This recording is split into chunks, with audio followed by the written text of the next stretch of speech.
Chapter 1 I can foresee the rules. If strange copies descended upon the world, could the last emoji you sent save your life?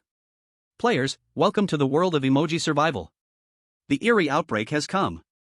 Reality is swallowed and tainted by evil spirits. In each deadly copy full of crisis, you can only gain your exclusive power from the last emoji you sent, and with that power, struggle to find a way to live, struggle to stay alive. Newcomer copy the last seat opening. Introduction.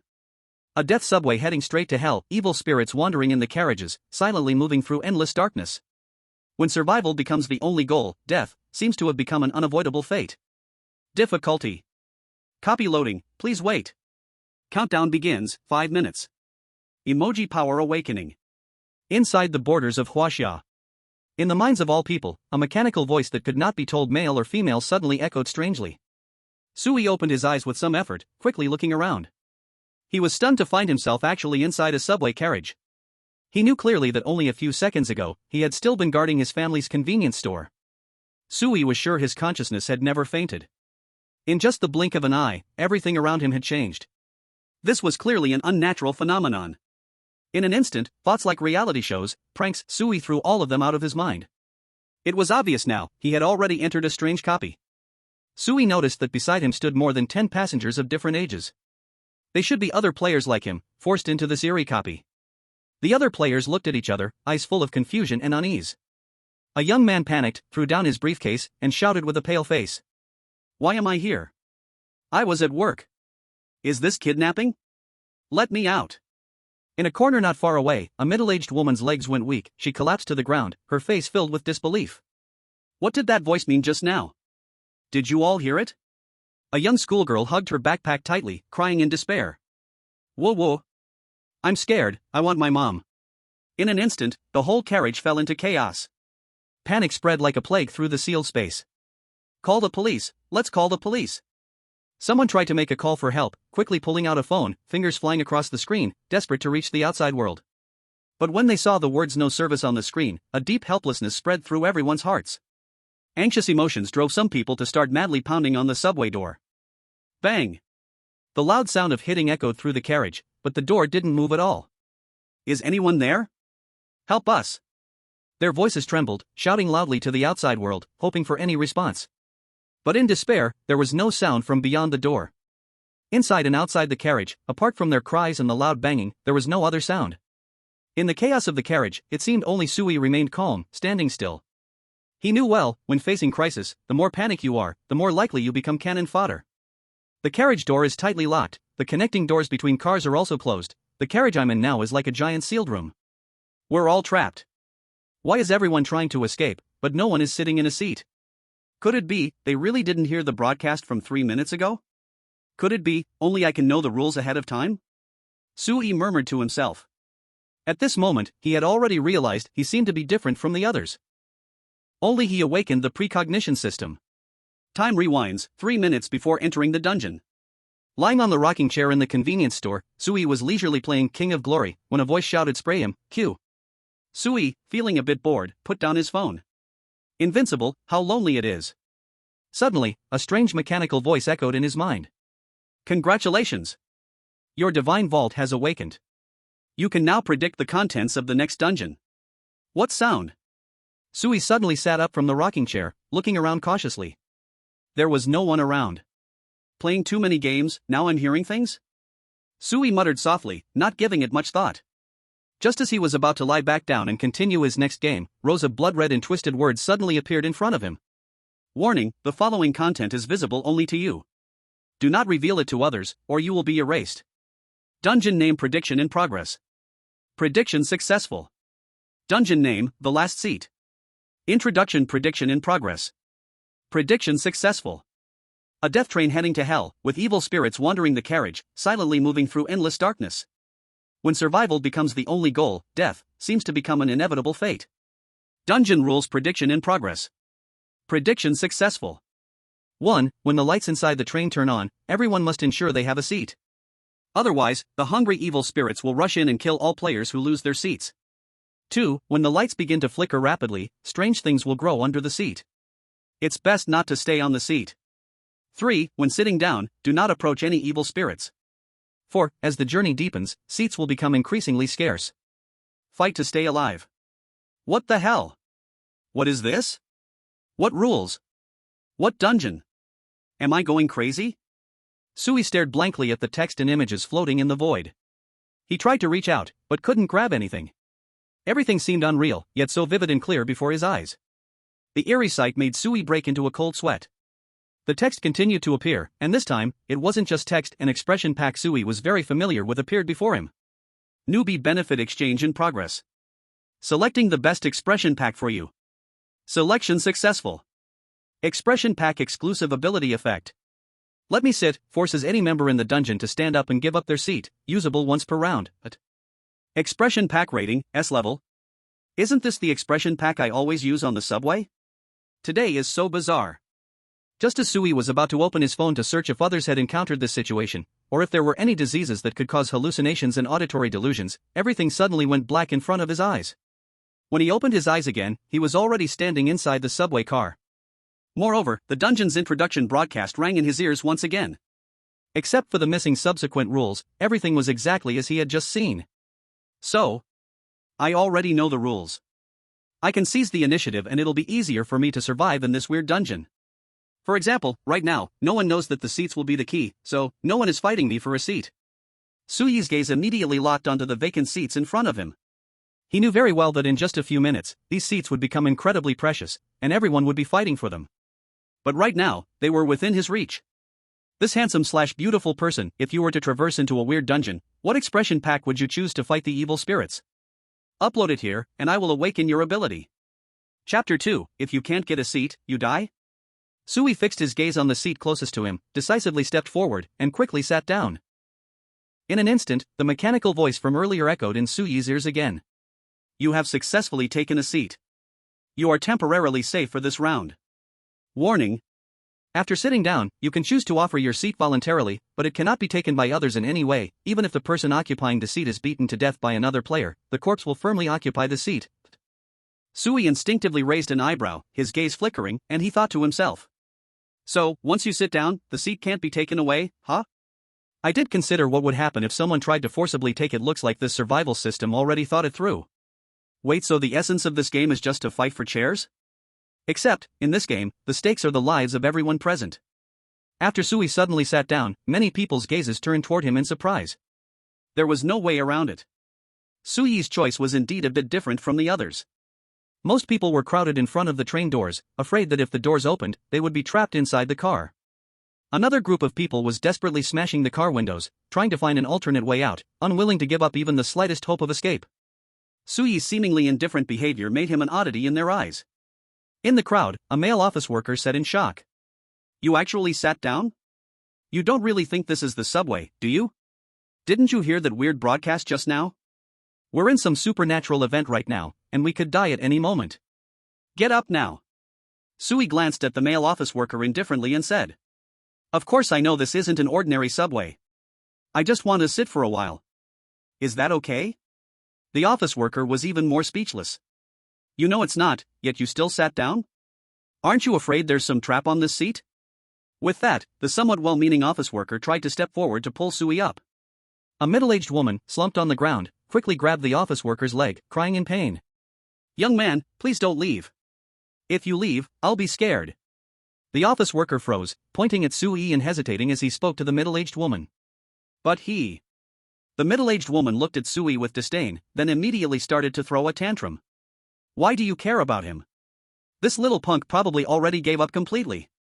He can die if he wants, but I don't want to die. The old man I just met has money. I still want to enjoy life. A middle-aged man, who was desperately smashing the car window, turned his head after hearing the commotion and noticed Sui sitting calmly in his seat. The middle-aged man immediately became anxious and shouted at Sui. Hey! Buddy! Don't you want to live? Hurry up and come help me smash the glass. Once we smash this glass, we should be able to escape this strange instance. The middle-aged woman quickly joined in. That's right. You're a strong young man, why are you just sitting there? What a waste of height. So cowardly, are you even a man? If everyone were like you, wouldn't we all be dead? Sui ignored them all. Anyway, there was no way he was getting up now. Not only did he remain seated, but Sui also lazily leaned back in his chair, casually crossing his legs, as if holding a glass of wine and swirling it. He looked utterly carefree. This stood in stark contrast to the other's frantic behavior. Seeing this, the middle-aged man, who had initially wanted to warn Sui, became speechless. He turned back to continue smashing the window, not saying anything more. Some people just can't be saved. Inside the carriage, no one understood Sui's actions. They all thought he had completely lost his mind.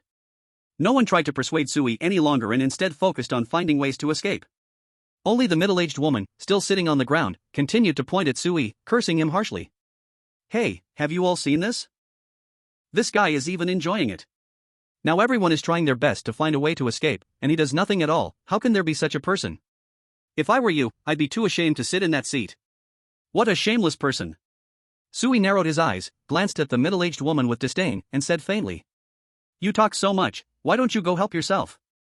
Aren't you a human being? The middle-aged woman froze for a moment, then quickly reacted and shouted like a shrew. Bullshit. I'm a woman, how could I have the strength? And besides, who lets women do hard work? Are you still a man then? Sui glanced at the middle-aged woman's arms like those of a wild ox, her legs thick as an elephant's, and had no doubt she could smash his chest with one punch. With that fat head and big ears, you say you have no strength? Who are you trying to fool? You just think you're some little fairy, wanting to move only your mouth and not your hands? But this little fairy of yours is honestly a bit too old, isn't she? Sui frowned with disgust. After saying a few words in return, he quickly turned his gaze away. He was afraid that if he kept looking, he might vomit out last night's dinner. Sui's aggression was too strong, and the middle-aged woman was like a powder keg set on fire, still cursing non-stop. If she hadn't been scared weak in the legs, she might have rushed over and beaten Sui up already. But Sui no longer bothered to waste words with this fat-headed middle-aged woman. He calmed his mind and let his gaze wander again among the other people in the train car. He was counting the number of seats and people in the car. Just at that moment, the familiar mechanical broadcast suddenly echoed again in everyone's ears. Attention all players, now announcing the first rule of this dungeon. When the lights inside the subway car turn on, everyone must make sure they have a seat. Otherwise, those hungry evil spirits will take the chance to come in and slaughter all players who have lost their seats. Sui's eyes instantly lit up. This content was exactly the same as what he learned before the dungeon began. And there was only one rule for now, the rest had not yet been announced. That meant Sui still held absolute control. As the mechanical voice stopped broadcasting, the air froze instantly, everyone staring at each other in silence. The middle-aged woman's cursing stopped at once. The middle-aged man who was smashing the glass paused slightly, muttering in disbelief. What did the voice just say? Those without seats will die? The young office man swallowed hard. It can't be real, right? Are there really evil spirits on this train? This time, the middle-aged woman didn't waste a single word. She immediately let go of the office man's leg, and using both hands and feet, crawled quickly toward a seat. Now her legs weren't weak, and she suddenly had plenty of strength. A minute ago she was still pointing at Sui's nose and cursing him, and now she was fighting desperately to be just like Sui. To have a seat. Chapter 3, The Malice in the Depths of the Train Car. It wasn't just the middle-aged woman. Almost at the same moment, everyone suddenly came to their senses, rushing like mad toward the empty seats. Whether the voice was telling the truth or not, grabbing a seat first couldn't possibly be wrong. Too many strange things had happened today, and no one dared to gamble with their lives. What if evil spirits really appeared? The young office man rushed toward a seat without caring about anything, but was blocked by the crawling middle-aged woman on the floor. At the edge of life and death, the young man lost all respect for the old or weak. Without hesitation, he kicked the middle-aged woman out of his way. Ouch! You little bastard! You want to die! The middle-aged woman screamed, rolling over on the ground like a pig flipped upside down. She wanted to start another tantrum, but then she saw everyone else still fighting for seats without stopping. The remaining empty seats were rapidly becoming fewer and fewer. In an instant, the middle-aged woman was completely panicked. She dared not hesitate for even a moment, getting up and stumbling toward an empty seat. At this moment, the other players in the carriage, in their frantic and disheveled state, stood in sharp contrast to Sui, who was sitting with his legs crossed, incredibly relaxed. Sui looked at the middle-aged woman's dismal appearance, scoffed, and spoke with great interest. Didn't you say you wouldn't sit in this seat? Why are you scrambling for it like a dog now? Although the middle-aged woman was furious, she had no time to pay attention to Sui's mockery. Staying alive was the most important thing. Her eyes turned bloodshot as she stared intently at the empty seat, using all her strength. But just as she was about to sit down, unexpectedly, the middle-aged man who had smashed the window earlier moved faster, sitting down directly with a thud. No! The middle-aged woman screamed in despair. Ironically, after seizing the seat, the middle-aged man actually grinned and said to the woman, "Didn't you say you were too weak? This seat is better left for someone strong enough to work. These words instantly made the middle-aged woman's face flush with rage. The middle-aged woman pointed a finger at the man, cursing him furiously. You little redneck. Do you really think I care about this crappy seat? There are plenty of seats in this carriage. Also, I get it now.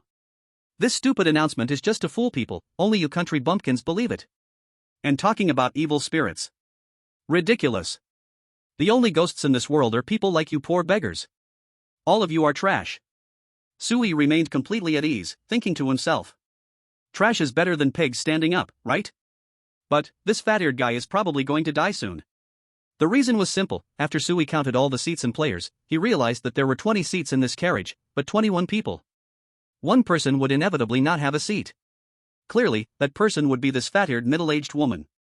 Suddenly, Sui felt his body sway slightly and uncontrollably tilt to the side. This bizarre subway actually started moving. Sui quickly turned his head to look outside the window, wanting to see where they were. But the window outside was still hazy, and he couldn't make out anything beyond it. The middle-aged woman cursed the middle-aged man a few more times, then turned back to look for other available seats. It was only then that she realized in horror, there were no more seats left. It's impossible. Impossible. Are there really no seats left? The middle-aged woman trembled, walking back and forth in the carriage, hoping to find a seat that everyone else had overlooked. But unfortunately, her idea was as foolish as a pipe dream. Screech. Suddenly, a harsh sound rang out above everyone's heads, and the already dim lights flickered for a moment before completely going out. The entire subway carriage plunged into darkness, with only faint light filtering through the windows, barely allowing them to make out a little of the surrounding outlines. Quick! Use your phones to light up! Someone shouted. But others immediately realized that when they took out their phones, they found that their phones had completely broken down, unable to light up at all. Not just phones, but everything that could light up had failed at this moment. This instance was clearly going to trap them in the darkness. In an instant, everyone in the carriage was in a state of complete panic. Only Sui's eyes narrowed, and he vigilantly kept watch on his surroundings. The evil spirit is probably about to come. He could clearly feel the temperature in the carriage rapidly dropping, a chill like a tidal wave wildly invading. Suddenly, Sui sensed a deep malice. He suddenly turned his head to look at the end of the right side of the carriage. Although he couldn't see clearly, he always felt that there was something extremely strange in that thick fog. Something was approaching. Danger. Extremely dangerous. It wasn't just Sui who felt this way, everyone in the carriage instantly felt their hair stand on end, not even daring to breathe. The only middle-aged woman still standing in the carriage looked around fearfully at the pitch-black carriage, but her mouth kept chattering. What kind of trash carriage is this? How can the lights be broken? Someone fix it, or I'll complain about you. Wait a minute, what is that? Suddenly, the middle-aged woman's voice stopped abruptly. She dared not speak anymore. Her face was full of fear as she stared at the pitch blackness ahead. For some reason, she always felt that there was something terrifying in the darkness, something was staring at her. She quickly turned her head to look at the person sitting next to her. That middle-aged man looked like a tough guy. If it came to a fight, the middle-aged woman probably wouldn't be able to beat him. So, the middle-aged woman immediately shifted her gaze and focused on a female student beside her. The female student was lowering her head, her pale fingers tightly gripping her backpack, exposing how extremely nervous she was. The middle-aged woman immediately grabbed the female student's backpack and harshly yelled in a sharp voice. You little brat, quickly give up your seat. Don't you know to respect your elders outside? The female student looked up in terror, turned her head to glance at the darkness, and hurriedly shook her head. I can't. Before she could finish her words, the middle-aged woman slapped her across the face. The crisp slap echoed through the carriage. The middle-aged woman grabbed the female student by the neck, her features contorted, her eyes bloodshot, and she snarled fiercely. What are you? Hurry up and get out of the way. Move.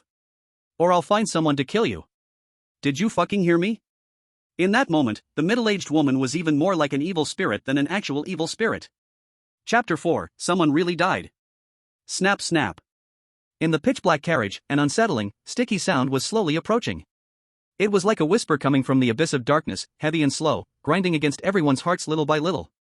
This sound wasn't footsteps, it was more like a dragging sound, making the scalp tingle even more. No one dared to imagine what kind of evil spirit could make such a sound. Most of the people curled up in their seats, not daring to lift their heads or look towards the direction the sound was coming from. The middle-aged woman, listening to the increasingly closer dragging sound, couldn't help but break out in a cold sweat on her back. She began to panic. She squeezed the female student's hand harder and started screaming hysterically. Get out of the way, how did your mother teach you? No manners at all. I'm telling you, I'm not feeling well, don't mess with me. She violently squeezed the female student's neck with one hand, and with the other, she began to tear at the school uniform on the female student's body. The female student struggled desperately, groaning as she tried to break free from the middle-aged woman's grip. Suddenly, with a tearing sound. Perhaps due to the poor quality of the school uniform, the middle-aged woman tore a large hole in the uniform. The female student had never seen such a scene and started crying loudly. Suddenly facing such an unjust disaster, the female student felt utterly wronged. But the middle-aged woman turned a deaf ear, still crazily pulling at the female student, trying to drag her off the seat. But the female student was stuck to the seat like glue, unable to move at all. Sui squinted his eyes. He wasn't thinking about playing the hero and saving the girl. In such a strange and eerie scenario, every choice Sui made had to be cautious. He was just thinking that the announcement hadn't lied. Once sitting in a seat, no one can use external force to force someone to give it up. Unfortunately, the middle-aged woman didn't know this, and even tried to use her age to make others accommodate her. It seems, my meme ability is almost invincible under this rule. Whether I grab the seat or not, I can use my meme ability to force others to give up their seats for me. Truly worthy of an S-rank rating. While Sui murmured his analysis, the surroundings grew colder and colder. No. Don't. Don't kill me. I'll give you money. Spare me. The middle-aged woman saw that she couldn't pull the female student down, and as the evil spirit kept getting closer, her face instantly turned pale, and she desperately tried to flee. But it was too late. Put. After a crisp sound, the middle-aged woman's voice abruptly stopped. A strong smell of blood filled the carriage. The middle-aged woman was dead. Really, she's dead. With the dim light, Sui could see a small figure slowly slide past, then stop at the middle-aged woman's body for a moment, bend down to pick up the woman's leg, and continue walking forward. The dragging sound became heavier. At that moment, Sui realized what the dragging sound actually was. It was a human body. The reason the dragging sound was so sticky was because the body was covered in thick blood. Inside the carriage, apart from the terrified crying of the female student, there was a moment of dead silence. What just happened was too shocking for the 20 people present. A living person had just died so horribly in front of all of them. The heavy smell of blood, the splashing hot liquid on their bodies. These were all reminders to everyone. The evil spirits were truly coming to collect lives. In the silence, the middle-aged man who had mocked the middle-aged woman earlier spoke first, breaking the quiet. She's dead, she's dead. That mechanical voice, that so-called instance is real. We really have to survive under the threat of the evil spirits now. The male office worker hugged his head, his face full of fear. That middle-aged woman, she was just holding onto my leg, and now she's dead? Are we all going to die sooner or later? The middle-aged man swallowed and quickly spoke. No. We can't die. You should have awakened your special ability from the package, right? We must use these abilities together. Otherwise, how can ordinary people fight the evil spirits? How can we survive? The male office worker excitedly said. Right. Meme ability. The mechanical voice said, in the instance, all we can rely on is these meme abilities. They are the key to our survival. I'll go first. Before the instance arrived, I was venting to my friend about my boss, so my meme. Just as the male office worker said the words meme, a pattern suddenly appeared behind him, lighting up the dim carriage a little. Everyone else, even in such a terrifying scene, couldn't help but laugh. Indeed, working is tough. But now, the male office worker couldn't wait to go back to work. The middle-aged man asked curiously. So what's the rating of your meme, and what's the ability? The male office worker awkwardly scratched his head. My meme ability is rated C, and the ability is... I can instantly make a cup of coffee. Saying this, the male office worker tried to reach out, and the next moment, a cup of iced Americano appeared in his hand. The carriage fell into a moment of silence. Sui couldn't help but chuckle. As they say, a mule or a horse will rest when tired, but a hard-working ox will brew its own coffee. This meme ability really fits the male office worker's identity. The middle-aged man gave an awkward smile. Ha, you guys, the workers, really aren't having it easy. But your meme ability, other than keeping you awake all the time, doesn't seem to have much use. What about the others' meme abilities? A young man, dressed in a youthful manner, raised his hand and said. My meme ability seems a bit special. I am a graduate student, and most of my memes are related to being a graduate student. This meme ability is rated B+, and the ability is that when I give a thumbs up, the person I encourage will gain 50% more attributes, lasting for 3 minutes. The words of the young man left everyone stunned. Because they had heard a new term. Attributes? Immediately, someone raised a question. Including Sui. The young student immediately explained. If you silently think about the two words, attributes, you can see your own attributes.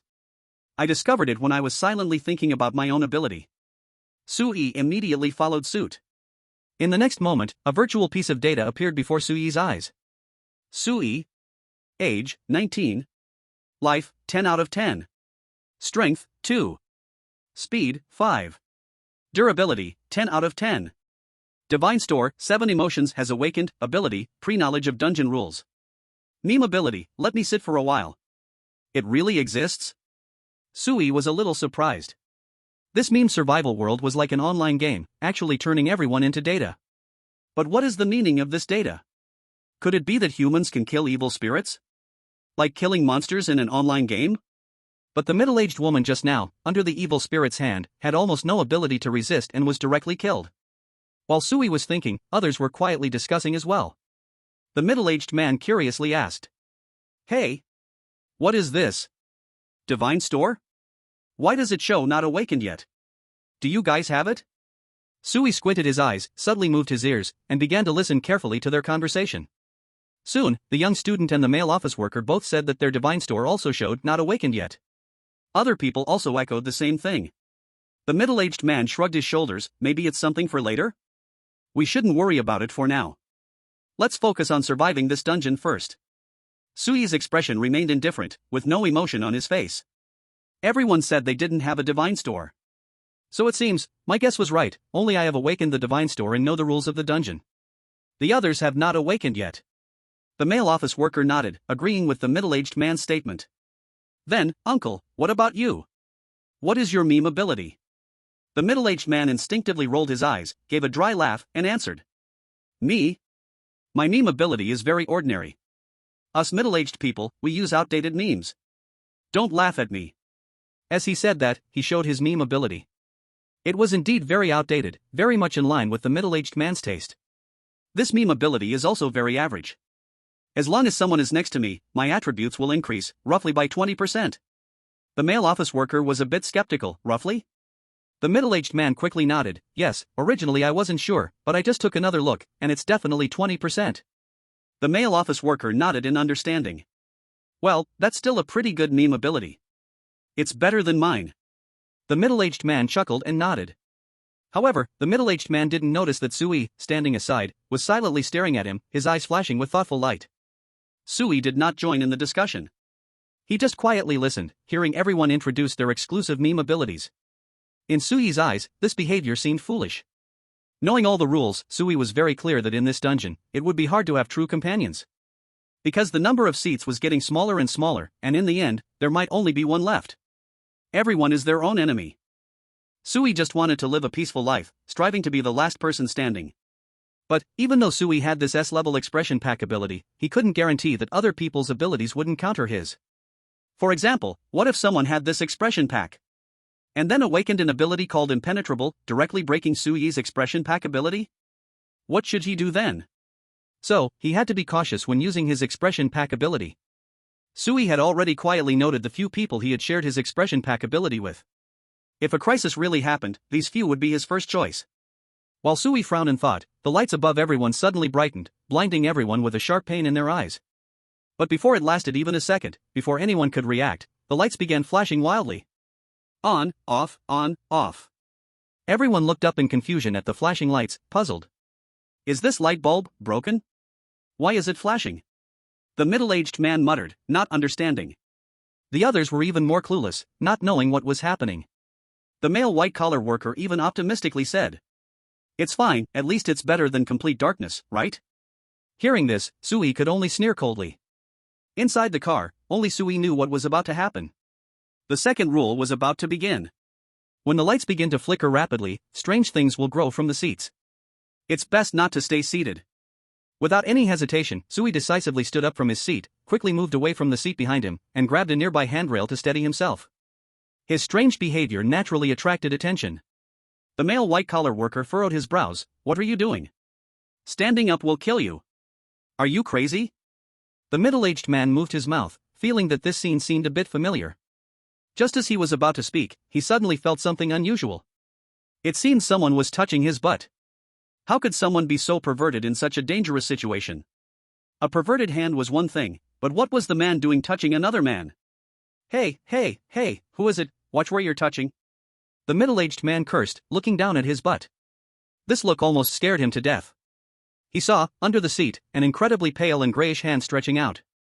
It was cold with a horrifying chill, silently moving toward his thigh. Chapter 6, The White Severed Hand Under the Seat. Under the flashing lights, this scene became even more terrifying. A ghost. The middle-aged man screamed, shooting out of his seat like a cannonball, his face full of terror as he turned to look behind him. After he stood up, the pale hand seemed to lose its target and stopped extending, slowly retracting back under the seat. The middle-aged man clutched his chest, breathing heavily, looking like his soul had not yet returned to his body.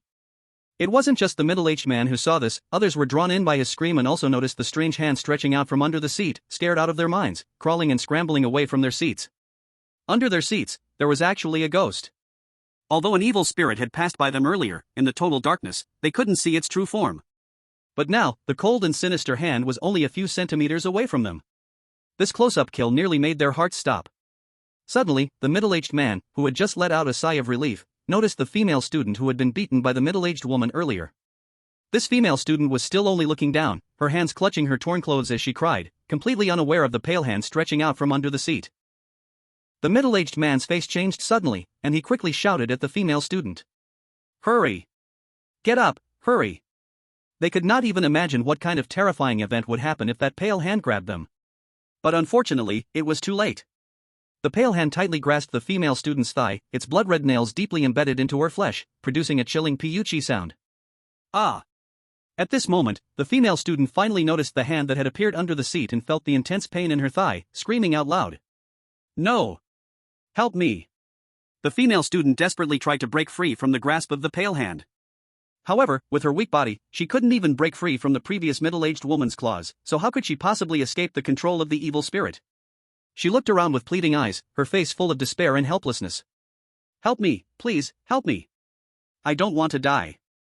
The middle-aged man turned his eyes away in sorrow. The male office worker lowered his head in pain.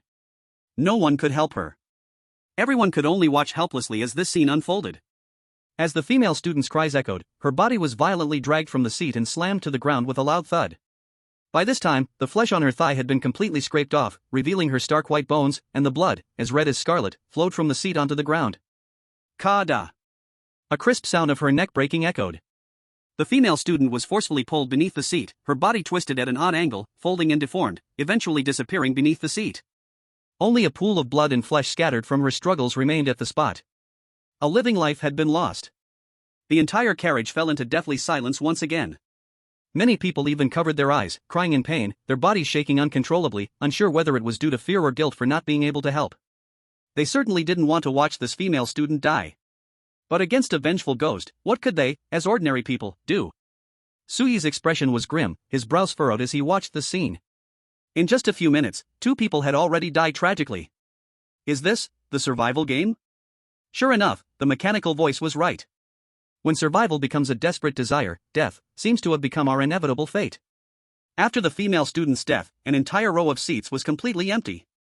Everyone stood in the middle of the aisle, their faces full of terror. At this moment, the lights above them stopped flickering and returned to their normal state, as they were at the beginning. Everything seemed to have returned to the starting point. But 2 people were truly dead. The pale yellow light cast upon everyone's face, making them look even more haggard and weak. Inside the carriage, the smell of blood mixed with vomit was pungent and unbearable. In his ears, the familiar mechanical voice slowly sounded, announcing the second rule of the game that Sui had already known. "Attention, players, the second rule of this instance is now announced.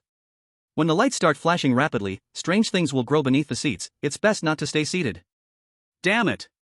The male office worker quickly walked towards the locked door of the carriage, angrily pounding his fist against the wall, shouting. "Damn!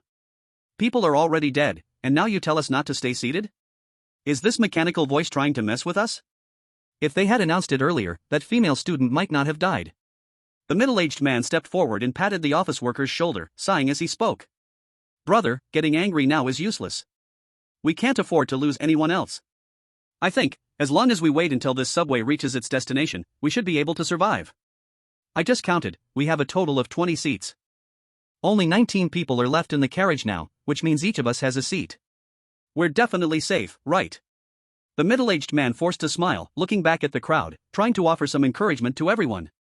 Suddenly, the middle-aged man's eyes bulged wide, his pupils rapidly dilated in terror, and the color drained from his face so fast it was almost visible to the naked eye.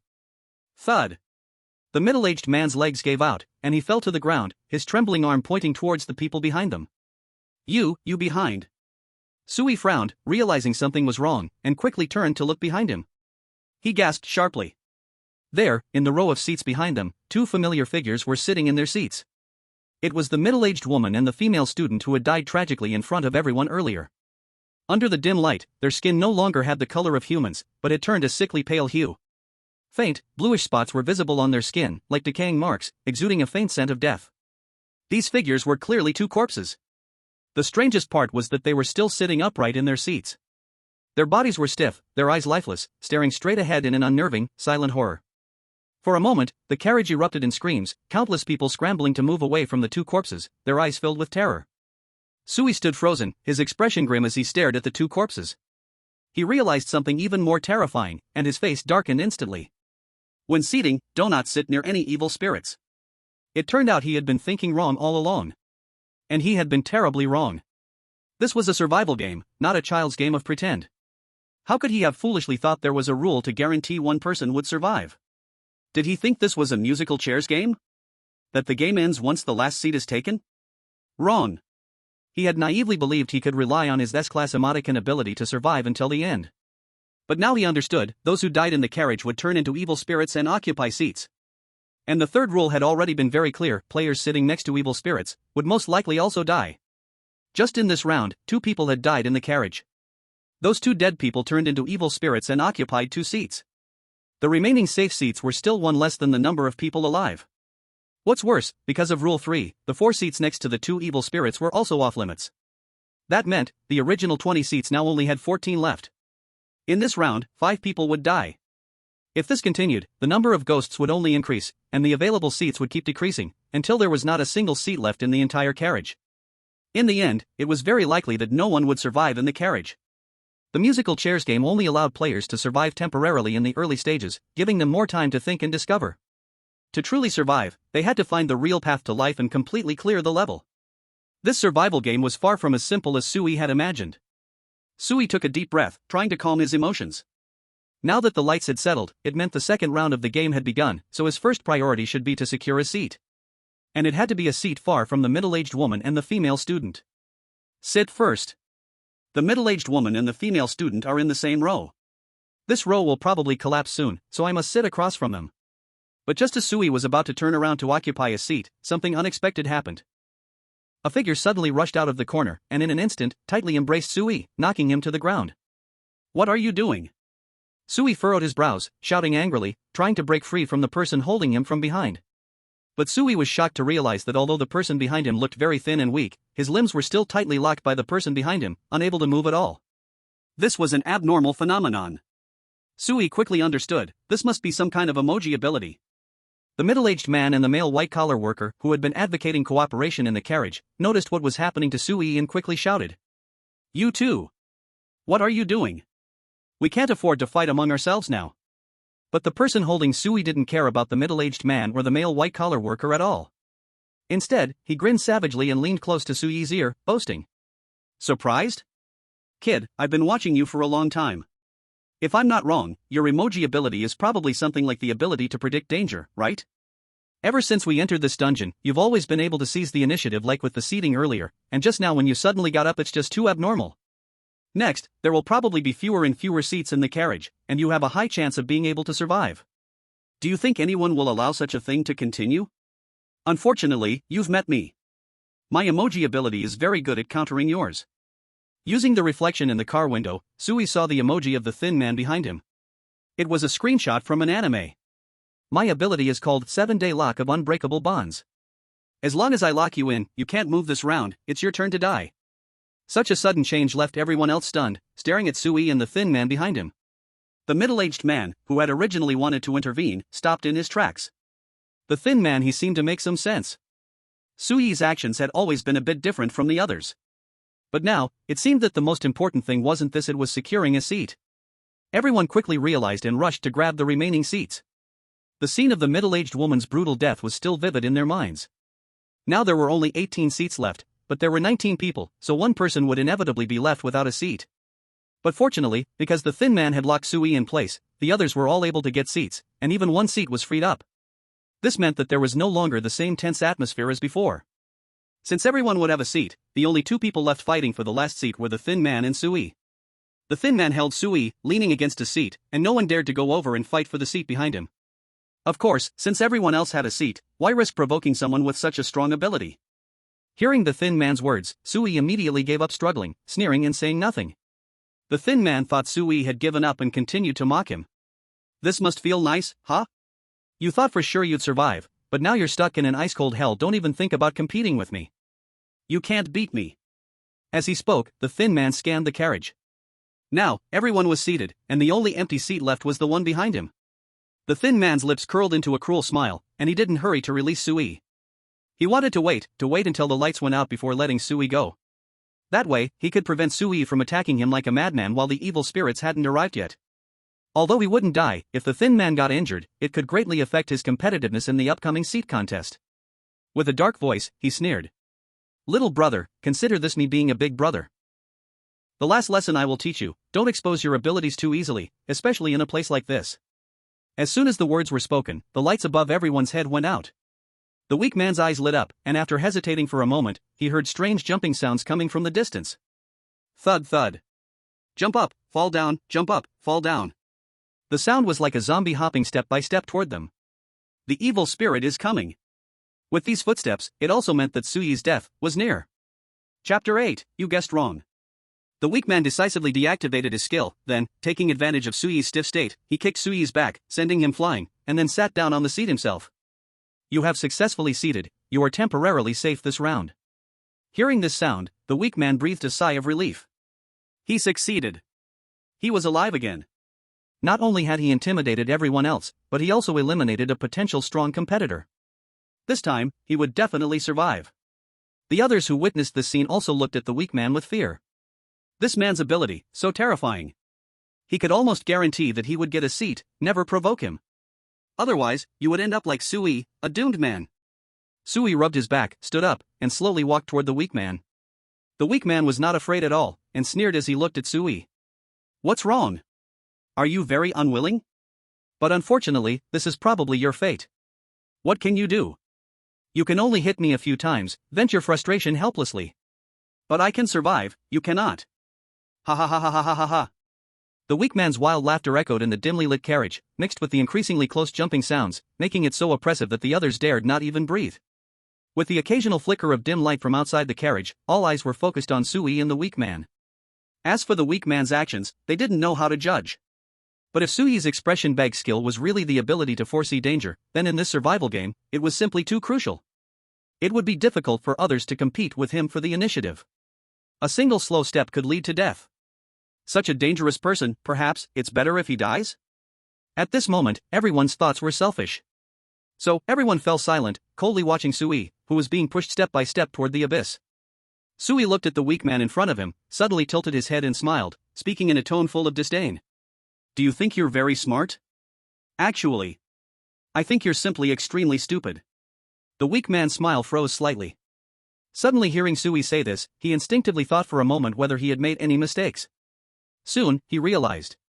Damn it, he was already sitting in a seat, what mistakes could there be? Sui's expression bag skill had already been exposed, so what could Sui do to punish him? He was just pretending to be tough. Unexpectedly, he almost got tricked by this kid's words. The weak man immediately became furious and shouted. Ha, you still dare to talk tough when death is near? If you're really tough, come and kill me. Sui's expression remained calm. Even though the footsteps were getting closer, his face showed no panic. His smile remained warm. Then, as they say, I'll respectfully follow orders. But his appearance made the weak man feel extremely uncomfortable. The weak man cursed loudly. Damn! Such a young age, really knows how to act cool. I bet you're probably so scared you're about to wet your pants, but still pretending? Sui ignored the weak man's mockery. Actually, in his heart, Sui felt that the weak man still had some observation skills. He actually found out that Sui could always seize the initiative. For ordinary people, when the terrifying dungeon suddenly descends, their hearts would already be filled with fear, and there's no way they'd have the attention to seriously observe others. But unfortunately, the weak man shouldn't have had such crooked thoughts. He should never have provoked Sui. Sui listened to the increasingly close footsteps, feeling that the time was almost right, and decisively used his true emoji ability on the weak man. I say, you are extremely foolish, because you are too self-righteous. Do you think your guess is definitely right? You are wrong. The next moment, a faint light flashed behind Sui. An emoji appeared in the air, right in front of the weak man. Emoji ability used successfully. The weak man's eyes widened, nearly popping from his sockets, staring at the emoji that appeared in front of him in disbelief. How could this your emoji? The weak man mumbled. At this moment, he had realized that something was wrong. But unfortunately, it was too late. As soon as he saw the emoji, his body suddenly became uncontrollable. He stood up abruptly, then moved aside to give way. No! No! The weak man screamed in his heart. But unfortunately, he could no longer control his body, and even simple speech became impossible. He could only watch helplessly as Sui sneered and even whispered in his ear. Thank you for the seat. After saying that, Sui elegantly sat down, even casually crossing his legs, leaving the weak man standing there in complete confusion. This was truly a soul-crushing blow. So powerful, the emoji ability. He's been hiding this all this time. In the train car, the middle-aged man took a deep breath, instinctively speaking out. He had originally thought that Sui was surely doomed. But things had taken a massive turn. The white-collar man also gaped, staring at this scene in disbelief. Shock, like a current, flowed through the white-collar man's body, bringing a tingling sensation. The quiet, strange-acting Sui actually possessed such a terrifying emoji ability? Forcing someone else to give up their seat. The next moment, the weak man completely collapsed. In his mind, half of it was the fear of facing death, and the other half was the rage of being slapped in the face. The two emotions intertwined, instantly consuming all of the weak man's rationality. How could this be? How could this guy's emoji ability be to force a seat change? Wasn't it supposed to be a danger premonition? I actually guessed wrong.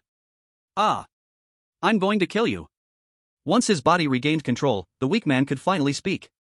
But now, the seat had already been taken by Sui, and no matter how hard he tried, he couldn't take it back. The weak man screamed madly and lunged at Sui, trying to kill him. Unfortunately, he was already weak and had poor physical condition.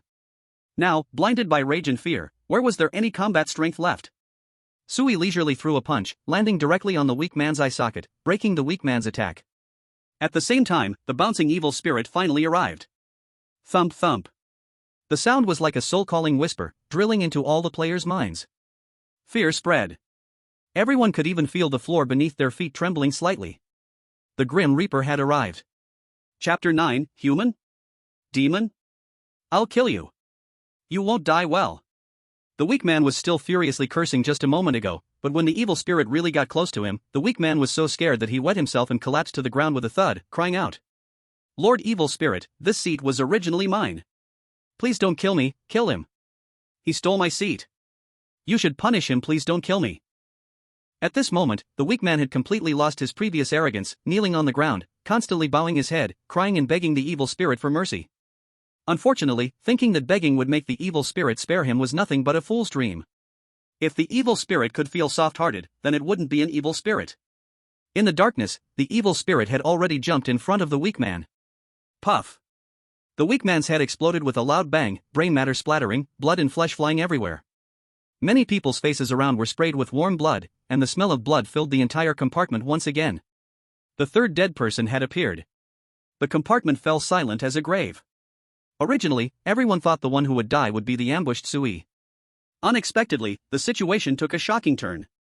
Sui had successfully countered the weak man. At the same time, he revealed his true expression pack ability. His expression pack skill was not the crisis prediction that the weak man guessed, but was forcibly seizing other players' seats.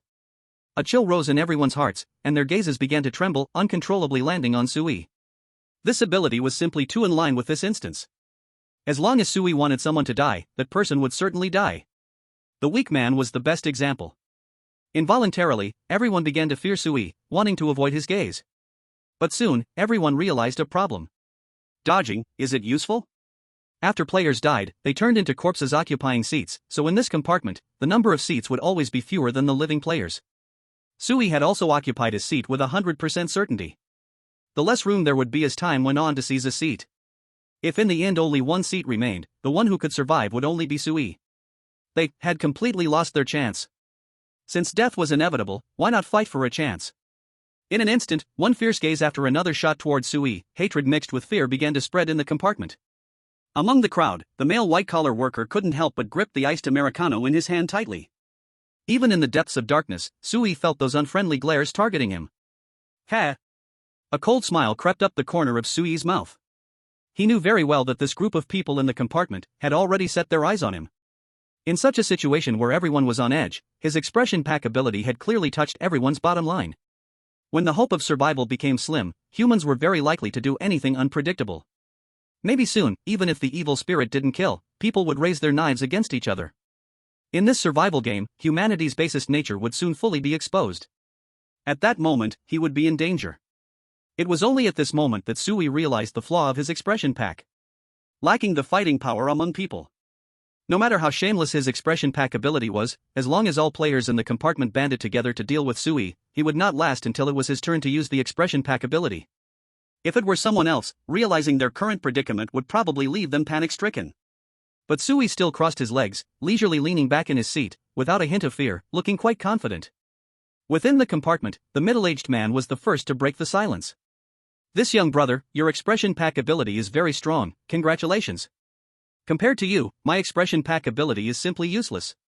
Indeed, it is the young who are more suited to use expression packs than middle-aged men like me." Sui raised his eyebrows in the darkness, unchanging in expression, and said, "Uncle, you think too much. My ability can only be used once per instance. If this guy hadn't wanted to kill me, I wouldn't have wasted this precious opportunity. I didn't mean to kill anyone, I was just forced into it." That's right, Sui was lying. His expression bag ability could actually be used in every round, not just once. In this survival game, you can't be too honest, telling a reasonable lie is the most basic element of survival. So, similarly, don't easily trust anyone. As soon as Sui said this, some people in the darkness secretly breathed a sigh of relief. For example, the young student who had spoken earlier. So it's just one chance, then it's fine. Next to him, the male office worker snorted coldly, finished his iced Americano in one gulp, and muttered in a low voice. "You really believe him? You're so naive. He's just afraid that we'll all gang up on him, so he lied about it being only one chance, and besides, we can't afford to gamble. No matter how many times his expression bag ability can be used, the dead are the ones who really can't use it." The young student sucked in a cold breath and didn't dare to speak. At first, this male office worker was quite enthusiastic, even actively helping others. How come, after spending more time in the game, his mindset started to change? In the face of survival choices, does everyone turn into a demon? It wasn't just the male office worker. In fact, many people had doubts about Sui's words, but they all had their own plans in mind and hadn't yet exposed Sui's lie. For a moment, the players in the carriage each had their own schemes, and there was a hidden undercurrent of tension. The middle-aged man heard Sui's answer, pondered for a moment, and then asked again. "But if your expression bag ability is to force someone to give up their seat, then why do you always seem to foresee danger?" Sui shrugged. "What foresight? I'm just lazy. Whenever I see a seat, I want to sit. I suddenly jumped up from my seat because I saw a ghostly hand under the seat opposite me. I was scared." These two explanations were really a bit too far-fetched. But other than that, it seemed like there was no way to explain why Sui could foresee danger. They could only assume this guy was just lucky, like a blind cat stumbling upon a dead mouse. The middle-aged man barely squeezed out a smile, looking enlightened, and said, "So that's how it is. Well, young brother, you really are lucky. How about we get to know each other? My name is Chen Xiao, what's yours?"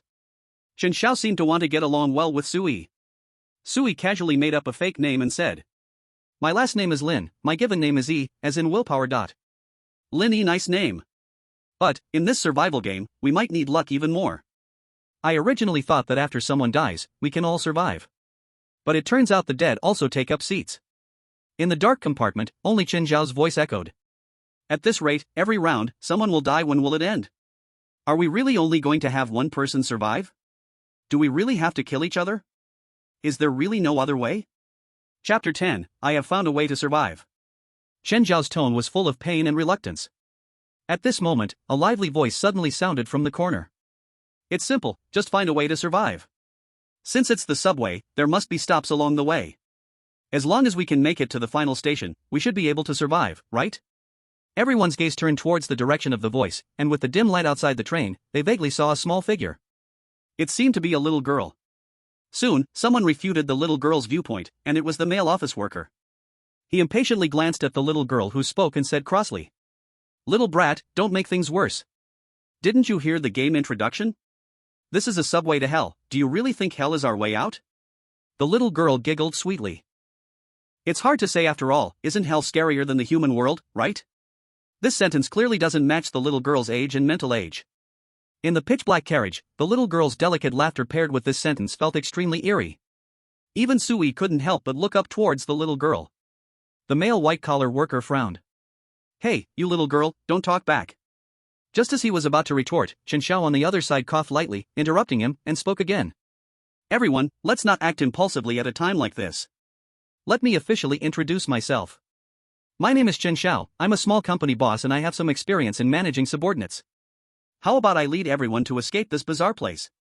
The male white-collar worker suddenly scoffed, his face full of disdain, and loudly said, "Lead us? Teamwork again? Right, I originally thought we needed to cooperate. But now? The seats will only keep getting fewer, and each round someone dies. So who should die in the next round? Clearly, it's a game of competition, yet we're talking about cooperation. Isn't that ridiculous? I say, we've all played werewolf, right? Let's vote each round, and decide who goes to die next, how about it? This round I vote for that guy across from me. The reason is simple, I don't believe his expression ability can be used only once. He's not honest, he has ulterior motives." The male white-collar worker suddenly turned his aim toward Sui. His words, although somewhat despairing, were hard to deny, they held truth. In such a cruel game rule, is there still a need for cooperation? Several people began to quietly agree with the male white-collar worker's statement. Exactly. I think what this male white-collar worker said makes sense. What if he's lying? Wouldn't we all die? Right, his ability is too abnormal with him here, we have no chance. If we eliminate him, we can have a fair competition among the rest of us. Chen Xiao frowned, not expecting the male white-collar worker to suddenly change his mind. He was about to say something when he suddenly saw, in the darkness, Sui actually stood up. He was stunned. Is Sui crazy? Doesn't he fear suddenly being attacked by a malevolent spirit due to lack of a seat, and then being killed? Not only Chen Xiao was shocked, everyone was staring at Sui, not understanding what he intended to do. Sui walked straight towards the male white-collar worker, and then, under everyone's astonished gaze, slapped him across the face. The male white-collar worker felt his head buzzing. He never expected that Sui would dare to leave his seat in the dark. And he never thought that Sui would suddenly slap him like a mad dog. Are you crazy? The male white-collar worker was consumed by rage, suddenly standing up, grabbing Sui by the collar, tightly gripping the cup of iced Americano in his hand, and harshly said, "Kid, aren't you afraid I'll kill you? Now your expression ability has expired. What qualifications do you have to be so arrogant here?" Sui showed no fear, smiling faintly, hands in pockets, looking curiously at the male white-collar worker. "If you want to die, go ahead and kill me. On the other hand, if you don't want to die, I advise you to be nice to me." The male white-collar worker was infuriated by Sui's bewildering statement. Be nice to you? Who do you think you are? Why should I be nice to you? Because I already know how to leave here. The moment these words came out, everyone, including the male white-collar worker, was stunned. Over a dozen pairs of eyes looked at Sui in disbelief. Many people's breaths started to quicken. To survive and get out? This was what everyone currently longed for. As long as they could survive and get out, they were willing to pay any price now. Chen Xiao, hearing this, became so excited that his voice trembled and immediately asked, "Are you serious?" But after a moment of being stunned, the male white-collar worker suddenly spat on the ground. Listen to him rambling. This guy is full of lies and completely untrustworthy. And this is not a reason for you to act against me, brother. Get up and work. Let's beat him half to death first. We can force him to talk while we beat him. If he doesn't speak, The brother that the male office worker mentioned was the young student who had previously communicated with him. The young student did not respond to the male office worker's call. This made the male office worker somewhat displeased, so he quickly nudged the young student with his other hand. Speak up. Didn't you say you support me? Don't pretend to be dead. But unexpectedly, as soon as he touched the young student, he felt a chilling sensation. The temperature was like 1,000-year-old ice, frostbite to the bone. The male office worker quickly turned back, horrified to find that the young student beside him had transformed into a corpse without him noticing. Chapter 11, Path to Life? trickster? In that instant, the male office worker was so scared that he released his grip on Sui, his face pale, scrambling away to hide. Ah! Dead, dead. He's dead. Why did he die? He was clearly sitting here. Could it be that there are evil spirits killing people? The others were also greatly startled by this sudden scene, as the entire carriage was filled with screams. Everyone quickly started to fearfully check around them, confirming if anyone nearby had also silently turned into a corpse like the young student. In no time, panic spread wildly throughout the carriage. Soon, assisted by the dim light, 3 more corpses were discovered. They had all, like the young student, mysteriously died without making a sound.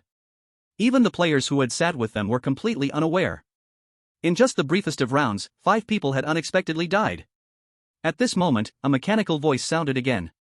Upon hearing this voice, many people instinctively trembled. Because this voice appeared almost every time someone died. Attention players, the 3rd and 4th rules of this scenario are now announced. 3rd rule, do not sit near any evil spirits.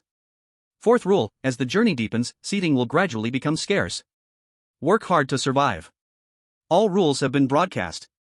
What? Will players sitting next to the cadaver also die? Everyone immediately looked toward where the 4 people had inexplicably died. Indeed. Those 4 were the unlucky ones who were sitting right next to the middle-aged woman and the female student. Now, everyone understood why they had died. But in their hearts, there was no sense of relief, only deeper despair. From now on, the rate of death would only increase. Previously, the speed of death was somewhat acceptable, they felt, perhaps death was still far from them. Now, the entire carriage was in total chaos. They're dead, all dead, are we going to die soon too? Even with seats, one can die. Rather than bear this fear, it may be better to die. Next round, another 5 will die. How many rounds can we survive? They no longer knew whether they should be seated or not, as it seemed there was only one way out, death. Everyone's mental state was on the brink of collapse. The speed of death had far surpassed their imagination. The male office worker, having personally touched the young student's corpse, was so frightened his spirit felt like it was half gone. Losing a seat had its warnings, but this unknown death was truly terrifying. Suddenly, he recalled what Sui had just said. At this moment, he had to grasp this last lifeline tightly. He quickly looked at Sui, who still stood in the carriage, and asked with a trembling voice. Did you really find a way to survive? This question reminded everyone, whose spirits were on the verge of a breakdown. That's right. Just now, Sui said he had a way to escape. In an instant, everyone's hopeful eyes focused on Sui. Many people even began to urge him impatiently. Yes, he has a way to survive. Hurry! Hurry and say it! What are you hesitating about? Quickly say it! Sui looked down at the man in a suit sprawled on the ground and glanced at the urging players around him, sneering slightly. Of course it's real. The way to survive is actually very simple. You're right, since this subway is heading to hell, all we need to do is find a way to get off. Beside him, Jin Xiao, confused, said. Is this your way to survive? But I've already observed that the doors of the carriages are all closed, and the compartments don't connect, and smashing the glass won't break it, so how are we supposed to escape this carriage? The entire carriage was silent for a moment, and the next second, everyone erupted. Isn't Sui giving everyone hope, and then letting everyone fall into despair? The sanity of the crowd, which was already close to breaking, crumbled even further. Many players stood up with expressions of anger. They looked at Sui with eyes as red as zombies. Are you playing with us? Do you think we're fools? A liar. A liar. Killing intent was heavily locked onto Sui. Sui had no doubt that if this was the so-called way to survive he had promised, these players would probably tear him apart in their anger. But Sui remained calm, merely smiling faintly as he explained. Are you in such a rush to reincarnate? Can't you listen to me finish? Think with your pig brains, how could this quest have such a simple answer? Smashing glass, ha, brute. Chen Zhao's face tightened. It seemed like Sui was pointing at his nose and insulting him. His face filled with anger, he coldly said. Then what good plan do you have? Sui ignored him and continued. Haven't you thought about how the evil spirits appear? Sui's words made everyone momentarily stunned. They had only focused on fearing the evil spirits and had never considered where these evil spirits came from. I believe that although this survival quest is bizarre, it has its own operating theory among the oddities. When the lights are on, we do not see evil spirits. Could it be that these evil spirits have not boarded the train at all? Chen Xiao looked shocked and furrowed his brows in confusion. Are you saying that evil spirits board the train mid-journey? That doesn't make sense, right? Shouldn't evil spirits always stay in the carriage and wait to kill players after the lights go out? Sui shook his finger. Of course not. The first evil spirit only made dragging sounds, with no footsteps at all. The second evil spirit, however, walked in a bouncing manner.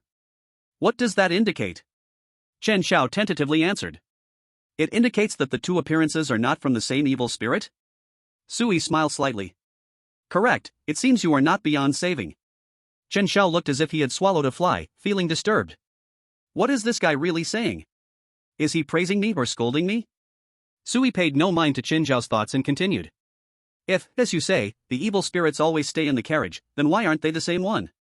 There's no need for them to change forms every time they kill, right? Chen Xiao was taken aback. Eh? It really seems very reasonable the evil spirits indeed have no need for such actions. A hint of hesitation emerged on Chen Xiao's face.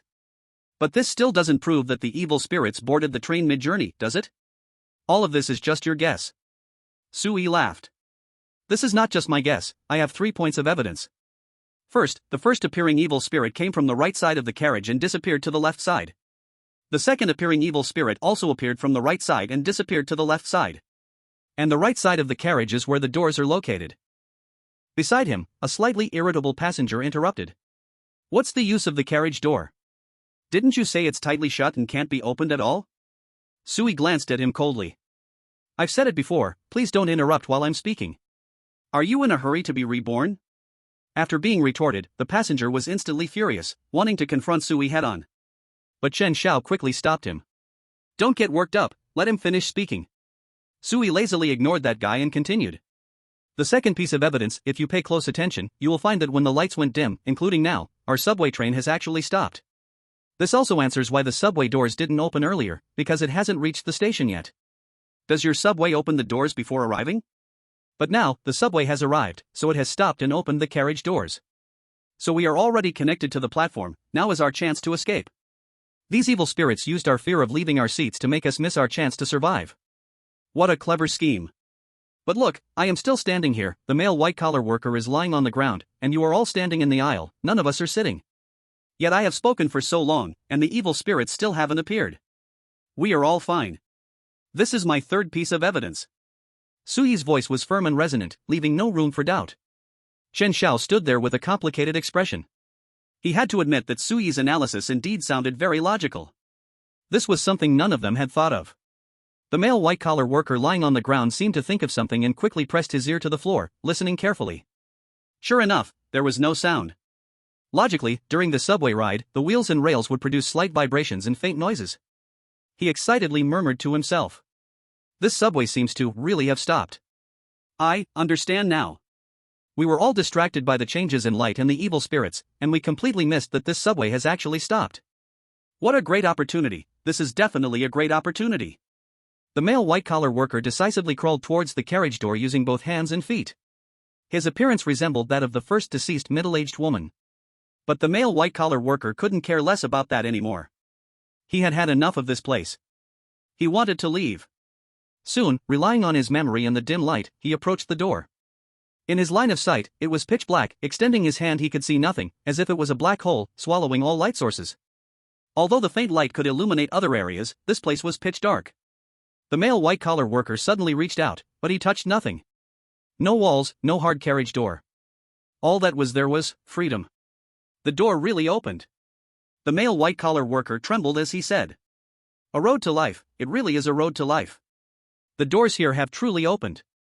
He was overjoyed, even forgetting to stand up, scrambling towards the platform. The others watched in astonishment as the male white-collar worker actually disappeared from the carriage, filled with joy. Quick! We can get out.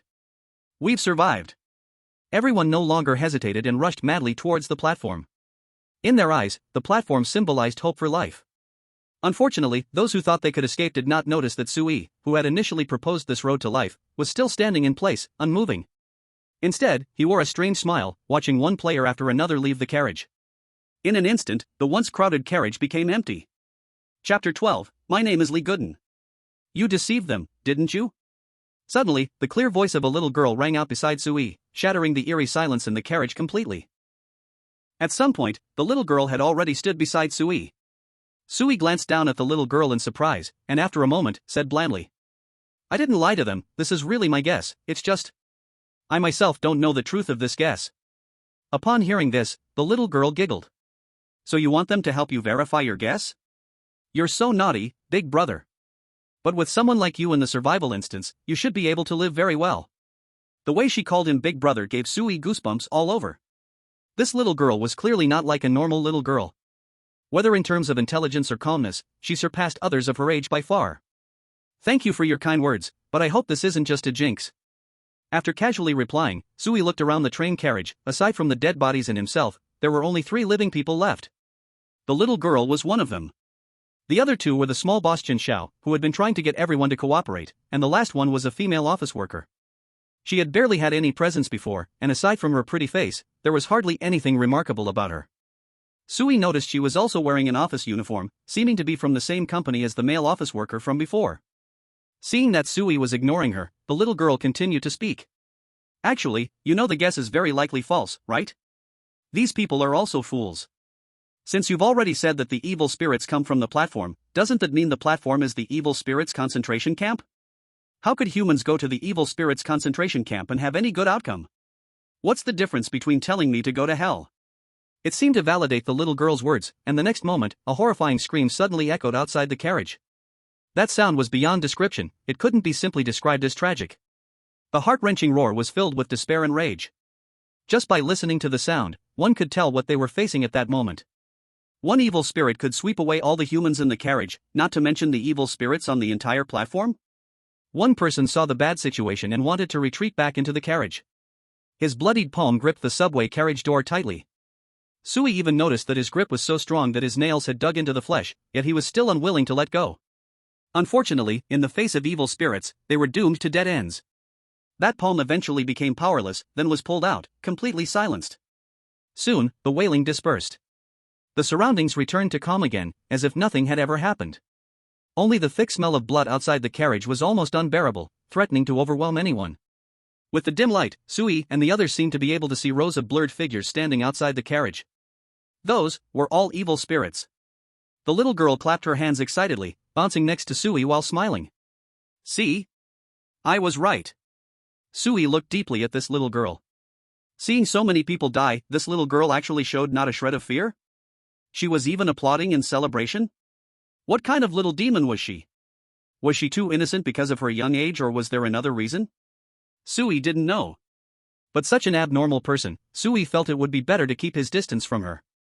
Ah, yes, you really are very clever. The little girl's slightly sparse eyebrows furrowed slightly. She felt that Sui was not complimenting her.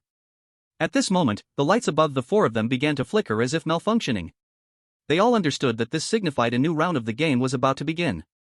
This time, no pale severed hands appeared, as there were no living people still sitting in their seats. In this carriage, out of 20 seats, only 7 faces were grayish corpses. The middle-aged woman and the female student were still in their previous positions. For corpses that died because of the 2 evil spirits remained unmoved, sitting dumbly in their original seats, their eyes vacant, lacking any sparkle. The thin man finally sat in the seat he had always dreamed of. However, what he sat on was his pale, gray corpse. Sui smirked and said, "Oh, now in this whole carriage, there are even more dead people than living ones, huh?" Unfortunately, except for the little girl, Sui's dark joke couldn't make anyone laugh. Chen Xiao turned to Sui, his eyes full of disbelief, and asked in a trembling voice, "Brother Lin Yi, why did you deliberately harm them? Since you know there's danger, why let them think this is a way out?" Sui ignored him and started to walk around the carriage, observing various places inside. The little girl beside him spoke up for Sui, bluntly saying, "Is that even called harm? They're just stupid, who can they blame? Besides, with their intelligence, even if they don't die this time, they'll die soon enough anyway. And you really act like a saint, clearly hoping for fewer competitors, right? Now you're acting virtuous, it's ridiculous. Those who can stay are not fools. Since you can guess this is a trap, why didn't you remind everyone? What's on your mind that I need to say more? Now you've started to stand on a moral high ground?" Chen Xiao seemed to be pierced through by the little girl's words, momentarily speechless, not knowing what to say, and finally could only laugh helplessly. "You're right, I did have that thought. I didn't expect that I wouldn't even be as honest as a child, all these years have been in vain. I apologize. Little sister, what's your name? Let's get to know each other." The little girl smiled brightly, "My name is Li Gooden." Chen Xiao was stunned. He thought, a lovely, clever little girl couldn't possibly be named Li Gooden, right? He guessed this mischievous little girl didn't like him much, so she was unwilling to tell him her name? Alright. Li Gooden it is. Chen Xiao didn't say anything more, and soon turned to look at the last person in the carriage. It was a female office worker who had been holding onto the railing, not saying a word. Now, it's down to the four of us, let's introduce ourselves. What's your name? Upon hearing Chen Xiao speak to her, the female office worker shyly raised her head, timidly saying, My name is Jiang Mengli, you can call me Xiaoli. Chapter 13, Growing Up is Wonderful. Chen Xiao smiled, trying to use a gentle voice. Xiaoli, don't be too reserved. Since you were chosen by Brother Lin, it means you're a smart player. Perhaps we really can survive together. Jiang Mengli forced out a smile, trembling as she said. Actually, I wanted to run out, but I was too weak in my legs, so I didn't escape. Chen Xiao's mouth twitched involuntarily a few times, not knowing what to say anymore. What kind of people remain in this carriage? A cunning and cold-blooded Sui, a girl who seemed extraordinary named Li Gooden, and a Jiang Mengli who survived by luck because of weak legs. Chen Xiao felt like he was the most normal one among them. After a brief exchange, Jiang Mengli might have felt a bit embarrassed, so she fell silent. On the other side, Li Gooden bounced away to find Sui. Chen Xiao couldn't even find someone to chat with, awkwardly standing in place, feeling somewhat lost. Sui did not join Chen Xiao's boring socializing. He was carefully observing the carriage during the flickering of the lights. To be precise, he was seriously observing the door connecting the carriages. There are two types of doors in the subway carriage. There is one type of door on both sides of the carriage, used for boarding and disembarking passengers, which is the door the male office worker just left. The other type is the connecting door at the front and back of the carriage, used to access other carriages. At this moment, both the connecting doors and the carriage doors are tightly shut. Li Gooden tilted her head, observing Sui's actions, and curiously asked. Big brother, what are you doing? Sui glanced at her as if she were foolish. Eating. I'm observing the carriage for a way out, you fool. I tell you, I don't have time to placate children, stay away from me, or I'll throw you out to feed the evil spirits. Sui said fiercely. But Li Gooden was not afraid at all, on the contrary, she smiled even more happily. Aren't you good at coaxing children? Question mark. Sui was speechless and didn't want to waste more words with Li Gooden, but still explained a bit. During the time the lights are flickering, that's actually the most free time for the players. Oh? How so? When the lights are bright again, we must fight for seats. Although we can leave our seats after the lights go out and the evil spirits leave, the lighting is too dark then, making it very difficult to search. Hearing Sui's explanation, Chen Xiao and Jiang Mengli, who were standing in the middle of the carriage not far away, were also drawn to his point. Chen Xiao had to admit that although this Sui was a bit cold-blooded, his thinking was much quicker than an average person's, always coming up with unexpected ideas. While Sui carefully observed every corner, he continued. So now is the best time to observe. In the last round, the lights flickered for about 3 minutes. At this moment, Jiang Mengli, who had been mostly quiet, suddenly spoke up. It was 3 minutes and 30 seconds. Sui was taken aback and looked back at Jiang Mengli in surprise. Are you sure?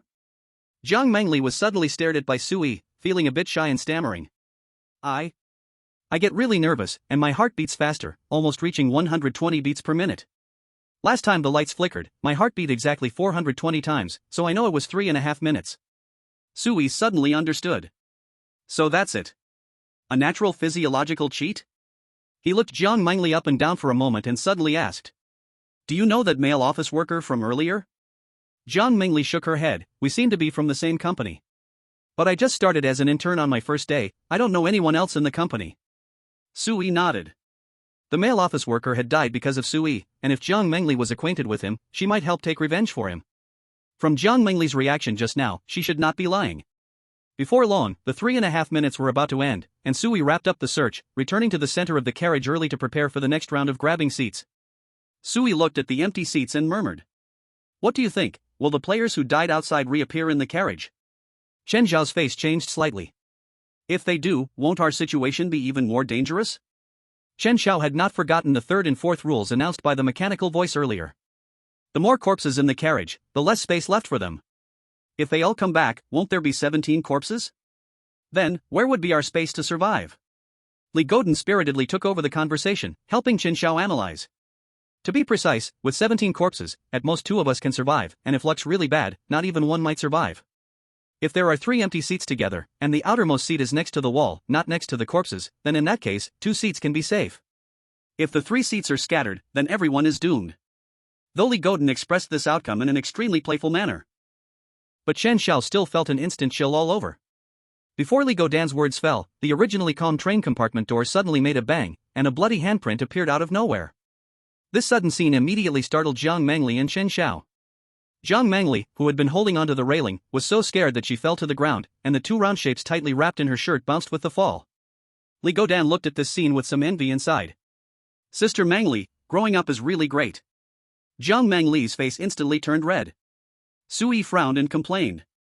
Hey, little brat, can you not make double entendres casually? Li Godan wore a wicked smile. I'm just talking about age, what are you thinking about? Sui was left speechless, decisively turning his head away, pretending not to hear, and looked at the bloody handprint that suddenly appeared on the compartment door. Li Godan grinned and secretly gave Sui a yay sign. Chen Xiao obviously did not expect that these two would still have time to joke around. Hey, stop joking around. The abruptly appearing bloody handprint was not the only one. Countless bloody handprints started appearing one after another on the glass, as if countless wronged souls were frantically banging on the compartment doors outside the subway. But they could see nothing but the blood prints. Chen Xiao instinctively swallowed a mouthful of saliva and quickly asked Sui. Brother Lin, what should we do now? Chapter 14. The face outside the train window.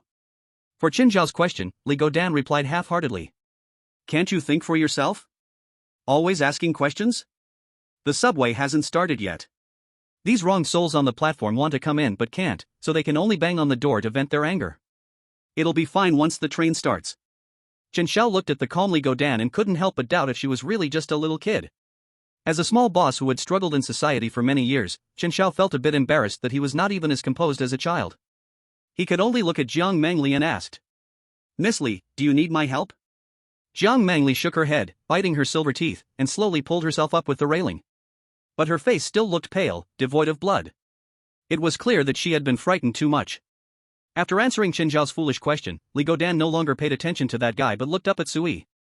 Big brother, it seems like these players who died on the platform can't come back. Does that mean our survival chances per round have increased a lot? No one will die anymore? Sui pondered for a moment and said slowly.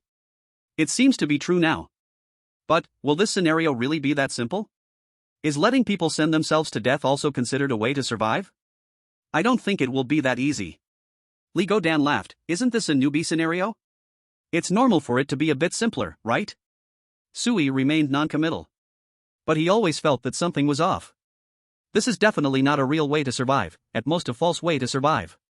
Even if we stay inside the compartment and no one dies, as soon as the subway reaches the final station, we will still die, the same way.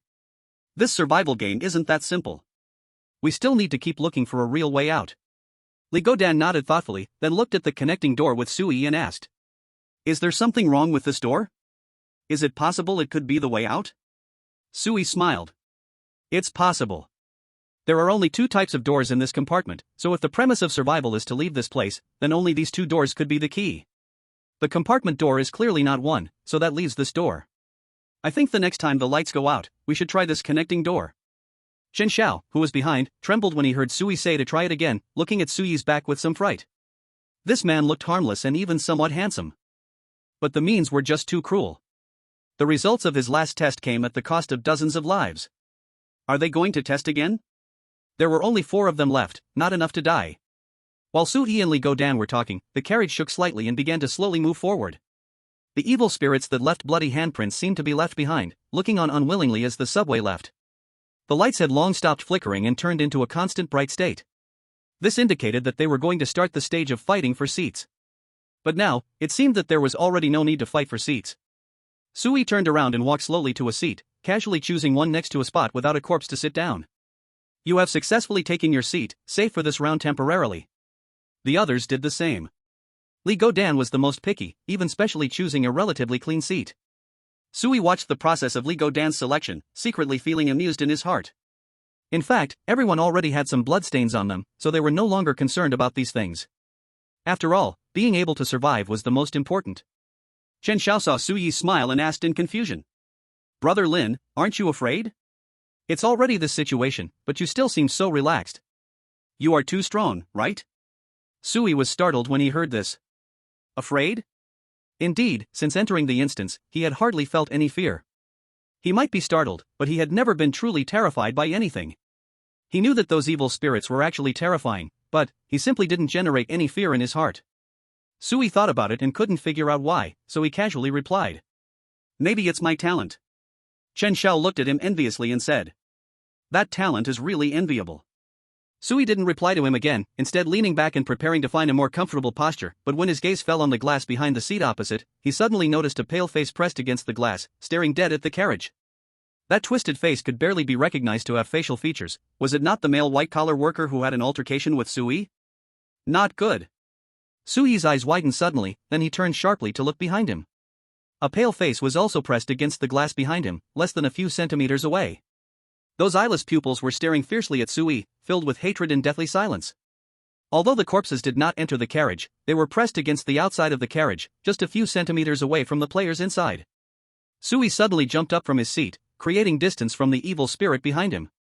Chen Xiao looked at Sui in confusion, but previous experience made him instinctively stand up with Sui before he asked.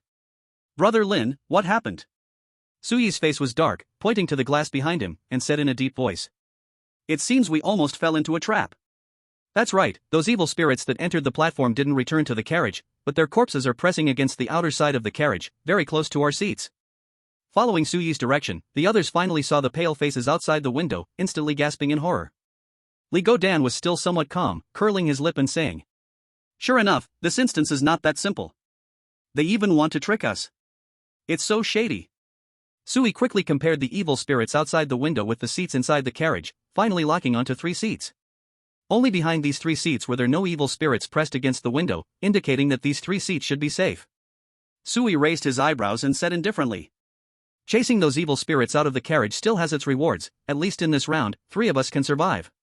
These evil spirits could originally influence the players on both sides. Now it can only affect one player in the seat. Now we need to decide who will be the unlucky one to die. Chapter 15, Come.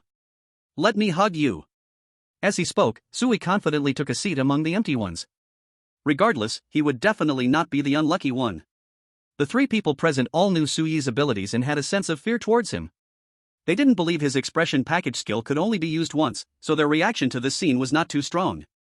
In an instant, there were only 2 seats left. Chen Xiao, having followed Sui closely, was nearer to the remaining seats. He quickly occupied the second seat. Zhang Mengli was still holding onto the railing, the farthest from the safe seats. Her legs felt weak, it would be very difficult for her to walk over. Sui glanced at Zhang Mengli indifferently, saying nothing, and his heart had no waves of emotion. In this survival game, pity is the saddest thing. In a survival instance, whose life is not like grass? Including his own. Life and death are fated. When one lacks ability, whether alive or dead, accepting it is the only choice. Li Godan bounced towards the seats, not forgetting to mock Xin Xiao. Hey, uncle, aren't you the symbol of friendliness and peace? Why don't you go help Sister Mingli? Then give your seat to her. Chen Xiao smiled awkwardly, not daring to look at Zhang Mengli. This. Li Godan directly interrupted Chen Xiao, boldly saying. What do you mean? Being afraid of death is human nature, why stutter? Oh, this seat is so dirty. Annoying. After saying that, she reluctantly jumped onto the last seat. At this point, all safe seats had been occupied, and it seemed that only death awaited Zhang Mengli. But Sui was somewhat surprised. Zhang Mengli did not show any fear or yell at them, she simply moved her feet silently in their direction. What was she trying to do?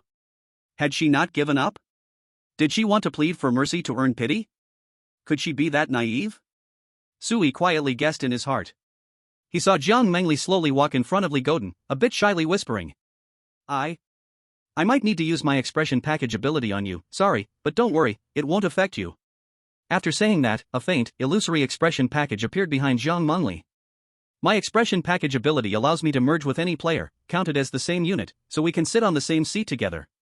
Zhang Mengli explained. Only then did Sui understand. So her expression package ability was like this, no wonder she hadn't seemed anxious or angry just now. It must be said, this was the safest and least threatening ability to others. As long as she found a strong teammate, she could always stick with them. But he wondered how many times this ability could be used. It might also be an S-class ability? Chen Xiao looked enviously at Zhang Mengli, deeply moved in his heart. What a life-saving expression package ability. Li Godan paused for a moment, then said boldly. Great. Sister Mengli can also survive. Come here for a hug. Zhang Mengli's face turned slightly red, and she quickly bowed her head to thank him. Thank you. Saying this, Zhang Mengli activated her skill on Li Godan. At this moment, however, an unexpected change occurred. The expression package behind Jiang Mengli suddenly shattered for some reason. Even Jiang Mengli herself was stunned, and she spoke with some urgency and confusion. Expression package ability usage failed. Please retry. Why does the system tell me this expression package ability has failed? Looking at her, she was so nervous that she was almost crying. Li Guden tilted his head, thought for a moment, and then spoke up. Sister Mengli, you don't have to worry, this should be related to me. My body is a bit special, you can try someone else. Someone else? Jiang Mengli hesitated a bit, glancing at Sui and Chen Xiao. After all, she was a girl, it was still bearable to hug Li Guden, but if he didn't work, there were only 2 boys left. No matter how much she didn't want to, there was no choice. If she didn't use her expression pack ability, she could very well die. In the face of life and death, that little bit of shyness about gender differences didn't mean anything. Jiang Mengli bit her lip lightly, without a trace of hesitation in her gaze, she directly skipped over Chen Xiao and fixed her eyes on Sui. Chen Xiao felt a bit stifled. Was his rejection so obvious? Did he not even have the right to make Jiang Mengli hesitate for a moment? But there was nothing to be done, Jiang Mengli was not blind. How could she give up a younger boy and choose a middle-aged man like him? With a sigh, Chen Xiao lamented. Being young is really good. Li Guden glanced at him and sneered. It's not that being young is great, it's that being handsome is great. Do you believe that even if the big brother was the same age as you, he would still be chosen? Some things are destined from birth. Chen Xiao closed his mouth sulkily. How does this little Guden like to poke people's wounds at such a young age? It's really annoying. On Sui's side, Jiang Mengli had already stepped in front of Sui, saying in a voice as low as a mosquito. Sorry, Mr. Lin, I offended you. After saying that, Jiang Mengli tried to use her expression pack ability again. This time, she succeeded. Jiang Mengli uncontrollably opened her arms and suddenly pounced into Sui's embrace, tightly hugging his back with her hands. Not only that, her deadly long legs quickly wrapped around Sui from behind, and her whole body hung directly on him, their bodies pressed tightly together with almost no space in between. They seemed to be truly becoming one person. Jiang Mengli's originally fair face instantly flushed bright red, as she lowered her head, too embarrassed to look at Sui in front of her. This was the first time she had been so close to a boy. Jiang Mengli didn't even know if awakening this expression pack ability was a stroke of luck or a torment. Chen Xiao, who had been looking down, couldn't help but lift his head, looking at the scene with a bit of envy. Being handsome really is good. While thinking, Chen Xiao secretly glanced at Sui, and his expression was quite lewd. Sui rolled his eyes at Chen Xiao, having no time to pay attention to him. In fact, Sui was not as relaxed as Chen Xiao imagined, Jiang Mengli's softness pressed against Sui's chest, even making him feel a bit breathless. Moreover, because they were too close, Sui had to control himself, otherwise, if something changed, wouldn't it be very embarrassing? Sui certainly didn't want to die, only to face social death first. Chapter 16, Is it soft? Li Guden, this girl, was worse than Chen Xiao. She boldly asked. Big brother, is it soft? Is it comfortable? Sui decisively chose to ignore Li Guden's words. He took a deep breath, wanting to calm his emotions, but accidentally inhaled the scent of Jiang Mengli's hair, stirring his heart even more. He quickly closed his eyes, eliminating all distracting thoughts, silently repeating. 1 times 1 is 1, 1 times 2 is 2. Jiang Mengli, closest to Sui, heard his voice, first stunned, then felt a bit amused. Was Sui using multiplication tables to distract himself? What a unique method indeed. Jiang Mengli could sense that Sui had no intention of taking advantage of her, he didn't even have his hand on her back, but held it high, trying to minimize contact between them. The current Sui seemed different from the cold-blooded demon they tried to speculate about just a moment ago with a crowd of more than 10 people. Jiang Mengli's tense body gradually relaxed, quietly breathing, waiting for this round to end. Sui's emotions quickly calmed down as well. Li Guden saw that Sui was ignoring him and no longer mocked him, seriously asking. Now, the lights in the carriage should be about to go out, right? Big brother, do we have any plans next? Sui replied lightly, wait for the evil spirit to pass, then try to leave this carriage. If we can leave, perhaps my guess is correct. Chen Xiao, somewhat puzzled, said, but, if we leave this carriage, won't we just go to other carriages? Could there be other players in those carriages too? Isn't that the same as now? Sui glanced at him, a bit too lazy to explain. In the end, it was Li Guden who talked more and briefly explained to Chen Xiao, though not very kindly. Are you an idiot? Since this is a subway, it means it definitely has a driving cabin. Leaving the carriage to board the platform is not an option, so we can only find a way to prevent the subway from reaching its final destination.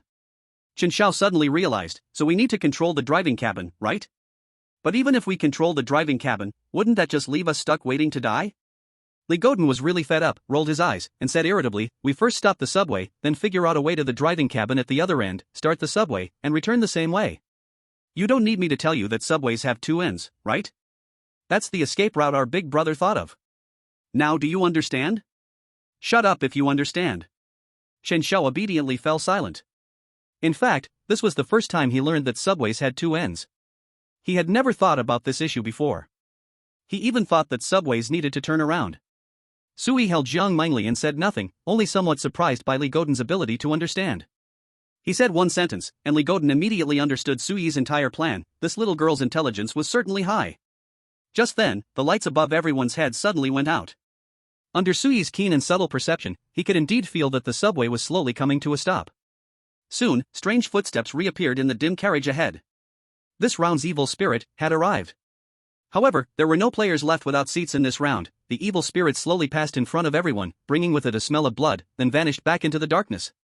After the evil spirit disappeared, Chen Xiao let out a sigh of relief. Even though he sat in the seat, he couldn't help but feel a deep-seated tension.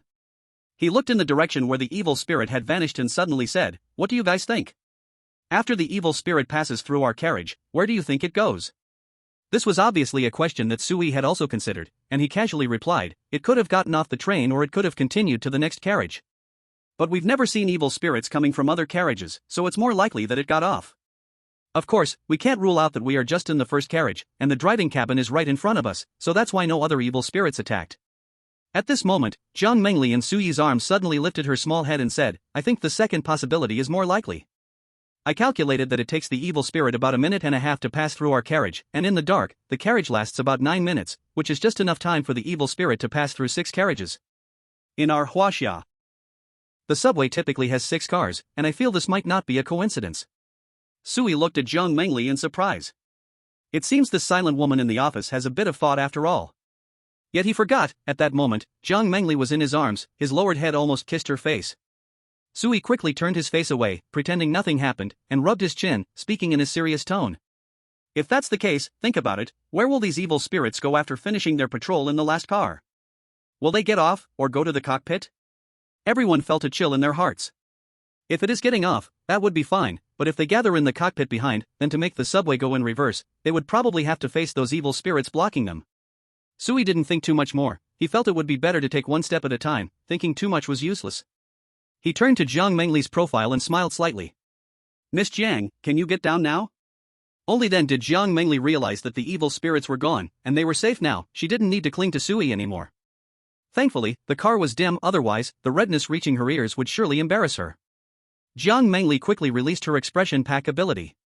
This expression pack ability also has a time limit, it can only last for 5 minutes, with a cooldown of 30 minutes. If they still couldn't find a way out, Jiang Mengli might not have another chance to use it. She quickly jumped off Sui and hugged a nearby railing. Sui moved his slightly numb body and quickly walked towards the darkness, towards the door that connected them. Chen Xiao and Li Gadan followed closely. Perhaps holding onto Sui gave Jiang Mengli a great sense of security. This time, her weak legs felt much better, and she quickly caught up with the others. In the darkness, Sui calculated the distance simply and then reached out into the dark. Obstacles disappeared. As expected, this door opened when the lights went out. Sui felt a slight joy in his heart. This was a good omen, his guess about their way out was likely true. Chapter 17, Entering the Cockpit. But Sui didn't rush to step in, instead, he turned to look at Chen Xiao behind him, casually saying, "Brother Chen, you are the elder, you should protect us younger ones, why not go ahead?" His words seemed to be a question on the surface, but underneath, there was an undeniable strong attitude. Chen Xiao's body stiffened, looking at Sui in disbelief. "Me?" Sui nodded lightly. "Yes, it's you, uncle. Elders should act like elders, don't you agree?" At this, a trace of resentment flickered in Chen Xiao's eyes. But soon, he suppressed his thoughts. He wanted to refuse but feared that if he did, Sui would isolate him or even scheme against him. Sui was very smart, he could spot the key to the scenario. If Sui claimed he found the way out, Chen Xiao couldn't discern the truth and could very well get himself killed. It was better to be obedient. In helplessness, Chen Xiao could only nod in agreement and stepped ahead of Sui. Li Gadan chimed in. "Uncle, you're awesome." Chen Xiao's mouth twitched. In the darkness, Li Gadan walked beside Sui while Jiang Mengli walked behind with her head down. At the front was Chen Xiao, leading the way. At this moment, Chen Xiao's palms were sweaty, his eyes scanning back and forth, vigilantly watching his surroundings. people are always filled with fear of the unknown. Suddenly, Chen Xiao tripped and his body instinctively lurched forward. He was instantly alarmed and quickly steadied himself. When he lifted his head again, he found that the front was already open and clear. The previously pitch-black darkness had dissipated, replaced by dim, swaying lights. Although not bright, at least it was possible to see the surrounding scenes clearly. Finally, there's light. Chen Xiao felt a rush of joy in his heart, quickly scanning his surroundings and realizing that this truly was the cockpit. Moreover, he saw no trace of malevolent spirits. It was very safe. He murmured to himself. That Linny guy is indeed sinister and annoying, but I have to admit, his mind is really sharp. If I want to escape this bizarre instance, I might have to rely on this guy. It's not time to turn against him just yet. But, you better remember, you're asking me to clear the way for you? Ha ha. After pondering for a moment, Chen Xiao turned around and shouted. Safe. You guys hurry in. Jiang Mengli heard this, was about to move forward, only to bump directly into the front of Sui. Ah. Sorry. Jiang Mengli instinctively apologized, raising her head to look ahead, only to find Sui still standing in place, unmoving. Not just him, but Li Gadan beside him also stood still. The two seemed to be waiting for something in perfect sync. After several seconds, confirming that there were truly no strange sounds, Sui and Li Gadan finally stepped in together.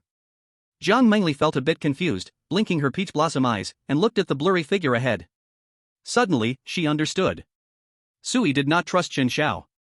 He worried that Chen Xiao, even if he saw a room full of malevolent spirits, would drag Sui and the others down with him if he knew he couldn't escape. So after hearing Chen Xiao say safe, Sui did not step in right away. After waiting for several seconds, with no screams heard, only then did Sui feel safe to enter. Jiang Mengli looked at Sui with admiration. Clearly younger than her, but his thoughts were so meticulous, it was truly impressive. Of course, even more impressive was Li Gadan.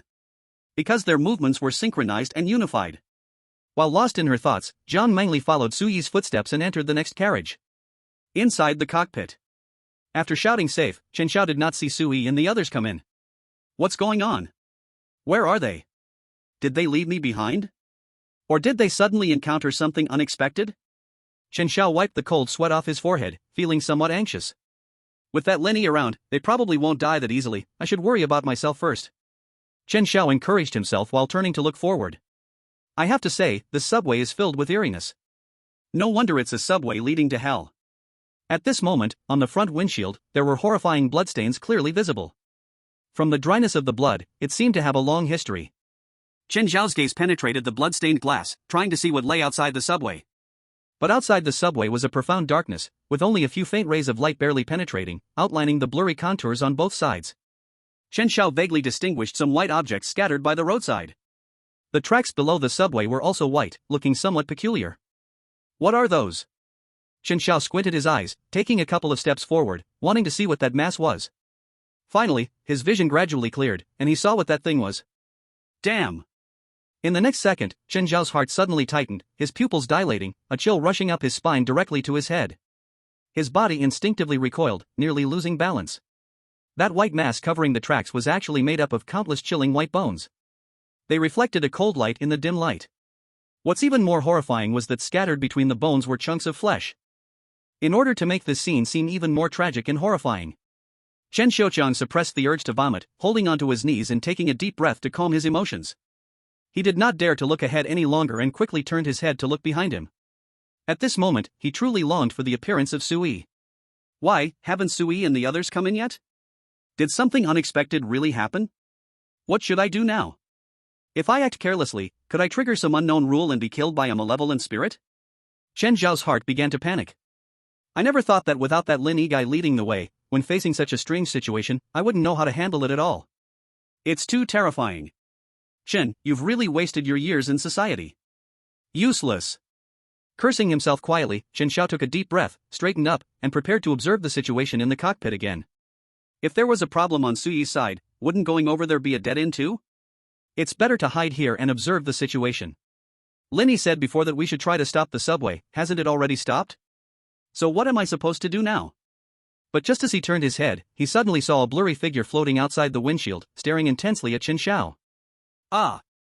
Chen Xiao let out a scream and turned to run. Bang! He had just turned around when he did not see what he hit, and directly fell to the ground. Did the malevolent spirit come? Chen Xiao's heart was full of despair, and he even dared not open his eyes. He tightly hugged his head, his body trembling from fear. Don't kill me, don't kill me. Chapter 18, The Principle of Killing. The next second, however, a familiar voice rang in his ears. Uncle, what are you doing? That tender voice, it was Li Godin. Chen Xiao suddenly opened his eyes and looked up. Sui and the three were standing right in front of him. Li Godin had a big smile on his face, Sui looked indifferent, and Zhang Mengli was still hanging her head, deep in thought. Chen Xiao finally realized that the thing he ran into was actually Sui and the others. He was scared to death. He let out a sigh of relief, quickly got up from the ground, fearful and stammering as he spoke to Sui and the others. I just saw a ghostly figure suddenly appear on the windshield. Sui had a strange expression, pointing to the windshield in front of him, slowly saying, Is this what you're talking about? Chen Xiao, confused, turned his head and found that the ghostly figure was also pointing ahead. The figure looked just like Sui. That's right, it was the reflection on the windshield that showed Sui behind Chen Xiao, making him mistaken for a ghostly figure outside. Li Godin laughed and said, Uncle, are you too cowardly? Chen Xiao scratched his head and quickly changed the subject. Why did you guys come so late? Did something happen? Sui raised his eyebrows in mock shock, showing no signs of abnormality. Late? We came in as soon as you did. Chen Xiao was completely bewildered. But I feel like I've been here for at least 10 seconds. Sui pondered for a moment, slowly saying, It's possible that this space is a bit strange. The players who escaped the carriage also did not scream right away, it's not important. We don't have much time, we need to research the cockpit first. Chen Xiao nodded in confusion. Maybe. He just didn't notice that behind Sui, Li Godin had been trying hard to suppress laughter. Sui walked past Chen Xiao, quickly heading to the control panel. Li Godin also curiously followed closely behind. But as he passed by Chen Xiao, Li Godin pretended to be serious and when passing by Chen Xiao, he nodded in acknowledgement. Chen Xiao chuckled, a sense of pride swelling within him, and he instinctively said, No need to be polite, no need to be polite, it's what I should do. But soon, he realized. Damn. They clearly considered themselves cannon fodder, so why did he feel proud? Isn't that disgraceful? Chen Xiao's smile instantly vanished, replaced by a serious expression, as he caught up with Sui and the others, muttering in a voice only he could hear. Heh, just wait, soon I will make you regret it. Sui stood at the control panel, glancing around briefly before decisively beginning to operate it. Li Godin was shocked. Big brother, you understand this thing? I didn't expect you to be so talented. Sui replied with a serious face. I don't understand. Li Godin was immediately at a loss for words. You don't understand and yet you're operating it? Sui spoke earnestly. First of all, it's obvious this is not a hammer, but a joystick and buttons. Secondly, not knowing doesn't matter, we can try one by one, we will figure it out. This cockpit has no driver, which means it is probably on autopilot. We must turn off the autopilot function, so the subway won't continue moving forward. While speaking, Sui accidentally pressed a button, and the screen in the center of the control panel flickered for a moment before suddenly lighting up. The screen was divided into 8 parts, but 7 of them were dark and unclear, only the corner section displayed the surveillance of the cockpit where Sui and the others were currently located. Although the light was blurry, they could at least see the silhouettes of Sui and his companions. Look! We've discovered one, right? Sui leaned in, studying it closely, and said. I think these 8 parts should represent the 6 carriages and 2 cockpits. Zhang Mengli's earlier guess was right, the subway really has 6 carriages. After speaking, Sui continued to try other buttons. After pressing a yellow button, a buzzing sound came, and the incandescent lights above them suddenly brightened. Not just here, on the surveillance, the 6 sections representing the carriages also became brightly lit. Sui and the others could clearly see other players sitting in chairs, trembling with fear. Indeed, each carriage had different players. At the same time, Sui also spotted the figure of the evil spirit. Sui squinted, analyzing. Our guess is correct again. There is only one evil spirit, it entered from the first carriage and walked straight to the end. Now it has reached the 4th carriage, while the players without seats in the 5th and 6th carriages are temporarily still alive. However, the situation in the other carriages is not optimistic. After several rounds of the game, there are fewer and fewer players able to survive. Look, even the 3rd carriage has been completely wiped out. I estimate that during the first flicker of the lights, most players stayed in their seats and ended up being killed by the evil spirit hiding underneath, just like the female student, but that's not important. Sui's gaze quickly shifted between the various monitors. At this moment, Li Godin pointed at the evil spirit in the 4th carriage, looking up at Sui, and asked. Big brother, since the lights are already on, shouldn't it disappear? Isn't it only supposed to appear when the lights are off? According to the previous rules, this evil spirit only appears and kills when the entire subway is in darkness. And the evil spirit underneath the seats begins to kill when the lights flicker. Sui replied calmly. I believe the appearance of the evil spirit has nothing to do with the lights. The lights are just a guise to make us overlook the real reason. Li Gooden and the others were all taken aback. All along, the rules had tied the lights and the evil spirit together, but now Sui was saying the lights and the evil spirit were unrelated? Chen Xiao asked in surprise. Then why does the evil spirit always show up when the lights go out? Sui smiled and explained. The essence, we need to think more about the essence of the problem. These evil spirits want to kill, and they must need an opportunity. Or rather, only when we players break certain rules can the evil spirits kill. And this opportunity should be the subway's operational status. When the subway stops at the platform, the evil spirits can kill those players without seats in the order of the carriages. Similarly, when the subway starts to move, the evil spirits under the seats can devour the players in the seats. Of course, this is just my guess. At least the evil spirits on the platform won't randomly enter the subway anymore. The doors connecting the carriages were all wide open, and anyone could move freely between the carriages at any time. Except for the empty carriage number 1 and the carriage number 3 filled with corpses, many players in the other carriages were looking around in confusion. With the help of the lights, they also saw the connecting doors leading to other carriages, and naturally, some began to ponder whether to leave their current carriage. Perhaps there might be a glimmer of hope in the other carriages? However, the presence of evil spirits under the seats made them temporarily hesitant to take any action. Jiang Mengli, turn off all the lights first. Sui said. Chen Xiao looked at Sui in confusion, seemingly not understanding.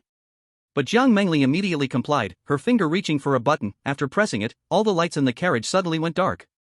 Chen Xiao asked in confusion. Didn't you say that light has no effect on evil spirits? Why turn off the lights? Yes, light has no effect on evil spirits, but it affects people. It's simple, for most people, darkness and the unknown are things that instill fear, so they won't rashly take action in the dark. If the lights are on, they might hinder our movement or even disrupt our plans. Chen Xiao finally understood. So are we setting off now? But Sui once again denied his idea. No, now we wait. Wait? Wait for what? Chen Xiao was puzzled, instinctively looking at the other two, but found Li Guodan calm and indifferent, seemingly understanding why Sui wanted to pause for a moment. Jiang Mengli stood quietly beside Sui, her face devoid of any expression, as if she were not thinking at all. In this four-person team, only Sui had absolute authority. Li Guodan and Jiang Mengli were undoubtedly Sui's loyal supporters. If he told them to go east, they would never go west. So even though Chen Xiao had doubts about Sui's decision, he felt too embarrassed to voice them and even more afraid to question it. Once he did, he would be ridiculed by Li Guodan. After all, Chen Xiao was also a small boss. How could he bear to be ridiculed all the time? Helpless, he could only suppress his impatience and quietly waited for Sui's next command. Chapter 20, We Have No Choice. Sui silently calculated the time in his heart. The others remained silent, and the entire cockpit fell into silence. Even the usually noisy Li Guodan refrained from speaking, allowing Sui to think quietly and seriously. 2 minutes passed silently, and suddenly Sui said, Jiang Mengli, turn on the lights and open the carriage door. Jiang Mengli was focused, and as soon as Sui spoke, she quickly followed orders, pressing 2 buttons in succession. Her reaction was indeed quick. Before she turned on the lights, Sui's gaze was fixed on the monitor, staring at the scene in carriage number 6. At that moment, the evil spirit had reached the end of carriage number 6. The unfortunate player in carriage number 6 had been executed, but the method of execution was somewhat cruel. He was actually torn in half, blood and entrails spilling everywhere. What the hell? Ripped apart? This evil spirit is too violent. Even Chen Xiao, watching through the monitor, couldn't help but gasp. Not to mention the players inside carriage number 6. Initially pitch black, although they knew a fellow player in their carriage had died, the players in carriage number 6 couldn't see clearly, so the sensory stimulation was lesser. But now that the lights suddenly turned on, this ghastly scene almost shattered the nerves of the 2 remaining players in carriage number 6, who screamed and fled to the corner, trying to distance themselves from the terrifying evil spirit. However, Sui's purpose in turning on the lights was not to scare the 2 players. He was staring intently at the movement of the evil spirit. From the surveillance, it could be seen that the evil spirit's body twisted and distorted like a cursed vine, staggering as it walked, as if it might lose balance at any moment. After cruelly ending the life of the player without a seat in carriage number 6, it continued to move along the carriage in a stiff posture. When it passed the carriage door, the evil spirit paused for a moment, showing a hint of hesitation. But in the end, the evil spirit did not choose to turn but continued forward, disappearing at the edge of the surveillance view. Sui's expression was somewhat gloomy. At the end of the surveillance view, there was only a door. That was the connecting door to another cockpit. It seemed that all the murderous evil spirits had not left the subway but were gathering in another cockpit. Alright, Jiang Mengli, close the carriage door, but leave the lights on. Jiang Mengli obediently nodded and immediately did as told. Li Godin turned to look at Sui, his tone a bit playful. Now this situation is a bit troublesome. I estimate that there are at least 3 evil spirits in the other cockpit. If we want to use the escape route that Big Brother mentioned to leave, we have to face these 3 evil spirits. As soon as Li Godin said this, Chen Zhao's expression changed drastically, looking at Sui and Li Godin in disbelief. Are you joking? We are going to face 3 evil spirits? How could we possibly do that? Sui's lips curled into a smile. Can't do it? Then just die. What is there to say? It's already a life or death situation. You don't really think this survival scenario is just a game, do you?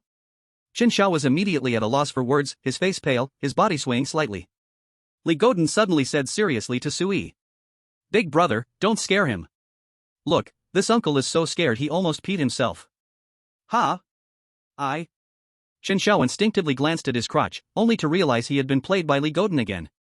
Ha ha ha ha ha. Uncle, you really believed it? Li Godin laughed so hard that he couldn't straighten his back. Chen Zhao's face immediately changed, turning from white to blue, an unpredictable hue. Sui glanced at Chen Zhao and Li Godin and said. Stop joking. I am not scaring any of you, what I said is true. However, a life or death situation means we still have a glimmer of hope. You should remember everyone's attributes interface, right? Why does the survival system assign attributes to each of us? Have you ever thought about it? Chen Zhao was taken aback, shaking his head. Jiang Mengli tilted her head slightly and attempted to speak. Existence is reasonable. Are you saying this is the key for us to face the evil spirits? Sui looked at Jiang Mengli with satisfaction, smiling. Exactly. I suspect that the evil spirits are only invincible when facing players who break the rules. Conversely, as long as we don't break the rules, they might not be that strong. At least not existences that can kill us instantly. The existence of attributes is to give us a chance to kill the evil spirits. Sui took a deep breath, his gaze falling on the surveillance footage. He was looking at the pitch-black cockpit. But no matter what, since we stepped on this subway, we have no choice, do we? After saying this, Sui turned and headed towards the outside of the cockpit. This time, their goal was to cross the entire subway and reach the other end. Chen Zhao stood in place, falling into silence, not saying a word. Because what Sui said was right. They had no other choice. Jiang Mengli's straight legs were slightly trembling, but she still silently clenched her fists. We must live. After a moment of silence in the air, Li Godin's bright laugh broke the silence among the group. Let's hurry up. I can't wait any longer. Facing the evil spirit head-on just sounds so exciting. Chen Zhao looked at Li Godin deeply. She sighed. You little girl really doesn't know fear. But you are right, it is indeed thrilling. Jiang Mengli nodded gently. Chen Zhao gritted his teeth and said sharply. Damn it. Just deal with them and it's over. At that moment, Chen Zhao felt his blood boiling. He felt like the protagonist in an anime, awakening his power at the last moment of a life-and-death battle, about to turn the tide, save the team, and finally hold the beauty in his arms. Suddenly, Sui's lazy voice interrupted Chen Zhao's fantasy. Hey! Guys, are you moving or not? Are you planning to sleep on the floor here tonight? Chen Zhao then realized that Sui was almost at the cockpit door. He suddenly felt his face flush with embarrassment. He was nearly 40 years old, yet still had such childish thoughts, truly embarrassing. He patted his head, didn't dare to say anything, and quickly turned to follow Sui's pace. Chapter 21, Look at My Gesture. Found a treasure. After leaving the cockpit, Sui and his group returned to car number 1 again. The carriage was filled with a suffocating silence. One by one, the pale-skinned evil spirits sat in their seats, their hollow eyes staring blankly at the void ahead, showing no signs of life. These once vibrant lives now remained only as grotesque shells. Sui and the others did not linger in car number 1 and continued forward. Before they could step into car number 2, Sui, who was in the lead, glanced at the scene inside, smiled faintly, suddenly stopped and called out loudly. Stop hiding. We are players too, not evil spirits, we mean no harm. But car number 2 was completely silent, and no one responded. Nervous and tense, Chen Zhao looked at Sui, somewhat puzzled.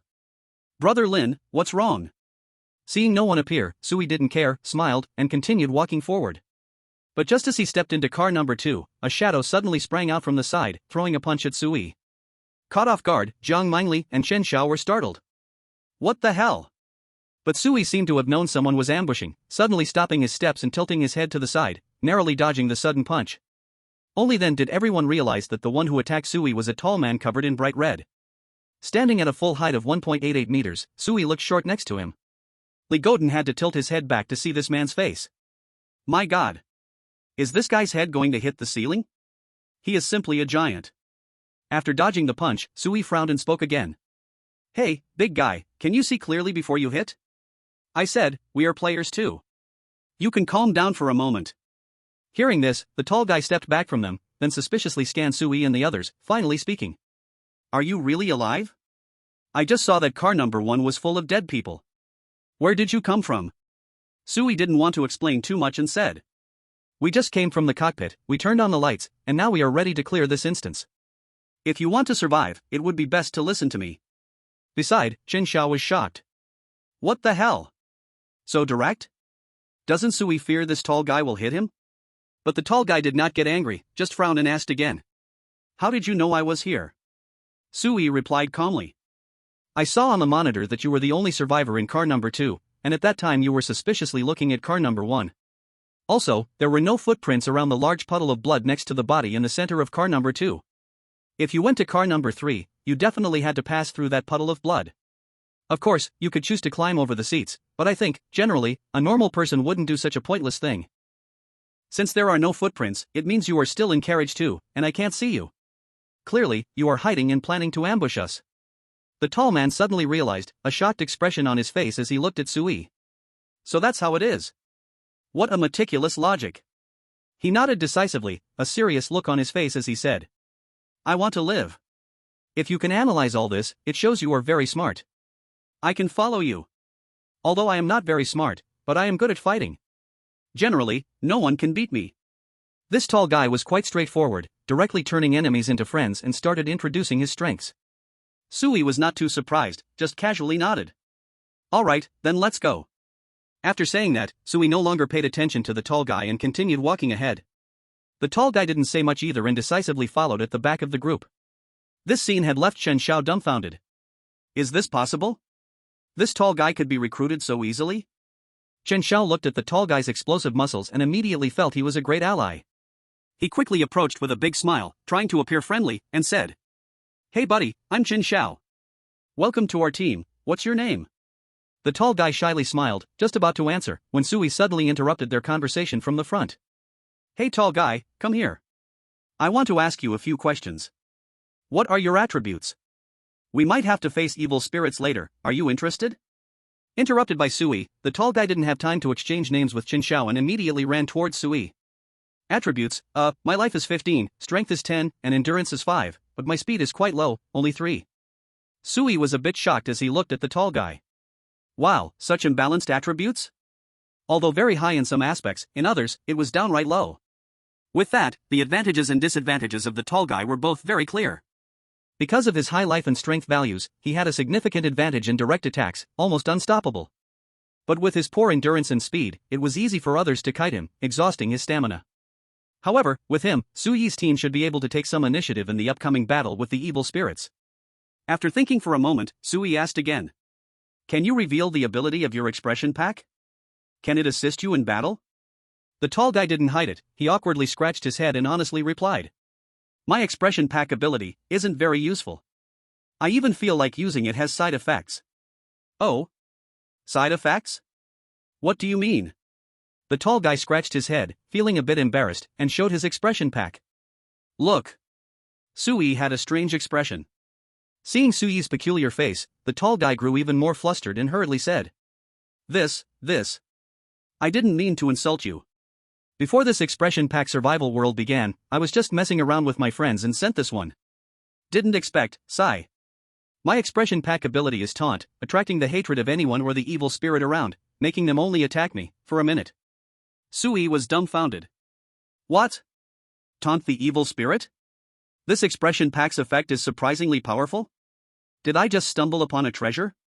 This tall guy might play a key role in the upcoming battle against the evil spirits at the cockpit at the end of the carriage. Chapter 22, What gives you the right to command us? Seeing Sui in a daze, the tall guy hesitantly asked.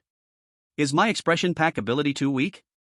Sui quickly shook his head, patted the tall guy's shoulder, and smiled broadly. Of course not.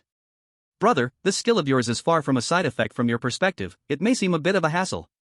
But in terms of team dynamics, your skill is definitely a top-tier protection skill. The tall guy was taken aback. Protect skills? Really? I'm not very smart, don't trick me. Sui smiled slightly, his words carrying a deeper meaning. Of course, I wouldn't trick you. But in the future, if you plan to continue with other survival missions, you must be careful not to casually reveal your abilities to others. It's easy to get taken advantage of, understand? The tall guy nodded, seemingly understanding yet not fully aware. Sui didn't mind, shrugged his shoulders, and continued on. It was already good luck to run into this tall guy in carriage number 2. As they moved forward, carriage number 3 had turned into a ghost carriage, empty with no signs of life, 20 corpses sitting in their seats, staring blankly ahead. This scene was no different from a hell on earth. The atmosphere was eerily silent. Chen Xiao couldn't help but hunch his shoulders, murmuring, "Why do I feel like the temperature dropped several degrees after entering this carriage?" Sui and the others didn't stop and continued moving forward. Next was carriage number 4. Sui looked around carriage number 4, and it was not much different from what he saw on the monitor. The players in carriage number 4 were lucky to have 3 survivors. But what surprised Sui was their intense and strong resistance to the sudden appearance of him and his group. The leading guy adjusted his glasses with a proud look and coldly said, "Who are you? Why should we join you and follow your commands? We are top students from Beijing University. What qualifications do you have to command us?" Li Guden looked at Sui with an eager expression. She knew these guys were in for some trouble. Instead of getting angry, Sui found it somewhat amusing. Qualifications? Do survival missions require qualifications? He thought for a moment and smiled. My qualifications? I graduated from high school, never went to college. Upon hearing this, a trace of disdain flickered in the guy's eyes. High school graduate, haha, in that case, you'd better listen to me. Before he could finish, Sui waved his hand toward the tall guy. Sui didn't want to waste words with these self-important top students, it was more direct to let the tall guy take action. Big guy, beat them up. Leave? No, I said beat them up. Give them a lesson. I'll give you 3 minutes. I hope that after 3 minutes, they won't still be so arrogant with me. The tall guy nodded eagerly, clenched his fists, and stepped forward. Seeing the over 2-meter tall guy step up, the once arrogant top student suddenly changed his expression, shouting loudly. What are you doing? Back off. I warn you, hitting people is illegal. Do you believe I'll report you? Ouch. Ouch. It hurts. Don't hit my face. 3 minutes later. Sure enough, the tall guy lived up to expectations. All 3 top students had completely lost their arrogant airs and couldn't utter any of those haughty words. Because, they had been knocked unconscious. The tall guy looked at the fainted individuals, scratching his head in a bit of a panic. I didn't mean to. I didn't expect them to be so weak. Sui twitched his mouth, not caring. It's fine, just what I need, a few baits. Then Sui directed a few people to strip off the clothes of the 3, using them as ropes to tie them up. Then the tall guy, like a child carrying chicks, lifted one in each hand, while Chen Xiao struggled to drag one along. Sui, with 4 living people and 3 wrapped-up captives, continued toward the back carriage. Chen Xiao, at the rear of the group, looked at Sui's actions, secretly shocked. This Sui was too ruthless, wasn't he? Why did Sui not only knock these people out but also tie them up to take away? At that moment, Chen Xiao recalled what Sui had just said. It's fine, just what I need, a few baits. Baits. Sui's intentions were now very clear. These 3 individuals were likely to become the cannon fodder in the next steps. Chen Xiao couldn't help but shiver. He didn't even dare to imagine who Sui would choose as cannon fodder if those few brainless players in Carriage 4 hadn't bumped into the gun's muzzle. The people in Carriage 5 witnessed everything that happened in Carriage 4, and the 2 survivors didn't hesitate to pledge their loyalty to Sui, even eagerly helping Chen Xiao and the tall guy lift the prisoner. What a joke! They had clearly seen the example of resistance right in front of them. If they still didn't know how to choose, they would be fools. Choosing to side with Sui might not guarantee survival, but refusing to do so would definitely lead to being treated like a punching bag. Finally, everyone arrived at Carriage 6. This was the last carriage of the entire subway train. Inside Carriage 6, there was a couple huddled together, shivering in a corner, seeming not to have fully recovered from the recent fright. The boy lay in the girl's embrace, clutching his forehead and howling in pain. It seemed there had been a fierce struggle among the players in this carriage. The boy's forehead was covered in blood, slowly flowing down along his forehead and hair, dripping onto the floor. Although it looked scary, Sui estimated that the boy's injuries were all superficial, he was not in immediate danger of death. When the girl caught sight of Sui and the others, her eyes lit up, and she quickly shouted. Are you the surviving players? Hurry! I know the way to survive. We must hurry. Sui raised an eyebrow with interest and replied casually. Oh? Tell me more. The girl looked at Sui and the others in some confusion. It seemed they weren't really excited upon hearing the term way to survive. Did they not want to live? Though doubtful, the girl quickly continued. I guess the way to survive is to reverse the subway, away from the hell of the destination, back to the living world. So we need to stop the subway and go to the cockpit at the other end to restart it. Chapter 23, The Final Test of Survival. Originally, the girl thought after she finished speaking, Sui and the others would surely be excited and rush in the opposite direction. But she didn't expect these people still had no reaction, just subconsciously looking at the boy in charge. Sui looked at the girl in surprise. She actually thought the same as he did. Li Chang laughed inside. Looks like there's not just one clever person, huh, big brother? Don't feel too much pressure. Sui shot her a glare, then looked at the couple, smiling as he explained. Don't worry, we have already shut down the subway's automatic operation, and you are now in the last carriage. The way to survive is right behind the wall you're leaning against. As he spoke, Sui pointed to the pitch-black connecting door. Unlike other carriages, even standing in front of the connecting door, the group couldn't see what was happening inside the cockpit. This left Sui quite unclear about the cockpit's situation. After staring at the last connecting door for a moment, Sui turned and glanced back at the crowd, speaking in a deep voice. Next, what we are likely to face will be genuine evil spirits, the strength of which is unknown, and whether they can kill us in an instant, that is also uncertain. The crowd's expressions changed drastically. Those who had already been forewarned, like Li Chang and a few others, reacted relatively normally because they were mentally prepared. But the new arrivals from other carriages panicked at the news. Evil spirits? What a joke! Among the 5 new members, only the tall guy not only didn't feel fear but was instead full of fighting spirit. Seeing the scene, Chen Xiao couldn't help but curse. What a freak! Observing everyone's reactions, Sui was not too surprised. After all, it was an evil spirit, infamous for its ferocity, so being afraid was normal. Sui continued. Of course, I'm not asking for your opinions. You all, including myself, have no right to choose. Even if we continue playing the musical chairs game, we're still doomed. Tall guy, pick the first lucky one and throw him in. The tall guy quickly fell under Li Godin's influence, obediently following Sui's command. Though his body was strong and his mind simple, he could see who was the real backbone. The tall guy picked up a fainted player from car 4 and threw him towards the connection door that looked like a black hole, as if tossing out a garbage bag. That car 4 player disappeared the moment he touched the connection door, as if being sucked in. Sui made a shushing gesture, then began to listen carefully. No sound came. Could it be that the evil spirit stops attacking after we complete the task? Shen Xiao immediately got excited. If that's the case, that would be great. Sui didn't speak. He wasn't as optimistic as Chen Xiao. After thinking for a moment, Sui gave another order. Tall guy, choose another bait to throw in, but this time, just throw in half. The tall guy was stunned. Half? Do you want me to tear him apart? Sui was speechless. Was this guy really trying to be funny? Sighing, Sui helplessly said. Are you going to perform a scene of tearing apart the enemy? If you had that strength, why not tear the evil spirit apart? I mean, just let half of his body go into the connection door. Only then did the tall guy understand, quickly lifting another person and stretching his upper body into the connection door. After waiting for a moment, there was still no movement. Could it be that this cockpit was really safe? Beside him, Chen Xiao breathed a sigh of relief and smiled. Brother Lin, it seems the evil spirit is not ambushing here, inside is very safe. You're just overthinking it. Sui raised an eyebrow but didn't speak. Was he really overthinking? But if it was really safe inside, why couldn't they see the situation in the cockpit from the surveillance? Just a smokescreen? Sui felt it wouldn't be that simple. Pull it back. The tall guy nodded slightly, his arm muscles suddenly tensed up, ready to pull the bait back. But suddenly, he noticed that the bait felt lighter in his hand. Something seems off. He instinctively looked down at what was in his hands. Only then did he realize that he was only holding 2 legs of the bait. The bait had already completely disappeared from the waist up, leaving only intestines sliding down from the broken edge, hanging limply outside, dragging on the cold ground. The remaining lower half of the torso was drenched in bright red blood, like the final lament of life, pouring down from that broken body, creating a horrifying scene. Ah! In an instant, terrified screams erupted. The crowd, which had been gathered around, suddenly recoiled, even falling to the ground, staring in horror at the scene. The tall guy instinctively threw away the legs in his hand, his heart pounding violently in his chest, as if it wanted to leap out of his body.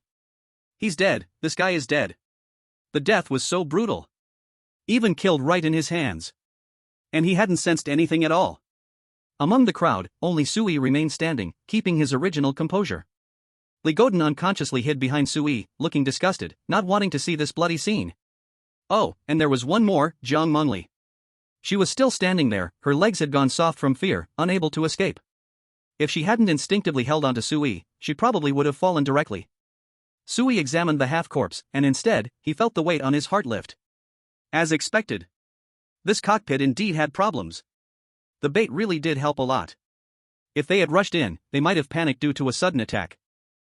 Sui squatted down, carefully observing the wounds on the corpse.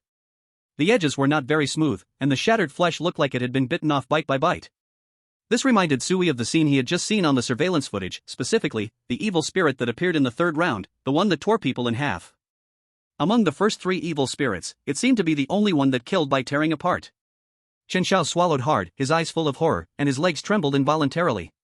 At this moment, the earlier rush of blood had been cast aside from his mind. The evil spirit was too terrifying. Brother Lin, should we still go in? Sui raised his eyebrows and smiled lightly. Why not go in? It is precisely because there is danger that we can be more certain this truly is the final test of survival. If the bait we throw in is unharmed, I would rather think about whether we are going in the wrong direction. Chapter 24, The Final Battle, 1, Cannibal. After saying this, Sui's cold, sharp eyes swept over everyone. I know this scene has a huge impact on you. Many of you might already want to turn back, but I can only tell you, retreating is also a dead end. If you turn your heads to look out the window, you might discover that something outside the car seems to be staring at us.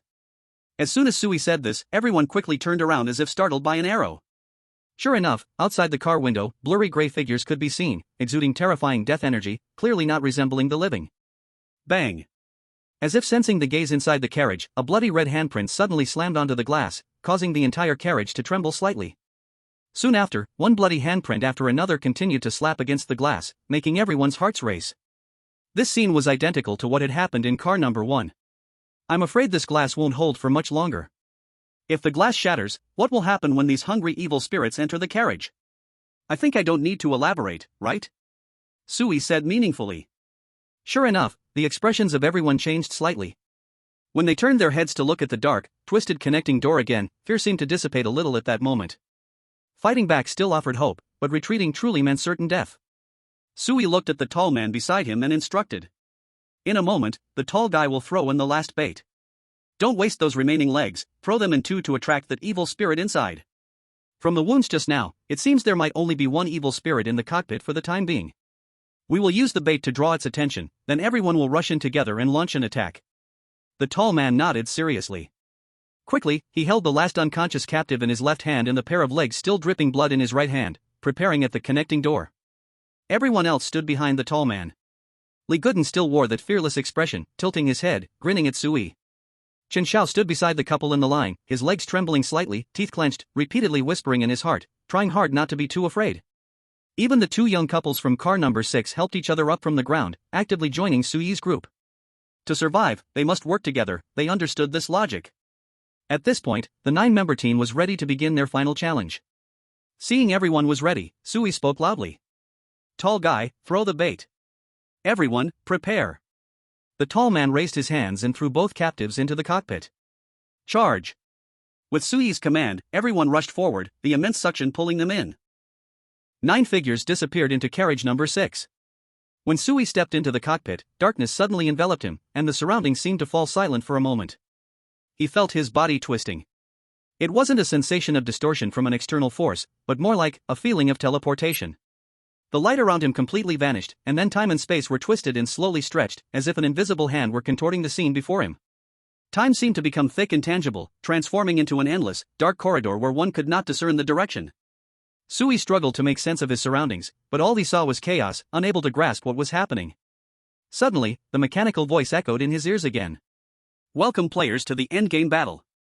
Congratulations, you are just one step away from clearing the dungeon. Life or death, it all hinges on this battle. Endgame battle, interesting. Sui murmured. As the voice resonated, he suddenly noticed that the surroundings began to sharpen, light appeared from somewhere. Even though he could not see the light source, he could make out the scenes around him. The other 8 figures appeared before Sui, or rather, they had never truly left. Sui could finally see them now. Chen Zhao's face was filled with fear, he swallowed hard and stammered, "Where is this place?" "Just now. I suddenly couldn't see anything, it scared me to death." Sui raised his hand, pointed ahead, and smiled. "This should be the arena that the survival world has built for us. Look, the evil spirit is right there." Upon hearing this, everyone quickly looked in the direction Sui was pointing. Sure enough, an evil spirit was crawling along, constantly gnawing at the snowman's body that was the bait. Its twisted form loomed grotesquely, its mouth wide open, with a tongue stretching like a whip, reaching into the air and leaving a trail of slime. The color of its tongue was a sickly purple, wet on the surface, accompanied by a nauseating stench. So disgusting. Li Godin pinched his nose, his face a picture of disgust. Apart from this terrifying scene, there was also a data panel floating in the void, displayed before everyone. Cannibal. Level 1. Health, 65-65. Strength, 5. Speed, 2. Skill, Devour, can regain health by consuming player corpses. Sui frowned, suddenly took a stone from his pocket, and hurled it forcefully at the cannibal. In the next moment, a -2 floated slowly above the cannibal's head. The cannibal abruptly lifted its head, looking in Sui's direction, its eyes filled with hatred, rising to walk slowly toward Sui. As it walked, it was even chewing on a half-eaten corpse, the crunching sound almost unbearable. Soon, after the cannibal consumed a piece of flesh, a green number appeared above its head. +1. It seemed this was the cannibal's devour skill. Sui understood. I see. We and these evil spirits have been pulled into a world similar to an online game. Our attributes represent the damage we inflict on the evil spirits with each attack. Likewise, the evil spirits have their own attributes. For instance, if my health is just 10 points, and I get hit by this evil spirit twice, I'll be dead. This gives us a chance to battle against the evil spirits. Big guy. Use your emoji skill on this cannibal. Chapter 25, Endgame Battle 2, Siege. The tall guy froze for a moment. Then he quickly reacted, without hesitation, decisively using his emoji skill against the evil spirit. The tall guy really struck a pose against the evil spirit. Sui was at a loss for words. Was it really necessary to be so melodramatic? However, the tall guy's actions didn't affect the effect of the meme. In an instant, the cannibalistic monster, originally staring at Sui, froze for a moment, then immediately turned its head, swaying its body, locking its crimson gaze on the tall guy, charging straight at him. Although the tall guy had some guts, seeing the monster rushing towards him still made him tremble with fear, standing there bewildered. Sui shouted sharply. Don't just stand there. Run. Quickly. Whoa. Only then did the tall guy come to his senses and hurriedly turn to run. You need to drag it around. This cannibal's speed is about the same as yours, as long as you keep moving, it won't catch up with you. Sui reminded the tall guy once more, then turned his gaze to the others. Everyone else, feel free to attack. Right now, the cannibal only has eyes for the tall guy, it won't attack us. Even though Sui said it was fine, the others were still hesitant, standing aside, reluctant to step forward. Seeing this, Sui took the initiative to charge forward. Although Sui's strength was very low, he still raised his fist and struck at the cannibal, then roared. If you don't want to die, hurry up and attack. The tall guy's meme ability lasts only 1 minute. Chen Xiao. Why are you still dawdling? Aren't you all fired up? You're backing down so quickly? Hearing this, Li Godin grinned and rushed forward. Beside him, Jiang Mengli gritted her teeth, took a step forward, but almost stumbled and fell.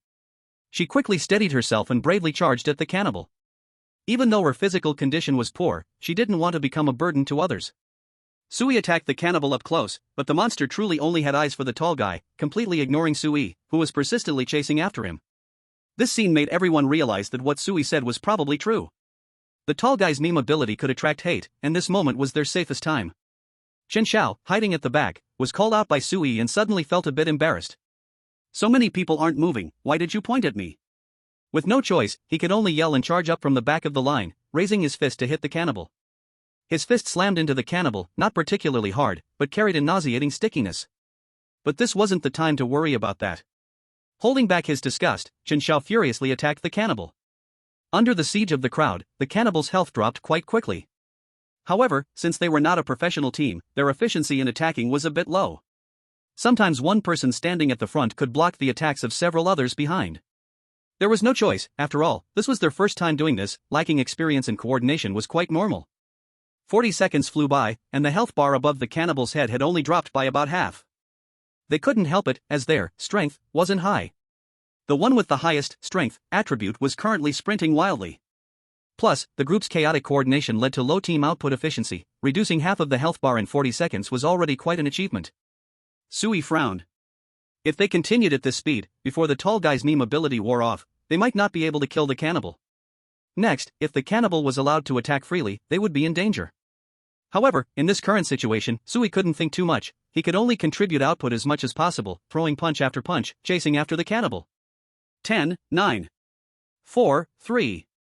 Sui counted down precisely in his heart. At that moment, Sui quickly shouted. Tall guy. Turn around. Hit it. The tall guy immediately turned around after hearing Sui's command, his muscles bulging instantly, his massive body towering over the ghoul, directly charging at it with his fist as big as a sandbag raised high.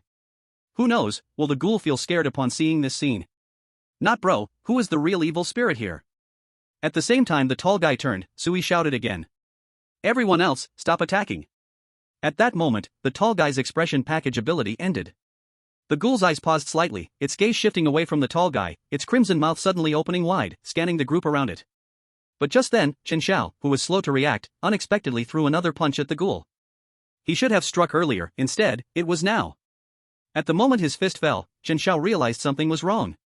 In an instant, the ghoul's crimson gaze locked onto Chen Xiao, its whip-like tongue licking its lips, and then shooting towards Chen Xiao like a thunderbolt. Chen Xiao's back was instantly soaked with cold sweat, as if a layer of frost had covered him. That feeling of being stared at by an evil spirit made his heart almost leap out of his chest. Chen Xiao even felt as if his legs were chained by death, unable to move an inch. No, he didn't want to die. In an instant, Chen Xiao screamed, and an old-fashioned and illusory expression package appeared behind him. His face changed dramatically, his eyes revealing a hint of desperate struggle. After a moment of thought, Chen Xiao gritted his teeth and shouted a name. Jiang Mengli. I'm sorry, I just want to survive. Suddenly called by name, Jiang Mengli was taken aback, instinctively looking towards Chen Xiao, her eyes filled with confusion. Huh? What? She had no idea what was happening. But Sui frowned, his gaze sharp, sweeping towards Chen Xiao. Sure enough. This guy's expression package ability was not what he claimed at all. No wonder Chen Xiao's various actions had been so strange before. Although Sui had been consciously on guard, unfortunately, Chen Xiao had set his sights on Jiang Mengli. But just then, Sui suddenly noticed that the expression package behind Chen Xiao was violently shaking before it shattered with a loud bang. This scene was exactly like when Jiang Mengli failed to use the expression package against Li God Egg back then. Chen Xiao was stunned, his face twisted. Why? Why isn't it working? Isn't saying someone else's name supposed to help me block a lethal attack once? Chen Xiao screamed madly, his face filled with frustration. Poochie. The ghoul's tongue pierced directly through Chen Xiao's shoulder. Chen Xiao's eyes widened, intense pain flooding his mind in an instant. -5. A crimson number appeared above Chen Xiao's head.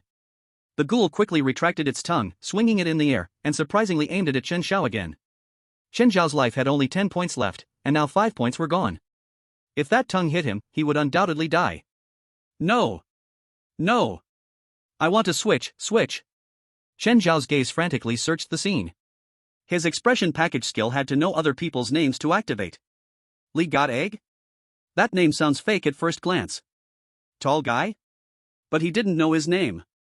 The others as well, they hadn't known each other long enough to even ask names. Originally, Chen Xiao thought knowing Jiang Mengli's name was enough, but unexpected events occurred. That said, there was only one person left. In the end, Chen Xiao's gaze locked onto Sui. Although if Sui died, their team would likely fall apart. But at this moment, Chen Xiao could not care about anything else. Staying alive is the most important thing. Lin Yi. Lin Yi. The expression changed again, as Chen Xiao frantically shouted Lin Yi's name. Beside him, Sui remained completely calm, narrowing his eyes and curling the corner of his mouth into a smile, attacking the cannibal while saying, "Stop shouting, it's useless. What I told you is actually a fake name." Fake name? Hearing this, Chen Xiao felt like he was going to shatter, instantly plunging into an icy despair. Death was now within reach. The cannibal's blood-red tongue kept enlarging in front of him, ultimately piercing into his heart with a bang. Chen Xiao's health bar emptied above his head, and at the same time, he felt all the strength in his body being drained in an instant, life vanishing completely. His internal organs began to shatter rapidly, blood crashing around inside him, his skin starting to wither and fall off. Chen Xiao struggled to turn his head, glaring at Sui with hatred, exhausting the last bit of strength in his body, trembling as he said, "You are so cruel." After saying this, his eyes completely lost their sparkle, and then with a thud, he slumped to the ground, lifeless. Chen Xiao is dead. Li Guden glanced at the lifeless Chen Xiao, kicked the cannibal, and mocked. "Clearly, your intelligence was crushed by others, and you still say others are cruel. You are truly unbeatable, kid. Moreover, from the beginning, you were eager to ask others for their names, even creating a helpful persona for yourself. Even I could tell something was off. This is a survival game. If one doesn't act for themselves, they'll perish. Someone too eager must be ill-intentioned."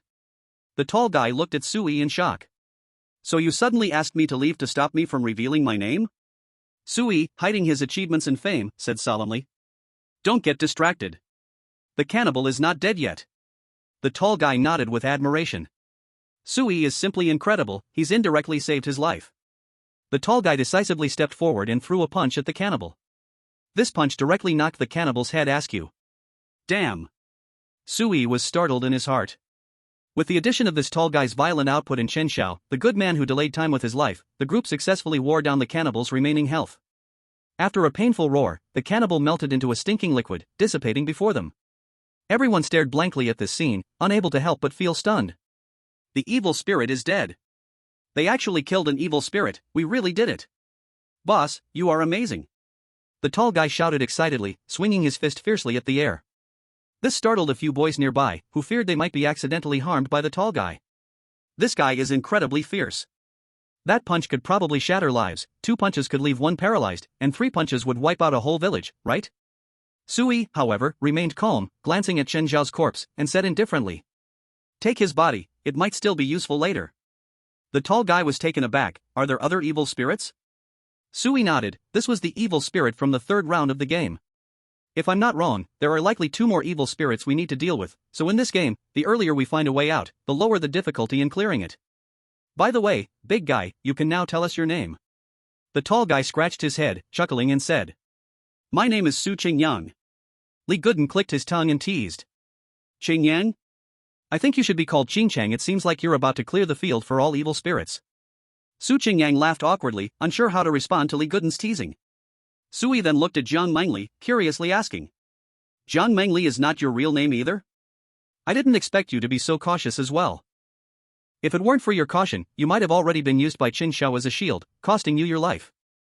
Jiang Mengli turned pale upon hearing this and after a moment, said softly, "I didn't mean to hide my name. My name is Yu Mengli, but for some reasons, I didn't want to use my dad's surname, so I changed my name to Jiang Mengli. Jiang is my mother's surname." Sui suddenly understood. So that Chen Xiao was somewhat unfortunate after all. As for the reasons why Jiang Mengli changed her surname, Sui was not curious and didn't care. He directly skipped the topic and turned to look at Li Guden. "And you, little girl, that name Li Guden sounds fake." Li Guden grinned, revealing her uneven teeth, and replied, "This is really my name, I am called Li Guden." Sui shrugged, remaining non-committal. He wasn't concerned about what Li Guden was actually named. This little girl might still be wary of the others. Just like Sui himself, he was still not ready to reveal his true name. "Su Qingyang, how many times can you use your emoji skill?" Sui asked.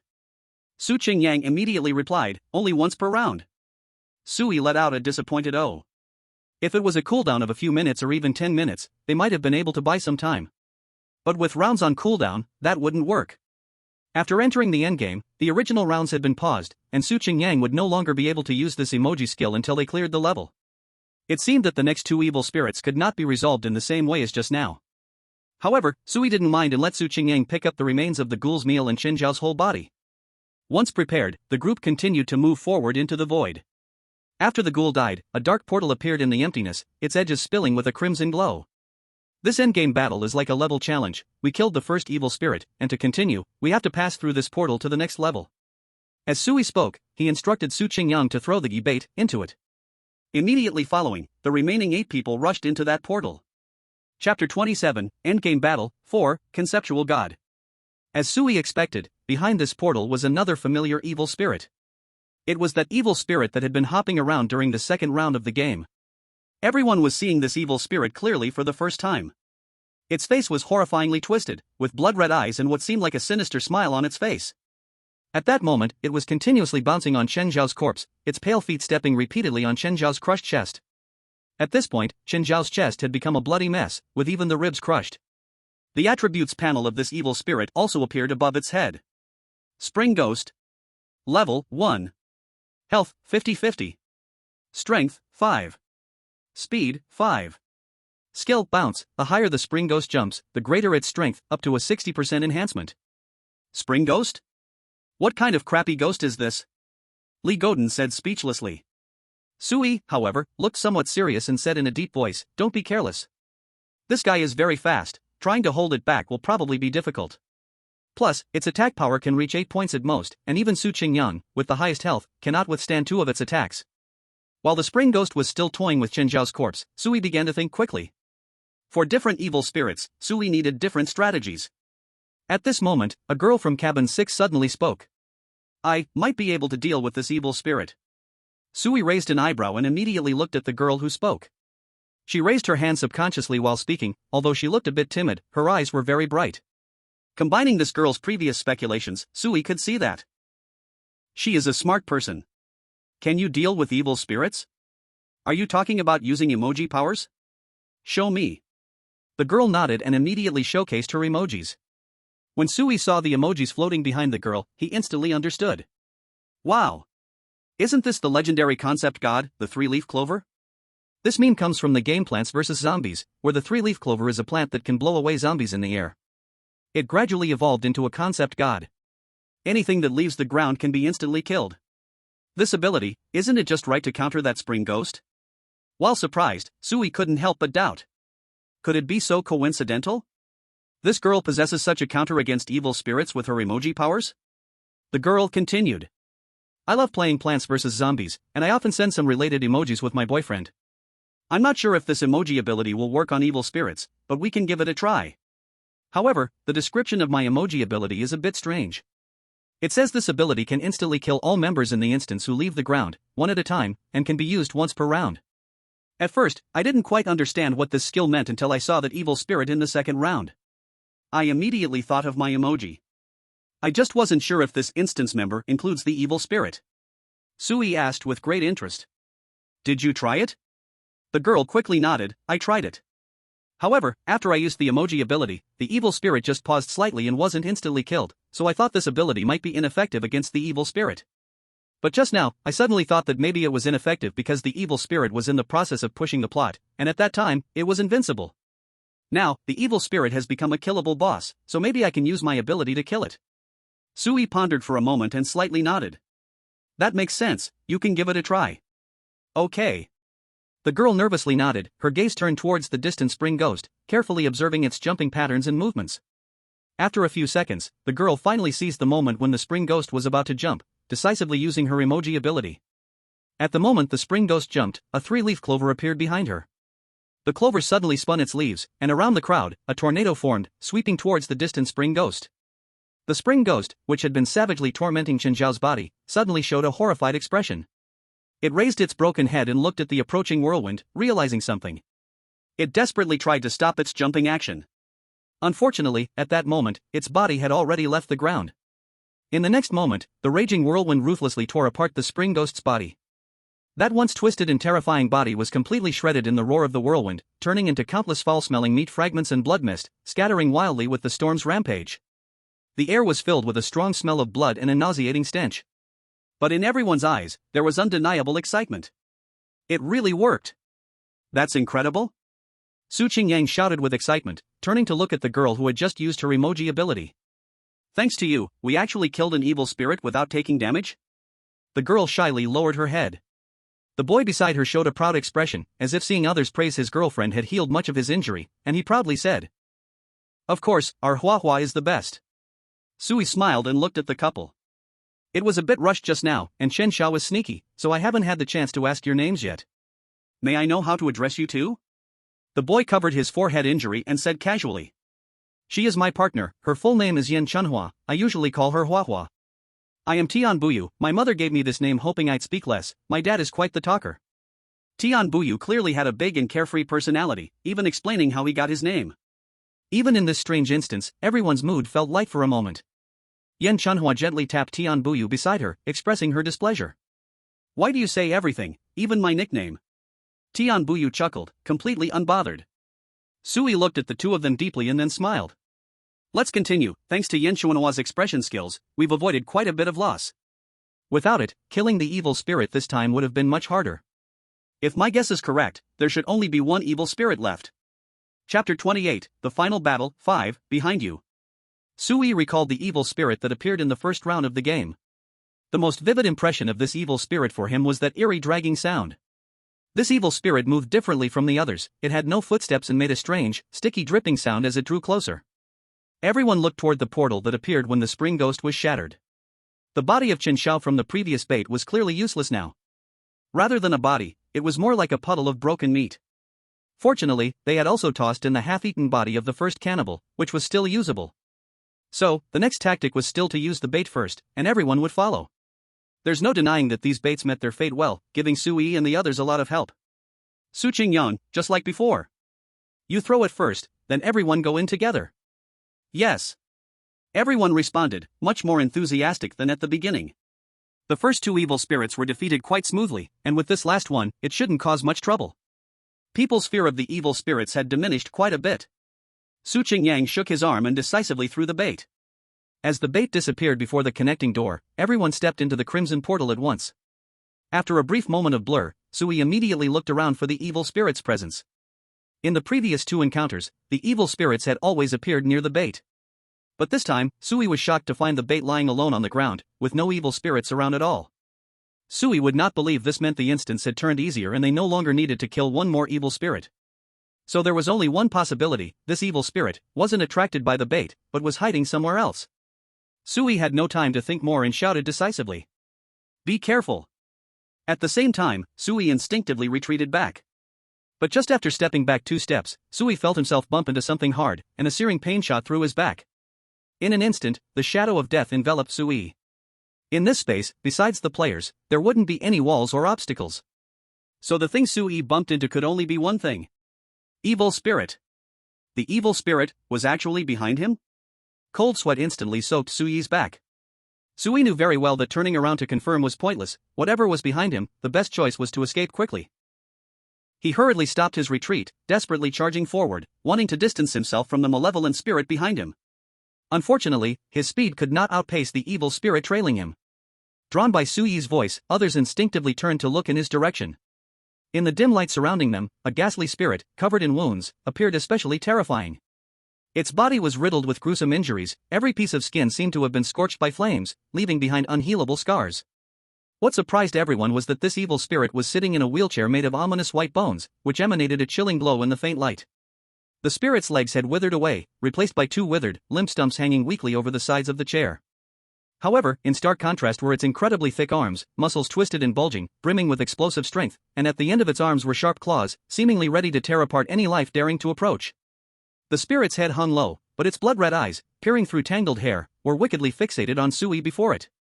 Even Su Qingyang, the simplest-minded among them, could see that the spirit's gaze was filled with hatred and desire for the living, as if searching for its next prey, ready to drag him into an endless abyss. Legless Evil Spirit. Level 1. Life, 1515. Wheelchair Defense, 80-80. Strength, 5. Speed, 3. Skilled Bone Claw. The legless evil spirit's arm shoots forward, dealing 150% of its strength and damage and pulling the hit target back towards it. Damn, everyone cursed in their hearts. How twisted, this guy has low life points, but surprisingly has a wheelchair defense value as high as 80 points. At that moment, the evil spirit raised its wrinkled, pale arm, aiming for Sui's back. In the next moment, the outer layer of that arm suddenly broke apart, revealing a layer of dark veins inside. The front half of the severed arm shot towards Sui with precision, fingers spread wide, as if wanting to firmly lock him in its grasp. There was no doubt, if this evil spirit pulled Sui back, he would most likely be doomed. Even more terrifying was that Sui, with his back turned to the malevolent spirit, was simply running wild, completely unaware that the spirit had such a method. No! Su Qingyang roared, rushing towards Sui's direction. Su Qingyang's eyes turned blood red. Sui had saved his life, and he absolutely did not want to watch him die right in front of his eyes. But his speed was simply too slow. By the time he reached, Sui would probably be dead already. In a critical moment, a small figure suddenly zoomed past faster than Su Qingyang, darting straight towards Sui. At the same time, a tinkling laugh echoed in the air. This big brother is quite interesting, so I don't want you to die, I'll reluctantly save your life. Su Qingyang's eyes widened. The one who had just flown past was actually Li Guden. Chapter 29, The Final Battle, 6, Moving Towards Survival. What are you doing? Don't go to your death. Su Qingyang shouted, instinctively wanting to pull the little girl back. The evil spirit had already launched its attack, and now that Li Guden rushed up, was she just going up to deliver herself to death? But in the next second, Su Qingyang was horrified to find a meme appearing behind Li Guden. In the next moment, the pale severed hand slammed into Li Guden, creating a huge crash sound. But Li Guden was safe and sound. The enormous claw of the legless evil spirit returned empty-handed, and above its own head floated a scarlet-8. Su Qingyang was stunned. Li Guden's meme ability not only reflected the legless evil spirit's damage but even immunized against the spirit's skill effects. What a freaky expression pack ability! Sui had long sensed something was wrong, and when he suddenly turned around, he just happened to see the expression pack behind Li Guden light up, and the huge claw hit Li Guden in an instant. If it weren't for Li Guden, this huge claw would have surely hit him. Sui was immediately drenched in cold sweat. That was close. He saw the data panel of the legless evil spirit. But this one skill had as much as 8 damage. If the claw had grabbed him and the legless evil spirit hit Sui just once, Sui would be doomed. Thanks to Li Guden. Sui looked at Li Guden with grateful eyes, just in time to meet Li Godan's gaze. No need to thank, it was just a small effort. Before Sui could finish, Li Guden, seemingly particularly resistant, covered his head and squeaked while shouting. Sui couldn't help but laugh at Li Godan's demeanor, silently marking this matter in his heart. Since entering this survival dungeon, he basically hadn't trusted anyone.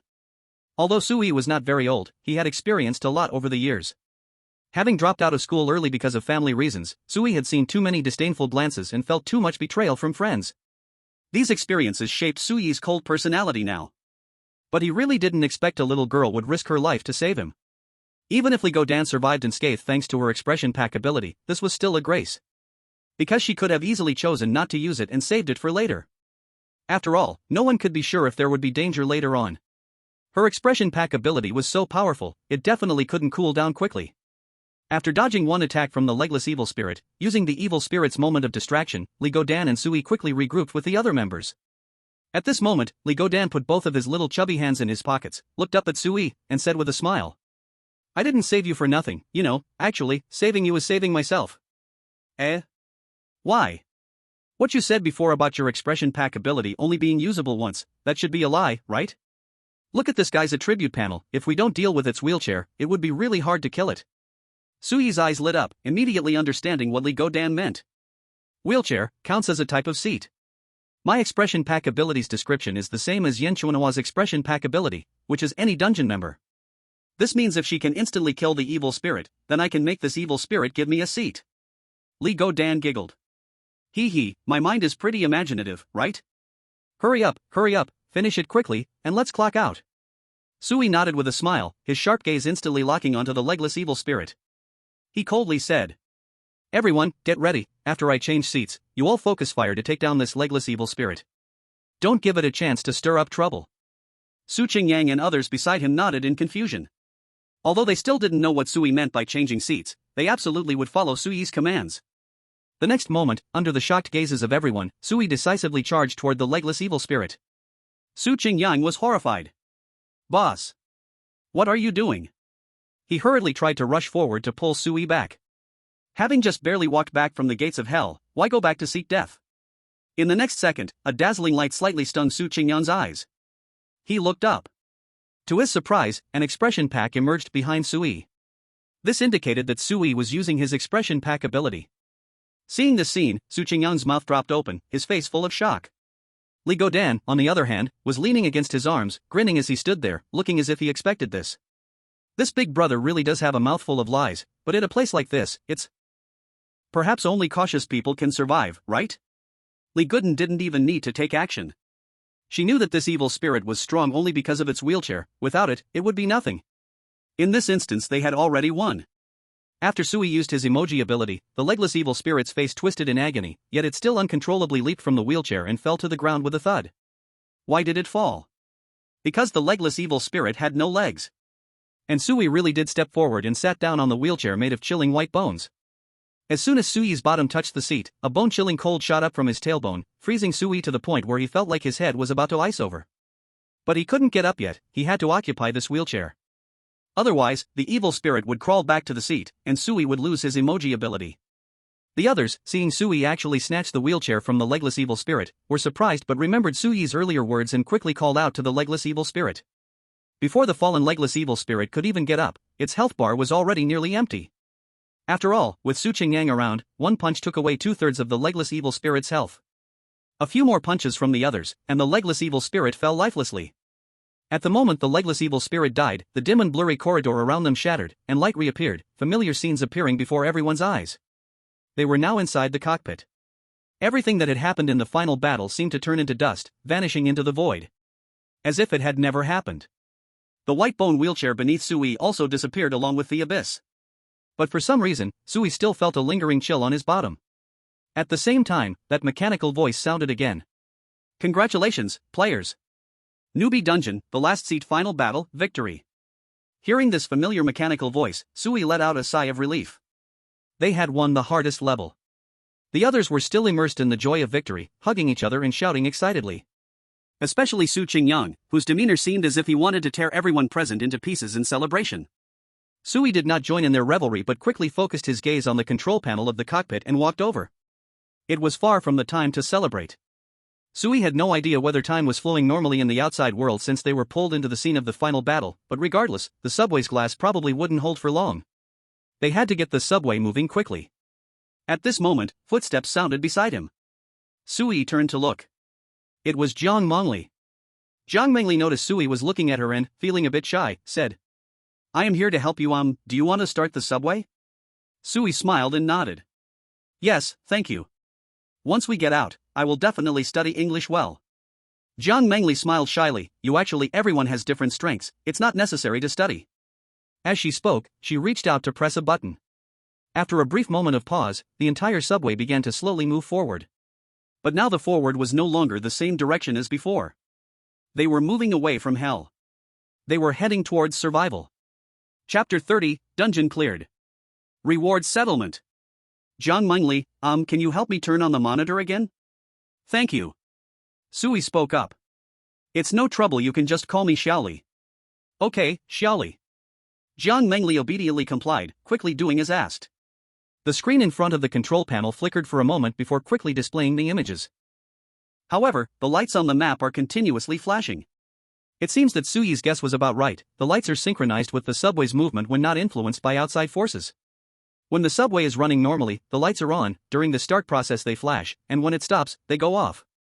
The subway is speeding up, and the distance from hell is growing further away.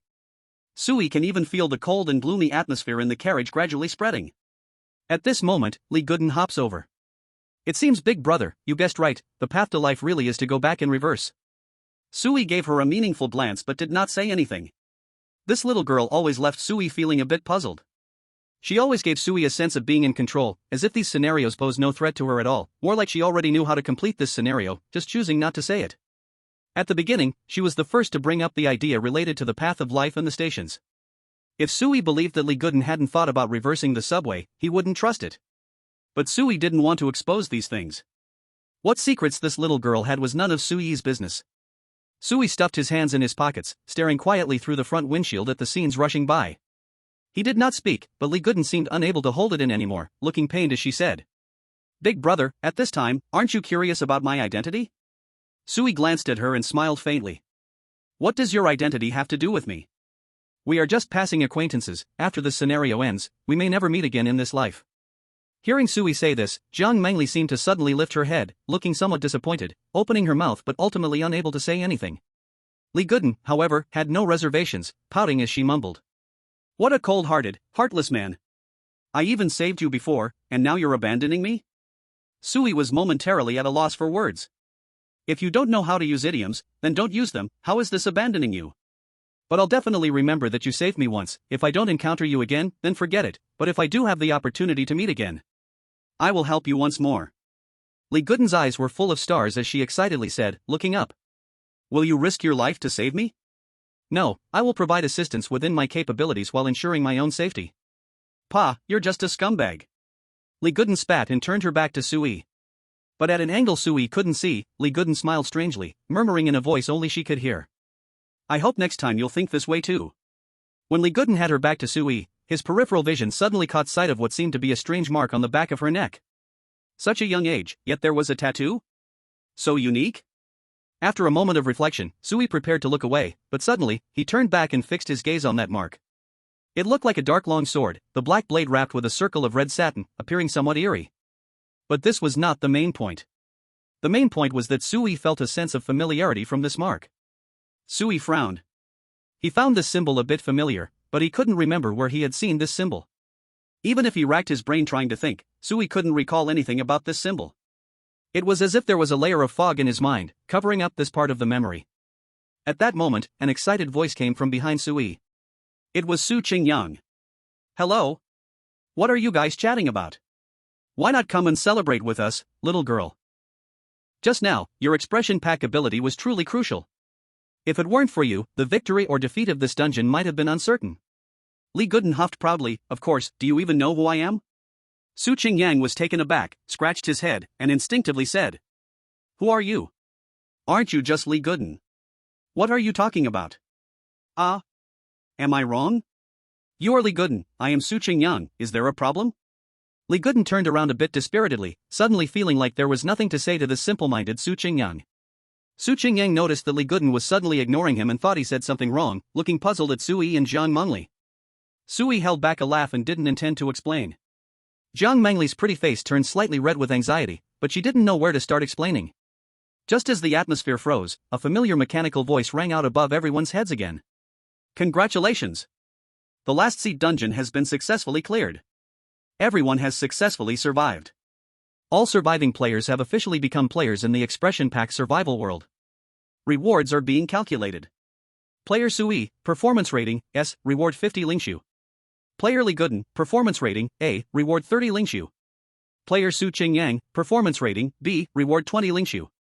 Player Yan Chunhua, performance rating, B, reward 20 Lingshu. Player Jiang Mengli, performance rating, C+, reward 15 Lingshu. Player Tian Buyu, performance rating, C, reward 10 Lingshu. Each surviving player received different ratings and rewards. The highest rating and the most rewards undoubtedly went to Sui, who had dragged the other players along the whole way. Li Guden's rating being higher than others might be because she used her expression pack to save the key player Sui. After all, without Sui, the difficulty of defeating the last evil spirit would have doubled. Yan Chunhua and Su Qingyan likely received their ratings for their unique expression pack abilities that played a notable role in defeating the evil spirits, which is why they got a B rating. As for Jiang Mengli, Tian Buyu, and the others, most were just mixed characters who participated in the chaos, thus their ratings weren't high. But even with the lowest rank of C, there were still 10 Lingshu.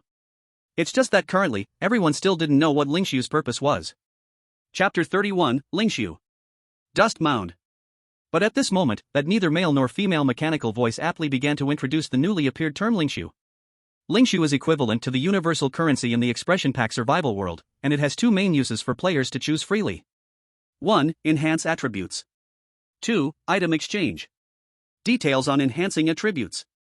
All players' current attribute values are called initial attributes, formed by the individual's talent and physical quality combined. It's important to note that initial attributes will not change and determine the difficulty and upper limit of subsequent enhancements. 10 points of Lingshu can double one kind of initial attribute. The upper limit for various attributes is 100 times. Sui raised an eyebrow. Initial attributes? Sui instinctively called up his attribute panel, and apart from some stamina being consumed due to previous running, his attributes didn't show much difference from before. Sui. Number of Lingshu, 50. Age, 19. Life, 10 out of 10. Strength, 2. Speed, 5. Durability, 7 out of 10. If compared to Sui's own attributes, that means for every 10 Lingshu consumed, he could increase his life value by 10 points or strength by 2 points, for example. In that case, some very low attributes are almost not worth enhancing at all. Such as his strength attribute. For the same input, the cost-effectiveness of the strength attribute is simply too low. Sui should focus on enhancing life, speed, and durability among these attributes. These are all crucial factors in a survival game. Having thick life means being more resilient, which provides an advantage in the final battle segment, but in the previous segments. Evil spirits can instantly strike down humans who break the rules, it doesn't matter how much health you have. The benefits of speed are obvious, whether in the final battle or early stages, running fast is quite useful. As the old saying goes, when two people meet a bear, you don't need to run faster than the bear, just faster than the other person. Lastly, there's endurance. If you're fast but lack stamina, it won't help much. After just 2 steps, you'll be gasping for breath, and your speed will suffer significantly. If Sui were to invest his 50 points of spiritual ruins into attributes, he would prefer balanced development, improving health, speed, and endurance equally. But the plan is just that, a plan. Sui isn't in a hurry to act. Because spiritual ruins have another function. All players please note, the item shop has been opened. Sui immediately thought in his heart, item shop. Sure enough, the item shop appeared before his eyes the next moment. What the heck? Is this it? Looking at the solitary and pitifully few items in front of him, Sui couldn't help but complain internally. Is this really called a shop? But soon, he realized he was mistaken. It wasn't that the item shop had so few items, it was that the 50 points of spiritual ruins he had could only trade for these few items. In the shop, the cheapest item costs only 10 points of spiritual ruins. Like this one. Rune, basic spirit shield. Price, 10 spiritual ruins. Effect, when the rune is activated, it can create a spirit energy shield to block the next incoming attack, upper limit 30 points, lasting for 5 seconds. If no attack occurs before it expires, the spirit shield will still shatter. Usage, 1 time. Sure enough, cheap goods are rarely good. You can only use it once, and the amount of damage it can take has an upper limit, but the most ridiculous part is that it has a time limit and must be used right when facing danger to avoid wasting it. Sui shook his head, looking as if even a dog would disdain it. His gaze fell on the other items. Wooden long sword. Attack enhancement, 10%. Special skill, sword chi, I increases attack range by 0.5 m. Exchange price, 10 spiritual ruins, not owned. Durability, 10 of 10, combat consumes durability. If durability runs out, the equipment is scrapped, can use 1 point of spiritual ruins for repair. This wooden sword doesn't have usage limits, but you need to pay attention to its durability. After all, it is one of the cheapest items, with a pitiful enhancement of only 10% to attack. The only redeeming feature is the increased attack range. Compared to throwing punches, a wooden sword can obviously hit from farther away. Overall, the effects of cheap items are somewhat lacking, testing the timing of their use. But if the item costs around 30 points of spiritual ruins, its functionality and effects are improved, and if used at a critical moment, it could save a life. As for those more expensive items costing 50, 80, or even more points of spiritual ruins, Sui could only glance at the item names for now and not see their specific effects. And Sui currently can't afford the pricier items unless he continues to save these spiritual ruins. Just then, the mechanical voice continued to announce. However, this time, there was a slight change in the announcement. Originally, the mechanical voice was genderless, or rather, a blend of male and female voices overlapping, sounding quite strange. This time, only a slightly gentle female voice was heard. The following announcement is for player Sui only. Sui raised an eyebrow instinctively. Only he could hear it? What does that mean? Congratulations, your evaluation for this dungeon has reached S rank, and you have received a chance for exclusive reward extraction. Reward extraction in progress, please wait. Suddenly, a dazzling golden light flashed before Sui's eyes. The next moment, a series of golden characters appeared in front of him. Congratulations, you have obtained a growing weapon item, Dustgrave. The item activation card has been received in your backpack. You can quietly say the word backpack to open your backpack. Note, the backpack can only store items given by the survival system or redeem lot cards in the item mall, allowing outside items into the instance. Sui was a bit confused. So there are rewards for S-level evaluations? This is the survival system incentivizing players, not wanting them to slack off. But unfortunately, it turned out to be a weapon. Sui's strength attribute was indeed too low, which meant he wouldn't invest too much spirit ruin into strength attributes, signifying he wasn't suitable to be a frontline attacker in the final battle. He was more suited to be a strategist-type player, standing in the back and planning. But that's not bad, as he technically got an item for free. Sui couldn't ask for too much. Even the cheapest item in the item mall costs at least 10 spirit ruins. Dust Tomb, I don't think I saw that name just now. Could it be a high-end item? Sui immediately opened the item mall and began searching for this item he obtained. He was very curious, how much was this Dust Tomb really worth? As Sui flipped through various priced items, he couldn't help but swallow hard. What the hell? No way? There's nothing in the 80 spirit ruin area? Is this thing really that expensive? Did I hit the jackpot? Finally, when Sui looked at the 100 spirit ruin item area, he immediately spotted a sickle. And under the sickle were engraved the 2 words, Dust Tomb. Sui hurriedly looked at the weapon's introduction panel. Dust Tomb. Type, weapon, growth. Life bonus, 30%. Strength bonus, 30%. Speed bonus, 30%. Special Skill 1 and Soul Night Reaper. Every time you participate in defeating evil spirits in the final battle, you can devour their souls, permanently gaining 1 point random attribute increase. Special Skill 2 Soul Snatcher. Each attack deals extra damage equal to 3% of the enemy's maximum health, up to a max of 100. Redemption price, 100 Spirit Ruins, already owned. Durability, 100 out of 100. Chapter 32, Newcomer Instance ends. Suyi's mouth fell open in disbelief. This weapon truly deserves its value of 100 Spirit Ruins, its attributes and skills completely outclassing those of a 10 Spirit Ruin weapon by 100 miles. First, let's discuss the attribute bonuses. A 10 Spirit Ruin weapon only has one bonus, and it's merely 10%. The 100 Spirit Ruin, Dust Tomb, offers a full 3 bonuses, each amounting to a whopping 30%. Then there are the special skills. A 10 Spirit Ruin weapon only has one skill, and it's quite underwhelming. The 100 Spirit Ruin, Dust Tomb, boasts 2 skills, one of which is a growth-type skill, the Soul Night Reaper, which becomes more valuable the more it is used. Each time you participate in killing an evil spirit, you can randomly increase one attribute by 1 point. This skill is simply too insane. If it lands on life or stamina attributes, it means for every evil spirit killed, it's worth 1 Spirit Ruin. If it lands on the speed attribute, every evil spirit kill will be worth 2 Spirit Ruins.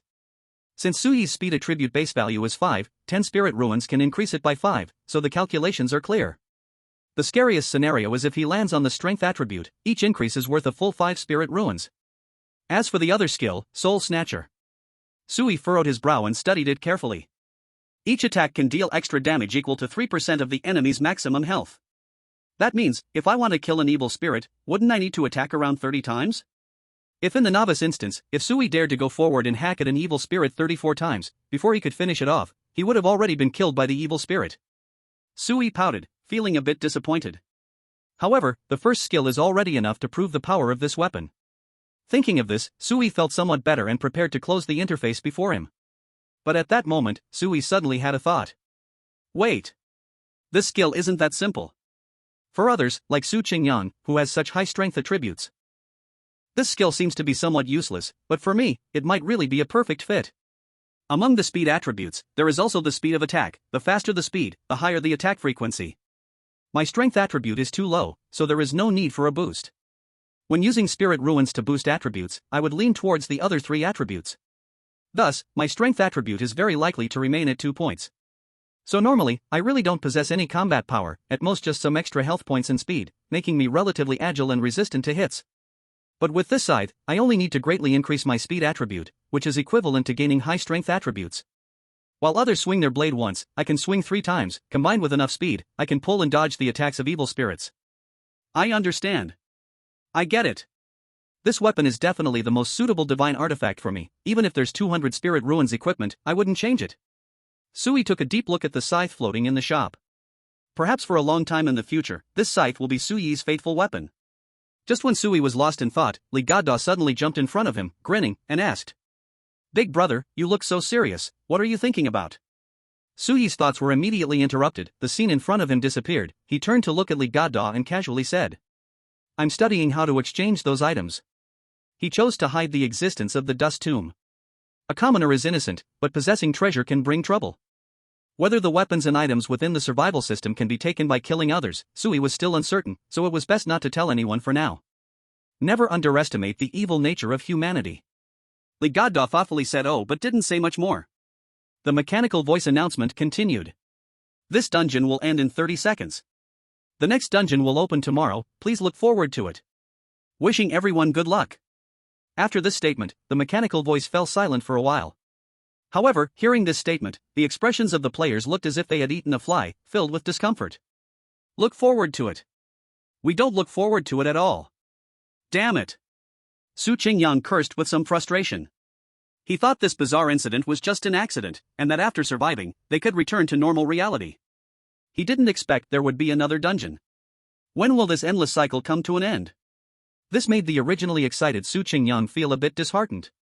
Li Gada crossed her arms, smiled, seemingly completely unafraid of the upcoming dungeon. Even to Su Qingyang, it sounded like she was vaguely somewhat looking forward to it. Get used to it. In the future, survival dungeons will most likely become a norm. If we want to survive, we can only choose to keep sinking in the dungeons. Of course, if you can learn to enjoy the dungeon, then perhaps your upcoming life will be much better. Su Qingyang looked at Li Gada in confusion. Enjoy. Are you saying this, little girl, is way too terrifying? How could this scary and brain-teasing dungeon be enjoyable? Li Goddaw curled her lips into a brilliant smile. You big brute, you don't understand. Su Qingyang didn't mind it, he thought it was just Li Goddaw talking nonsense, sighed, and then raised his head to sincerely look at everyone. No matter what, I'm still very happy to have met you all. I hope everyone can live well. Let's keep it up. May we meet again by chance. Especially you. Boss. Su Qingyang looked at Sui. Sui raised an eyebrow, looking surprised. He didn't know when Su Qingyang started calling him boss, making it seem like a gang or something. Su Qingyang chuckled awkwardly and scratched his head, continuing. If it weren't for you, I wouldn't be sure if I could survive. I have to thank you properly. But even now, I still don't know what your real name is, boss. Sui couldn't help but laugh. This kid really is a bit naive, to thank me so earnestly? Saving Su Qingyang was just Sui's preparation for the final battle. Of course, Sui wouldn't say such things. Sui smiled brightly at Su Qingyang, the smile warm and gentle. I am called Li Yi. Su Qingyang had no doubt at all, nodding decisively and grinning as he said. Li Yi. So, boss, you also have the surname Li, just like Li Godan, what a coincidence. Li Godan glanced speechlessly at Sui but didn't say a word. As they talked, the countdown to the end of the instance gradually approached its conclusion. The subway, which was rushing forward, began to slowly break apart, and everyone's bodies also started to gradually disintegrate. This instance world is about to collapse. Li Godan looked up at the ceiling and mumbled to himself, then playfully waved goodbye to everyone. See you next time, everyone. Yan Chunhua supported Tian Buyu, her smile bright as she bid farewell to everyone. Wishing everyone safety. Zhang Mengli was still a bit shy, keeping her head down as she waved to everyone. I will remember, everyone. Just at the last moment before disappearing, she seemed to sneak another glance in Sui's direction. Sui also smiled and waved at the few people. Although in the end, when Su Qingyang asked him for his name, Sui still chose to hide it. But in his heart, he thought quite highly of these players. As for the most mysterious Li Godan, no comments were made. The big guy Su Qingyang was simple-minded, his thoughts pure and innocent, belonging to the type who had yet to experience the harshness of society. But he was very obedient and enthusiastic, which made people like him. Zhang Mengli, although weak in strength and poor in mental quality, still excelled in being obedient, clever, and knowing English. That couple was also nice. Yan Chuanhua's thinking was similar to Su Yi's at the beginning. They found the key to survival, proving that she at least had decent intelligence, making her a strategist-type character. As for Tian Buyu, his presence seemed weak, overshadowed by his girlfriend. He left Sui with the impression of being carefree and easygoing. After pondering for a moment, darkness enveloped Sui once again. Sui had lost count of how many times this was today. When he opened his eyes again, he realized he was back in his own store. In that bustling city, a very unremarkable little convenience store. Chapter 33, Mist, Blood Rain, Apocalypse. I'm back? Sui touched the familiar armrest of the sofa, his long-suspended heart finally calming down a bit. He looked around, and at least the decor and furnishings of the convenience store had not changed at all, as if the survival instance just undertaken in the subway was nothing but a nightmare from Sui's afternoon. Sui stared blankly at the ceiling for a moment, then suddenly silently murmured to himself. Attributes. When that familiar panel reappeared in front of Sui, he knew it was all real. Backpack. Sui silently chanted again. In the next moment, dozens of neatly arranged grids appeared before him. Most of the grids were empty, except for the first grid at the very top, which contained a card-like item. Sui thought for a moment, and that card quietly appeared in Sui's hand. As if plucked from thin air. This must be the storage ring from fantasy novels, quite interesting. Sui played with the activation card in his hand and chose to activate the item. In the next moment, a sickle suddenly dropped from the void, heading straight towards little Sui. This gave Sui a fright, and he instantly leaped aside to dodge. Damn! Does it have to drop like that? It's a bit scary, isn't it? Sui nervously pinched his leg and muttered a complaint before picking up the scythe from the ground. The first feeling when holding the scythe was that it had a strong quality, but it was definitely not heavy.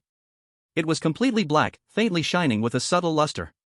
Sui swung it a few times and found it felt really good in his hand, very comfortable to use. In the next moment, as Sui's thoughts stirred, the scythe vanished from his hand and returned to his backpack, ready to be summoned at any time. Sui sat back down in the rocking chair, swaying as he took out his phone with a shattered screen from his pocket. The screen was probably broken during the final battle. He paid no attention and casually opened the news app. Emoji survival was at the top of the trending searches. Sui felt no surprise at this. According to the mechanical voice, it was very likely that everyone in all of Huaxia had been pulled into the emoji survival instance, and only a small number were on their train. Countless similar trains were hurtling through a strange void towards hell. However, the second trending search surprised Sui a bit. Strange fog appears in national cities? Sui raised an eyebrow, instantly getting up from the sofa and dashing out of the convenience store. The scene outside made Sui take a sharp breath. The pitch-black night sky was thick with a clear white mist, the street was empty, with only a few survivors fleeing in panic. This area usually sees one of the top 10 foot traffic rates in the whole city, but now there are only 1 or 2 people. Sui muttered to himself. He knew that most humans had probably already died. Died in the emoji survival tutorial instance. Only a tiny portion of people had survived. Take Sui's group for example. There were 6 carriages, 21 people in each carriage, a total of 126 people, but in the end, only 8 people survived. The survival rate was a pitiful 6%. Assuming other instances also had excellent players leading, the survival rates were likely about the same as Sui's group. Converted to the entire population of Huaxia, which is 1.4 billion people, there might be only about 84 million survivors, roughly the population of 8 cities. These people were scattered across various cities in Huaxia, naturally appearing much fewer than before. Moreover, there would be a new emoji survival instance tomorrow. At this rate, how long could these 84 million humans hold on? Endless people had lost their homes and families due to the suddenly arriving emoji survival world. Young people could still rely on their flexible minds and abundant energy to hold on, but what about the elderly? They had little choice but to wait for death. And the elderly hardly ever used emojis. Once in the instance, they might not even have special abilities. Sui slowly exhaled, preparing to turn back to his own convenience store. He had been alone for a long time, and he didn't even have a family member to worry about anymore. His parents had long passed away, leaving him this broken store, just enough to scrape by. Suddenly, a drop of rain fell on Sui's nose. Is it raining? He instinctively wanted to wipe it off, but saw a blur of crimson. It wasn't rain falling from the sky, it was blood. The smell of blood filled Sui's nostrils, making him feel for a moment that he was back in that blood-soaked carriage. Is this the blood of the dead humans? Sui turned to look back, the pouring crimson rain turning the entire city red. He unusually went back into the convenience store to grab a pack of cigarettes, opened it, and lit one in the blood rain. It had been too long since he smoked, just the first puff made Sui cough. The last time he smoked seemed to be when his parents died. At that time, Sui was still young, trying to mimic the scenes he saw on TV. Borrowing smoke to ease sorrow. All of humanity has been caught in a survival game, the city is shrouded in thick fog, and now it's starting to rain blood. Everything is developing in a strange direction. Is this world going to perish? Cough, cough, cough. Chapter 34, The Knocking at the Door. Click. Throwing away the half-smoked cigarette, Sui forcefully slammed down the rolling shutter at the convenience store's entrance. There were hardly any people left in the city, and it was clear that there was no need for Sui to keep the convenience store open. Moreover, in this apocalyptic situation, Sui understood very well that the world would soon fall into chaos. Water and electricity would be cut off, food supplies in the city would dwindle, and people would have money but nothing to spend it on, and so on. Money would soon become a pile of useless numbers, while Sui's convenience store stock of instant food, snacks, and drinking water would become extremely rare. After closing the store, just as Sui was about to head back to his bedroom, a sudden loud knocking came from outside the door. Bang! Bang! Bang! Sui squinted. In a sparsely populated city, where thick fog still lingered and blood rained down, a sudden strange knocking sound truly sent a chill down his spine. Who would appear outside a convenience store in such a terrible environment? Could it be that evil spirits have infiltrated the real world? With a flick of his mind, the scythe dustgrave quietly appeared in Sui's hand. The knocking continued, and suddenly, a voice filled with fear cried out. Is anyone there? Help me. Someone is trying to kill me. Please, let me in. The voice sounded urgent. However, Sui just held Dustgrave, his eyes cold as he stared at the trembling rolling shutter door, remaining unmoved. Poof. If it really was an emergency, why didn't they say anything at first but just kept knocking? Why only start talking now? Moreover, even if the person outside was truly being chased, what did that have to do with Sui? Why should he save them? The voice outside seemed somewhat familiar. After discerning for a moment, Sui recalled the owner of that voice. That person was a resident from a nearby neighborhood, in his 30s, a company worker named Zhou Yi. Zhou Yi often bought things from Sui's store, and though he looked honest, Sui could tell from some of his actions that he had a dark side. Zhou Yi's attitude towards Sui, as the small store owner, was mostly disdainful, even harboring some resentment. Sui guessed it was probably due to jealousy. At a young age, Sui could own a convenience store in a bustling area, which to Zhou Yi seemed like an extremely leisurely job. Meanwhile, Zhou Yi had to go to work at 7 a.m. and only dragged his exhausted body back home at 9 p.m. In contrast, Sui, who merely watched the store, led a very relaxed life, playing games and selling goods every day. So Zhou Yi was jealous. But Zhou Yi didn't dare to voice it openly. He always expressed his dissatisfaction through small actions. For example, carelessly throwing the things he bought on the counter or tossing the cash when he paid. Or making unreasonable demands for Sui to search for items, only to refuse them once found. People like him, who had accumulated too much resentment, could easily explode and vent their long-stored frustrations when they lost control. So perhaps his coming to Sui here could be understood. Zhou Yi must have just seen Sui at the door.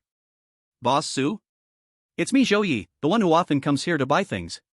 It seems there are extremely strange things in this fog. I'm scared. Can you let me in for a bit? I know you're inside. I just saw you standing at the door. Don't hide. I'm begging you." Sui did not speak, just silently stood behind the door. Zhou Yi begged for a long time, but found that Sui had no intention of opening the door. His voice shifted from pitiful to cold and fierce. "Boss Su. You are still a child. Now that the apocalypse has arrived, you need an elder with more experience to lead you, or you will likely die. Do you understand?" Sui snorted with a laugh. Sure enough. Such an unfortunate middle-aged man loves to use age to pressure others. As if with each passing year, smoke from his ancestral grave would rise a bit more. Outside the rolling shutter door, Zhou Yi's knocking paused slightly. It seemed he heard laughter from inside the door. Bang! He knocked even harder. "Boss Su. I heard your voice. You are right behind the door, aren't you? Why don't you open the door? Tell me, why don't you open the door? The building I live in has almost become a dead building. I posted messages in the owner group and no one replied. It has turned into a dead city. Your convenience store has a lot of food, right? Share some with me. Let's get through tomorrow's challenge first. We really should help each other." Hearing such shameless remarks, Sui finally couldn't hold back, sneering as he spoke. "You say you want to steal things, just say you want to steal things. Why find so many grand reasons?" Zhou Yi froze outside the door. His thoughts were actually seen through by a kid in his teens? Shame and anger instantly overwhelmed Zhou Yi's reason, and he no longer hid it. Pulling out an axe that had been concealed behind his back, he chopped at the rolling shutter door. Listening to the harsh sound of the rolling shutter door being chopped to pieces, Sui remained completely calm. He had the dust tomb in hand, so he was not afraid at all. Sui decisively opened his attribute panel and allocated 30 spirit ruins evenly to health, speed, and endurance. Confirmed to use spirit ruins? Confirmation successful. As the mechanical voice faded, Sui immediately felt changes occurring in his organs and muscles. He even seemed to hear cracking sounds coming from his bones. At the same time, his vision became somewhat blurry, and the rolling shutter door stretched into countless afterimages, spinning in Sui's mind. This state lasted for about 2 or 3 seconds before dissipating. As things returned to normal, Sui immediately felt a significant change in his body. The enhancement effect of this spirit ruin, so powerful. Sui secretly clicked his tongue. He still had 20 spirit ruins left to allocate, originally planning to save for changing items, but after some thought, instead of relying on external forces, it was better to enhance his own strength first. Since the remainder could not be evenly distributed, Sui chose health and speed, 2 attributes that were relatively more important. Endurance was important, but in the current situation, it had little effect. Soon, the remaining 20 spirit ruins were allocated, and Sui experienced that wondrous feeling again. But the second time was clearly not as significant as the first. When Sui came back to his senses, Zhou Yi had actually hacked open a large hole in the rolling shutter door. Chapter 35, Is This Still Humanity? Seeing Sui holding a strangely shaped sickle at the door, Zhou Yi couldn't help but raise an eyebrow. This kid actually had a weapon? But seeing Sui's indifferent face, Zhou Yi was filled with anger and shouted. Damn it, just seeing your face annoys me. Holding a broken sickle, are you going to harvest wheat? With a sneer, Zhou Yi kicked the gap in the rolling shutter door wider, then reached to grab the part that had been hacked. The next moment, a shocking scene occurred. Zhou Yi actually tore open the rolling shutter door with his bare hands. This strength was definitely not something an ordinary human could possess. Sui's face turned serious. This week, Zhou Yi must have used the spirit realm to enhance his attributes. As expected, after tearing open the roller shutter door, Zhou Yi easily crawled into the convenience store, grinning savagely and laughing maniacally, saying, What? Are you scared? Boss Su, are you shocked at why I have such strong power? Let me tell you, I gained a full 20 spirit realms in the instance and I distributed all of it into the strength attribute. I feel like I can tear everything apart now. With you, there's no way to resist me, you might as well surrender. Soon, this convenience store will belong to me, and all the supplies inside will be mine. Ha ha ha ha ha ha ha. Everyone can die.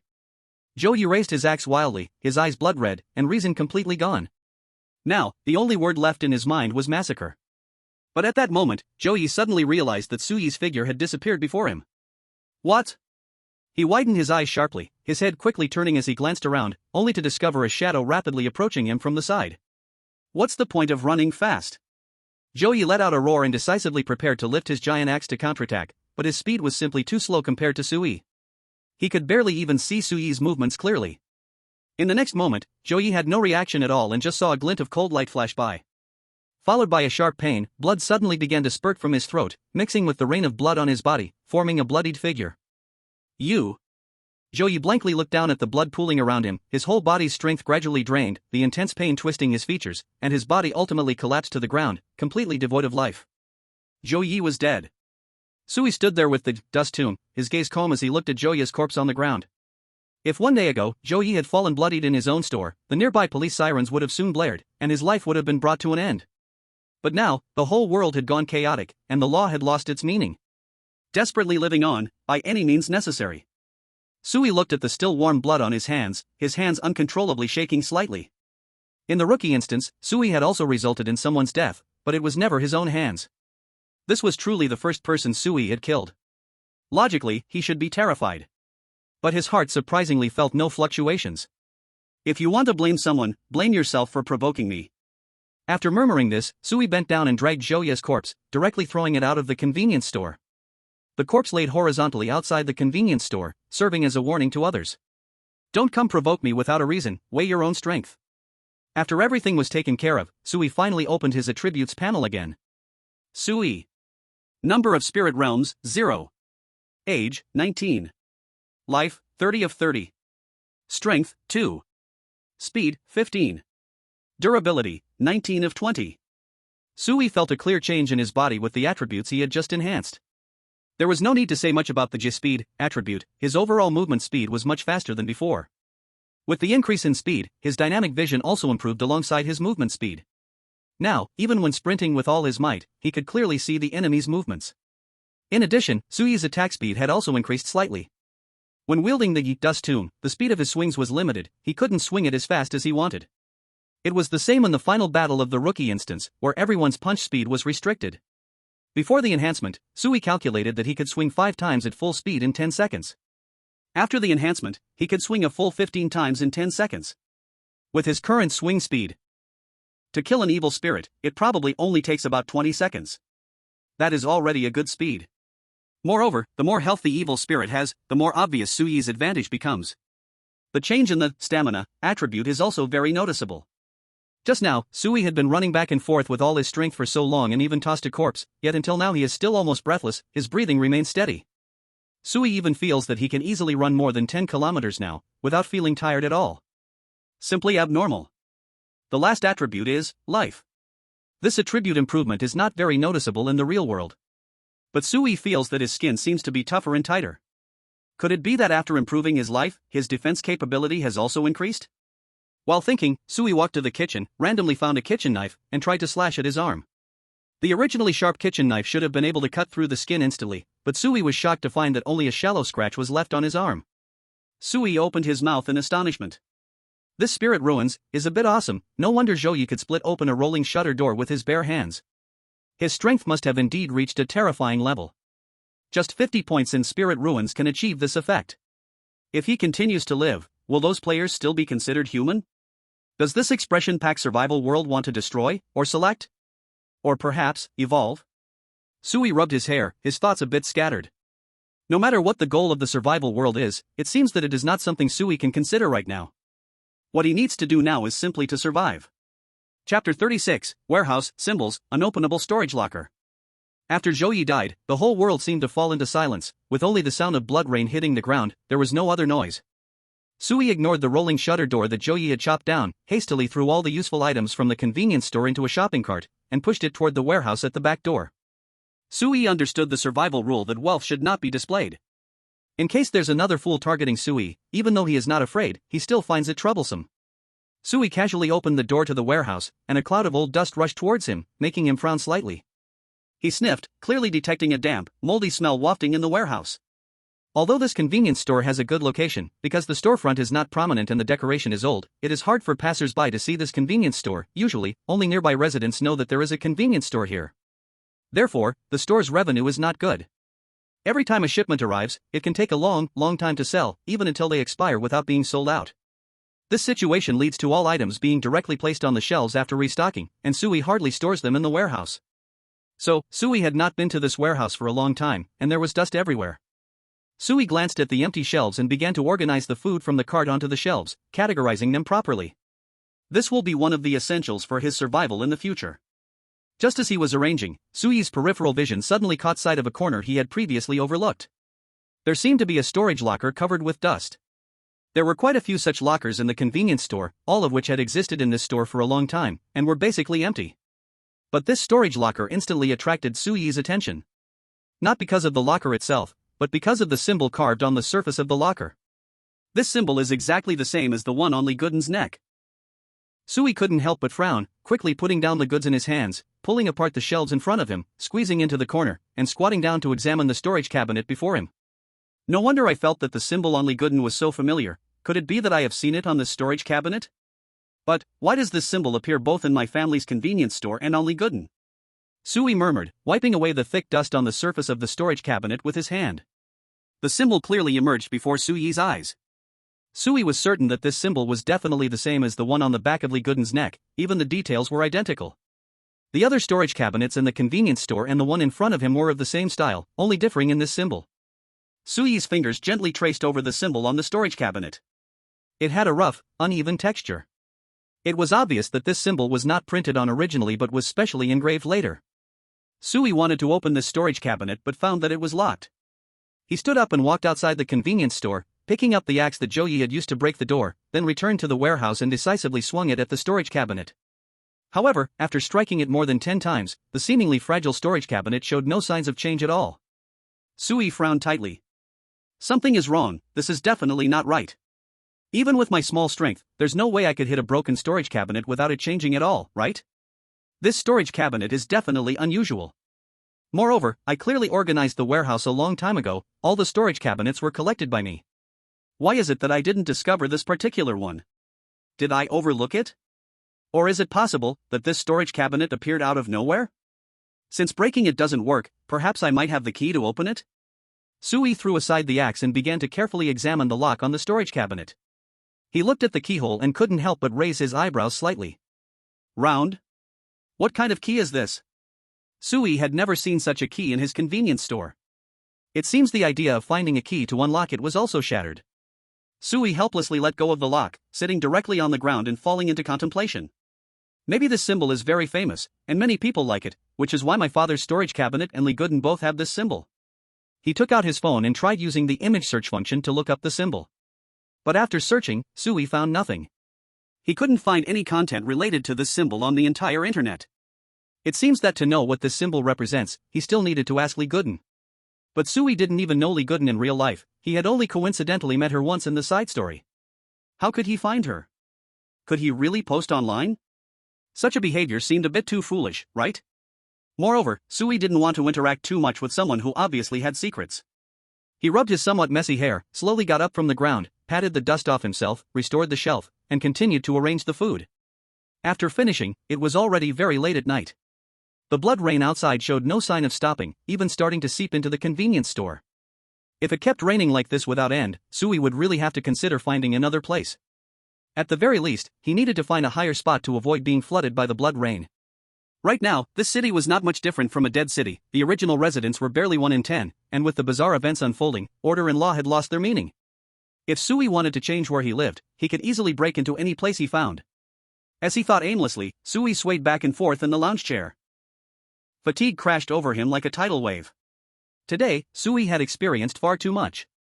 His eyelids uncontrollably closed, and he fell into a deep sleep. However, what Sui didn't know was that while he was struggling with Zhou Yi and handling the bodies, a missing person notice flooded all major software. Just opening any app would reveal this missing person notice. It was simply impossible to ignore. Li Yi, I am looking for you. I am pregnant with your child. Please do not abandon us, mother and daughter.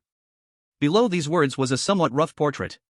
Yet, one could vaguely see Suyi's brow and eyes, and anyone familiar with Suyi would surely recognize him.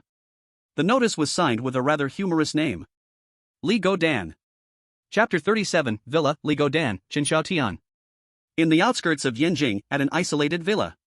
A pair of fair, tender little feet swung back and forth in the air, the hem of her nightgown halting midway, revealing a section of leg resembling white lotus roots. Li Godan held a lollipop in her hand, her eyes glued to the screen before her. You really aren't going to show up, are you? What an ungrateful guy. She clearly saved him, scumbag. I wasted so much effort. Those big companies' firewalls aren't something you can just hack into. Her missing person notice could appear in every software because she used some unscrupulous methods. Taking advantage of the fact that major companies were too busy to manage their servers, she hacked into all the software's backends, forcing pop-ups and opening ads to all users. Theoretically, as long as Suyi used his phone, he would definitely see this missing person notice. But Suyi gave no response. There were two possibilities for this situation. The first possibility was that Suyi genuinely wasn't looking at his phone. Li Godan felt this possibility was almost impossible. Who can resist the urge to scroll through their phones, especially when they're not sleeping? The second possibility was that Suyi didn't want to pay attention to Li Godan and didn't wish to show up at all. At this moment, another youthful voice chimed in. We've checked all the information for anyone named Li, and not one of them is the guy you saw. This means the last name he gave you is fake. Isn't it clear he doesn't want to know anyone? Why are you still looking for him? The speaker was a young boy sitting next to Li Godan. Like Li Godan, he looked about 7 or 8 years old. The boy was passionately playing a game on another computer, dodging, blocking, and slashing smoothly, causing a terrifying boss to collapse at his feet. Congratulations! Your kill time is 11 hours 19 minutes and 4 seconds, ranking first in the world. The boy was unfazed by his ranking, being first was routine for him. After casually quitting the game, he turned to Li Godan and smiled, saying, So what's the use of you sending this now? Li Godan couldn't even be bothered to respond, replying dismissively. Shut up, you little brat, you wouldn't understand. The boy, speechless, scratched his nose and shot a glance at Li Godan. I'm a brat, yet you act like you're so much older. But seriously, is that turtle Li really that great? What turtle? He doesn't even dare show his name, what else could that be but a turtle? That's a cautious smart person, you really don't get it. If it weren't for his caution, he would have been harmed by that uncle long ago. Alright, it's all your smart people's caution. So he's really impressive then? Li Godan tilted her head and thought for a moment, then slowly said. He either has extraordinary talent, capable of noticing details that ordinary people miss, being a complete detail freak, or he has awakened the divine concealment. The boy was shocked. Opened his eyes wide, his face full of disbelief. Even when the character he controlled was killed by the boss, he completely failed to react. What? No way? Have you seen him before? Li Godan shook his head. The boy frowned. We have seen everyone who awakens divine song in advance. Since you haven't seen him, how could he awaken divine song? I think the details being weird is more likely. Besides, it's just an ordinary beginner dungeon, and the difficulty of clearing the beginner dungeon is very low. The types of evil spirits that appear are highly related to the player's emoji abilities. There's a high probability of finding mutually restraining emoji abilities, so the chances of survival are high. The subsequent official dungeons won't have such good luck. By then, that guy might not even survive. Li Godan said nothing to refute. Just as the boy said, in Suyi's team, Su Qingyang's ability countered the first evil spirit, Yan Xuanhua's ability countered the second evil spirit, and Suyi's ability countered the third evil spirit. This situation was not a complete coincidence, but a benefit from the beginner dungeon. Not only the players who survived, but those who died in the dungeon could also have abilities that countered the evil spirits. For example, the weak man who was killed by Suyi using emoji ability. That guy's emoji ability was, feeling stronger than gold, 7-day lock. If he were still alive and faced the first or second evil spirit, his emoji ability could have played a significant role. After thinking for a moment, Li Godan smiled and said, Chen Xiaotian, let's not tell others about the speculation regarding divine song for now. If those people ask, just say I found a great teammate and want to pull him into the spooky dungeon later. If you dare leak a single word, hee. Li Godan bit and crushed the lollipop in his mouth, revealing a fierce smile. Ahem. I will keep it a secret, just you wait. Chen Xiaotian couldn't help but shiver and quickly nodded, pretending to be busy as he opened the forum, glancing at the posts in it. Of course, the number 1 post was the one Li Godan had blackmailed, which Chen Xiaotian decisively ignored. Moments later, Chen Xiaotian suddenly snorted with laughter, patted Li Godan beside him, and said with a smile. Look at these people, they are actually thinking about which emoji they can use to safely survive in the survival dungeon with a 100% success rate. It's just too naive. Look at this, saying to use this emoji to directly transform into an invincible war god, one punch to dominate the heavens and the earth. I feel that this kind of emoji is likely just to boost the power of the next punch, right? I bet, not exceeding 50%. And this one is even more awesome. This one wants to transform into a scion, but is afraid the emoji survival world will just awaken a little ability that changes hair color. I feel this emoji survival world can really do such a thing. Chen Xiaotian laughed heartily while browsing the netizens' wild thoughts. This one, the original poster says that all fear comes from lack of firepower, directly choosing such an emoji. Does he want to bring a rocket-equipped troop into the dungeon? Whether he can take it in is another issue. Besides, some supernatural ghosts, they're not afraid of bullets. This kind of emoji is probably only useful in dungeons like Resident Evil. Unfortunately, I've hardly seen such dungeons. Li Godin chuckled lightly and said, "It's normal. They just experience these things, it's completely understandable to have unrealistic fantasies, just wait until they have a few more beatings." In the emoji survival world, some emojis look unremarkable but can awaken very strong abilities. Some emojis seem catastrophic on the surface, but end up awakening a useless ability. Choosing emojis still needs to focus on functionality. Ah! Why didn't you save me? Speak! Why did you watch me die without doing anything?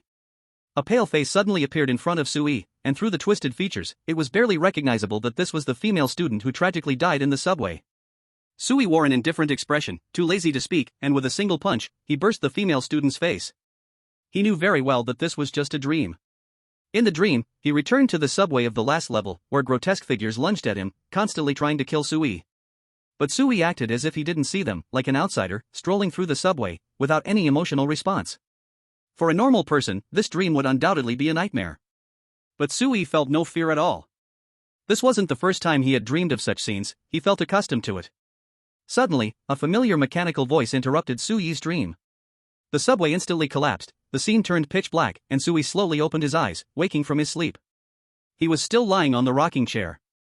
Sui spent the night like this. Today was another day for the dungeon to open. Just as Sui thought of this, the familiar mechanical voice echoed in his ears again. Notice, the first formal dungeon is about to begin. Your Divine Hidden has been triggered.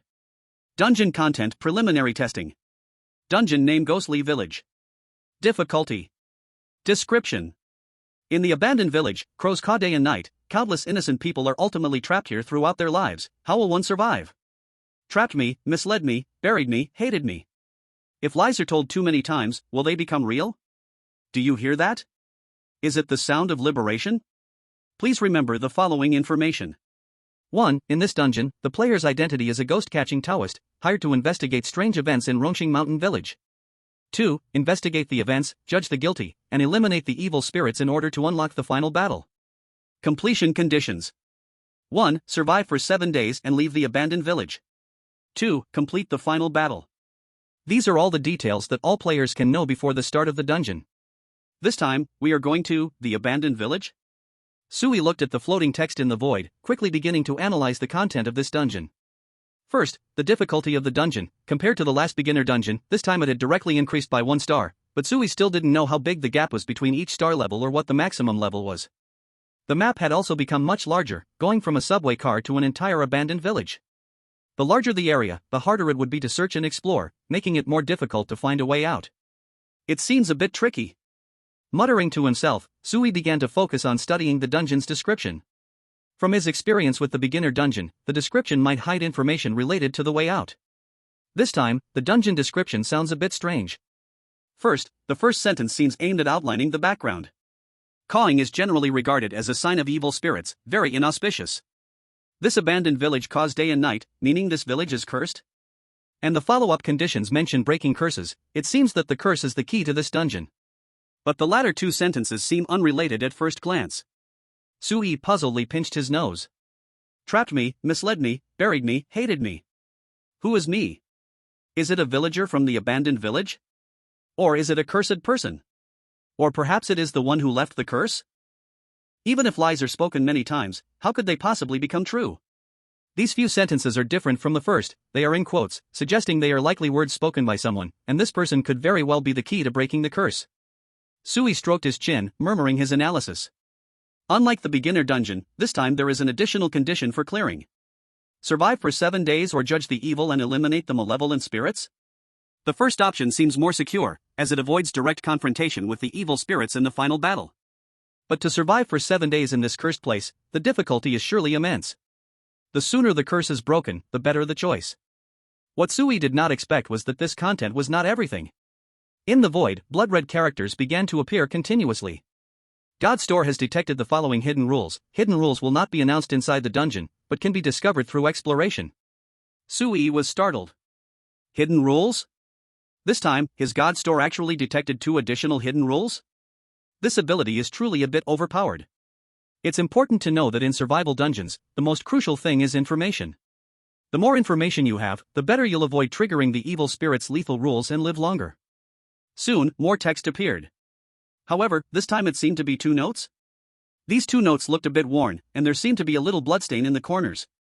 Sui squinted his eyes, carefully trying to read the messy handwriting on the 2 notes. The handwriting was very chaotic, likely written in a panic. Finally, Sui managed to make out the words. 1. Beware of the shrieks. Especially when the decibel level exceeds 100 decibels, the evil spirits will start to kill. 2. Beware of the fog. If you find yourself in the fog, remember the original direction and walk straight ahead to escape the fog. Sui silently recited these 2 hidden rules and committed them to memory.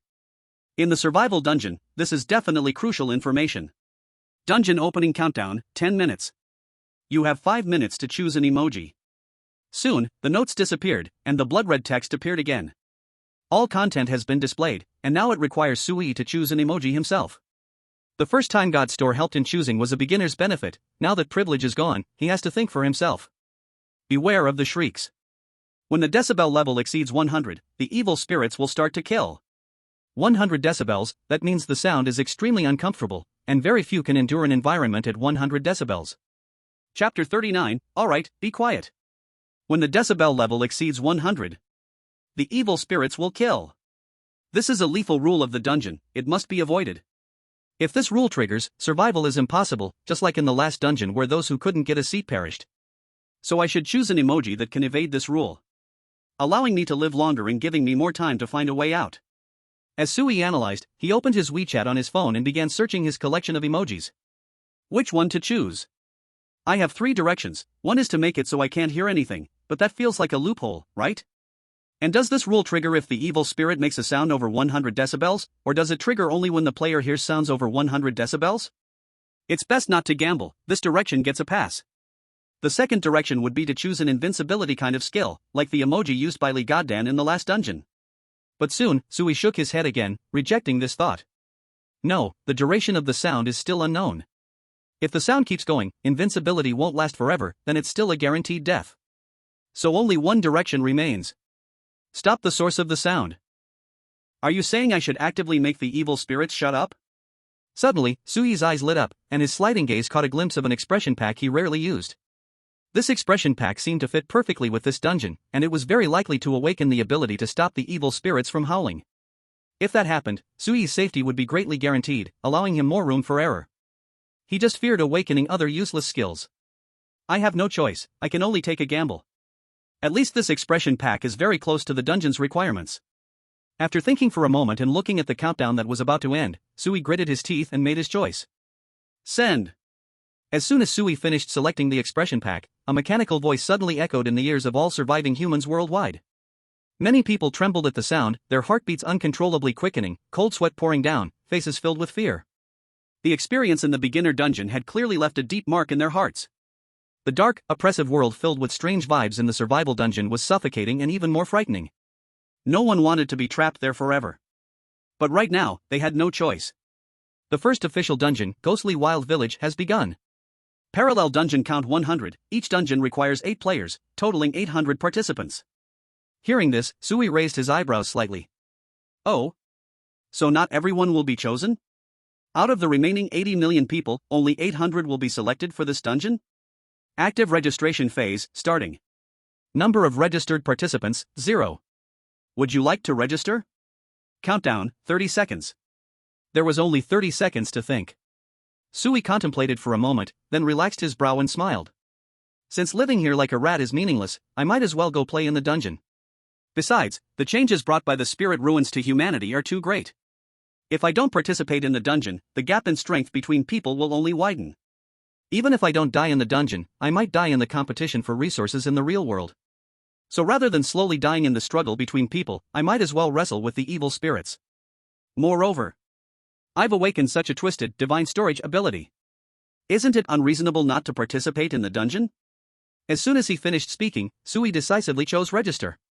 Not many players made the same choice as Sui. Until the countdown ended, the number of registered participants stopped at 59. A total of 59 people chose to actively enter the dungeon. However, this number was somewhat beyond Sui's expectations. He didn't expect so many brave souls. Random selection has begun, selection completed. Player expression pack ability awakening. As the mechanical voice fell, a faint whoosh suddenly sounded in Sui's ears. At the same time, a shadow quickly darted towards Sui's face. Sui was jolted with shock. He instinctively tried to dodge, but unfortunately, his reaction speed was far slower than the speed of that shadow. Snap! Sui's forehead made a crisp sound. However, it wasn't the intense pain he had imagined. A small arrow fell into Sui's hand. But this small arrow didn't have a sharp tip, otherwise, Sui would have been shot straight in the head. The arrow was wrapped around a scarlet piece of parchment. Sui frowned, took off the parchment, and found the introduction and notes for Ghostly Wild Village written on it. It was exactly the information he had already known a few minutes ago. Now tasks are being assigned in this way? Only players participating in this dungeon can receive this letter, right? Sui toyed with the arrow in his hand, his eyes gradually sharpening. Perhaps this is also a warning from the deity controlling the expression pack survival world to all players, right? It wants to kill us. It's simply too easy.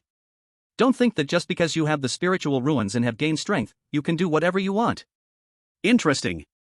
Sui got up from the rocking chair, walked outside the convenience store, and looked up at the sky full of blood rain. At this moment, the blood had already risen past Sui's ankles, soaking his shoes. But he didn't care, just looked up at the blood-red sky. Behind these survival games, is it people playing tricks, or is there a deity controlling it? Sui's question was like a fog, gradually enveloping his heart, yet no one could answer him. Soon, Sui curled his lips and revealed a carefree smile. Forget it, thinking about these things is useless anyway. I might as well think about how to know when the surrounding sound reaches above 100 decibels in the instance. Do I have to rely on my own feelings? 100 decibels should be very loud or sharp, right? Chapter 40, Ghostly Jiaowang Village, begin. Sui rubbed his hair and suddenly remembered something from a long time ago. Decibel? Noise? Many years ago, when his parents were still alive, the convenience store's business was much better than now. There was a time when the street outside the convenience store was designated as a night market by the government, making noise all day, which troubled Sui's mother. At that time, Sui's father specially bought a decibel meter for testing, saying he wanted to complain. That decibel meter seems to still be in the convenience store.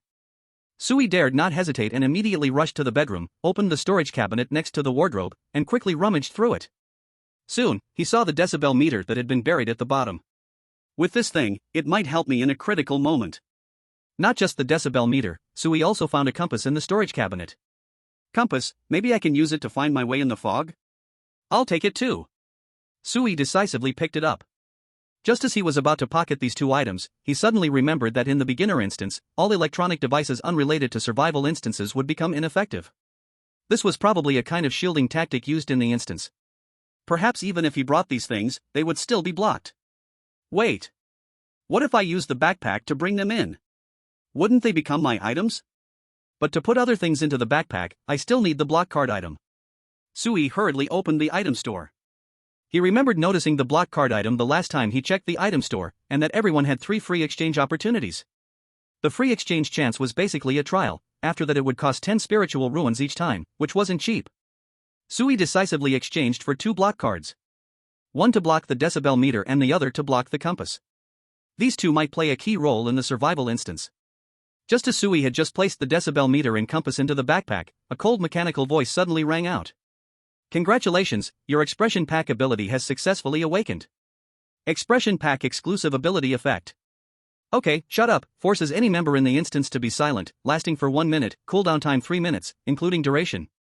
Expression pack rating, a plus level. Sui raised his eyebrows. Only lasts 1 minute? That means, if he really encounters a screeching evil spirit in the instance, he at least has 1 minute to escape. It seems the expression pack survival world doesn't plan to let Sui awaken in nearly invincible expression pack, but instead set some limitations. But fortunately, the cooldown time isn't long. After subtracting the 1 minute duration, there are only 2 minutes left. This time, the expression pack rating he chose didn't reach S level but was only a plus level. What are the criteria for rating? I feel that being able to avoid breaking the rules is only part of it. In the last beginner dungeon, my meme ability played a huge role in the final battle. Perhaps that was the reason why my meme ability was able to reach S rank last time. Maybe this time, my meme ability won't be much help in the final battle. Thinking of this, Sui did not feel too disheartened. Although he knew the approximate direction in advance, choosing memes was still quite a matter of luck. An A+ was already quite good. With this meme, at least Sui's chances of survival before the final battle would greatly increase. After his meme ability awakened, the countdown for the dungeon entered its final moments, and the world around Sui began to twist and melt. Sui knew that he was about to enter the dungeon.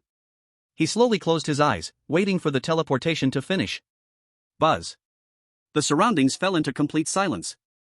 The sound of rain disappeared. Replacing it was a screeching caw. Caw caw. Sui raised his eyebrows. This was the caw of a crow. It seemed he had arrived at the task location of this dungeon. Sui slowly opened his eyes, and everything around came into view. The convenience store had disappeared, and the blood-red sky gradually faded from its terrifying crimson, returning to normal, becoming a dull yellow twilight. The dark, twisted tree branches appeared even more sinister under this dim light. This is the desolate village? TSK, when the crow caws overhead, disaster is sure to follow. Is it this stimulating right at the start? A voice suddenly sounded beside Sui, breaking the heavy silence around. Before Sui could react, another person shrieked loudly, "What the hell? Who's talking?" Sui was taken aback. This voice sounds a bit familiar? He turned his head in surprise towards the direction of the voice, only to find a hilariously funny scene. Not far away, two people were standing side by side, but the person on the left was almost the same height as the waist of the person on the right. The height difference between them was strikingly obvious, reminding Sui of Su Qingyang and Li Godin from the last dungeon. Wait. Su Qingyang? The tall guy on the right, why does his back look so familiar? And just now, that voice seemed to belong to Su Qingyang. What a coincidence! Just then, the boy who closely resembled Su Qingyang turned around in sheer panic to look behind him. When his gaze flickered past Sui, it suddenly froze. In the next moment, the panic on his face gradually faded, his pupils quickly dilated, and a trace of undeniable joy flashed across his face. Boss! It's actually you! We've met again? Su Qingyang was incredibly excited, rushing towards Sui. However, in his excitement, his body shook violently, and he unexpectedly knocked the small boy on the left right off balance. The boy flew out like a kite with a broken string, landing heavily on the ground with a thud. The little boy looked completely stunned, clearly not expecting such an attack. After landing, dust rose all around, and the boy instantly became covered in dirt, looking quite miserable. Yet Su Qingyang remained oblivious, dropping to Sui's front, even wanting to leap into Sui's arms. Sui was taken aback. If Su Qingyang bumped into him, wouldn't he be sent flying 10 meters? What are you doing? Are you trying to harm me the moment we meet? Sui decisively stepped aside, avoiding Su Qingyang's bear-like charge. Su Qingyang missed and didn't get angry, instead, he sheepishly scratched his head. Sorry, boss. I got too excited. To Su Qingyang, he and Sui had been through life and death together, their bond was extraordinary. To meet again in such a survival dungeon was, of course, a cause for great joy. Sui was also somewhat shocked. He never expected to actually match up with someone he knew. Although this time the dungeon was not involving everyone. There are only 800 people, just 100 copies. But that is still a whole 100 copies. The probability that Sui and Su Qingyang were both selected and assigned to the same copy again is not very big. I have to say, there is still a bit of fate between the two of them. Although Sui is not an easy person to get along with, he does not feel annoyed with Su Qingyang, who is brawny but simple-minded. Chapter 41 Reunion. Just as Sui wanted to greet Su Qingyang in a friendly manner, Su Qingyang excitedly spoke up again. I really didn't expect to run into you here, boss. This is simply a blessing from the heavens. I thought for sure I was going to die in this copy. This copy is just too complicated for me. I probably won't last long in here. Su Qingyang shouted excitedly, his hands like giant rocks, heavily slapping on Sui's shoulders. In that moment, Sui felt his internal organs tremble violently, as if a speeding truck were crashing into him, toppling his entire body. Cough cough. Did you add all the spirit ruins you got from the newbie copy into your strength attribute? The casual words were immediately turned into a question by Sui. Su Qingyang was stunned, a look of shock and confusion on his face. Eh? Boss, how did you know? Can you see my attribute interface? No. It's because if you hit me a couple more times, I might just be knocked out. Ah. Sorry. I didn't mean to do that. I just wanted to express my excitement, my intentions were really good. Then don't start anything next time. Su Qingyang, upon hearing this, quickly lowered his head like a little student who had done something wrong. Seeing him like this, Sui could only helplessly wave his hand, and not hold it against him. But I have to say, Su Qingyang's strength is truly terrifying. If Sui remembers correctly, it seems that last time, Su Qingyang gained 20 spirit ruins? If he adds all these spirit ruins to his strength attribute, it could boost Su Qingyang's strength to a full 30 points. If Sui were to confront Su Qingyang, he might only be able to withstand one of Su Qingyang's attacks. TSK. This number is quite scary. It is estimated that among the remaining 80 million players, Su Qingyang could definitely rank at the top. At this moment, the little boy who had been knocked down by Su Qingyang got up from the ground with an unhappy face. He looked up, glaring at the giant before him like a mountain, and said indignantly, "Hey! You big fool, be more careful. Charging around like a bull. Being this tall, isn't that impressive?" Su Qingyang was taken aback and quickly turned to look back. But he didn't see any figure. Su Qingyang immediately furrowed his brow nervously, heart-seizing. He hurriedly turned back to Sui and anxiously asked, "Boss, did you hear someone talking? Why can't I see anyone? Are the evil spirits in the copy already starting to stir?" Suddenly, Su Qingyang slapped his forehead with realization. "I get it, this must be the ghost cry in the name of the copy, right?" Sui facepalmed. "First of all, the name of the copy is Ghost Howl, and secondly, why don't you look down?" The description of the little boy was quite accurate. Su Qingyang really was like a human bull. Apart from his brute strength, his mind was almost empty, with only a bit of liquid swaying around. Upon hearing this, Su Qingyang quickly looked down at his feet, and finally saw the angry little boy. He chuckled and laughed heartily. So it was just a false alarm. This little brat scared me. This time, it's not a little girl, but a little boy. Boss, we really ran into a little brat this time. But that last Li Godan was smart, but unexpectedly, he didn't know who he was. Is this the curse of a genius? Sui was taken aback for a moment, then quickly reacted, his face full of speechlessness. At that time, Li Godan said, "Don't you see who I am?" It was clearly an arrogant retort, okay? How did it become that he didn't know who he was when it came to you, big man Nyo? The originally angry little boy suddenly raised his eyebrows in surprise when he heard the name Li Godan. Li Godan? They know Li Godan? It must be that there's no one else with the name Li Godan, except for the guy I know. From the meaning in this big man Nyo's words, they actually are Li Godan's teammates from the last round? The little boy's eyes suddenly brightened, and his gaze locked onto Sui in an instant. Doesn't that mean this person called Boss could very likely be the legendary Li? That's right, this little boy is Chen Xiaotian, who lives in a villa with Li Godan and is extremely skilled at fighting games. This time in the dungeon, Chen Xiaotian was quite unlucky. Although he hadn't chosen to enter the dungeon, he was still selected by the meme survival world and forcibly pulled into the dungeon world. Originally, he was unhappy that he didn't finish the game, and now he met this brainless big man Nyo, making Chen Xiaotian furious and wanting to find someone to beat up to vent his anger. But upon learning that these two people in front of him were Li Godan's last round teammates, and that one of them was likely the Li Yi whom Li Godan deeply missed, Chen Xiaotian's anger suddenly dissipated, and instead, he began to curiously observe Sui. What a coincidence! At this moment, Su Qingyang grinned and stretched out his hand, which was bigger than Chen Xiaotian's head, wanting to pat Chen Xiaotian's little head. "Little friend, did I bump into you just now?" "Sorry, what's your name?" Chen Xiaotian frowned, decisively dodging Su Qingyang's hand, then said unhappily, "My name is Chen Xiaotian. And don't touch me. I'm not some little kid. If it comes to fighting, you might not even be able to beat me." Su Qingyang was taken aback, then burst into hearty laughter. "Little friend, with your small frame, I'm really afraid one punch would shatter you. At your age, your primary goal should be to transition to junior high, not to fight. Understand?" Chen Xiaotian scoffed, "With your empty head, you still tell others to fight less and study more. Don't you understand the principle of not imposing on others what you do not desire?" Su Qingyang raised an eyebrow. How does this little brat speak? Sui ignored the bickering Su Qingyang and Chen Xiaotian and continued to scan the surroundings. It was strange, the mechanical voice had clearly announced that this dungeon had 8 players. Excluding Sui, there should still be 7 people here. But, standing next to Sui, there were only 3 people, which means there were still 4 missing. However, Sui didn't think too much. It might just be like with the new dungeon where each compartment has different players, and this time's 8 players were also assigned to different places. No matter what, all 8 players would surely meet in the end. So, Sui looked at the last person among the 4. Chapter 42, Big Man Nyo, Green Tea. This is the only girl in the team.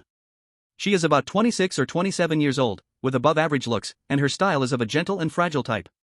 What's strange is that, clearly in such a dangerous dungeon environment, she was wearing a soft cotton pajama, with light pink fabric adorned with small white flowers, giving a warm feeling. The collar of her pajama is slightly open, revealing her pale neck and a few strands of loose long hair. She seemed completely out of place in this eerie dungeon. Her face was somewhat pale, gripping the collar, showing some worry and fear towards the surrounding environment. At that moment, the woman's gaze collided with Suyi's. In an instant, the woman showed a pitiful expression and shyly lowered her head. However, her hand that was originally gripping her collar slowly loosened, revealing a patch of snowy white skin, making one's imagination run wild and a strong desire to protect her eyes. Ha! Sui understood what was happening, and with a light grunt, he coldly turned his gaze away. This situation was within his expectations. The world had suddenly changed, the original laws and order had collapsed, and to survive, people needed certain capital. Some relied on their clever minds, like Sui and Liu Dan. Others relied on their strong bodies, like the mighty Su Qingyang. But some, with neither brains nor strong bodies, would try to take some dubious paths. They could be sneaky and calculating, like Chen Xiao in the previous instance. Or they could learn to use their bodies in beauty, just like the woman in pajamas now. Sui was not the naive type who would lose his way at the sight of a woman. From the little details the woman had just shown, it was clear she was not a simple character. She knew how to use her advantage as well. Seeing that Sui ignored her, a hint of disdain flashed in the woman's eyes, and she quickly shifted her gaze to the tallest person among the 4, Su Qingyan, opening her cherry lips. Brother, should we discuss what to do now? Upon hearing this, Su Qingyan finally noticed the woman beside him. Just a moment ago, his attention was completely focused on Sui and Shen Xiaotian, and he hadn't even seen her. Now, turning around, he was shocked to find that she was still in pajamas, and exclaimed. Oh no! You're wearing pajamas this is too inconvenient, right? The pajama woman looked like she was about to cry, sobbing. I didn't know this instance would start so soon, and I never thought it would suddenly choose me. I didn't even have time to change clothes. What should I do, brother? Am I definitely going to die? Su Qingyang probably had never experienced such a situation before, and he hurriedly looked to Sui for help. But Sui ignored him, and Su Qingyang could only hesitate and say. You are so careless, didn't they say during the novice instance that the new instance would start today? How about I lend you my jacket first? At least it can cover you a bit. Seeing that Su Qingyang took the bait, the woman quickly smiled brilliantly as she took his jacket and put it on, her pretty face turning slightly red as she said. Thank you, brother. Su Qingyang's face turned red, and he even felt a bit embarrassed to look at the pajama woman, stammering. It's a small matter, no need to thank me, but you're still in slippers, isn't it too inconvenient if you need to escape? The woman lightly shook her head, stepping over to Su Qingyang's side, smiling. It's fine, brother, I'll just follow behind you. I believe you will protect me, right? Don't worry, if we really encounter danger, I definitely won't hold you back. That's my problem. Even if I die because of it, it's just my own doing.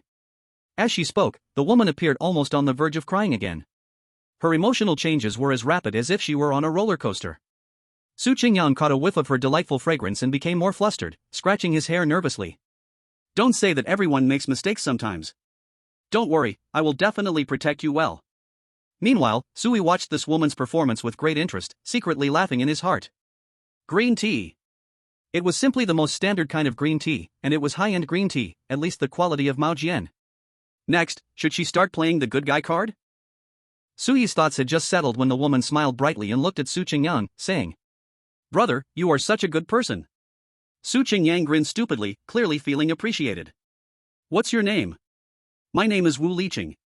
I graduated from university 2 years ago and I am currently preparing for the civil servant exam in Huaxia. Sui almost chuckled out loud. Wu Liqing. Isn't it a famous tea called Mist Blue? No wonder this woman is so much like a green tea, turns out she's destined to be tea. Wu Liqing. Such an ancient name. It sounds great. Hee, my name is much more ordinary. I'm Su Qingyang. I didn't get into university. Before the dungeon appeared, I was working as a fitness coach. But I don't know why, even though I train the best among all the coaches at the gym, very few people sign up for my classes. Brother Su, it must not be your problem. Those people probably think you are too good and are afraid to ask you. Really? So it's like this. You really see things clearly. Impressive. Sui was speechless. Su Qingyang really is a big boy who knows nothing about the world. How can he believe anything anyone says? Of course, Sui didn't bother to step in and shatter Su Qingyang's little illusion. He had no interest in teaching Su Qingyang a lesson every time. Anyway, Su Qingyang would understand eventually. Teaching people requires practice, but things can be learned in one go. At that moment, a strange "oh-oh-at-it" sound suddenly came from the thicket. Wu Liqing's voice stopped abruptly as she immediately hid behind Su Qingyang, her face filled with nervousness as she scanned the surroundings. What sound is that? Brother Su, I'm scared. Su Qingyang quickly opened his arms, shielding Wu Liqing behind him and said seriously. Don't worry, I will protect you. As he spoke, he looked nervously towards the north. Sui really didn't know how to comment on this. Big bull, the sound came from the east, why are you looking north? Upon hearing this, Su Qingyang quickly made an ow-ow-ow sound and then rapidly turned to the east, still full of deep affection and seriousness. Sui felt that this expression combined with Su Qingyang's physique. It seemed very familiar. Just like. That's right. It's this. The tall nut from Plants vs. Zombies. It's simply too vivid. Chapter 43, Ghostly Terror. If Su Qingyang is a tall nut, then behind him, Wu Liqing would be equivalent to the enchanting mushroom shooter? Thinking of this, even though the atmosphere was quite tense at the moment, Sui couldn't help but chuckle. Su Qingyang looked at Sui with a confused expression. Boss, what are you laughing at? Sui waved his hand, quickly straightened his face, and said solemnly. It's nothing, you keep on guard, be careful of the evil spirit suddenly jumping out. Su Qingyang nodded nervously. Okay. At that moment, the "oh-at-it" sound stopped abruptly, and a figure emerged from the jungle. Evil spirit, take this punch. Su Qingyang shouted and, without even seeing what the figure looked like, swung a punch. Fortunately, Sui sensed something wrong and shouted sharply. Don't strike. Su Qingyang quickly retracted his fist and turned back to Sui in confusion. Boss, what's wrong? Sui gave him a glare. What's wrong? You didn't see clearly and just attacked? As he spoke, Sui turned his gaze back to the figure that had emerged from the bushes. It was an old man with white hair. He was hunched over, trembling as he leaned on a cane, looking at Sui and the others with an excited expression. Ahem, esteemed heavenly masters. After waiting so long, I've finally seen you. Only you can save us poor villagers. You are our only way out. Su Qingyang was taken aback. Heavenly master? What heavenly master? This time, the one who wanted to criticize Su Qingyang became Chen Xiaotian. Didn't you see that mission description?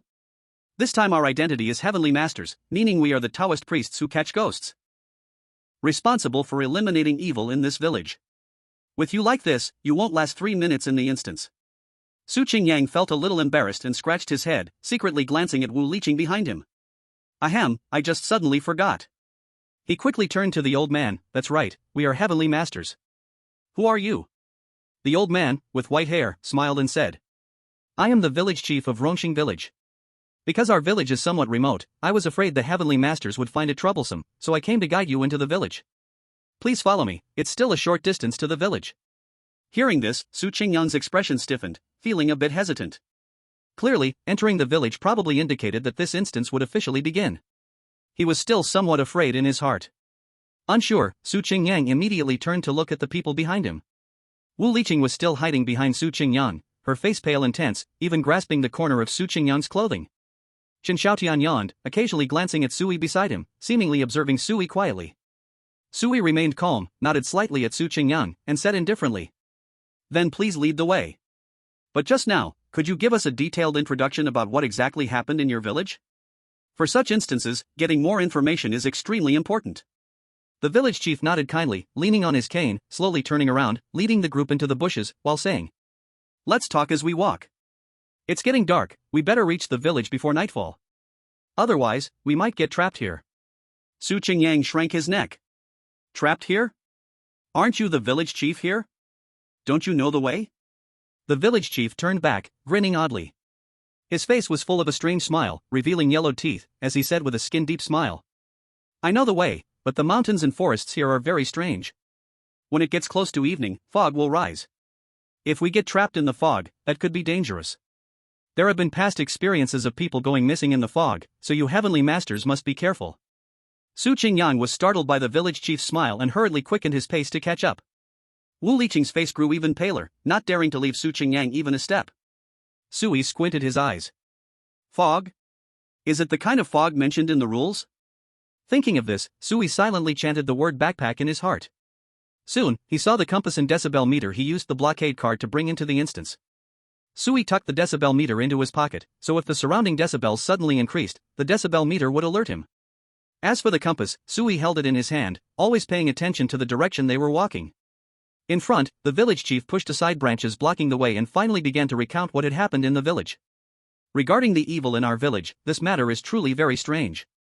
About a few months ago, every night, our village would hear strange sounds.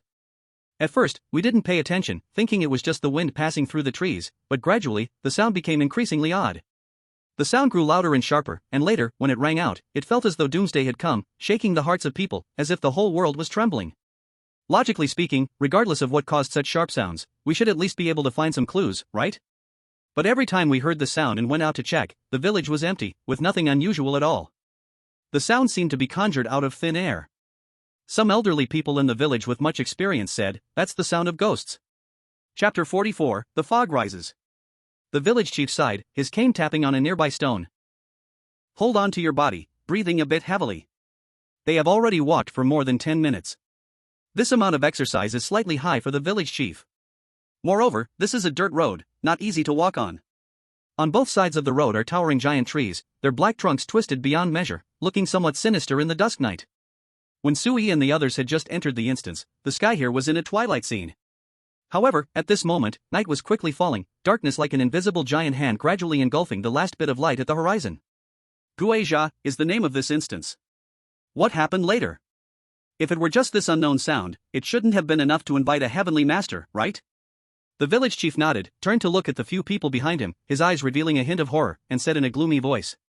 What I am about to say is the truth. You must believe me. This young man is right, if it were just a simple sound, it indeed wouldn't be enough to make such a fuss, but this is Guizha. As long as this Guizha exists, our entire village will never have peace for eternity. Because this Guizha has started to kill people. Su Qingyang immediately shrank his neck and asked in confusion. Can sound really kill people? The village chief suddenly looked sharply at Su Qingyang, his eyes wide open, and said seriously. Of course it can. I have already said, that is not just a simple sound, but the piercing scream emitted by a ghost, it is Guizha. At the beginning, when Guizha appeared in the village, that eerie sound was fixed in one spot. Later, this Guizha suddenly seemed to grow legs, it actually began to move around within the village. As the village chief recounted this, his voice became increasingly hoarse, trembling uncontrollably, as if he were afraid of something. It seemed to cooperate with the village chief's narration, a gust of eerie wind passed through the woods, producing a sharp howling sound. Immediately after, a strange sound came. Crack. Ah. What was that sound? The sudden sound startled Wu Liqing, and she directly rushed into Su Qingyang's arms. Su Qingyang was momentarily at a loss, his hands hovering in the air, not knowing where to place them. Sui glanced at Wu Liqing, squatted down, picked up a branch that had been blown off by the wind, and said coldly. It's just the sound of a branch breaking, don't scare yourself. Su Qingyang quickly echoed. Yeah, Shao Chang, you don't have to be afraid, I'm here, and my big brother is here too. My big brother is really powerful, he helped me a lot in the last instance, otherwise, I would have definitely died long ago. In this instance, my big brother will definitely protect us well. Right, big brother? Sui did not respond. Hearing this, Wu Liqing glanced at Sui several times, but Sui completely ignored her, instead looking at the village chief. Village chief, please continue. Guizha started to move, and then what happened? The village chief swallowed a mouthful of saliva, his gaze shifting from Su Qingyang, staring straight ahead, and continued. Then we found that whichever household was closest to the Guizha, the next day, one person from that household would inevitably die. No exception. This Guizha comes to collect lives. Every midnight, that Guizha circles above our heads like a soul-calling curse, and some people in the village haven't slept well in a long time. We are afraid that while we sleep, the Guizha will come for us. Because of Guizha, the people in our village are extremely sensitive to sound, not daring to make any noise, fearing that it might be the Guizha coming. This is a curse, it is. As the village chief spoke, he began to walk over with his eyes fixed intensely to the side. His eyes seemed to see some terrifying scene, not blinking, blood vessels all around his eyeballs were visible, looking incredibly frightening. Sui suddenly realized that something was wrong. Village chief, what are you looking at? He turned his head to look at the place where the village chief was staring blankly. There was nothing there.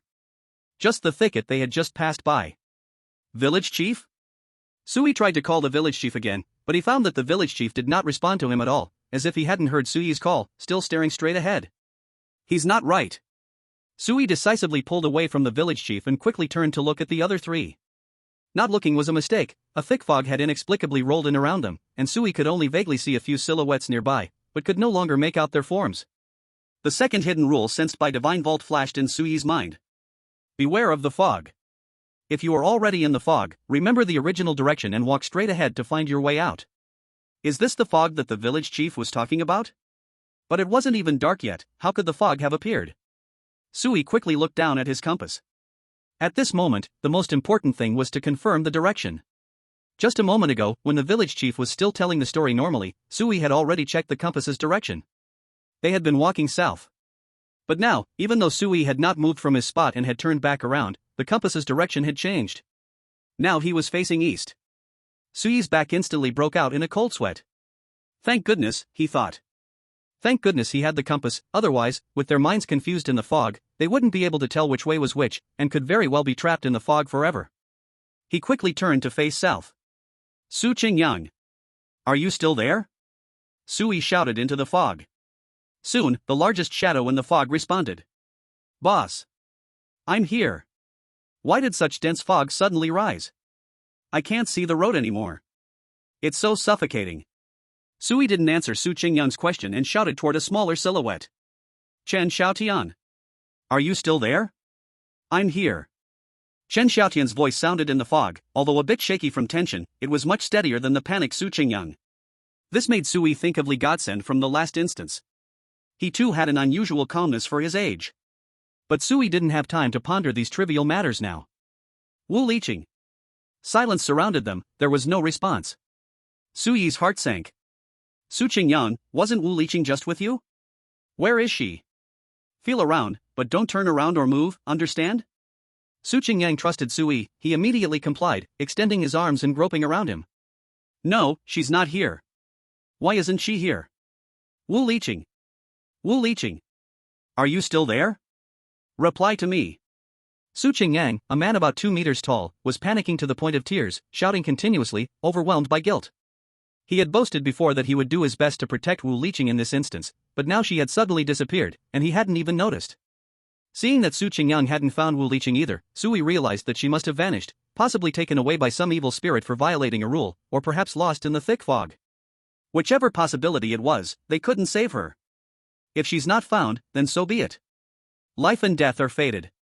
If you two want to live, listen to me, don't mind anything else, come hold on to my clothes, don't let go, and follow me, understand?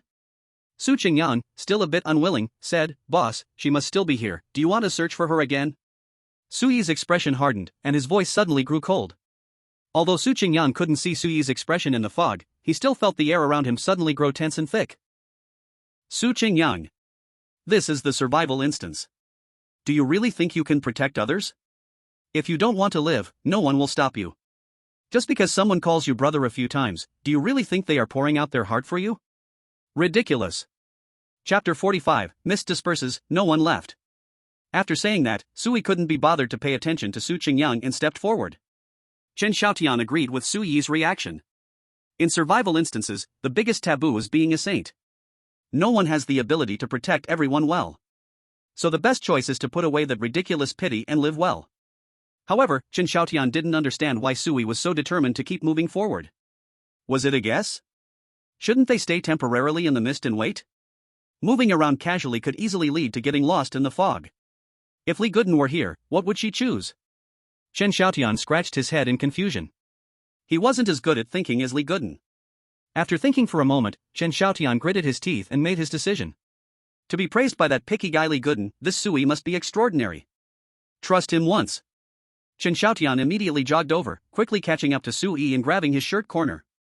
Su Qingyang, who had been scolded by Sui, felt as if a bucket of cold water had been splashed over his head, and his confused mind instantly cleared up. Right. This is a bizarre survival instance. Had he forgotten those miserable players who died in their seats? That was not something one could resist with human strength. On what basis could he shamelessly state that he wanted to protect others?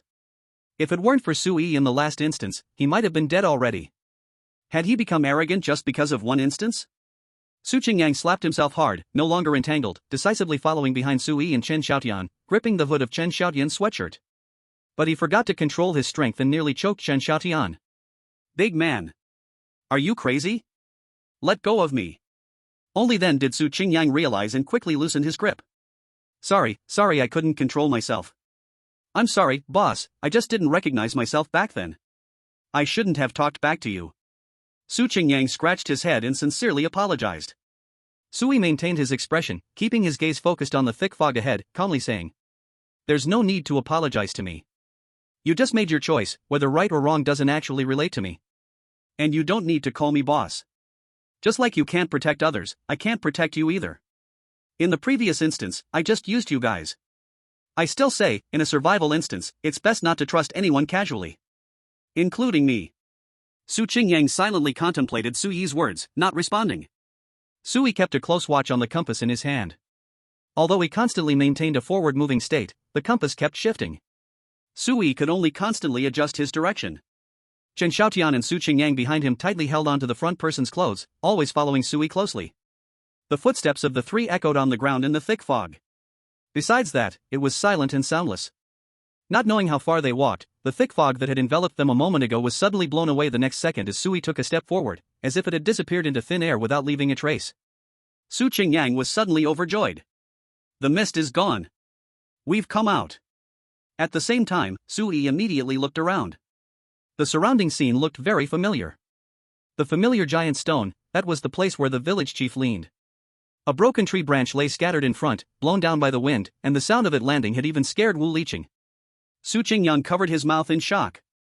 This we clearly walked in the fog for so long. Why are we still standing still?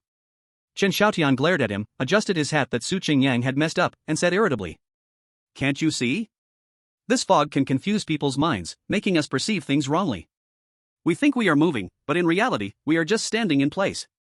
Saying that, he pointed to the ground beneath their feet. The three of them had unknowingly stepped out a shallow pit beneath their feet. Su Qingyang scratched his head in confusion, then quickly reacted and said, "Doesn't that mean Wu Liqing may not have disappeared? She might just be invisible to us." Unfortunately, Sui directly extinguished Su Qingyang's hope. No, Wu Liqing has truly disappeared, and along with her, the village chief as well. At that moment, Sui was squatting on the ground, examining the footprints on the ground. In the area they had not yet stepped into, a sudden row of footprints appeared. Su Qingyang asked in confusion. Disappeared? Why are we still here, and why did only Wu Liqing and the village chief vanish? Sui didn't know the answer to this question, so he didn't reply to Su Qingyang, but continued studying the footprints. His brows furrowed tightly as he muttered to himself. These footprints, why are they so deep? Wu Liqing is slim, she shouldn't leave such deep prints. Seeing this, Su Qingyang quickly shut up, not daring to disturb Su Yi's thinking. He also tried to figure out some clues, but after staring for a long time with wide eyes, he saw nothing, and his eyes began to feel sore, so he decisively gave up. Chen Xiaotian witnessed this and immediately laughed mockingly with a cold snort. "Ha, you don't know your own limits." Su Qingyang was displeased and retorted. "You think you're better?" Chen Xiaotian crossed his arms, looking arrogant as he said. "I'm not better, so I don't even try. Unlike you, failing to recognize your abilities is laughable." Su Qingyang was instantly speechless. No wonder this little brat had been standing not far away, looking so indifferent. At that moment, Sui suddenly spoke up. "I figured it out. Maybe they didn't disappear, maybe they left this place." Su Qingyang and Chen Xiaotian hurried over, astonished, and asked. "Left this place? Boss, how did you figure that out? Is Wu Liqing still alive?" Sui extended his hand, pointing to the footprints behind them. "The direction we came from had 5 people, all of whom left footprints on the ground. Each person is about 7 times their footprint size. Chen Xiaotian is the shortest, Wu Liqing and the village chief are of similar height, I'm the second tallest, Su Qingyang is the tallest. So in these footprints, the smallest ones belong to Chen Xiaotian, followed by Wu Liqing and the village chief, while my and Su Qingyang's footprints are the largest." Su Qingyang scratched his head in bewilderment. "So?" Sui continued. "Besides the size of the footprints, due to different weights, the depth of footprints left when stepping on the ground varies too.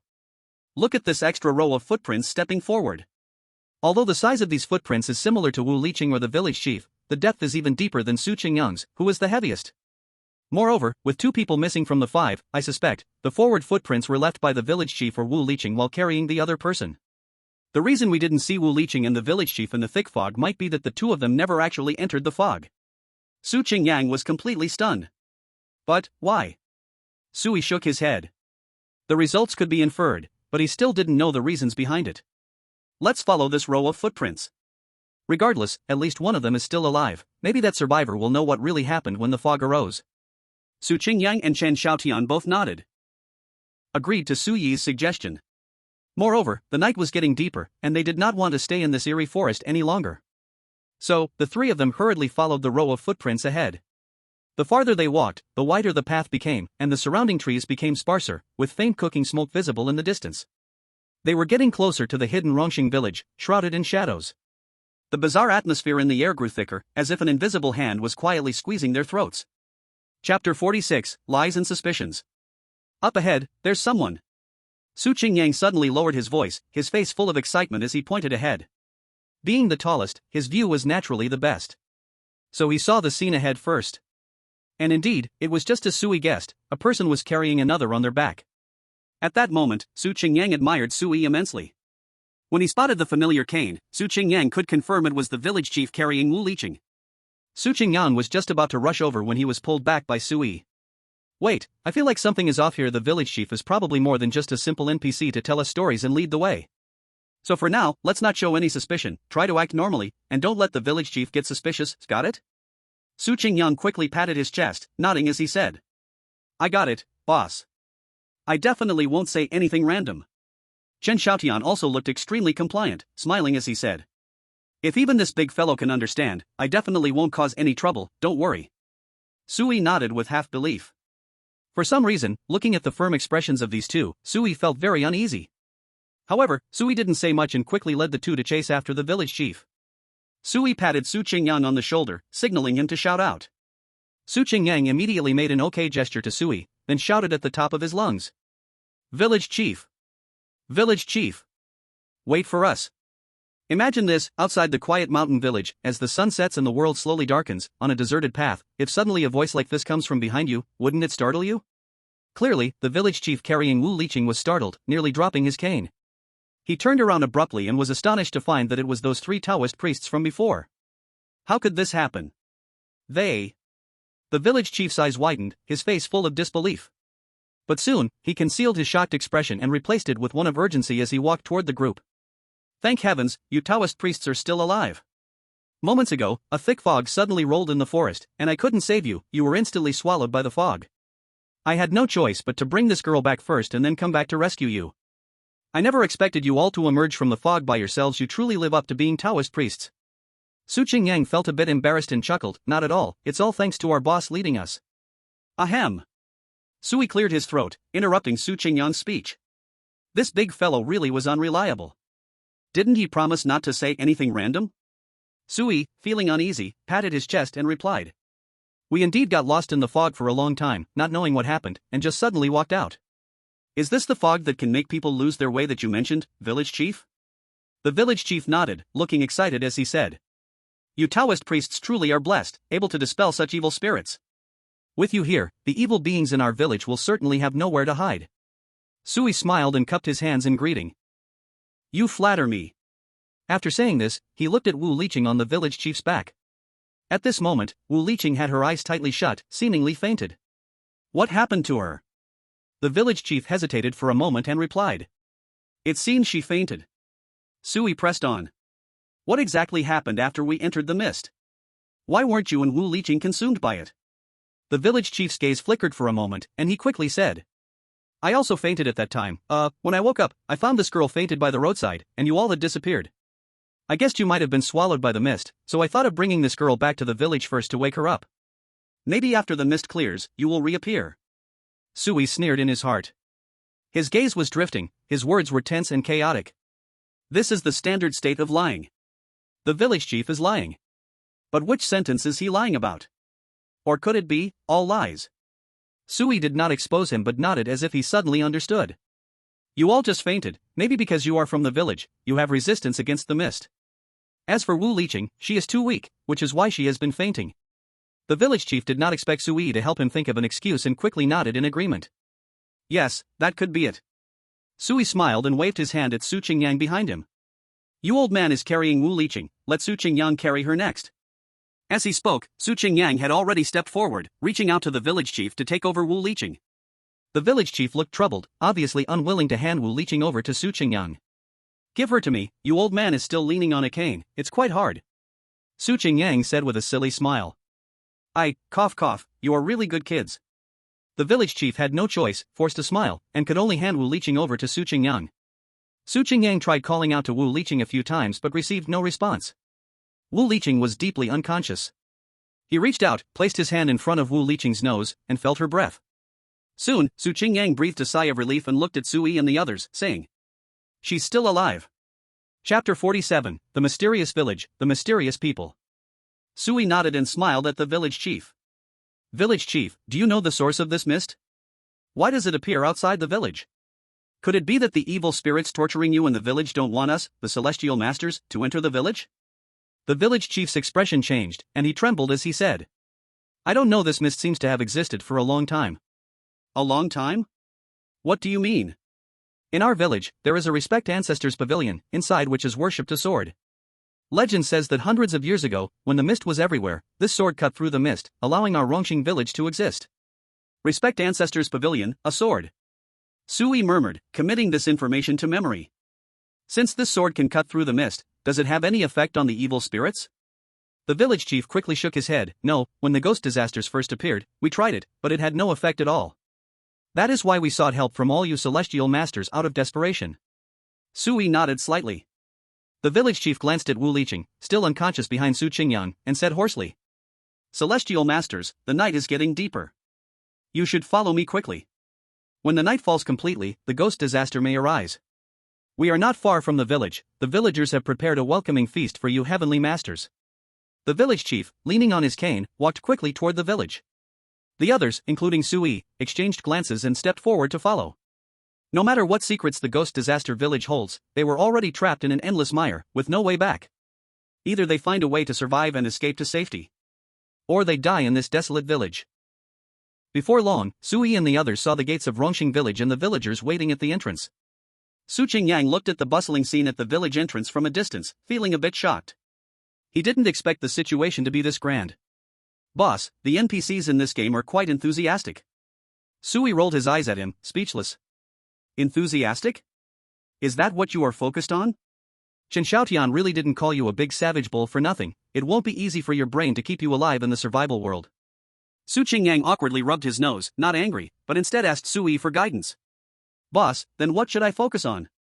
Sui's gaze fell deeply on the villagers in the distance, and he said in a serious tone. In the survival missions, pay more attention to those abnormal things and those things that are extremely normal. Chen Xiaotian raised his eyebrows in confusion. I understand abnormal things, but why should we focus on normal things? Sui answered calmly. It's those things that are excessively normal, sometimes too normal is also a kind of abnormal. Chen Xiaotian nodded thoughtfully. Suddenly, Sui became interested, looking at Su Qingyang and Chen Xiaotian with a smile. Now, do you two notice anything abnormal about these villagers? Su Qingyang scratched his head, is being too enthusiastic counted? Great, I taught him nothing. Chen Xiaotian tilted his head, carefully looked around, and hesitantly asked. It's all men? Sui snapped his fingers with a smile. That's right. The ones welcoming us at the entrance are all men, that is, not too normal. Su Qingyang was stunned and quickly looked again at the group of villagers at the entrance, realizing Sui was indeed correct. Really? Boss, your observation is too detailed. Chen Xiaotian? Didn't I say so? Su Qingyang waved his hand dismissively. If it weren't for the boss reminding you, would you have noticed? The little brat is quite proud. Chen Xiaotian clenched his fist angrily. One day, he would beat this guy up. Sui facepalmed in disbelief, noticing the abnormal is just the beginning. We need to keep thinking, why are all the villagers men? What happened in this village? There are children among the villagers, the youngest one I saw seemed to be only 3 or 4 years old. It is well known that without women, children cannot be born, so this village is not a bachelor village. So let's continue to deduce, perhaps the women are kept at home? Or are they busy preparing dishes for a welcoming feast? Take your deductions and continuously verify them over time. This is the process of reasoning, understood? Su Qingyang was dumbfounded, nodding blankly. I understand. But Su Qingyang's hollow expression told Sui he didn't understand at all. Even Chen Xiaotian couldn't help but complain. Isn't it tiring to think so much? When I see a person, I only think about whether I can beat him and how to defeat him. Su Qingyang immediately felt he had found a soulmate, looking at Chen Xiaotian with a touched expression. Little brat, finally said something sensible. You're just like the worm in my stomach. Chen Xiaotian instantly looked disgusted. Get lost, you're the worm. Sui interrupted their playful banter. Alright, stop arguing. Su Qingyang immediately obediently closed his mouth. Chen Xiaotian snorted coldly but remained silent. At that moment, the village head, who had been leading the way, suddenly turned around to look at Su Qingyang. His brows seemed to be uncontrollably twitching, his entire face wrinkled and twisted, looking very strange. Master Tianshi, it's not a good idea for your female Tianshi behind you to remain in a deep coma. Why not let this old man help you take her to our village doctor for a checkup? Although our village is remote, the village doctor's medical skills are pretty good, trustworthy. Su Qingyang was taken aback. Ah, is that so? Then thank you. Just as he was about to agree, Sui suddenly raised his hand to stop him. No need to trouble the village chief, Wu Liqing is just tired, she will wake up in a while, so there's no need to bother the village doctor. Sui smiled widely as he looked at the village chief in front of him. Ever since Sui and the others found the village chief's gaze had been darting back and forth on Wu Liqing, clearly hiding some secret. The village chief seemed very unwilling for Sui and the others to take Wu Liqing away. There was something suspicious about this village chief. So since this was something the village chief did not want to happen, Sui had to make it happen. After all, the rules did not say one could not offend the village chief. Sure enough, a glint of ferocity flickered in the village chief's eyes when Sui refused. But the corner of the village chief's mouth still curled up into a kind smile. It's good if there's nothing wrong. I was just worried about the unexpected events facing the heavenly masters from afar. Then please, gentlemen, step into the village, we have prepared a welcome feast for you. Sui slightly nodded and continued walking forward. But the closer they got to the village entrance, the more the village's eeriness became evident. It felt as if the air was thick with a suffocating strangeness. From a distance, the entrance of Rongxing village seemed to be bustling with a crowd. But as they got closer, Sui and the others discovered that these villagers stood like soulless statues, stiff and unmoving, pale skin, hollow eyes, blankly staring at them. Although many people had gathered at the village entrance, it was eerily quiet, not a single sound of wind could be heard. Their gazes seemed to be locked firmly on Sui and his companions. As Sui and his group moved forward, their heads also slowly turned, their eyes still fixed on Sui and his companions. Warning! Small high-energy illustration ahead. Chapter 48, Feast of Severed Limbs? This bizarre scene made Su Qingyang shiver, a chill creeping up his back. He tried hard to calm himself, but that penetrating coldness lingered, as if countless cold fingers were crawling down his spine. He propped up the still-fainted Wu Liqing behind him, then leaned close to Sui and whispered. Boss, this place is really too eerie, right? Why are they all so quiet, just staring at us? Are they really human? Sui chuckled lightly. How would I know if they're human? This is a survival instance, they could all be evil spirits. Boss, don't scare me like that. As soon as he said this, Su Qingyang became even more frightened, hurriedly inching closer to Sui. At the same time, his peripheral vision unintentionally swept over a corner of the crowd. In an instant, Su Qingyang's body became rigid all over. A pale, ashen face was staring at him with a fierce expression. Su Qingyang's gaze slowly moved down. He was shocked to find that beneath this ashen face, there was nothing. Only a head floating in the air. Ah! The head! That person only has a head floating in the air. He screamed in terror, instantly retreating towards Sui. Sui quickly dodged while trying to support Su Qingyang's body. Unfortunately, how could he hold Su Qingyang's robust body? Su Qingyang, along with the fainted Wu Liqing behind him, fell to the ground, nearly knocking over Chen Xiaotian beside them. Startled, Chen Xiaotian quickly looked in the direction Su Qingyang was pointing. Where was the floating head? That was clearly a villager in black clothing. Chen Xiaotian gritted his teeth in frustration, speechless. Big imbecile, open your eyes and see clearly. Stop scaring yourself. You're such a fool. I should kick you over to feed the ghosts. Su Qingyang quickly got up from the ground, his gaze horrified as he looked back towards the earlier direction. The villager stood rigidly in place, with a pale head below. It was a black garment, blending into the night. Did I see it wrong? I'm sorry, Xiaoqing. I didn't mean to. Su Qingyang swallowed a gulp of saliva, quickly helping the fallen Wu Liqing up, apologizing with guilt toward the unconscious Wu Liqing, then carrying her on his back once more. Sui looked at them for a few more moments, feeling something was off. The villagers had almost no reaction to Su Qingyang's sudden fall, not a trace of panic, not even mockery. In their eyes, there was only indifference, coldly staring at Sui and the others, as if they were looking at dead people. This was very unusual. Normally, in such an unexpected situation, wouldn't there be some reaction, even if just a little? Now I feel like Big Bull's guess might not be impossible. Are these villagers really alive? This is just too strange. Hearing Su Yi's mumbling, Su Qingyang and Chen Xiaotian stiffened. What does the boss mean by this? Could it really be like Su Qingyang said, that these villagers are all dead? In the quiet village entrance, only the sound of their footsteps, thud, thud, echoed on the rocky path, creating an indescribable eeriness. The group didn't know that behind them, the faces of the villagers began to gradually blur. The village chief, who was leading the way, leaned on his cane and suddenly turned to look at them, smiling as he said, "The welcome feast is just ahead." After saying this, the village chief turned his head, scolding the villagers still standing in place. "What are you all standing there for? Don't you see? Clear the way for our esteemed guests, the heavenly masters." Swish. The villagers said nothing, their backs seemed to be pulled by something, and without looking back, they all stepped backward in unison, making way for Sui and his group. A wooden rectangular table was placed alone in the center of the square. This so-called welcome feast looked terribly poor. The village chief was still enthusiastically greeting Sui and the others. "Please don't mind, we are a poor village, and we don't have much fancy food, but everything is from the bottom of our hearts. Please sit down, feel at home." Sui took a distant glance at the wooden table. For some reason, the way the table was set made Sui feel a strange sense of familiarity, like something was wrong. The food in the plates was a bit unclear, so Sui instinctively took a few steps closer. When he got closer, he finally saw clearly what was actually on the plates. In an instant, even the fearless Sui couldn't help but feel cold sweat running down his back.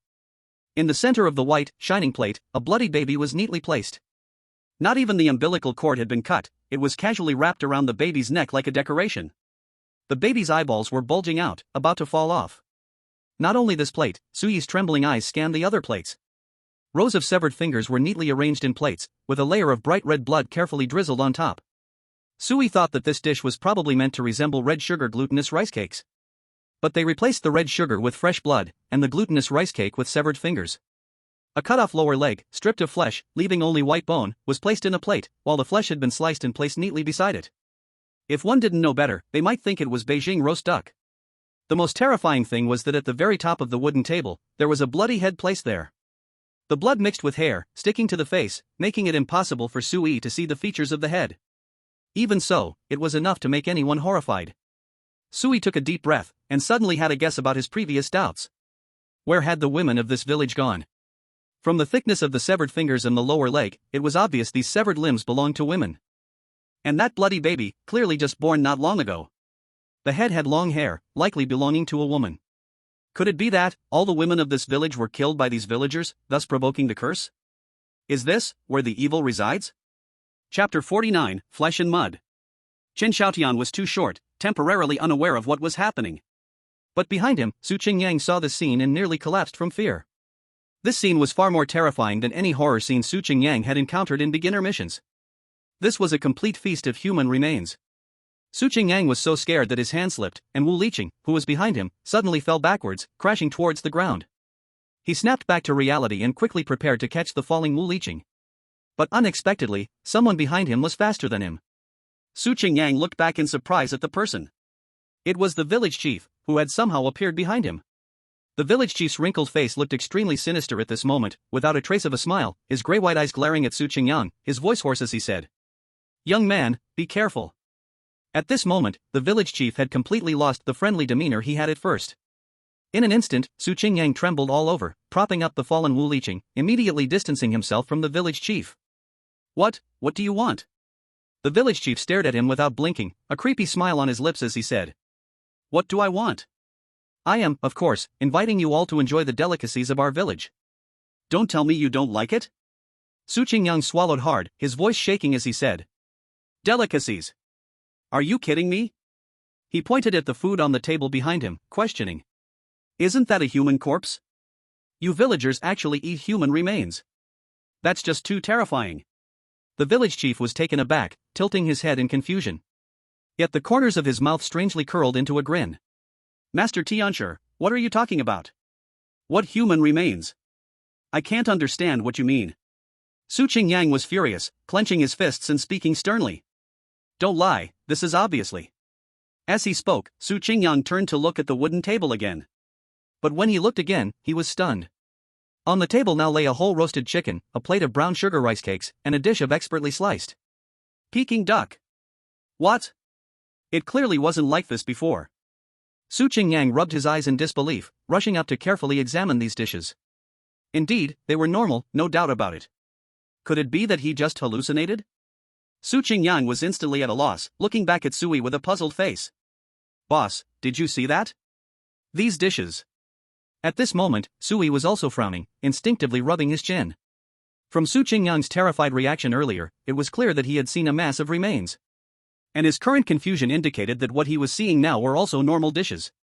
The entire process showed that both Su Qingyang and Sui experienced the same thing. This suggested that neither of them were hallucinating. But the bizarre situation was happening right in front of them. What was once bloody human remains had suddenly transformed into normal food in the blink of an eye. What exactly was going on? Sui looked up at Su Qingyang, signaling him not to get excited. Seeing that Sui remained silent, the village chief frowned and raised his cane, tapping it on the ground, his voice darkly urging. Why haven't you all sat down yet? Are you not giving face to our Rongqing village? Although we are poor, we don't steal or rob. This roasted chicken came from our painful sacrifice of a hen.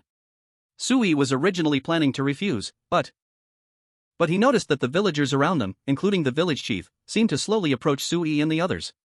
Without knowing when, Sui and his group were already surrounded.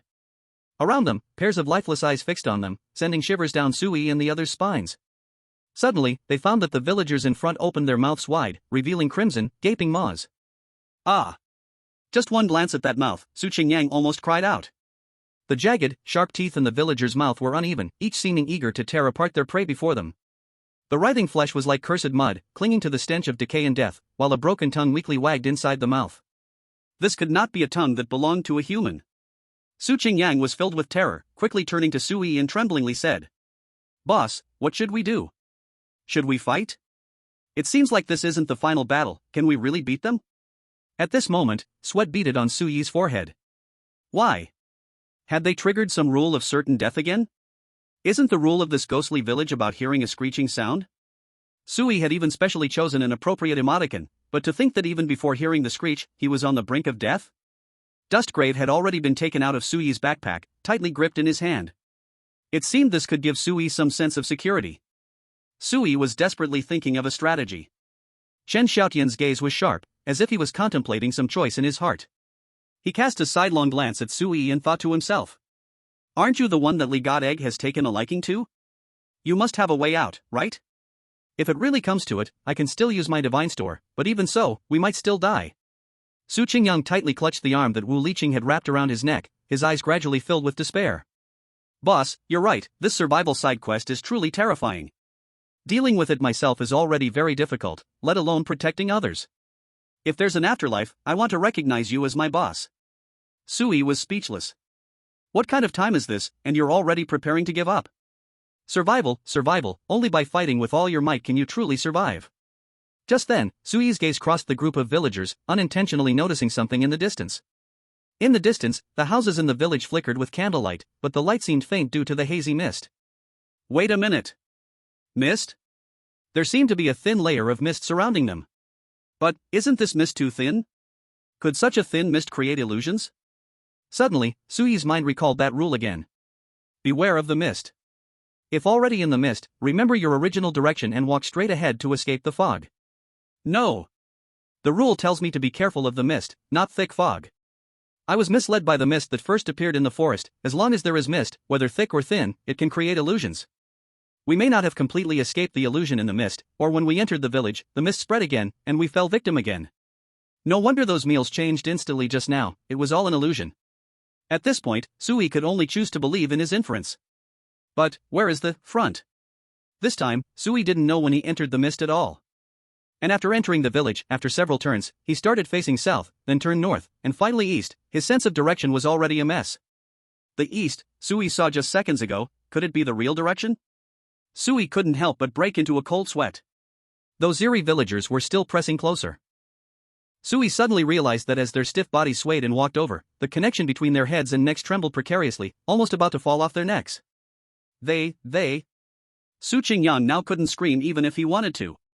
His mind was extremely tense, and with the current death-like sense of oppression, he couldn't make a sound. Despair completely spread in his heart. I'm sorry, Mom, I haven't experienced love in this life. I originally thought a sweet romance was waiting for me, but unexpectedly, I have to die first. Sorry. Su Qingyan tightly shut his eyes and said with a trembling voice. Chapter 50, The Way to Break the Deadlock. Chen Xiaotian watched the villagers approaching, an eerie atmosphere thickening in the air, making it almost hard to breathe. There was no time left. He took a deep breath. Normally, his divine warehouse would be used in the final battle, but the current situation left no room for hesitation. Using it would likely lead to death, not using it would definitely lead to death. Of course, he had to choose to fight. Chen Xiaotian glanced at the villagers moving stiffly, sneering coldly. There is no absolute dead end in this world. Before the king of hell. Chen Xiaotian's eyes were fierce, his voice low and hoarse. At that moment, his entire aura seemed to change. On his forehead, a strange pattern seemed to be quietly emerging. But at that instant, Sui suddenly exclaimed, interrupting Chen Xiaotian from activating Divine Warehouse. I understood. Hurry. You too, hold onto my clothes. Sui's eyes were filled with fervor, his gaze scanning the wooden long table behind him. He finally thought of something. Why did he feel that the placement of this wooden table seemed familiar? This clearly looked like a coffin. The top of the wooden table had a head, the center had a dead baby, and severed fingers and limbs were scattered below. Wasn't this the layout of a corpse? The square they were in resembled a funeral parlor storing coffins. Throughout history, the placement of coffins has always been significant. They must face north when placed south, meaning the deceased's head faces north and feet face south. The north is where the deceased goes after death, while the south is where the living remain. So, they should head south. Sui understood this was just his speculation, and certainly a wildly imaginative one. But, he had no other choice. If Sui remembered correctly, just before they entered the village gate, the compass pointed south. Before entering the village, everything had been relatively normal. After entering the village, everything started to become bizarre. For instance, when the wooden table appeared, Sui actually felt the food on the table was somewhat blurred. Only when he approached did he see those human limbs clearly. Normally, he shouldn't have failed to see such a clear distance of just 3 or 4 steps. At that moment, Sui and the others had likely already stepped into the fog's range.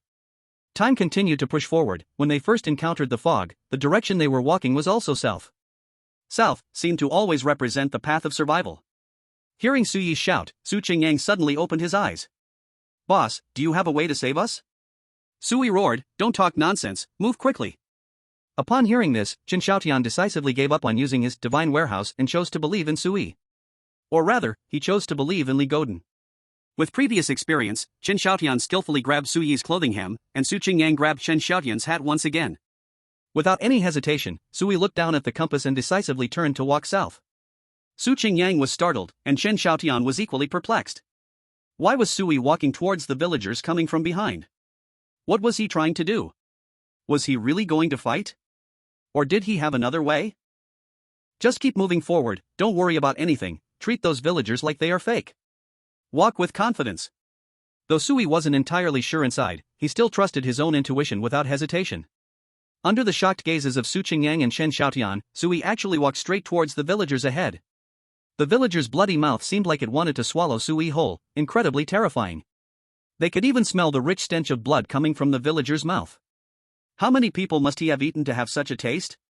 But Sui still maintained his calm expression, his step showing no signs of stopping, directly ignoring those fierce villagers, and continued to stride forward firmly. You. Chen Xiaotian opened his mouth, seemingly wanting to say something. In the end, he muttered in a voice only he could hear. Li Godin, I'll trust you this once. If the person you picked is a useless fool, then you'll never see me again. After saying that, Chen Xiaotian stepped forward to catch up. Su Qingyang gritted his teeth, glanced back at Wu Liqing behind him, and said in a deep voice. Boss, you said not to trust anyone, but I trust you. Even if it leads to death. I trust you. After saying this, he directly closed his eyes and pulled Chen Xiaotian's hood, following at the back of the group. The three walked firmly towards a group of terrifying monsters. The monsters didn't seem afraid at all to see the three coming straight at them and appeared somewhat stunned. But in the next moment, all the monsters bared their fangs and lunged at the three in a rush. Roar! The sharp howls echoed throughout the silent village. Death was drawing near. But Su Yi and the others were unafraid. Facing death head-on. Just as Sui and the others collided with the group of monsters, those clawing monsters suddenly shattered, their faces showing despair and reluctance, gradually disappearing from sight. With the simultaneous disappearance of these monsters came the stench and piercing screams. All around fell back into silence. Did I guess right? Sui blinked and, coming back to his senses, looked around again. In the distance, the candlelight of the houses flickered gently in the night, the flames clear. The surrounding villagers looked at Sui and the others with some confusion, their mouths and appearances apparently back to normal. Sui turned to look behind him, where several square wooden tables were arranged in a circle in the square. No longer were there the eerie coffins. On the dining table, simple and plain dishes steamed with heat, and the aroma of food wafted pleasantly. Although most of it was leafy vegetables, it looked delicious and fragrant, clearly made with care. The mist was gone. The eeriness had dissipated. Everything seemed as if it had never happened. But perhaps no one knew that, unseen, Sui had just undergone a life-and-death gamble. Chapter 51, The Cawing in Trouble. Sui took a deep breath. This feeling of survival after disaster was truly exhilarating. Just now, it was indeed an illusion created by the mist. His term divine concealment was quite accurate. Mist does not signify dense fog. As long as there is fog, it indicates the appearance of illusions. This time, if he hadn't observed the distant mist, the three of them would not have known what would happen under the illusion created by it. They might really have been eaten by those ghost-like villagers. As for whether one would actually die in the death created by the mist, Sui wasn't sure. He had no way to gamble on that. Sui unconsciously reached into his pocket and suddenly felt the decibel meter inside. He paused momentarily. Sui suddenly remembered that just now, when those villagers approached him, they also emitted a piercing shriek. Though it might not have reached 100 decibels, it should have been around 70 to 80. So why did the decibel meter not react at all? Is the decibel meter broken? He quickly took out the decibel meter, holding it in his palm, and did a simple test. The decibel meter was not broken. Sui frowned, lost in thought. At that moment, a familiar voice rang in Sui's ears. "Gentlemen, what is wrong? Why do you look a bit pale?" The village chief leaned on his cane, looking confused and worried at the few heavenly masters. These heavenly masters were the hope of the entire village, and he truly feared something had happened to them. Sui looked up at the village chief. At this moment, the village chief looked much more normal than in the illusion, with a warm smile on his face and concern in his eyes. The village chief in the illusion had a very stiff expression, always wearing a forced smile that was terrifying.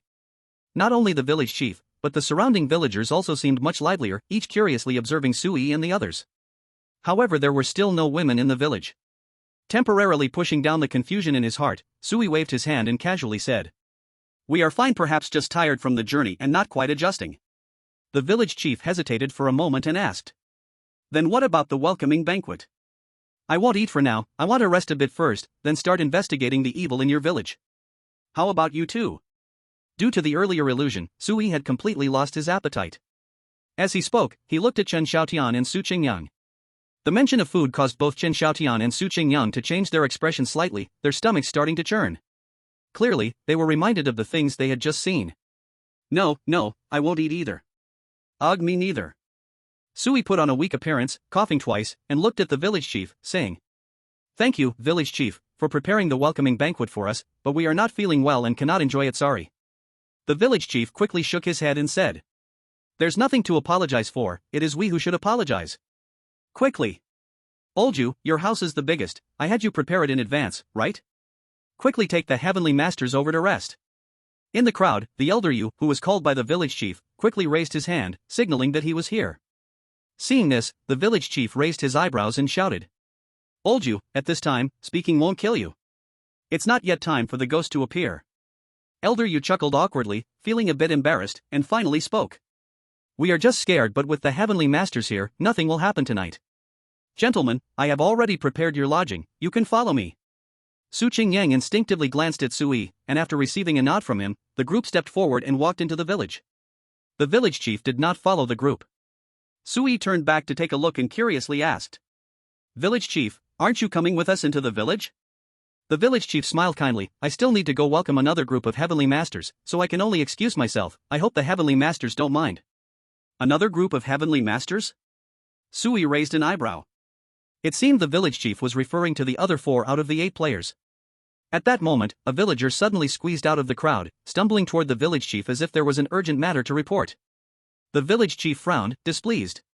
"Shaoli, what are you doing? When will you change your reckless nature? What do you look like every day?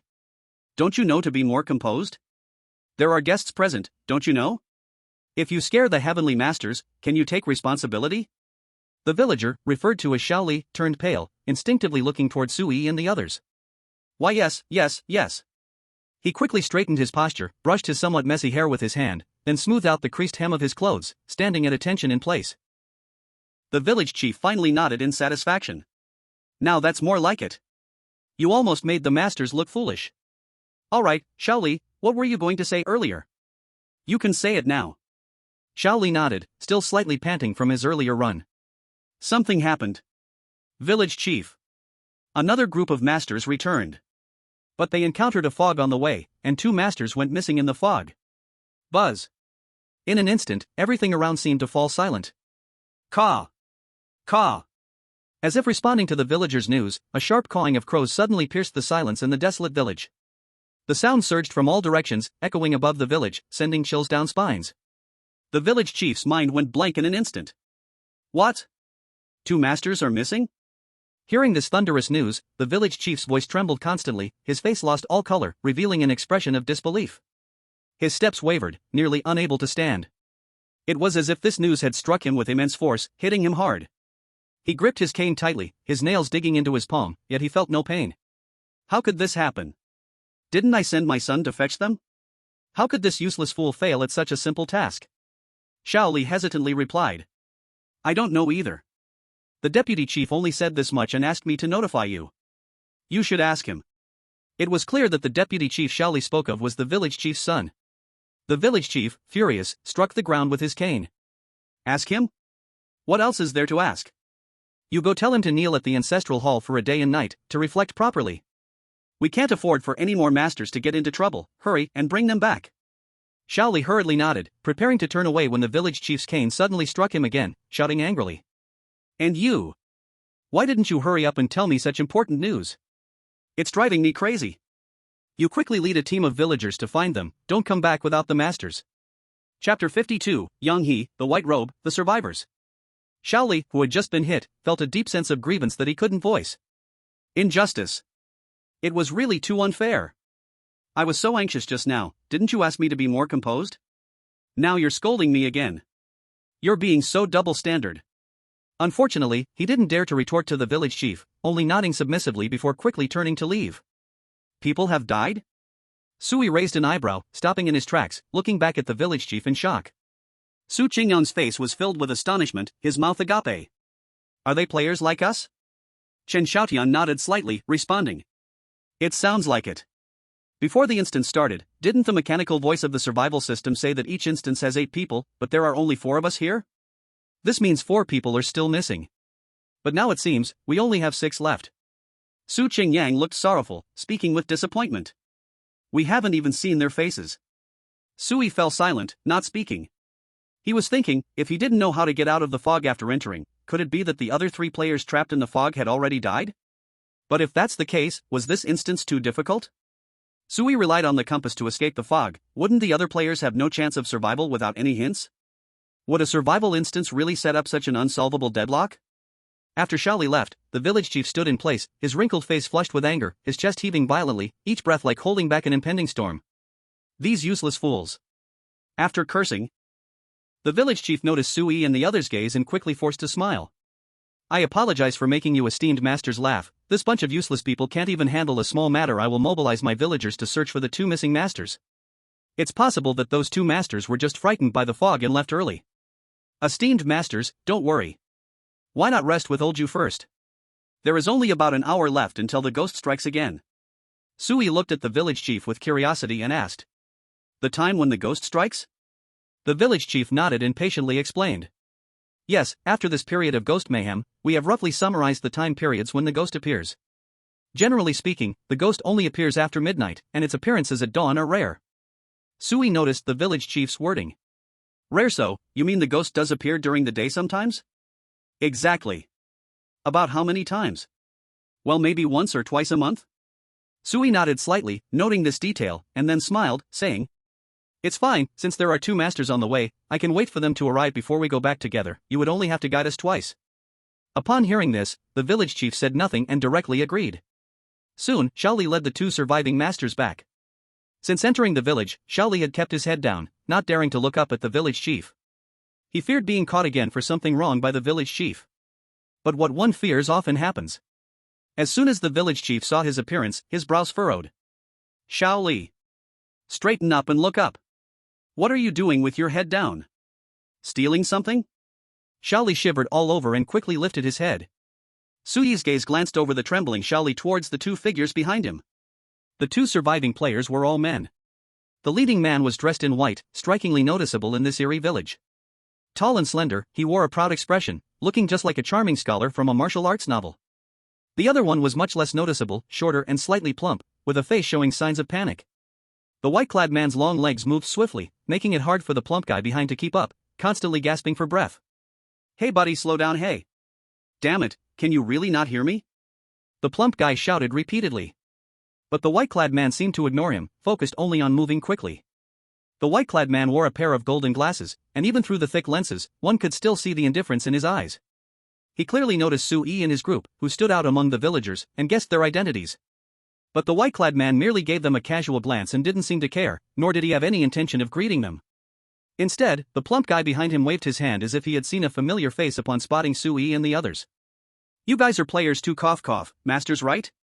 Finally, I see others. It has been so lonely and cold on this journey. The plump guy hurriedly turned around and ran towards Sui and the others. Hello, I'm Yang He, a junior student. Yang He eagerly extended his hand towards Sui and the others, speaking excitedly. However, Sui had no interest in shaking hands with him. Instead, Su Qingyang stepped forward warmly, shaking Yang He's hand and smiling as he said. Hello, I'm Su Qingyang. This is my boss, he's very smart, named Li Yi. The kid behind is Chen Xiaotian and the girl on my back, don't get the wrong idea. She fainted, so I carried her. Her name is Wu Liqing. At first, Yang He didn't see Wu Liqing. At this moment, Su Qingyang mentioned her, and he finally noticed. He was instantly shocked and said. 1, 2, 3. 4. 4 people? You actually didn't have anyone die? Su Qingyang's expression changed slightly. Beside him, Chen Xiaotian looked over strangely and said coldly. You seem quite eager for us to have some deaths too? Yang He then realized he had misspoken, and hurriedly corrected himself. Sorry, that's not what I meant. I was just a little shocked. Because there were also 4 of us at first, but less than an hour into the instance, half of us died, disappeared, maybe some are still alive. But I feel like they're mostly dead. Suddenly, Sui asked. How did those 2 go missing? Yang He was taken aback and instinctively said. We encountered fog on our way to the village. As soon as the fog appeared, the 2 of them disappeared, leaving only me and this white-haired guy. Then we walked in the fog for a long time, and somehow emerged. After we came out, those 2 were still missing, and I searched for a long time but couldn't find them.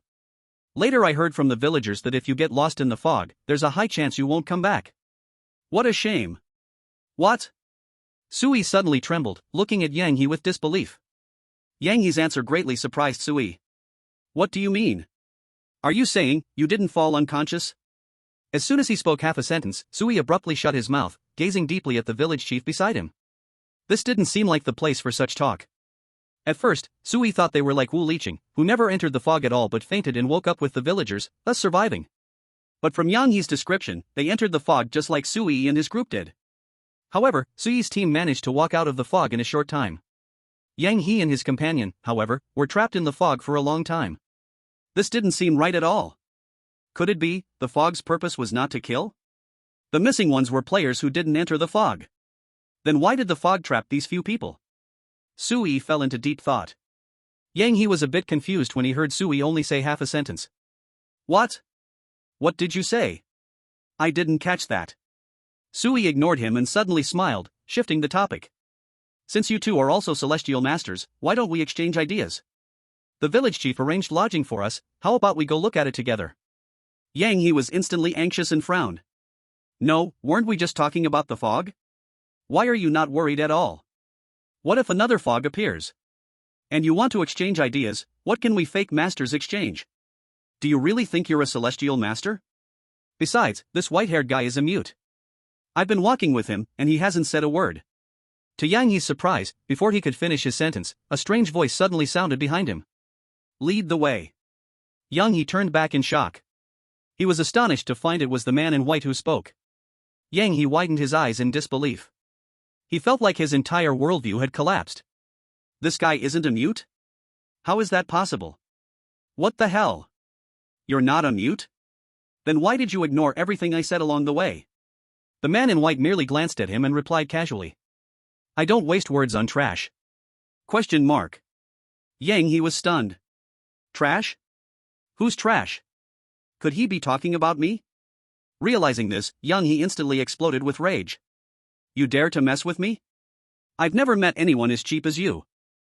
I will beat you to death. He decisively raised his fist and charged at the man in white. The man in white glanced at him and suddenly pulled out a small knife from his pocket. Yang He instantly turned his anger into laughter, quickly stepping back and creating distance from the man in white. Haha, come on, buddy, you can't take a joke? I was just playing around. Why do you carry a knife with you? Look at this knife, TSK, it's really shiny, haha. The man in white didn't bother to respond and silently put away the knife in his hand. Sui narrowed his eyes and took a closer look at the man in white. He hadn't seen a weapon like that in the props area, so this small knife must have been brought in with a sealing card, right? But why a small knife specifically? Just as a few unserious celestial masters gathered, they almost caused a bloody incident. At the village chief's side, 2 celestial masters went missing, and the village chief couldn't escape blame. So now, he wasn't in the mood to invite a few celestial masters to enjoy a welcome feast, he sighed and said. Esteemed celestial masters, we will definitely strive to find the whereabouts of the 2 missing celestial masters. I am truly sorry for today's events. For now, let the esteemed celestial masters rest for a while. Lao Yu, you must take good care of the esteemed celestial masters. I will not allow any more accidents to happen, understood? Lao Yu quickly nodded and replied seriously. You can rest assured, village chief. I will definitely take good care of the esteemed celestial masters.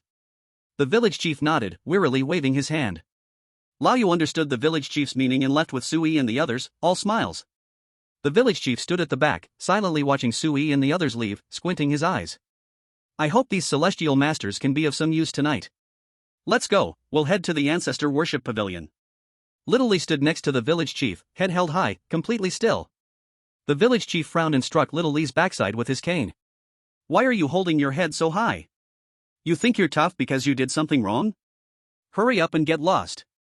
Little Lee wanted to cry but had no tears. He felt that living in this world was a mistake, completely seen as a punching bag by others.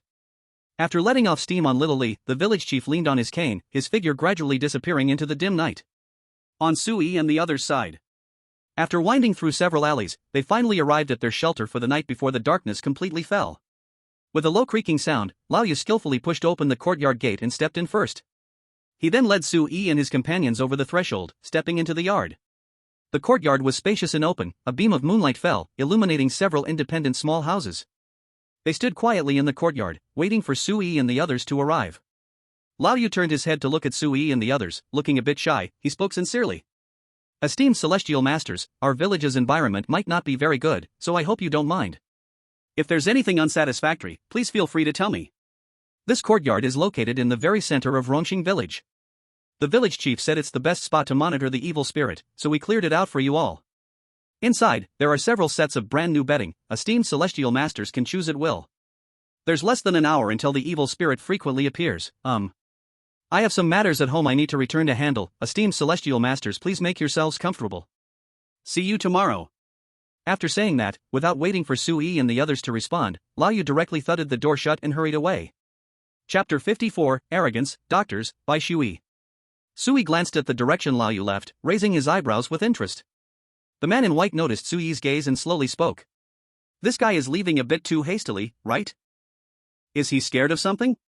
At this moment, Yang He, who had forgotten the pain after his wounds healed, sarcastically said again. How did you see he was scared? Su Qingyang, who was nearby, quickly nodded in agreement, looking curious as he added. I didn't notice either. The man in white let out a cold laugh, too lazy to bother with this Yang He character, casually remarked. What could a bunch of fools see? After saying that, the man in white directly walked toward Sui and said coldly. Now we can start communicating, there's nothing to say with these people. I have some guesses about this dungeon. I can see you have some guesses too, right? Seeing the man in white ignoring him, Yang He was filled with rage.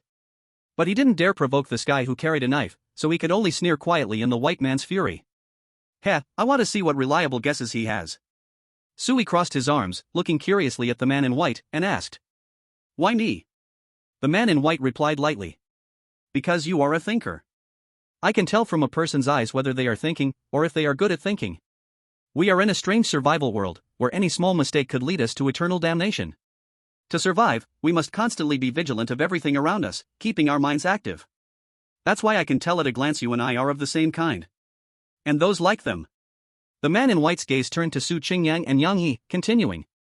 One is a strong man without a brain, the other isn't even strong at all. Tell me, how can such people go far? This is a game that relies on brains. And you are qualified to be my teammate. After saying this, the man in white extended his pale, almost white hands toward Sui. My name is Bai Sui, nice to meet you. Yang He and Su Qingyang, who had been inexplicably insulted, exchanged glances. Yang He's eyes burned with anger as he first provoked. Suge, why don't you and I team up and beat him up? Su Qingyang, however, looked somewhat confused, scratching his head and asking. Did he just insult me? Yang He was speechless.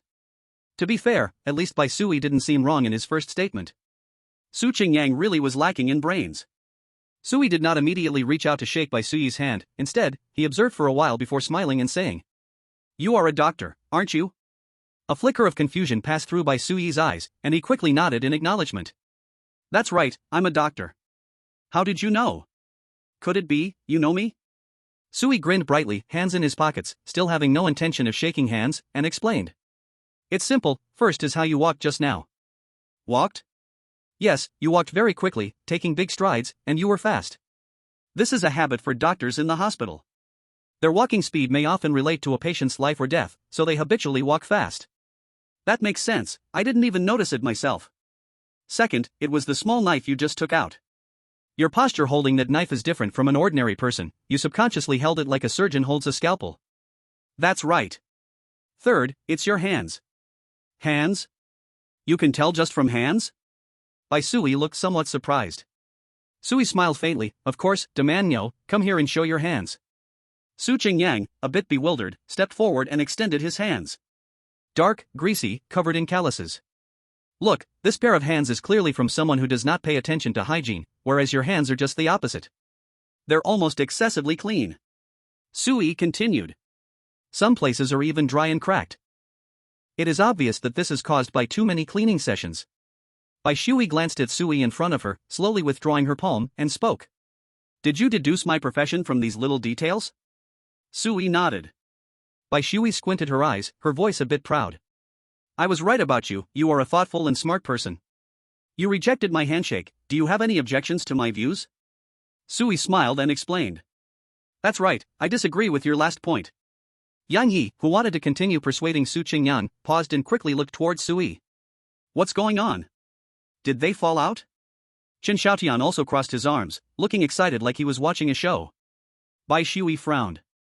Sui's tone was calm as he continued.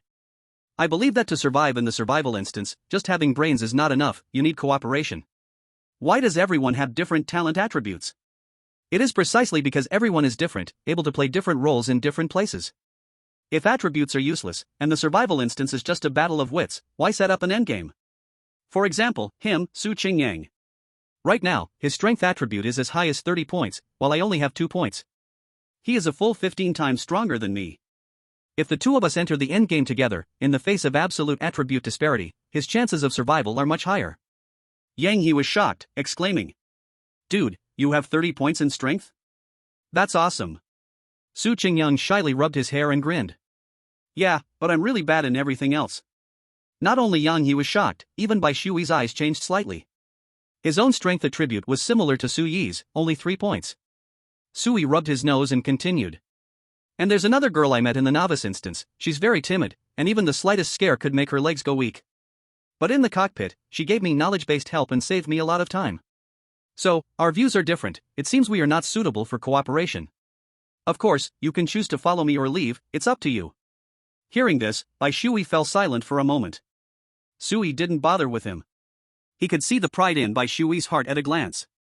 But thinking about it, it made sense. As a doctor, he was usually a highly sought-after figure, with high intelligence, a sacred profession that saves lives, so some pride is reasonable. Unfortunately, Sui did not like such proud people. He preferred those who were obedient. What he needed was not cooperation with others, but submission. Just like the 3 top students he encountered in the number 4 carriage of the novice instance. Anyone wanting to overpower Sui would have to pay a price. Perhaps Sui himself was not even aware that he was also an incredibly proud person. In fact, he was even prouder than Bai Shui. Chapter 55, Search, Dark Restroom. Sui's words left Bai Shui stunned, standing in place with tightly furrowed brows and a hint of anger. In Bai Shui's view, smart people like them would not resist cooperation with another smart person. After all, strong combinations become stronger together. But Sui's thoughts were a bit unexpected for Bai Shui. He actually chose to collaborate with fools? Didn't he fear being dragged down by fools? Someone who made such choices was most likely a fool too. Bai Shui decisively waved her sleeves, snorted coldly, and walked to the side. Even Yang He beside them was stunned. This Sui actually rejected the white-haired doctor's invitation? No matter how you looked at it, becoming friendly with the doctor who had a knife seemed much safer, right? Even if he felt displeased, he could temporarily yield. Although not understanding Sui's thoughts. But seeing Bai Ma suffer, he still felt a sense of satisfaction. Sui walked straight past Bai Sui, first scanning the entire courtyard, then he quietly approached the door, suddenly pulling it open and leaning out to look. Outside the courtyard was empty, not a single shadow in sight. The silent night enveloped the alley, lacking any vitality. The old guide had long disappeared without a trace. "Boss, what are you looking for?" Su Qingyang scratched his head in confusion, wanting to step forward to help but looking a bit lost. Chen Xiaotian, speechless, said. "You big bull, can't you see? He's clearly looking for someone." "Looking for someone? What for? Are the 2 missing players here?" As Sui closed the courtyard door, he casually explained. "I want to make sure we're not being monitored by the villagers of this deserted village. To seek a way to survive and break the curse, we must be cautious." At this moment, Yang He was stunned, quickly exclaiming. "What? No way? Are you really planning to break the curse? Bro, this is a survival quest, not a deduction quest. Isn't it unnecessary to take risks? Didn't that mechanical voice say we only need to survive here for 7 days? Why do we have to confront the evil spirit?" For this ridiculous idea, Sui didn't even bother explaining. "Though we are players in the same quest, I won't interfere with your choices. Of course, you can choose to survive on your own, it's none of my business." As he spoke, Sui's cold gaze swept over Yang He and Bai Sui, even including Su Qingyang and Chen Xiaotian. "But, let me make it clear. Since I won't interfere with your choices, you better not disturb my choices. I'm not someone who holds back." Yang He was immediately chilled by Sui's icy words. Su Qingyang was the first to raise his hand, comically jogging over to Sui's side. "Boss, I'll definitely stick with you. I'll help you find." Chen Xiaotian lazily crossed his arms, casually said. "This big bull is too foolish, I'm worried you can't handle him alone, so I'll reluctantly help you a bit." Having said that, the small figure stepped over to Su Qingyang's side.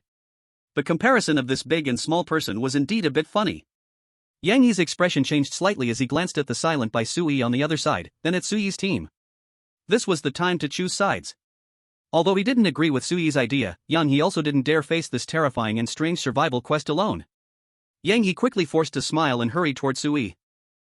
Actually, I also quite like solving mysteries, and surviving here for 7 days can't be that easy. I'll follow you guys." Bai Sui, just rejected by Sui, feeling prideful, glared at Sui's group, then plopped down on a stone bench, closing his eyes to pretend to nap. Sui couldn't be bothered with him, looking at the few people beside him. "I'm not forcing you, even if you choose to follow me, I can't guarantee I can protect you. Each of you must fend for yourselves." Saying this, Sui walked towards the kitchen. This courtyard wasn't large, consisting of 3 separate small houses, 2 were bedrooms, and 1 was a kitchen. There was a small toilet in the corner, and in the southeast corner stood a well, next to which was a stone table. This was the layout of the entire courtyard.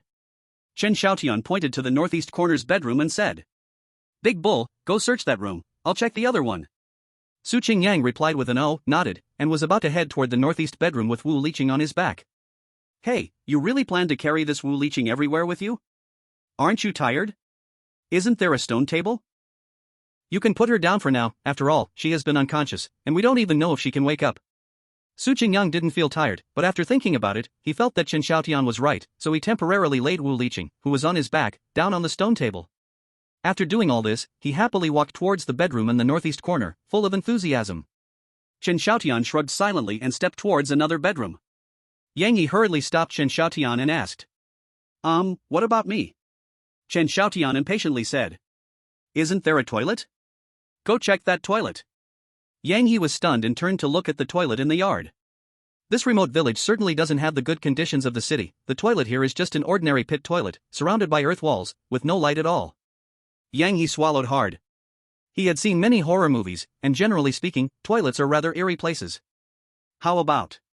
Yang He was about to refuse when he turned around and found that Chen Xiaotian had already disappeared without a trace. In the entire yard, there were only Bai Shui sitting on a stone bench, Wu Liqing lying on the stone table, and himself. Yang He once again looked towards the toilet, trying to step over there. A terrible stench rushed straight at him. Damn! It smells so bad. What is this? Yang He pinched his nose and tried to get closer again. He could only rely on the dim moonlight to see if there was anyone inside the toilet. The closer he got, the faster his heart raced. Yang He was afraid that a malevolent spirit would suddenly jump out from the pit. Huff, it's okay, it's okay. This time I have prepared thoroughly. Yang He took a small talisman from his backpack. If Sui were here, he would definitely recognize that the talisman was the Beginner Spirit Shield sold in the System Mall. Talisman, Beginner Spirit Shield. Price, 10 Spirit Ruins. Effect, when the talisman is activated, it can create a spiritual energy shield to resist possible attacks that may be received. Upper limit of 30 points, lasts for 5 seconds. If no attack is received before the time is up, the spiritual energy shield will still shatter. Usage count, 1. Holding the talisman in his hand, Yang He felt a bit of stability. The evil spirit in the last instance only had attack points in the teens. I can at least withstand it twice. If there really is an evil spirit, I'll immediately run towards Bai Mao and throw the evil spirit at him. That's right, just like that. After making his plan, Yang He continued to get closer. In the pitch-black toilet, the darkness obscured any visible outlines. Sometimes the outline looked like a person, and sometimes it looked like a dog. All relying on Yang He's imagination. Just as Yang He raised the talisman in front of his chest, summoning the courage to peek inside, a sharp scream pierced through the night sky. Chapter 56, The Skeleton Took Away the First Kiss. Ah! The sudden scream startled Yang He, causing him to instinctively loosen his fingers, and the talisman slipped from his hand, tracing a beautiful arc in the air before falling into the toilet. Damn it! Yang He cursed loudly. That was a talisman worth 10 spirit ruins. It just fell into the toilet? Yang He felt a heart-wrenching pain. He even subconsciously wanted to reach out to retrieve it, but after glancing at the pitch-black toilet, the fear in his heart fully devoured the little courage he had left. In a panic, he took a few steps back and turned to look in the direction from where the scream had come. It was the northeast corner bedroom. That voice seemed to have come from Su Qingyang. Could something have happened? The scream instantly attracted Su Yi and Chen Xiaotian, and the two immediately rushed towards the northeast corner bedroom. Yang He gritted his teeth. In this situation, it is still best to be with reliable people. He could wait to retrieve the talisman later. So, Yang He decisively turned around and ran towards the northeast corner bedroom. He simply did not notice that. As he turned his head, a pale arm suddenly reached out from the dark corner of the restroom, picking up the fallen talisman and examining it with curiosity. What's wrong? Sui grasped the scythe, Dustgrave, and kicked open the door of the northeast bedroom.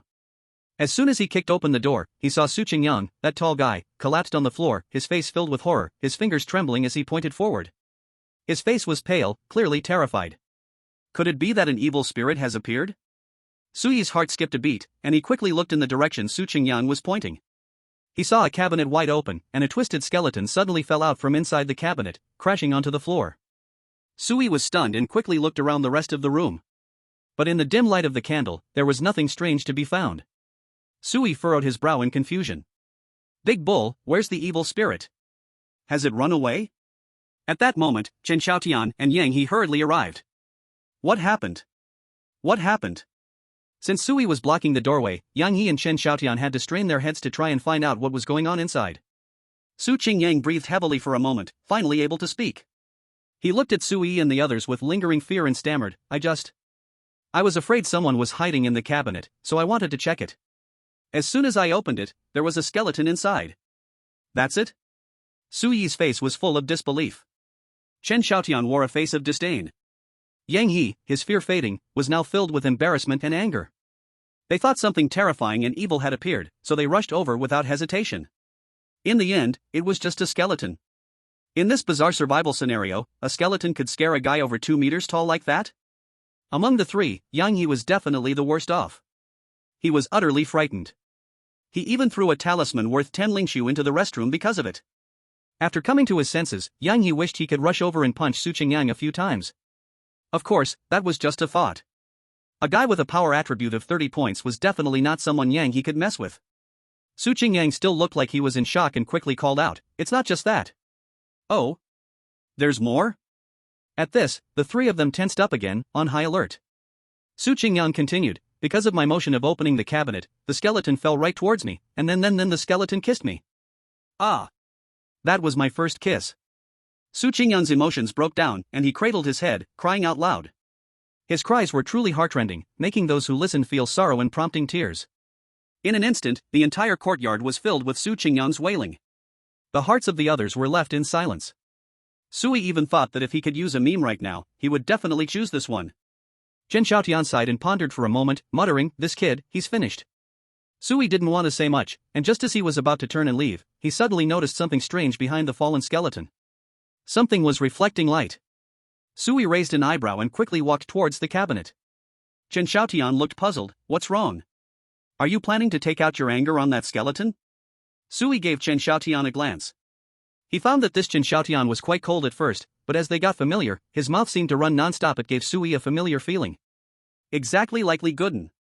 Li Guden also never stopped complaining, as if shutting up for a moment would kill him. "I saw a bit of reflection. Normally, this cabinet's material shouldn't reflect light, but that spot is reflecting. Something is off." As he spoke, Sui carefully moved the skeleton aside.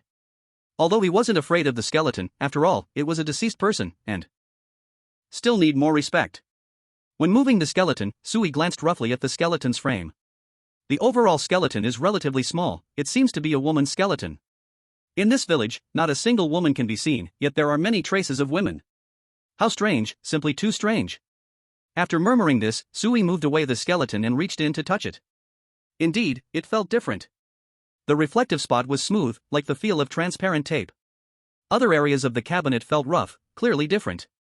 Tape, could there really be such a thing as transparent tape in this isolated, desolate village? Sui murmured in surprise, then decisively grabbed the edge of the transparent tape and ripped it off. With a tearing sound, a small hidden hole unexpectedly appeared behind the tape. A worn-out little notebook was stuffed inside. Chapter 57, Be Careful. Be careful. Chen Xiaotian's eyes brightened immediately. "Oh? You really found a clue? You kid actually have some skill." A little kid shorter than 1.40 m called the more than 1.80 m tall Sui kid, making the scene quite awkward. However, Sui ignored Chen Xiaotian's words, decisively stood up, and moved to the side with the worn-out little notebook under the candlelight. Seeing that Sui actually had a harvest, Su Qingyang quickly stopped crying, wiped his tear-stained eyes, and leaned over. Yang Yi, who originally planned to go to the bathroom to retrieve the talisman, rolled his eyes and chose not to go for now. It was hidden so secretly, it must be key information, and he didn't want to miss it. The talisman from the bathroom could wait. Sui did not hurry to open the little notebook in his hand, but carefully examined it. The notebook looked quite old, the cover curling and yellowed. With the help of the candlelight, Sui could vaguely see that the cover printed with a popular boy band from 5 or 6 years ago. Sui's gaze sharpened. Could this be the notebook left by the deceased skeleton? Liking this boy band, it's likely someone female, which aligns with the slightly smaller skeleton. Sui carefully opened the little notebook. Perhaps due to the long time, the handwriting was already blurred and faded. But Sui could barely make out that the front was filled with lyrics and fan declarations. Yang He felt a bit disappointed. This thing looks like it has nothing to do with the quest. Do you think this could be something some kid hid away because she was afraid her parents would find out she was a fan? Sui said nothing, just continued flipping through. Suddenly, a deep brown mark appeared on the notebook, alarming and completely different from the previously warm lyrics. Sui squinted. This is blood. Yang He was immediately speechless with shock. Sui continued flipping to the back. On the following pages, the writing was no longer done in pen. Instead, it was replaced by some crooked deep brown handwriting. No. Demon. It was clear that the owner of this notebook was terrified when writing these words. Sui scrutinized the handwriting, feeling that it looked somewhat familiar. He continued to flip through. But unexpectedly, the next page had been torn out, leaving only a small part that crookedly wrote the words "Be careful of shrill screams and be careful of mist." In fact, when Sui saw the words "Be careful," he remembered why the handwriting felt familiar. It was the hidden rules detected by the Divine Vault. At that time, those 2 hidden rules were in this crooked handwriting. So the hidden rules originated from here. However, here the hidden rules only have half, the rest was torn away. I'm afraid we still need to keep searching. Absolutely no one knows except Sui. Yang He leaned over, and after some effort to recognize, finally saw what the crooked handwriting represented. Be careful of the sharp scream. Be careful of the fog. Damn! Did she even need to say that? Why is the second half of this notebook torn out? Could it have crucial information? Sui silently nodded in his heart. But when he spoke, it turned into, I don't know, we can only find out after we locate the second half. Sui closed the small notebook and put it into his backpack. This is an item in the quest, it can be temporarily stored in the backpack and will disappear after the quest ends. Sui glanced at the few people and asked, how was your search just now? Did you find anything? Chen Xiaotian shook his head, it's empty, not even a cabinet. Su Qingyang said with lingering fear. Besides that skeleton taking my first kiss, there's nothing else. Sui continued. I also checked the kitchen, there was nothing. After the three finished speaking, their gazes all turned towards Yang He. Yang He suddenly looked very nervous. Damn it! What should he say? Should he admit that he was too scared and took forever to enter the bathroom, not to mention checking for anything? But isn't that too embarrassing to say? On the other hand, what could be wrong with a bathroom? So after hesitating for just a moment, Yang He decisively said, I found nothing in my bathroom either. Sui didn't doubt him, slightly nodded, and still looked at Yang He. He needed to confirm some more details about what happened with Yang He and the others at that time. Now that this courtyard is safe, I want to ask you a few more questions. Yang He quickly nodded. What questions? Ask away, I will definitely tell you everything I know. Sui smiled and asked.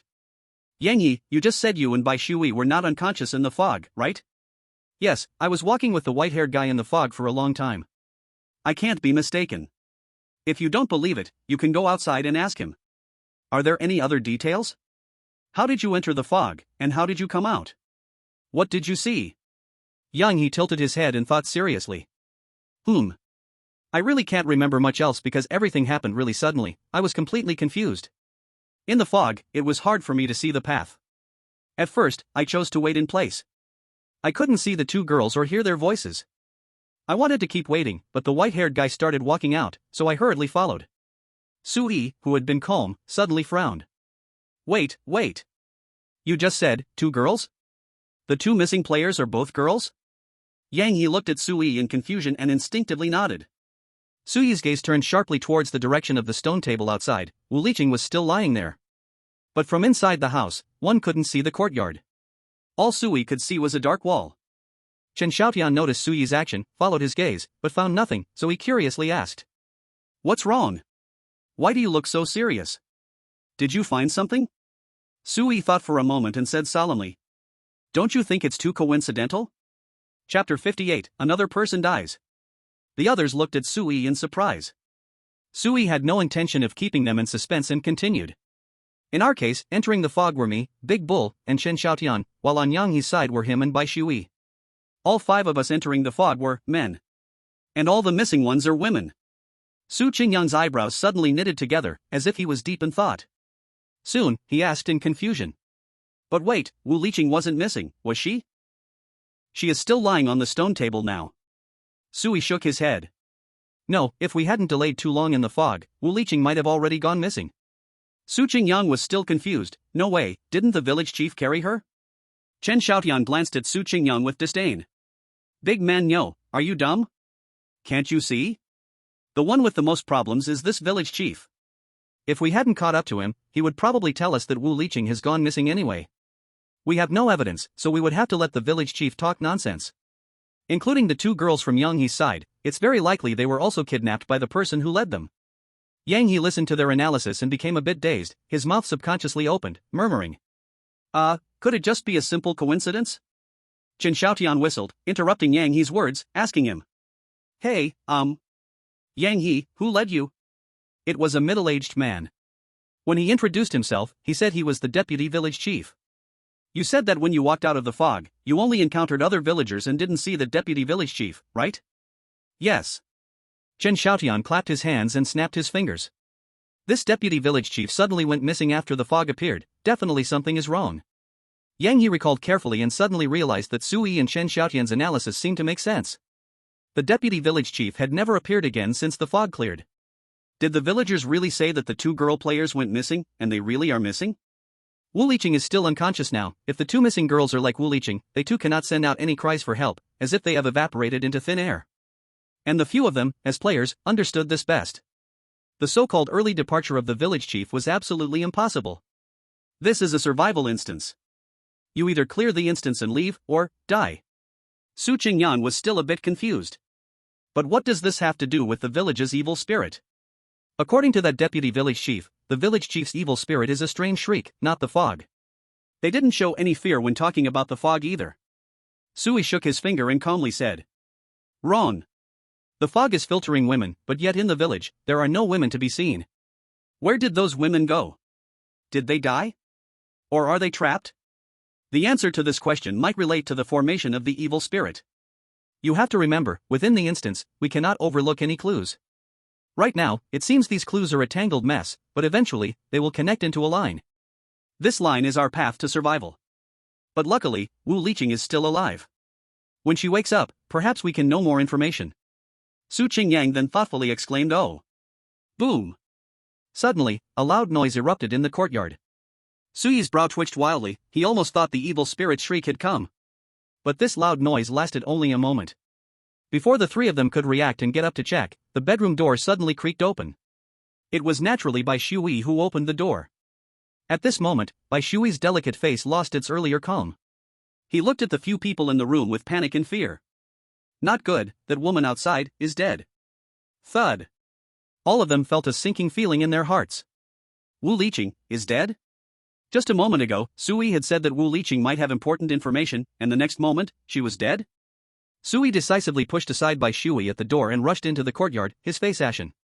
Originally lying on the stone table, Wu Liqing had somehow crawled to the side of the well. The wooden bucket was overturned, and water from the well spilled everywhere, with droplets flowing from Wu Liqing's mouth, her face ashen, her eyes wide open in terror. It seemed like he saw the most terrifying thing in the world. Sui's expression was serious as he quickly stepped forward and reached out to check Wu Liqing's breathing. She's really dead. Sui's cold voice echoed in the courtyard. Bang! Clatter! Two sounds followed one after another. Sui didn't even have to turn around to know what had happened. Bang was the sound of Su Qingyang throwing a punch, while the clatter was the sound of Bai Shui's glasses falling off his cheek after being hit. As he speculated in his heart, Sui turned around. Indeed, at that moment, Su Qingyang was grabbing Bai Shui by the collar and hoisting the somewhat fragile Bai Shui up, saying fiercely, "Did you kill her?" A hint of panic flashed in Bai Shui's eyes. He felt that this brainless guy might really kill him. "No, it wasn't me. I have no idea what happened." Su Qingyang grinned savagely. "Do you really think I'm a fool?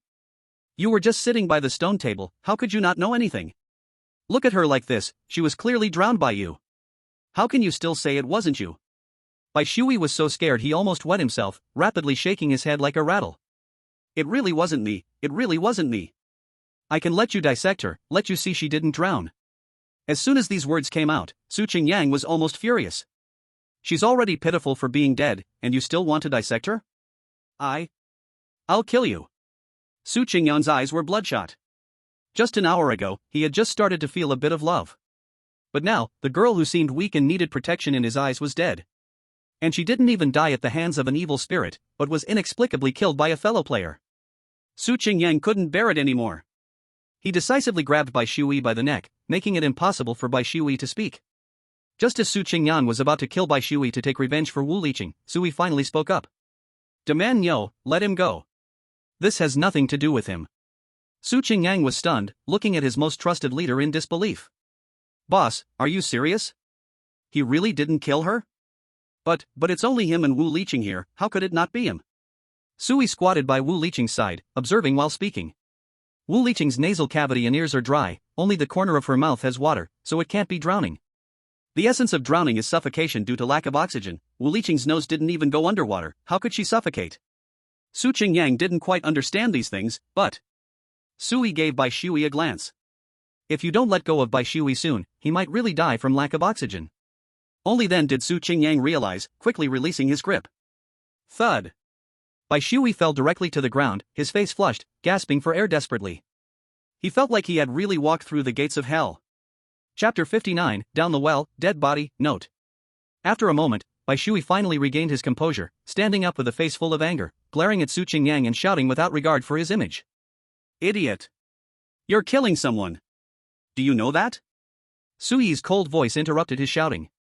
Tell me, what just happened? Bai Shui still wanted to regain some dignity for himself after what just happened, but seeing Su Yi's fierce gaze, he didn't know why. The words he wanted to say were stuck in his throat. He coughed lightly, glared at Su Qingyang, and reluctantly said, I was sitting here when I suddenly heard a strange sound, and when I turned around, I found that the girl had woken up without me noticing. But when I tried to talk to her, she completely ignored me, babbling about wanting to drink water. Before I could react, she saw the well water over there. So she desperately crawled over, not caring even when she fell down. Sui narrowed his eyes. Why didn't she tell me when she woke up? Bai Sui glanced at him, her disdain clearly visible in her eyes. Who do you think you are? Why should I listen to your orders? Didn't you refuse to cooperate with me? Seeing Bai Sui's audacity, Su Qingyang stepped forward, waved his fist, and shouted angrily. I advise you to speak properly. I have to say, having a big guy like Su Qingyang around is indeed intimidating. Bai Sui decisively shut her mouth. Sui said indifferently. Continue speaking. Although Bai Sui was very annoyed, surrounded by a group of hostile people, she had no choice but to continue. Then she poured water into her mouth, and after drinking, she started convulsing. I sensed something was wrong and wanted to check her breathing, but found she was dead. Chen Xiaotian crossed his arms and suddenly asked curiously. So what was that loud noise just now? Bai Sui, upon hearing this, rubbed her nose awkwardly. That? I didn't see the road and tripped over a stone bench nearby. The sound was from the bench falling. Chen Xiaotian looked at the scattered stone benches nearby, which indeed looked as Bai Sui described. Moreover, Bai Sui had scrapes on her forehead and arms, which didn't seem like the result of Su Qingyang's earlier injury, but rather from a fall. After hearing Bai Sui's description, Sui furrowed his brows, squatted down, picked up a water bucket, and glanced at the remaining water in the basin. You mean, after drinking the water, she died? So, this water has a problem? After saying this, Sui slightly leaned forward and sniffed the water's scent. It was fine not to sniff, but once he did, Sui's brows tightened, and he quickly got up and moved away from the bucket. So stinky. When he said this, Chen Xiaotian immediately responded. I was just about to say, who crapped here? Why is it so smelly? I thought it was the toilet smell, turns out it's this water?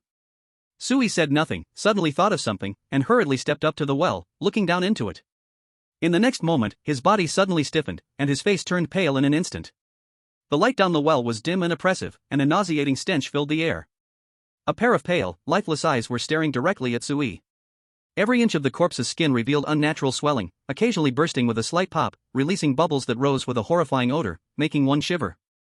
There's a corpse down the well. Hearing this, the others instinctively took a step back. Dead body? Yang He was so scared he hid directly behind Su Qingyang. Behind him was the dark toilet in the corner of the yard.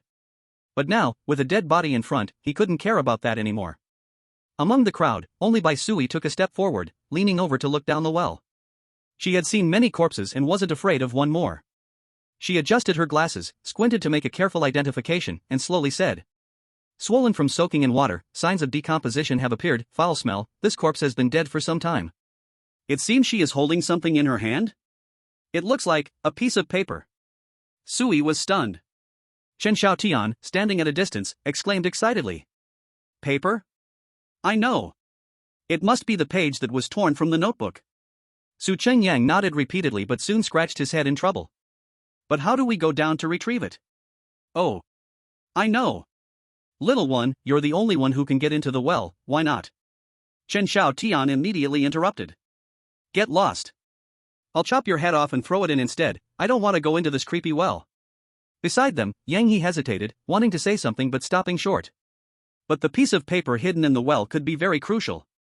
Chen Xiaotian immediately put on a stern face and looked coldly at Yang He.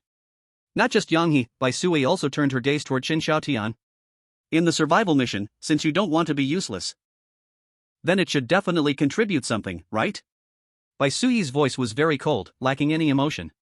However, Su Qingyang suddenly reacted. No way, if he goes down, won't he easily touch the well water? Wu Liqing died from drinking well water. No. Of course, he didn't want anyone to go to their death. Just now, when this was mentioned, the slow-reacting Su Qingyang hadn't figured out the key point yet. But Bai Sui and Yang He were not like that.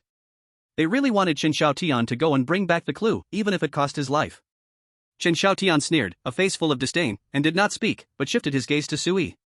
He wanted to hear what Sui had to say. Would Sui also choose to sacrifice him? Who would have thought that Sui didn't even look at Chen Xiaotian, but instead picked up the bucket on the ground and threw it directly into the well. Then, with a serious face, he controlled the bucket, using the buoyancy of the water to let the paper in the dead man's hand float into the bucket. In the next second, he immediately pulled up the bucket. Why does everyone keep staring without using their brains? Why make it so troublesome? Sui chuckled.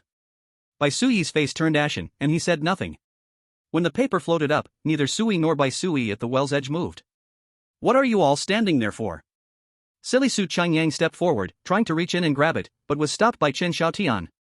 Are you an idiot?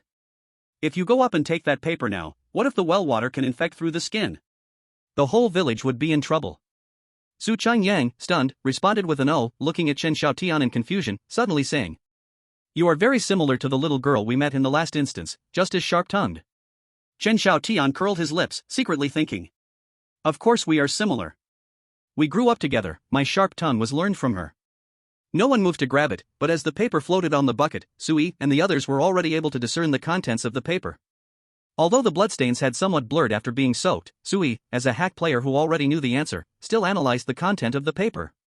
Combined with the previous 8 characters, these 2 sentences should be like this. Beware of sharp screams. Especially when the decibel exceeds 100 decibels, the evil spirit will begin to kill. Beware of the fog. If you are already in the fog, remember the original direction, and keep moving forward to escape the fog. Chen Xiaotian smiled meaningfully and said, "You can even recognize such vague characters? Impressive." Yang He was overjoyed, excitedly shouting, "We know the evil spirit's killing rules, doesn't this mean we are invincible?" Chapter 60, Someone Behind You. Sui sneered, not answering. Invincible? This is a survival instance, it can't be that simple. After thinking for a moment, Sui said, "I think, behind these 2 rules, there should be one more: don't touch the well water. Anyone who touches the well water will also die. You have seen Wu Liqing's situation, and it could be related to the well water." Bai Sui adjusted his glasses on his nose. "How do you know it must be related to the water?" Perhaps it was the earlier fainting, whether she drank water or not, she could still die. Sui glanced at him, too lazy to argue with such a nitpicker. "Ah, right, you are correct. Congratulations, you can enjoy this well water now." Bai Sui's face turned red with fury from Sui's retort. "You who said I wanted to drink the well water? I am discussing the issue with you." Sui coldly replied. "But I don't want to discuss issues with you. If you can stay, stay, if you can't, get lost." "You." Bai Sui wanted to say something, but Su Chengyang clenched his fist with a fierce expression. "Ha, rude." Bai Sui could only curse under his breath, not daring to offend further. Sui continued. "At first, I thought it was the hint left by the skeleton in the room, but now I suspect this paper was left by the corpse under the well. Because the corpse has already swollen beyond recognition. So I can only judge from the long hair that she might be a woman, and she hasn't been dead for long. Perhaps, the curse of this well water comes from her. As for that skeleton." At that moment, a sudden crisp voice interrupted Sui's words. "Did this sister die as well?" In an instant, the entire courtyard fell into dead silence. This voice did not belong to anyone. Everyone instantly turned to look in the direction of the voice. Yang He. At this moment, Yang He trembled all over, his face pale, on the verge of crying. Behind him, a pale arm stretched out, grabbing the corner of Yang He's waist. Yang He certainly felt that there was someone behind him. But with everyone else in front of him, who could be behind him? He could feel an incredibly cold arm climbing onto his back, and in an instant, a chill swept over his entire body. "Behind you," Su Chengyang said, his face filled with horror. Yang He was close to crying. "I know, no need to remind me, but what should I do now? If I move, will it kill me? I can hardly hold on." As soon as he finished speaking, Yang He's legs went weak, and he fell to the ground with a thud. The evil spirit behind him also fell to the ground, letting out a cry of anguish. "Ah! It hurts so much." Yang He could no longer care about anything else, crawling forward frantically, trying to distance himself from the evil spirit behind him. Sui narrowed his eyes, sensing something was wrong. He quickly scanned the surroundings, confirming there was no fog, proving this was not an illusion. According to the rules, when an evil spirit wants to kill, it does so with a shrill scream, but there was no scream now. Perhaps this thing is not an evil spirit? Sure enough, after Yang He fell, Sui looked at the evil spirit behind him. The evil spirit was slender, with a pale face, wearing dirty clothes, and a somewhat foolish expression. Su Qingyang, catch him. He might not be an evil spirit. Su Qingyang, upon hearing this, did not hesitate, decisively grabbing the figure by the neck. Sui was speechless. What kind of habit is this? Attacking right away by grabbing the neck? Don't choke him to death, he is very likely to be a villager too. After speaking, Sui's gaze fell on the nearly scared to death Yang He, coldly saying. Didn't you say you checked the toilet? Is this the result of your check? You didn't see a living person in the toilet? What if this guy leaks what we talked about? What if the villagers start to be wary of us? At this moment, Yang He had not yet come to his senses, sitting on the ground, gasping heavily, continuously moving his body backward. I really didn't see. In less than an hour, he had been frightened too many times. He could hardly bear it anymore. He mindlessly kept moving backward, trying to distance himself from the toilet and the strange evil spirit. But it seemed he had forgotten some other things. Be careful. By the time Sui reacted, it was already too late. Splat. Yang He felt his palm suddenly touch a pool of water. Ha! He turned his head in confusion to look behind. Only then did he realize he had unconsciously retreated to the side of the well.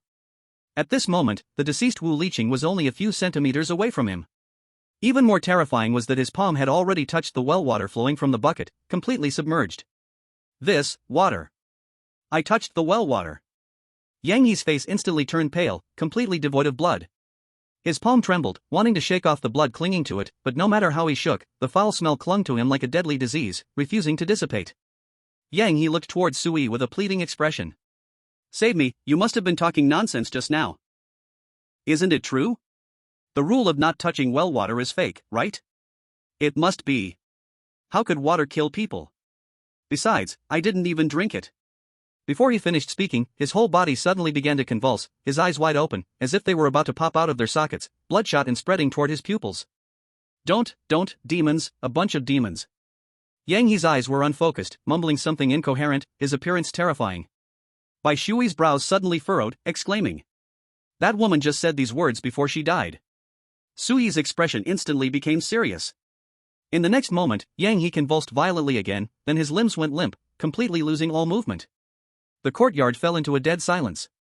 Everyone stared wide-eyed at this scene. Only the evil spirit caught by Su Qingyang grinned and said. He seems to be dead, huh? Chapter 61, the screeching sound begins. In less than a few minutes, Wu Liqing had died strangely, and now Yang He had also died before their eyes. The shock was undeniably strong. Chen Xiaotian touched the tip of his nose, breaking the dead silence in the courtyard. Don't be so sad, at least, we've confirmed a fatal rule, haven't we? Sui shook his head, a faint smile playing on his lips. I'm not sad. In the life and death game, anyone could die, and no one knows when or how, it could be the next second. I've long been used to the unpredictability of life and death. I'm just pondering the words he cried out before he died, don't. A group of demons. Could this also be a message? Demons also appeared in that notebook, and now it seems my suspicion is most likely correct. The owner of that notebook is the corpse in the well. And the source of the fatal rule of not touching well water is her. Su Qingyang nodded, giving a thumbs up, sincerely praising. As expected of the boss, you are really amazing. Beside him, Bai Shui remained silent, feeling as if he had been slapped in the face. His eyes looked unhappily at Yang He's corpse. Yang He was also quite something. Just a second ago, Bai Shui had questioned Sui, and the next second, Yang He used his life to validate that rule. The well water really could kill. Sui completely ignored Su Qingyang's flattery, his gaze turned to the evil spirit caught by Su Qingyang, asking in a deep voice. Who are you? Are you also a villager of Rongqing village? With the moonlight as a guide, everyone finally saw the true form of that evil spirit. It was a dirty boy. He looked about the same age as Chen Xiaotian, around 7 or 8 years old. But he was much weaker than Chen Xiaotian. Me? I am Uergua. I am a villager here.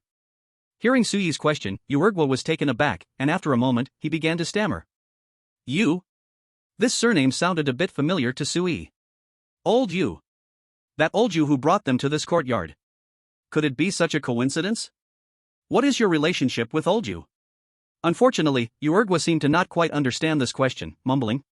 Old Yu. Old Yu. I don't know, but my dad also has the surname Yu. This Uergua seemed not to be very bright. Chen Xiaotian grew somewhat impatient. I say, why don't you stop asking? I guess he can't say much. This guy looks a bit silly, he probably didn't know when he was hiding in the toilet and hasn't come out. He only crawled out quietly after hearing us talking. Bai Shui adjusted his glasses, a flash of wisdom in his eyes. It's also possible he is pretending to be foolish to keep an eye on us. Sui glanced at him with disdain. Have you ever seen someone pretending to be foolish who voluntarily shows themselves? He had already avoided Yang He's search. If he truly wanted to supervise us, no one would know he was in the bathroom. Even if he is found later, we can still act dumb then, right? We might hear more information. Bai Shui was once again stumped, left speechless just like before. He was completely crushed by Sui. Sui continued to look at Yuergua. He was not as easy to give up as Chen Xiaotian. After all, his name contained the character for willpower. He was determined to obtain some information from Yuergua. Sui continued to ask. What does your dad look like? Yuergua thought for a long time and provided many useless descriptions. For example, 2 eyes and 1 nose, and so on. But finally, when Yuergua said he has a mole on his nose, it caught Sui's attention. If he remembered correctly, Old Yu indeed had a mole on his nose. Could it be that Yuergua was truly Old Yu's son? But why are you here? Old Yu left in such a hurry. Was he afraid of this courtyard, or did he come to find you? Yuergua looked at Sui not far away, suddenly smiled, and spoke with an odd expression. Afraid? Of course, afraid. Everyone in the village is afraid of this courtyard. Chen Xiaotian and Su Qingyang exchanged glances. The former gritted his teeth and said, This damn village head has arranged for us to be in a place that all the villagers fear. He must want us all to die here. It's no wonder their village is cursed. Sui continued to ask. Why are they afraid of this courtyard? Because of this sister goes crazy all the time. It's very scary. But she is really nice to me, she has never gone crazy towards me. Because she goes crazy, the village head always brings people here at night to perform rituals to calm her down. Perform rituals? That's right, everyone takes off their clothes, hugs together, moves up and down. The village head says this will drive away evil. At this point, Sui's expression changed dramatically. The previous confusion and misunderstanding turned into anger and disbelief. Bai Shui's eyes widened as well, clearly understanding, just like Sui, what Yuergua meant. Only Su Qingyang, while controlling Yuergua, quietly poked Chen Xiaotian beside him and whispered. What does that mean? Chen Xiaotian was speechless, glanced at him, and said. Adults matters, kids should not meddle. Sui's gaze was fixed on Yuergua. He took a deep breath and continued to ask. Let me ask you again, why, are there no women in the village? What is a woman? Like this sister here. I don't know. I've only seen this sister, he. What about your mom? Mom? My dad said, she is an irresponsible mother, she left me and ran away from this village. I hate my mom. Sui didn't expect that when mom was mentioned, Yuergua, who had been foolishly dazed from the start, gradually began to feel anger, his mouth twitching as he desperately tried to break free from Su Qingyang's grip. Hate. I hate. I really hate. Seeing that he couldn't break free, Yuergua began to attack Su Qingyang like a madman, his fingers clawing like talons, wildly scratching at Su Qingyang. Fortunately, Su Qingyang reacted quickly, pulling Yuergua away from his body, which kept him from being attacked. Sui wanted to continue asking, but the word mom had clearly touched Yuergua's sensitive spot, making him extremely difficult to communicate with. He could not hear anything anymore. So Sui could only give up and said coldly. Demand Nyo, try to calm him down. If he can't calm down, then knock him out. But just as the words fell, a strange, spine-chilling scream suddenly rang out above the heads of the group. That sound was like countless nails scraping on a blackboard, like countless forks scraping on a plate, like two foams rubbing against each other. It made everyone feel incredibly uncomfortable. The moment Sui heard this sound, his face changed dramatically. The sound was becoming sharper and more piercing, and Yuergua, who was still struggling crazily, instinctively covered his ears and squatted down, trembling in place. Run! The evil spirit is coming! Bai Shui shouted loudly, without any hesitation, and immediately ran toward the yard's exit. Hey! Wait! The boss hasn't given the command yet. Su Qingyang wanted to stop him, but Bai Shui ignored him completely and ran desperately. What a joke! In a life and death moment, how could Bai Shui possibly listen to a fool's words? At that moment, the decibel meter on Su Yi's waist began to ring wildly. This indicated that the decibels had already exceeded 80. It was very close to 100 decibels. Sui suddenly looked up and saw a giant black fog head appearing above the courtyard, hazy and unclear, as if it were about to open its blood-filled mouth and swallow everyone inside the yard. Death was quietly approaching. Chapter 62, Since it has come to this, let's sleep first. Chen Xiaotian saw this and looked at Sui, shouting, "You too, may you find your own fortune. Li Yi, you must not die." After saying that, a dazzling light suddenly appeared behind him. In the next second, a mattress and a blanket appeared out of thin air beside Chen Xiaotian. He quickly burrowed into the blanket and closed his eyes. While he was still awake, Chen Xiaotian loudly explained, "This is the expression pack I chose for this instance. When I fall asleep, my presence will be very low, and it won't be easy to be chosen, lasting for 3 minutes. Of course, not easy to be chosen doesn't mean won't be chosen for sure. I hope I can still wake up." Amidst the sharp howls, Chen Xiaotian's later words became somewhat inaudible. But soon, his thunderous snoring began to ring out. Su Qingyang stared in shock with his eyes wide. What the hell? This young man just fell asleep? But he also knew that this was not a time for jokes. While covering his ears, Su Qingyang turned to Sui and loudly asked, "Boss, what should we do? Should we run?" At this moment, Sui had already taken out the decibel meter from his waist. The decibel meter now clearly displayed the terrifying number of 93.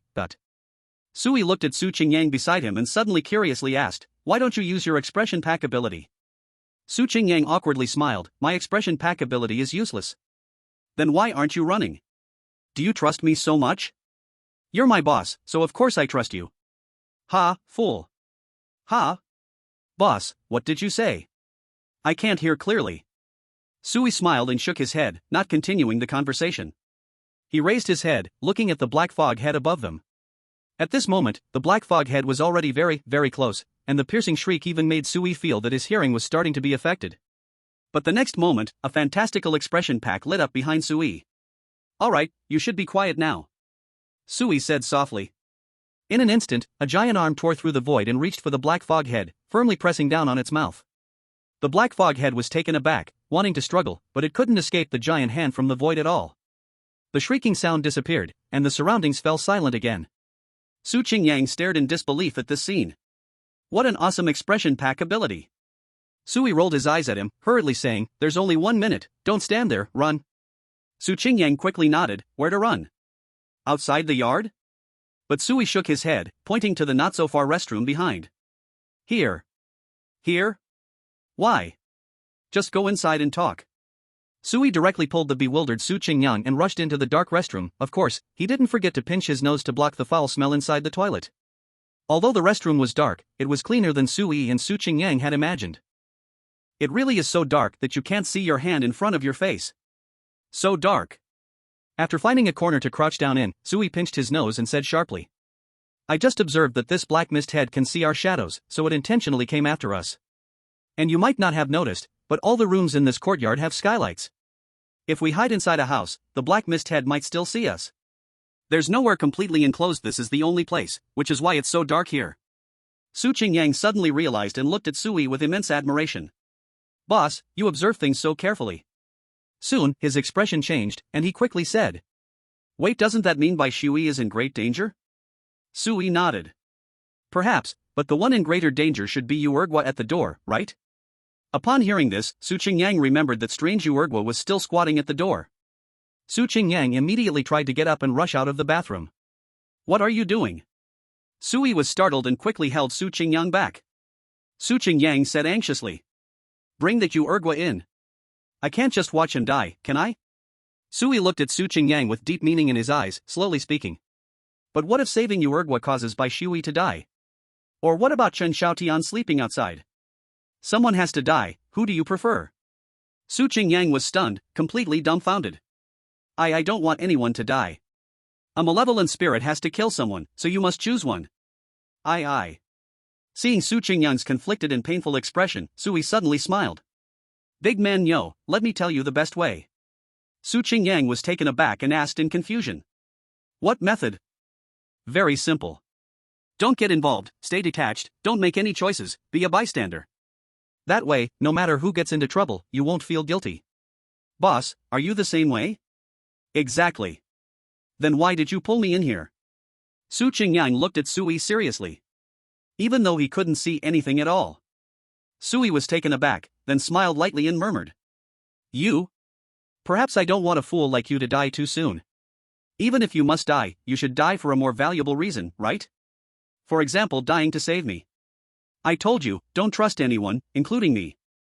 I might be using you all along. Chapter 63, I know why the evil spirit emerged. Desolate village, night alley. Empty, no one around. Huff. Huff. Huff. The sound of heavy breathing echoed starkly in the silent alley. Bai Shui was running desperately down the alley, not even realizing when he lost his gold-rimmed glasses on his nose. Now and then, he would turn back in shock. As a doctor, he usually paid attention to exercising, so his physical condition was quite good, at least he wouldn't collapse after just a few steps.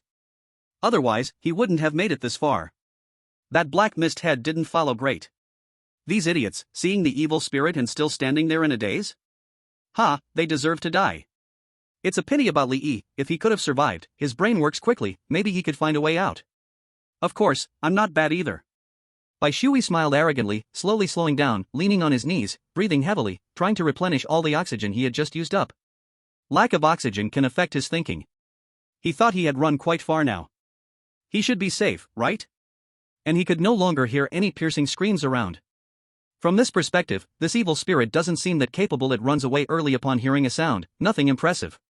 I should have chosen an expression pack related to speed.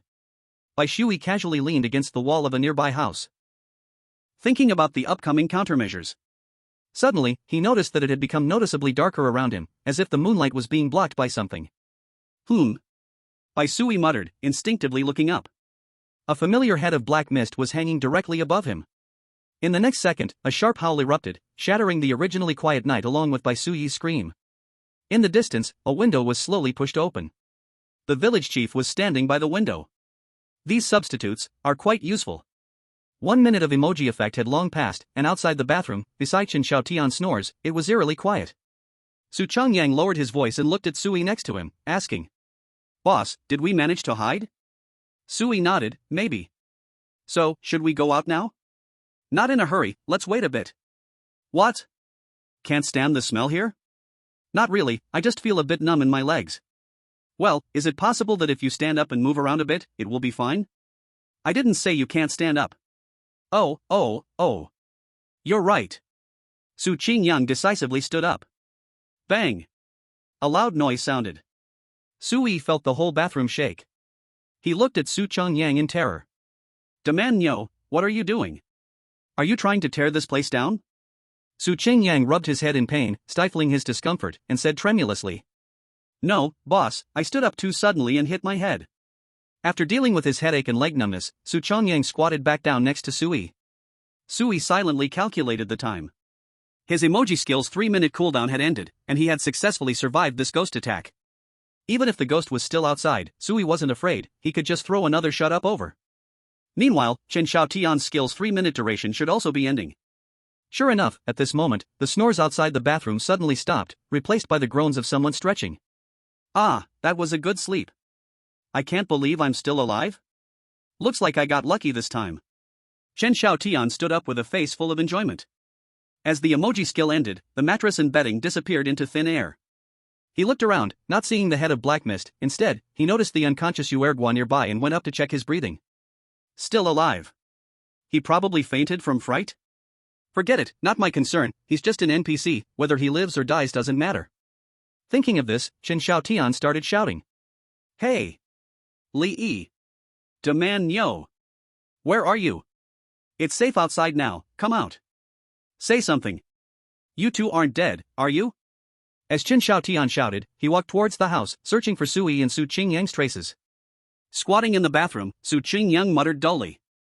"We're over here." This scared Chen Xiaotian half to death. The voice seemed to come from behind him. He suddenly turned around, scanning the courtyard behind him. A water well, a toilet. They couldn't have hidden in the well, could they? Then it must be the toilet. Chen Xiaotian chuckled and quickly ran towards the toilet, and was soon delighted to find Sui and Su Chongyang indeed crouched in the corner of the bathroom. "Damn, how did you two end up here? Suddenly had diarrhea?" Su Qingyang said irritably. "Much better than you sleeping on the spot, right? Ha, Demand Nyo, version of taking a dump. You little brat." Chen Xiaotian and Demand Nyo started their usual banter again. Sui slowly stood up, walking towards the outside of the bathroom. The courtyard was very quiet, as if that piercing howl had never happened. The first thing he looked at was Yuergua's direction. Just as he was about to check it out, he heard Chen Xiaotian's voice behind him. Don't look anymore, he hasn't died. Sui ignored him and stepped forward, stubbornly checking Yuergua's breath. This made Chen Xiaotian extremely annoyed, crossing his arms and speechless. Li Yi, are you the kind of person who trusts no one? Sui smiled. I used to have some trust, but after Yang he made such a huge mistake, my remaining trust has been worn away completely. Since Yuergua isn't dead, then it's highly likely. Bai Shui is the one who died. He escaped to outside the courtyard, there is no place for him to hide. It's only a matter of time before that black mist head finds him. Chen Xiaotian curled his lips. Yang He deserves to die. As for that arrogant guy, dying or living doesn't really matter. Even if he's alive, he probably can't help us much. So what should we do next? Sui tilted his head and thought for a moment, then slowly said. I think I roughly understand where the evil in this desolate village originated from, so next, we need to think about how to start the final battle of this side mission. Chapter 64, Pregnant? What pregnancy? Chen Xiaotian was shocked, looking at Sui as if he were a monster. What? You mean to say, you found the root of the evil? No way? So fast? This is only our first day in this desolate village. Sui gave Chen Xiaotian a strange look. What's wrong? Don't you want to play more? Do you want to stay a few more days? That's not it. I'm just a bit shocked. You really seem a bit like someone. Li Gooden? Whom? Chen Xiaotian's head buzzed, instinctively taking a few steps back, wanting to distance himself from Sui. He stared at the man in front of him with a look of terror. You, how do you know I know Li Gooden? Sui casually smiled. Same age, different from peers, sharp tongue, little habits. Plus at first, you treated us with disdain and hostility. But when Su Qingyang mentioned the name Li Gooden, you had a clear emotional reaction, which means you know the name. Besides, there are just too many little details you've exposed. It's hard not to connect you with Li Gooden. Do you think I'm the same as Su Qingyang? Chen Xiaotian swallowed hard. Damn. Is this really happening? Suddenly, he felt a sense of vulnerability in front of Sui, as if his seemingly perfect disguise had long been seen through. This feeling was really uncomfortable. However, Chen Xiaotian was also a carefree person. Since he had been seen through, he decided not to hide anymore. I'm coming clean. I don't pretend anymore, I do know Li Gooden. Now I actually want to ask you, since Li Gooden is looking for you so desperately, why haven't you responded?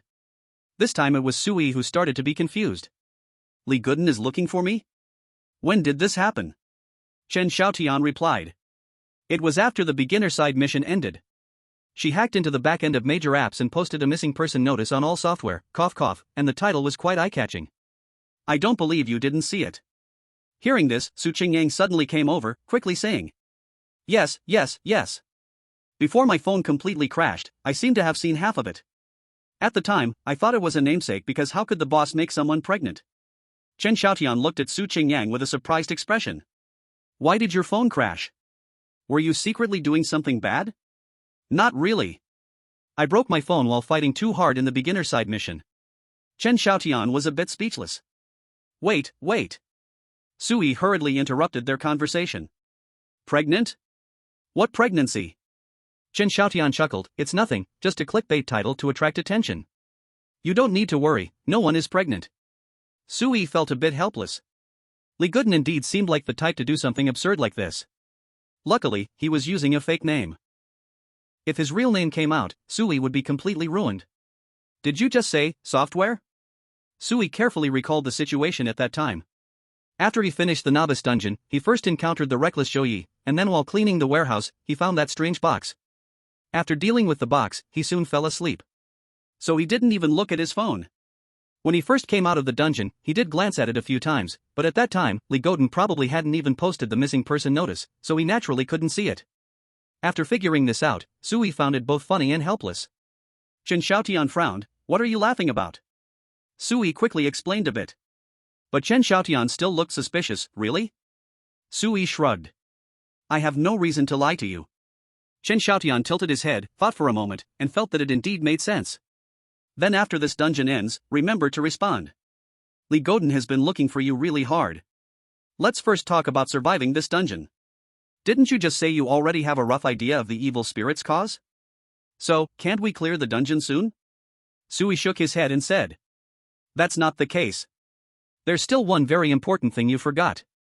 Let's walk and talk. Big man yo, take that unconscious Uruguay with you. Sui walked straight towards the courtyard gate, gently pushed open the slightly ajar wooden door, and stepped out of the yard. Su Qingyang, the most loyal little brother of Sui, naturally followed his boss wherever he went. He immediately obeyed Sui's command, grabbing Uruguay by his clothes and throwing him onto his back. Chen Xiaotian furrowed his brow in confusion and also stepped up to follow Sui. Soon, Sui's voice softly echoed in the alley. In the novice dungeon, the moment we entered the cockpit, the final battle automatically began, and after a fight to the death with the evil spirits, we successfully cleared the dungeon. But in this dungeon, we still don't know how to start the final battle. Is it the same as the novice dungeon, where we need to reach a specific location? Or do we need to take some action or say some specific words? As Sui analyzed this, Chen Xiaotian immediately understood what Sui meant. Indeed, cracking the puzzle of the dungeon is only one part, finding a way to start the final battle is also a key task of the dungeon. Chen Xiaotian thought for a moment and asked Sui. Then tell me, what do you think is the origin of the evil spirit in this dungeon? How did you deduce that? Sui was at the front, quickly weaving through the alley while scanning the surroundings as if looking for something. I guess the source of the ghostly evil spirit should be this Uruguay's mother. Chapter 65, Terrible Crimes. Chen Xiaotian was shocked, his mouth almost could fit a whole egg. Su Qingyang was even more puzzled, instinctively looking at the unconscious Uruguay on his back and asked in confusion. His mother? Didn't he say his mother left him and abandoned this village long ago? How did she become an evil spirit? Sui's tone gradually cooled down as he continued. First of all, his mother leaving him and abandoning the village is just his father's word, we cannot determine if it's true. Secondly, before answering this question, have you ever thought about who his mother is? Chen Xiaotian shook his head. I don't know. Isn't his mother just his mother? What else could she be? He wasn't good at thinking, especially at analyzing clues that required unraveling. He felt his head was about to explode. Sui took a deep breath and slowly said. A backward and strange village, where there are oddly no women at all, and outside the village, there's a mist that seems to filter out women. All of this proves one thing. Uruguay's mother is very likely a villager of Rongqing village who utilized the strange mist outside the village. Forcefully brought into the desolate village. Commonly known as kidnapping. Then, the father of Uruguay forcibly had relations with Uruguay's mother, and eventually, Uruguay was born. In fact, it wasn't just him who had relations with Uruguay's mother. She was tortured day and night, completely treated as a tool for amusement by the villagers, and eventually, she was tortured to death. After her death, the villagers directly sealed her inside a cabinet. Chen Xiaotian interrupted. Why was it specifically a cabinet, not buried? Sui's eyes flashed with a cruel gleam, and he said in a deep voice. I have two guesses. One is that they thought, after being buried, her soul would reincarnate, and since they committed such a heinous crime, how could they let her reincarnate? The second possibility is that on top of the cabinet, there were originally some objects meant to suppress demons and ward off evil, used to suppress the corpse of Uruguay's mother. But unfortunately, these could not cover up the evil they committed. Uruguay's mother's resentment gradually turned into a vengeful spirit, and began planning her revenge in the desolate village. Countless days and nights, she screamed in pain, but no one came to save her. So, after her death, she became an evil spirit that killed with her vengeful cries. Chen Xiaotian swallowed a mouthful of saliva, then slowly said. Are you sure about this? These should be just your guesses, right? Sui nodded. It's a guess, and also a deduction. Do you remember the strange sentences in the introduction? Trap me, deceive me, bury me, hate me. If you say lies too many times, will they become true? Listen, is that the sound of liberation? These words are the innermost thoughts of Uruguay's mother. Trap me, deceive me. These villagers forcibly kidnapped her, turning a young girl in the prime of her life into a tool for their amusement, destroying her once bright future. Bury me, hate me. After her death, her body was sealed inside a cabinet, and in the mouths of others, she became a bad woman who abandoned her family, bearing the hatred of her own child. If you say lies too many times, will they become true? The words the villagers used to deceive children, did they say them so many times that they themselves believed them? Listen, is that the sound of liberation? The vengeful cries were, for her, a form of revenge and liberation, weren't they? In fact, I wish more than anyone that my guess isn't true. I even hope that the evil spirit roaming this village is just a bored ghost, wanting to kill for fun, causing this curse. But, why is Uruguay lying in the courtyard, with no shelter, no protection, and yet he didn't die? Chen Xiaotian froze. You mean, the evil spirit didn't kill Uruguay because it sensed her bloodline? Sui slightly nodded. In the evil spirit's mind, Uruguay is a complicated existence. She both hates and is helpless toward him. After all, Uruguay is innocent, he's her own flesh and blood. She can't bear to harm her own child. After all, it wasn't Yuergua's fault, it was the villagers. Chen Xiaotian's face changed slightly, and there was a burning rage in his eyes. These villagers are worse than animals, they deserve to die. What about the corpse in the well? What's the deal with that? Sui continued. The corpse in the well, the woman who left the small notebook, should have been forcibly kidnapped by the villagers, just like Yuergua's mother. The best proof is that notebook, which clearly is something that shouldn't have been in the village. Originally, the notebook was full of innocent, carefree words, but later, it recorded only evil and fear. At this moment, Su Qingyang, who had been mostly silent, suddenly spoke. Boss, could it be that the evil spirit didn't kill Yuergua because the evil spirit's attack was interrupted by your meme skill? One must admit, his idea was quite novel. Chen Xiaotian raised his eyebrows in confusion. His expression pack ability? What is it? Little brat, you missed it, it's such a pity. Just when that black fog head was about to kill the two of us, a terrifying big hand suddenly tore through the void and pressed down on that black fog head's mouth. That scene was simply spectacular. Chen Xiaotian was shocked. Such an expression pack ability? It directly interrupted the evil spirit's attack? Of course, what shocked Chen Xiaotian even more was why Sui could specifically choose this expression pack. If it were in another dungeon, this expression pack would definitely be useless. He seemed to be able to know in advance what expression pack ability the dungeon needed. Is this his divine store? Chapter 66, Ancestral Respect Pavilion. Su Qingyang didn't notice Chen Xiaotian's expression and continued to guess excitedly. Such a powerful giant hand might have scared the evil spirit so much that it couldn't continue to kill and could only wait for the next opportunity. Just like in our game of Honor of Kings, if a skill gets interrupted, it will go into cooldown, so it couldn't kill Ergua. Sui glanced at Su Qingyang with admiration. Not bad, you're starting to think. Su Qingyang scratched his head a bit shyly. Boss, you're overpraising me.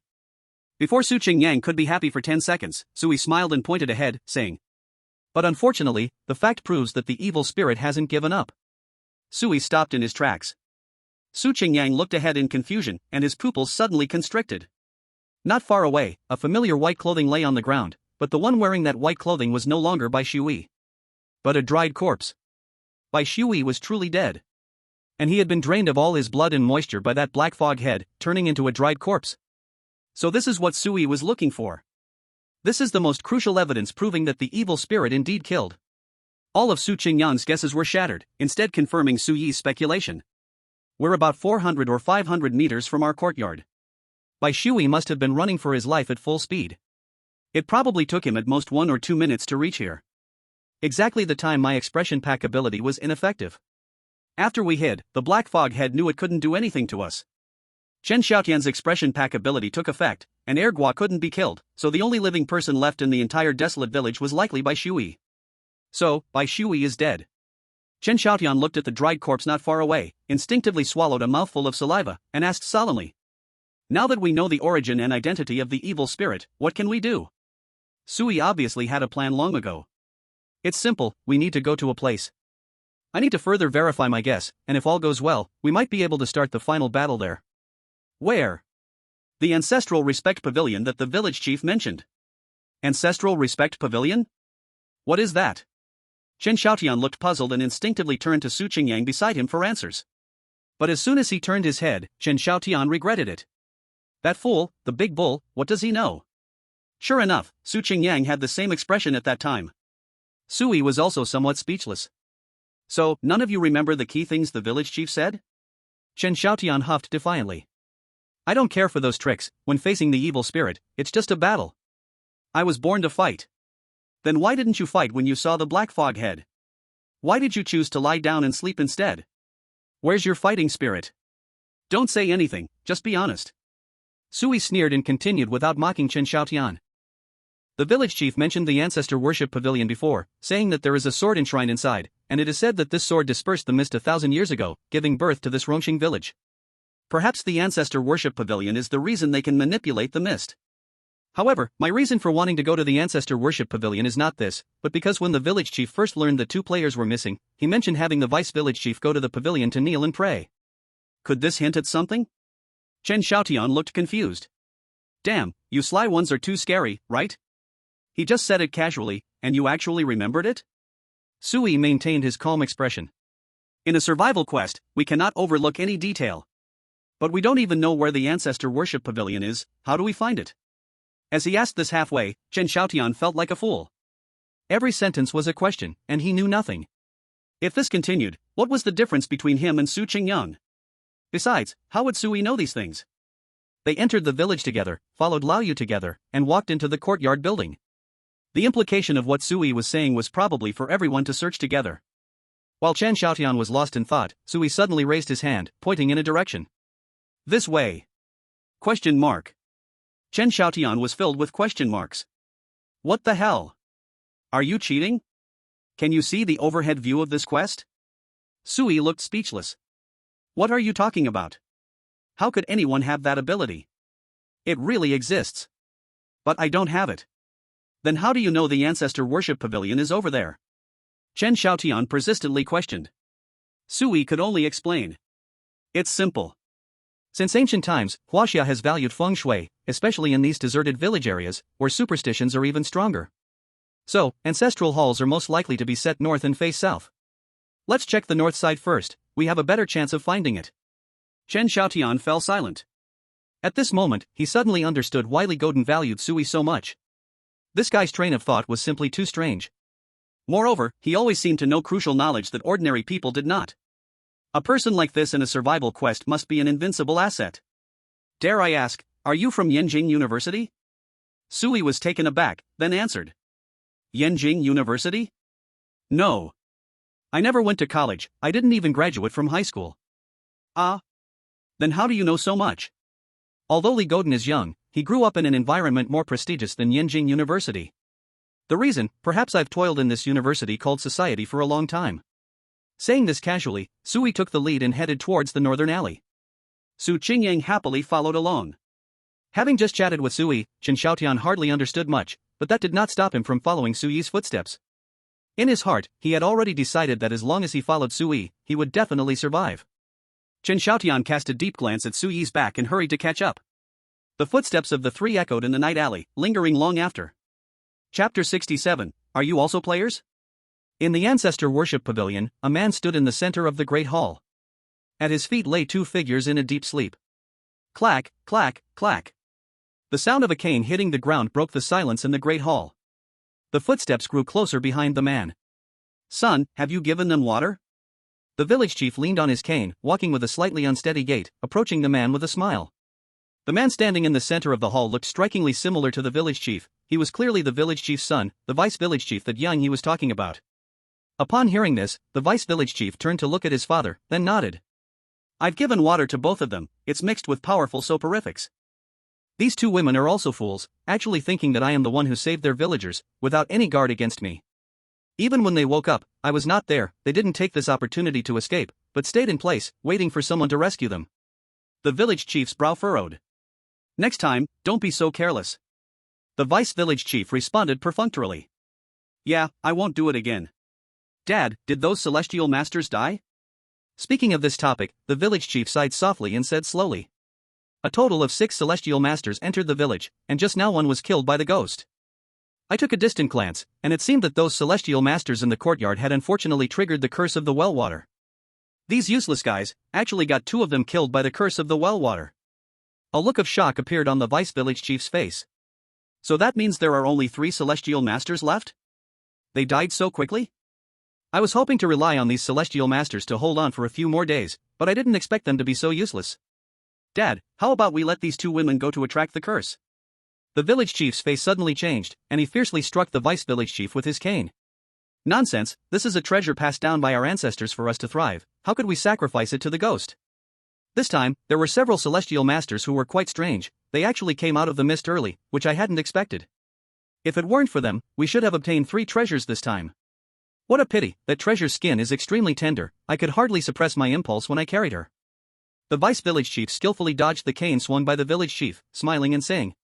Father still looks so strong at this age.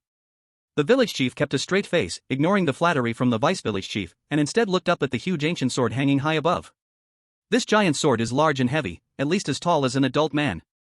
Having endured thousands of years of wind and frost, it still shines with the luster of time.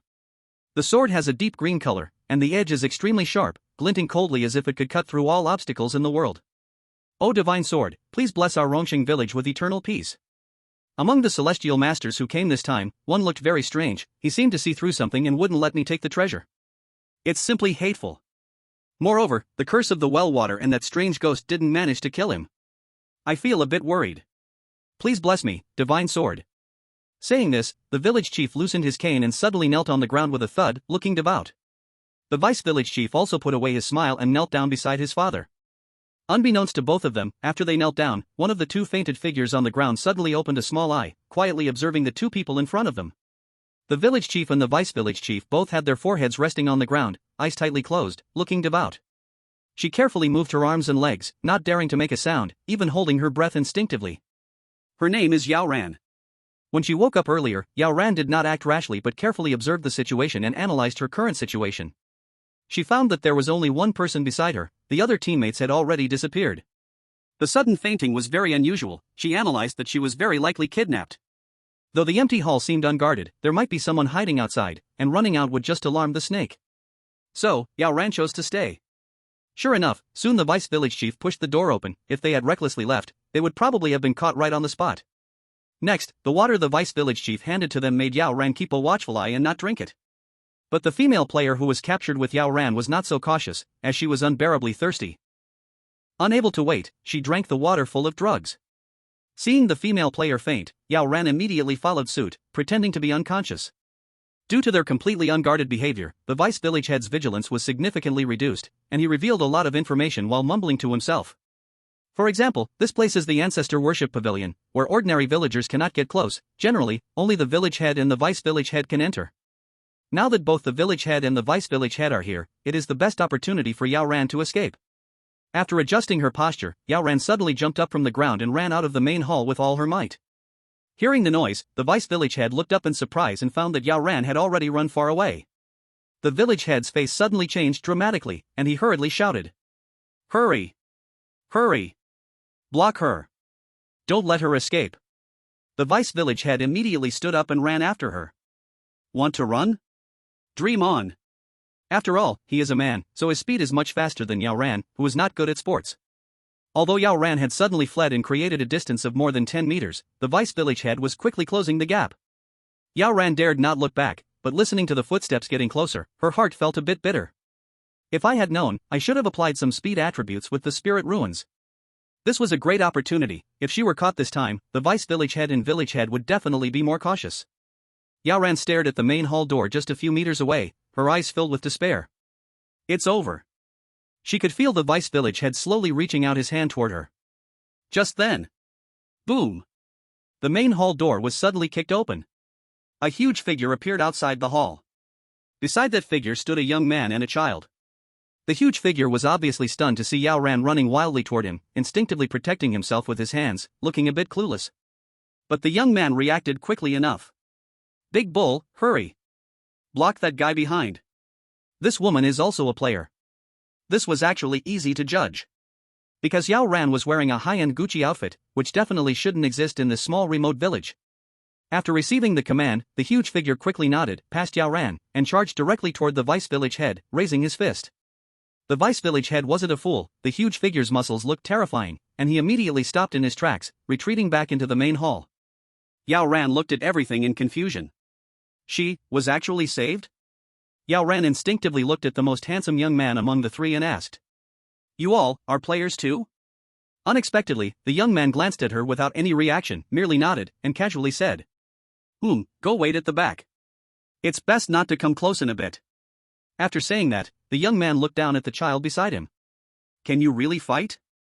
The child waved his fist, said fiercely, "Of course. Do you think I can't?" "Of course not. Since you can fight, you take care of the village head, and Big Bull will deal with the vice village head." "What about you?" "Me? I'm watching the show. I'm definitely researching how to start the endgame war." Chapter 68, Just Be Trapped in the Mist. These three were naturally Sui and the others. Time rewinds a few minutes. The three of them followed Sui's instructions and went north. They actually soon found the ancestor worship pavilion. Chen Xiaotian was amazed, while Su Qingyang felt it was only natural. This ancestor worship pavilion was indeed very obvious. It could even be said that it was simply out of place with the other villagers' shabby houses. As soon as Su Qingyang saw the ancestor worship pavilion, he even scratched his head, confusedly asking Sui. Boss, why do I feel like we suddenly came to the Forbidden City? That's right, it was that absurd. No matter from the aspect of luxury, architectural style, and so on, this ancestor worship pavilion should not appear in a remote village. Sui yawned and casually said. Who cares, let's go in and take a look. Actually, I've been thinking about something. Su Qingyang immediately asked. What is it? Do you guys think that in this instance, the female players who are unconscious have no gaming experience at all? Since they are all players in a survival instance, they must have their own quest lines too, right? They can't just be mere cannon fodder, can they? Chen Xiaotian nodded in agreement. So what do you think their quest is? Sui smiled, very simple, they must be escaping this ancestral hall, and then bringing the news to other players, helping them figure out the source of the evil. Once we understand the purpose behind this village, it's actually easy to deduce. As they spoke, the three had already arrived at the door of the ancestral hall. It's just too bad that we seem to have discovered it a bit too quickly, the people inside didn't even need to escape. Big Bull, kick the door. Su Qingyang immediately laughed and responded, sure. Then, Su Qingyang decisively kicked open the wooden door. As soon as he kicked it open, he saw Yao Ran sprinting out toward the door. Seeing this, Sui curled his lips into a smile. Looks like I guessed right. It's just that, if we didn't come, she probably wouldn't have been able to escape. Big Bull, go. Stop that deputy village head. Su Qingyang shouted excitedly, charging toward the deputy village head. Chen Xiaotian also looked impatient, taking small steps to chase the village head in the distance. I've been itching to hit someone for a long time. Standing next to Sui, Yao Ran watched the scene in shock. Looking at Chen Xiaotian's back, she hesitated and said. He is still a child, can he do it? Sui glanced at her, if you think he can't, you can go help him. Yao Ran froze, me? I can't fight. Sui coldly said. If you can't fight, then shut your mouth. If it weren't for us arriving in time, you'd definitely have been captured, and trying to escape afterward would be even harder. Your mistake could very well lead to the annihilation of the entire team, do you understand? Yao Ran was taken aback by Sui's words, opening her mouth without knowing what to say. Sui couldn't be bothered with her anymore and began to think about how to start the final battle. Soon, Sui's gaze fell on the most prominent giant sword in the hall. In this desolate village, the most out-of-place thing must be this giant sword, right? Judging evil, slaying all evil. Since it's slay, using a sword seems fitting. Could it be that I need to touch this sword to start the final battle? Sui furrowed his brows. This giant sword was at least 3 or 4 meters off the ground, how could he reach it? As Sui pondered, his peripheral vision suddenly caught sight of the village head on the other side. Seeing Chen Xiaotian rushing toward him, the village head's face changed dramatically, and he shouted. Heavenly Master? Why are you here? What do you want? Chen Xiaotian didn't give the village head a good look at all. The story of the instance that Sui guessed had already made Chen Xiaotian furious, and facing the village head now, he certainly wouldn't have any good temper left. Old pervert, what are you rambling about? Die for me. Chen Xiaotian stomped hard on the ground, leaping into the air, and swung his fist at the village head. The village head's face flashed with a fierce expression, but he still hurriedly retreated, shouting. Wait. Wait. Do the Heavenly Masters have any discoveries? Or is there a misunderstanding? Please tell us, I will definitely support you. Chen Xiaotian spat and didn't care, throwing a punch that struck the village head's eye. Ouch. The village head cried out in pain, staggering back a few steps from Chen Xiaotian's punch. He fell hard to the ground, his expression filled with unbearable pain. He struggled to get up from the ground and looked towards his son. The vice village chief was facing Su Qingyang, who could be said to have no power to fight back at all, being beaten down the whole time. He even spat out a mouthful of blood just now. This scene made the village chief's eyes widen in anger. His crimson gaze turned to Chen Xiaotian, who was slowly walking towards him as he pulled out a strange fragment from his pocket behind him. You are forcing me. I originally wanted to keep you for a few more days, but now, go die. Saying this, he suddenly raised the greenish fragment and began to chant incantations. Chen Xiaotian sneered disdainfully. Still pretending to be a ghost with me? Ridiculous. After saying this, Chen Xiaotian prepared to dash forward to kill this old wretch. But at that moment, a cunning smile appeared on the village chief's face. Get lost, just stay trapped in the fog forever. In the next instant, a thick fog suddenly spread within the great hall, enveloping Sui and the others, like a prison. Chapter 69, Fake. It's all fake. Damn it. More fog? Chen Xiaotian cursed inwardly and swiftly moved his feet. With the fog rising, Chen Xiaotian and Su Qingyang could no longer see the village chief and vice village chief in front of them. Immediately, they both subconsciously began to move closer to Sui. After all, each time they fell into the fog before, it was Sui who led them out of it. But just then, a sharp, piercing scream suddenly erupted behind them. That sound, it's the ghost. Chen Xiaotian and Su Qingyan's faces changed drastically. The ghost, which had appeared once before in the courtyard, had unexpectedly reappeared. Chen Xiaotian immediately wailed, his face full of confusion as he shouted. No way? Is this evil spirit going to help the village chief? Are you kidding me? Sui didn't speak, but quickly looked around, trying to find the ghost's trace. Suddenly, Sui's heart jumped, he felt a strong chill creeping up his back. He turned his head and saw a huge shadow slowly rising in the fog, its outline faintly visible in the mist, but its wide open, blood-red mouth was clearly visible. That mouth emitted a nauseating, bloody aura, and each breath seemed to leave a trail of blood-red marks in the air. Along with this aura came a deafening scream. This scream sounded like a call from the abyss, like countless wailing souls, striking deep into everyone's soul. This sense of impending death made Chen Xiaotian shiver. He quickly looked at Sui and shouted desperately. Hey! Li Yi! What are you hesitating for? Hurry up and use your emoji ability. Wait! You're not going to tell me your emoji ability is still on cooldown, are you? If so, we're all done for. Chen Xiaotian's face turned pale. His emoji ability was similar to an invincible skill, so the cooldown time was very long, and it hadn't reset yet. If Sui's emoji ability couldn't be used either, wouldn't they all be doomed? At least, one of them would have to die. That Su Ran, whom they had saved, still hadn't appeared in the fog. It seemed that the fog's selective ability still remained, only males could be drawn into the mist. So among the 3 people present, the only one left who could use the emoji ability was Su Qingyang. Not daring to hesitate any longer, Chen Xiaotian quickly shouted. Great Bull, hurry up and use your emoji ability. Whatever it is, just use it. Because of the howling scream, Su Qingyang couldn't hear clearly what Chen Xiaotian was saying. Su Qingyang guessed from Chen Xiaotian's lip movements. He hesitated for a moment, then finally nodded, his gaze heavy as he looked at the black mist head rushing towards the 3 of them. In this critical moment, he had to step up. The last time the evil spirit appeared, he did not use his expression package ability. Because, from the last survival mission until now, he had not changed his expression package ability. His phone was broken, and he had no way to change the expression package.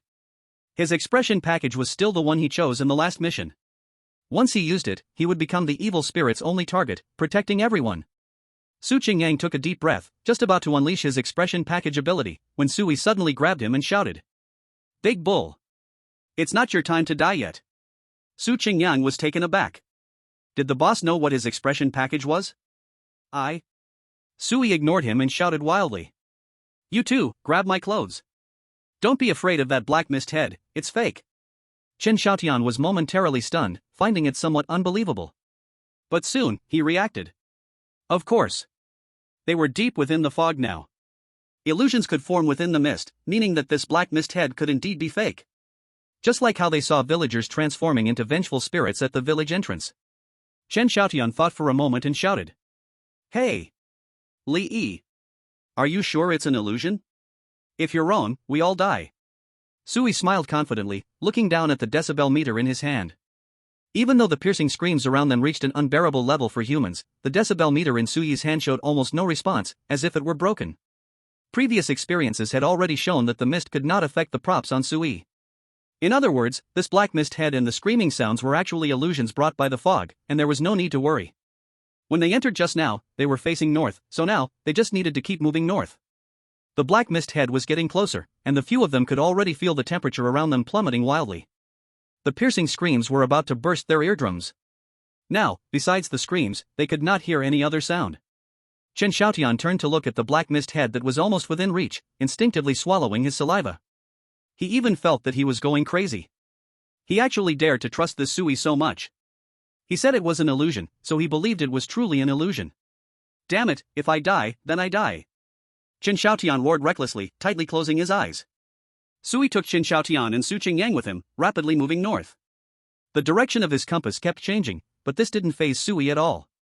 He kept moving towards the north. Suddenly, the sky seemed to be torn apart by an invisible force, revealing a deep darkness in the crack. The ground also began to respond to this force, shaking violently. Chen Xiaotian and Su Qingyang's faces turned pale. What's happening? Is it an earthquake? In the next second, the road in front of Sui collapsed with a loud bang, revealing an abyss that seemed bottomless. Just one step and would mean certain death.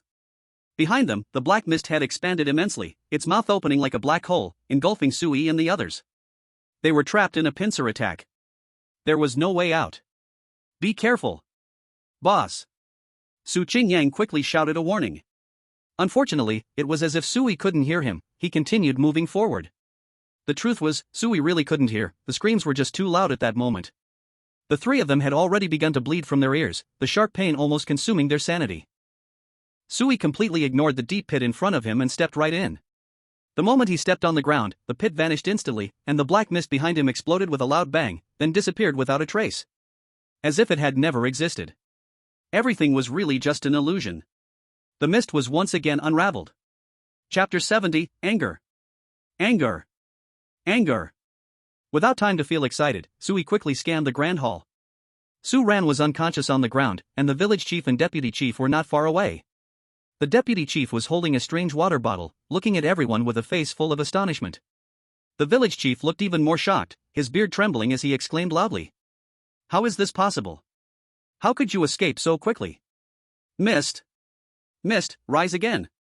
Before his words fell, he hurriedly raised the bronze fragment in his hand, spat out a mouthful of blood, and began to chant again. The bronze fragment in the village chief's hand was actually a piece of the giant sword from the ancestor worship hall, which was why it had the power to control the mist. But controlling the mist was not without its limits. Generally, the village chief needed at least a day to cast the mist again, but today he had already used it too many times, causing him to spit blood from the backlash. Everyone, die for me. However, the village chief showed no sign of stopping, his eyes were fierce as he stared at Sui and the others. Just then, a burst of light shone brightly behind Sui. Shut up! In an instant, the grand hall was enveloped in dark clouds, with thunder and lightning. A giant hand, half real and half illusory, tore through the void and, in the astonished eyes of everyone, thundered downwards, instantly blocking out the sky. Su Qingyang reacted from his daze and quickly pointed at the giant hand in midair, shouting. Look! This is the boss's emoji power. Isn't it cool, but why is the boss using emoji power when there are no evil spirits? Chen Xiaotian rolled his eyes at him. Of course, to stop the village chief, you fool. Sure enough, the giant hand in the void was heading straight for the village chief. What is this, demonic magic? It's demonic magic, In the village chief's horrified gaze, the fingertips of the giant hand gently pinched, directly sealing his mouth, preventing him from making any sound. Unable to chant, he could not summon the mist again to confuse Sui and the others. The deputy chief's eyes reddened, and he let out a furious roar. Let go of my father. Damn it! I will kill you all. His gaze locked onto Sui not far away. He could see that the backbone of this team was Sui. As long as he took out Sui, the other two, although capable, wouldn't be able to stir much trouble. The deputy chief glanced at the strange water bottle in his hand. The water in this bottle was not ordinary. It came from the cursed well in Sui's courtyard. Touch it, and you die. Die for me. The deputy chief roared and decisively hurled it in Sui's direction. In an instant, the water in the bottle shot towards Sui like a blade of light, slicing straight at him. Sui's pupils widened as he watched the blade of light get closer and closer. Dodge? This blade of light was too long and wide, almost covering every possible direction and angle he could evade. In other words, there was no way to escape. He had guessed the origin of the water in this bottle. It must not be ordinary water if it could be used as a weapon. It was probably cursed water. Ha! Sui let out a soft laugh and slowly closed his eyes. It seemed he still couldn't completely plan everything. In the survival scenario, the variables were just too many. He had been too hasty. Even if he had controlled the village chief at lightning speed, preventing him from manipulating the mist, it was ultimately futile. In the end, it was a failure. Ultimately, it has come to this step of death. As Sui reflected, he suddenly realized why he still hadn't felt the sensation of being hit by the sword light. He opened his eyes and was astonished to find a familiar figure appearing before him. In an instant, Sui widened his eyes. It was Su Qingyang. Are you crazy? What are you doing? Big man Nyo. Sui and Chen Xiaotian shouted in unison. Su Qingyang's body was robust enough, he stood at the front, completely shielding Sui and Chen Xiaotian. They didn't touch a single drop of water. But Su Qingyang's clothes were completely soaked, the cursed well water seeped through his clothes and inevitably touched his skin. Now, Su Qingyang was cursed. He was bound to die. Su Qingyang looked down at his wet clothes, with a simple smile, turned back to Sui. Boss, didn't you say? I want to die meaningfully. For the first time, Sui felt he couldn't suppress his anger, roaring. Is this what you call meaningful? Su Qingyang still chuckled, I saved you and this little brat. I saved 2 people, hee hee. Su Yi's eyes turned red immediately. Why? Why? Why is there such a fool in this survival game, which should be filled with selfishness, greed, and betrayal? Sacrificing oneself to save others? This was the second time Sui had encountered this. And this time was different from the first. Li Guden had a protective expression pack, but Su Qingyang had nothing. What he gave was his life. Am I really this useless? I thought I was strategizing, winning from afar. How ridiculous. Sui's anger was boiling wildly in his heart, his breath becoming incredibly rapid. The anger within him was devouring his remaining sanity. His hands clenched into fists, nails digging deep into his palms, but he seemed unaware of the pain. Sui had never been this angry before. Anger at this damned survival game, treating people like toys, toying with them at will. Anger at this big man Nyo for acting on his own to save others. Even angrier at himself for being so insignificant. Crack. A faint sound of breaking echoed, so weak that it almost went unnoticed by anyone. Only Chen Xiaotian beside him looked horrified at Sui. Strictly speaking, it was Sui's neck. A mark slowly emerged on the nape of Sui's neck. Chen Xiaotian was incredibly familiar with this scene. This was the mark indicating that Divine Hidden was being activated. Sui really had Divine Hidden. Chen Xiaotian was overjoyed. Li Guden actually guessed right. But soon, Chen Xiaotian felt some confusion. However, shouldn't Sui's Divine Hidden be something like foresight? Now that the survival game has already started, what use is his Divine Hidden? Chapter 71, The Final Battle, 1, begins. Su Qingyang looked blankly at the enraged Sui, slightly lowering his head in embarrassment. In fact, he was a bit confused. Why was Sui angrier after he saved him? He should be happy to be alive, right? Boss, you have to live well. I don't have much brain in such a difficult survival game. I can't hold on. Goodbye, I want to see my mom. Mom, I miss you. Whispering softly, Su Qingyang closed his eyes, silently waiting for death to arrive. He didn't notice that Sui's originally blood-red gaze had inexplicably faded at that moment. The face that had turned red from anger also rapidly returned to normal. At this moment, the fury within Sui seemed to have entirely vanished. Replaced by absolute reason. Sui quickly raised his head, looking at the gigantic sword suspended above, coldly stating. Big man Nyo, wait for a moment before you die. You held me up and threw me. Su Qingyang suddenly opened his eyes wide, looking at Sui in disbelief. He felt that Sui had changed now. Ha? Boss, what are you doing? But Sui interrupted him. No time for nonsense, you're about to die. Do as I say. Su Qingyang nodded quickly, cupping his hands into a platform shape and crouching slightly. Sui decisively stepped up, standing on Su Qingyang's palm, trying to avoid the water stains, and focused on balancing his body. Throw me up with all your strength. Sui commanded in a deep voice, his tone terrifyingly calm. Chen Xiaotian looked at Sui, who had suddenly become strange beside him, full of confusion. What's going on? Has Sui stabilized his emotions so quickly? And, what about his divine concealment? Is it already used up? Su Qingyang didn't think too much, quickly doing as Sui instructed. His muscles bulged as he threw Sui up towards the enormous sword hanging high. Sui soared into the air like a flying man, heading towards the huge sword. He stretched out his arm as far as he could, his gaze fixed on the sword's hilt. Sui struggled to control his body's balance in mid-air, but it was his first time doing this, and he was a bit clumsy. Fortunately, Su Qingyang's final throw sent him very high, giving Sui enough time to adjust. Below, Su Qingyang looked up at Sui's trajectory above him, a smile reappearing on his lips. I didn't expect to help the boss one last time before dying. I'm content. In the next moment, strange white foam began to flow from the corners of Su Qingyang's mouth. His body began to twitch uncontrollably, soon unable to stand. His massive body crashed to the ground, and in his final moment, he cast a glance at Chen Xiaotian, whispering. Keep going, you all have to keep going. As his voice fell, his head tilted, and he completely lost his breath. Chen Xiaotian looked at Su Qingyang's face, silent. Only his tightly clenched fists revealed his unease. This fool, or rather, someone as pure as Su Qingyang, is really rare in the survival quest. At that moment, a massive buzz sound echoed throughout the hall. Chen Xiaotian quickly looked up. It was Sui. Sui had actually grasped the hilt of the giant sword. In the next moment, Chen Xiaotian heard that familiar voice in his ears. Welcome players to the final battle.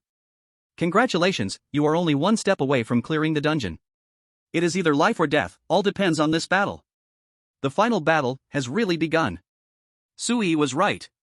The final battle is indeed related to the giant sword in the Ancestor Worship Pavilion.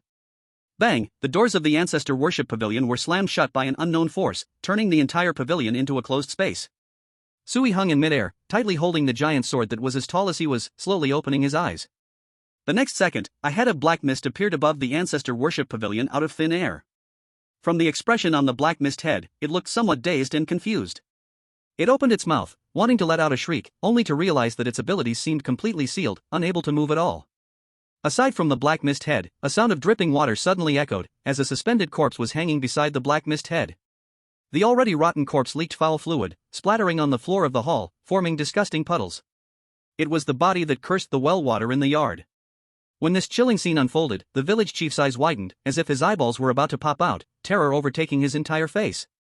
He stared blankly at the eerie black mist head and the body by the well radiating a chilling air. His legs felt as if the bones had been pulled out, completely soft and powerless. With a loud thud, he fell heavily onto the ground again. The vice-village chief was initially furious, planning to rush forward and grab Chen Xiaotian, but when he saw the terrifying scene before him, his pupils suddenly contracted as if caught by an invisible hand. In an instant, fear consumed his entire body and mind. Then, without hesitation, he turned and fled towards the main hall's entrance in a panic. The village chief watched the scene, so angry that his beard trembled, shouting furiously, "You ungrateful wretch, come save me!" But the vice-village chief had no intention of looking back, even shouting in a trembling voice, "Don't kill me! Don't kill me! I don't want this! I don't want to die!" The village chief scolded. Good for nothing. Little did the vice-village chief know, when he ran to the entrance of the main hall, he found that the door could not be pushed open at all. The door was as solid as iron, trapping him in this terrifying place. Now, no one could escape. Seeing this, the village chief laughed maniacally. "Ha ha ha ha ha ha! Want to run? You can't run now, can you? Ha ha ha!" The vice-village chief's eyes widened as he turned to curse at the village chief. "If it weren't for you being bewitched by lust, would it have come to this? I'm really done for because of you." Chapter 72, The Final Battle, 2, Judging Evil. The village chief sneered. "Your words sound as if you didn't enjoy it at all. Wait, I don't have time to argue with you right now. Have you noticed that this evil spirit seems to be under control?" The village chief suddenly turned to look at the black mist head floating motionless in midair. Although this black mist head stared at the village chief and the vice-village chief with a disdainful, twisted, and grim face, it made no moves at all, quietly observing. Not approaching, not shrieking. Nothing at all. Like two statues, they hung calmly in the air. Hearing this, the vice-village chief hurriedly looked over. Indeed, just as the village chief said. What's happening to them? The village chief then looked up at Sui, who was floating in the air, a sudden look of ecstasy appearing on his face. I understand now. Master Tianshi. It's Master Tianshi judging these two damned evil spirits. Wonderful. Truly wonderful. The anger that once filled the village chief's eyes disappeared, replaced by an indescribable joy. Their village had truly been tormented by the black mist head for a long time. During this time, they were always on edge, terrified that the black mist head would appear outside their windows at night. Now, it seemed like the black mist head was about to be destroyed. How could the village chief not be happy? He fell to the ground with a thud, bowing repeatedly to Sui, declaring loudly, "If Master Tianshi can help our village eradicate these two evil spirits, we will worship Master Tianshi's statue for generations, praying day and night for blessings, and we can also offer countless treasures to Master Tianshi." At this moment, Sui just opened his eyes completely. He first looked towards Su Qingyang's direction and saw Su Qingyan lying on the ground, motionless. After pausing for a moment, Sui turned his gaze to the village chief. Treasures? What treasures? Hearing Suyi's words, Chen Xiaotian raised his eyebrows and quickly shouted. Li Yi. You can't really want to help them, right? I think since the mist and that evil spirit can't harm you, why not let the evil spirit kill all the villagers? These people are simply too disgusting. Letting these villagers live, I really feel uncomfortable. Sui ignored Chen Xiaotian, his gaze calmly fixed on the village chief. The village chief glared at Chen Xiaotian, then turned to Sui with a flattering smile. Treasures are of course the most precious things in Rongxing village. As he spoke, the village head maintained the kneeling position, crawling in front of the unconscious female player in the grand hall, pointing at her and turning her over, revealing her face. Like her. Look at her delicate skin and tender flesh, she must be very delicious. Master Celestial, you will definitely like her. Suyi's expression remained calm, he smiled and said. So, in your eyes, women are just objects? To bear your children and entertain you? The village head's wrinkled face gathered together, revealing an extremely ugly smile. Of course. Sui felt he could almost laugh in anger. He no longer talked to the village head but looked down at the giant sword in his hand. With strength in his right hand, Sui slowly lifted the giant sword in front of him. The giant sword seemed enormous, but at this moment, it was just the right size for Sui to control. This sword is covered in dust. He murmured softly, gently raising his left hand to wipe away the dust on the giant sword, revealing the name engraved on it. Evil Slaying Sword. Evil Slaying Sword, what a good name. To judge evil and slay all evil spirits, seems just perfect. The village head quickly echoed. Master Celestial is right, our village has worshipped the evil slaying sword for generations. Finally, we wait for you to use this sword to slay all evil spirits. Sui smiled. You seem not to have understood, before slaying all evil spirits, we must first judge the evil. Sui slowly pointed the giant sword forward. The tip of the sword pointed directly at the direction of the black mist head in the body in the well. The horrifying red eyes of the black mist head in the corpse in the well instantly locked onto Sui in midair, filled with resentment and unwillingness. They were truly unwilling to not have killed these wastes. The village head suddenly beamed with joy, his head repeatedly knocking on the ground, excitedly shouting. Thank you, Master Celestial. Thank you, Master Celestial. Chen Xiaotian crossed his arms, cold-faced, watching this scene with disappointment in his eyes. He genuinely hoped Sui would give up on the final battle and choose the first way to clear the level. Surviving for 7 days should not be an issue for Sui now. After all, Sui knew how to avoid the Black Mist Head, had the expression ability to stop the Black Mist Head, and knew of the curse of the well water. Do you really just want to clear the level like this? This is ridiculous. Shouldn't people have other pursuits? To punish the wicked, like a hero. While saying this, Chen Xiaotian kicked Su Qingyang beside him. Big bull, you died for nothing. The person you saved is a coward. The next second, however, Chen Xiaotian was directly stunned. He saw Sui raising his sword, the corners of his mouth curling into a smile, and loudly speaking to the Black Mist Head in the body in the well. Judging evil, slaying all evil spirits, this quest description is truly without a single useless word. Do you really think these 8 characters are one matter? Wrong. Evil is evil, and evil spirits are evil spirits. You two are evil spirits, so just wait a moment, no need to rush, let me first judge the evil. In this desolate village, the deepest evil is those villagers who have committed heinous crimes. Now, I give you 3 minutes to find out which villagers have committed crimes against you. The Black Mist Head and the corpse in the well were stunned, they even doubted if they had heard wrong. Could it be that there is a communication barrier between ghosts and humans? Did this Master Celestial just say to let them pull out the villagers who have committed crimes? Chen Xiaotian was also slightly taken aback but quickly reacted. He realized what Sui was about to do. Ha ha ha ha ha ha ha ha ha. So that's it. I understand. Li Yi, you are truly a genius. If anyone had the biggest mood drop, it would definitely be the village head and the deputy village head. While Sui was saying these words, the village head was still excitedly knocking his head on the ground. But as he kept knocking, he gradually felt something was wrong. What does this mean? The villagers who committed crimes? Isn't he talking about himself? What is the Celestial Master doing today? Chapter 73, The Final Battle, 3, The Sinful Soil. The vice village head has not yet realized what has happened, still banging his head on the ground. He was hitting hard, making loud thuds. The village head was so furious he could hardly contain himself, pulling the vice village head up and shouting angrily. You brainless fool. All you do is keep knocking your head? Did you even hear what he said? The vice village head had a bruise on his forehead and a look of confusion on his face. Ha! At this moment, the village head felt he could die from frustration with his own son. But now was not the time to reprimand his son. There were more important matters he needed to address. This damned Celestial Master actually wants to help evil spirits? What kind of nonsense is this? The village head let out a painful wail, speaking in a tone filled with injustice. Celestial Master, we are wronged, we are truly innocent. Smack! The giant sword swung sharply toward the village head, sending him flying from his kneeling position. Sui slowly retracted the giant sword, coldly stating. Shut up! I don't want to hear your disgusting voice. The village head's body flew backward like a kite with a broken string, crashing against the wall of the main hall with a loud bang. Immediately after, the village head's body slumped to the ground, motionless. Seeing this scene, the vice village head was so terrified he almost urinated himself, instinctively looking up at Sui in midair, only to unexpectedly make eye contact with him. Sui's deep and cold eyes caused the vice village head's mental state to collapse, and he decisively returned to banging his head on the ground. It seemed he had nothing else he could do. In the air, Sui looked again at the head in the black mist and the corpse by the well, raising an eyebrow in curiosity. Why aren't you going? Don't you want to seek justice? A glimmer of confusion flashed in the black mist head's eyes, and after a moment, that blood-red mouth opened and struggled to squeeze out a sentence.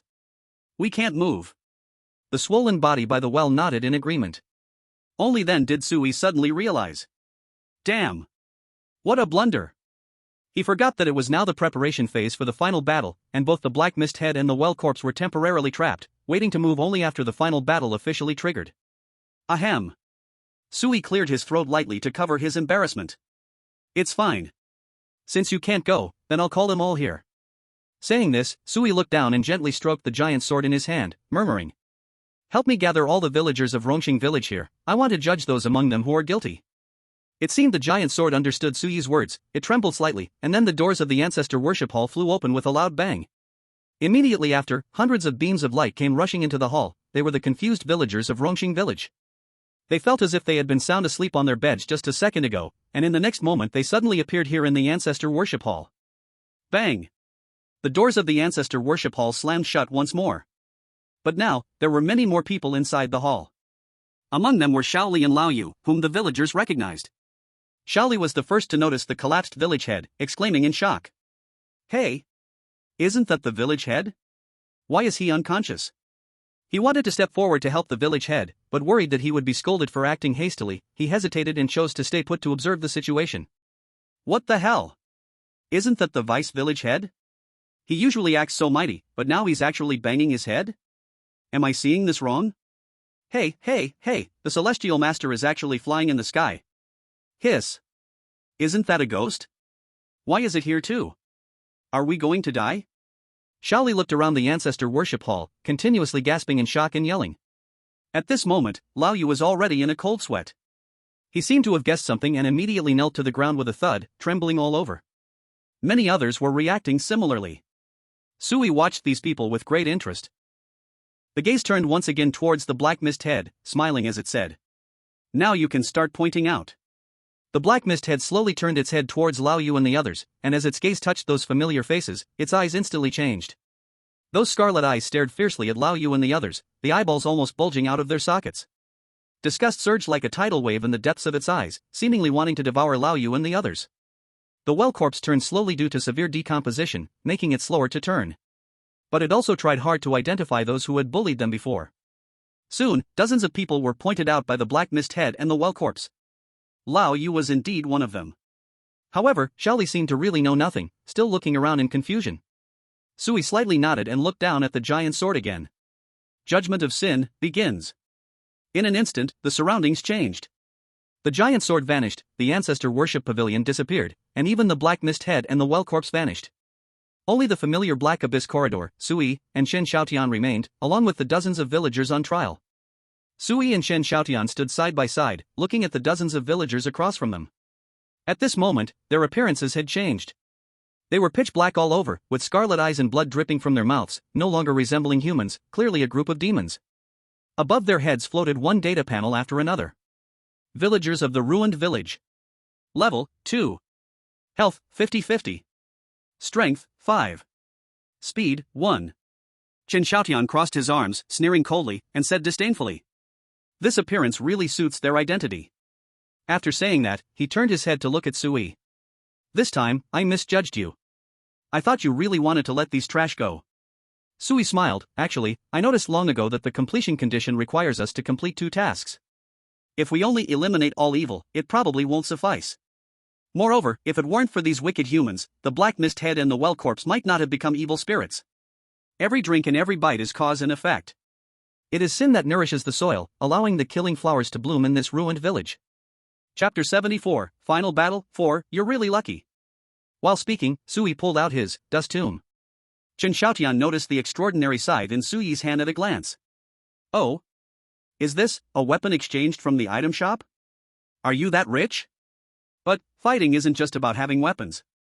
These villagers, although their data panels are average, are numerous. If they surround us, it could be disastrous. Can you handle it?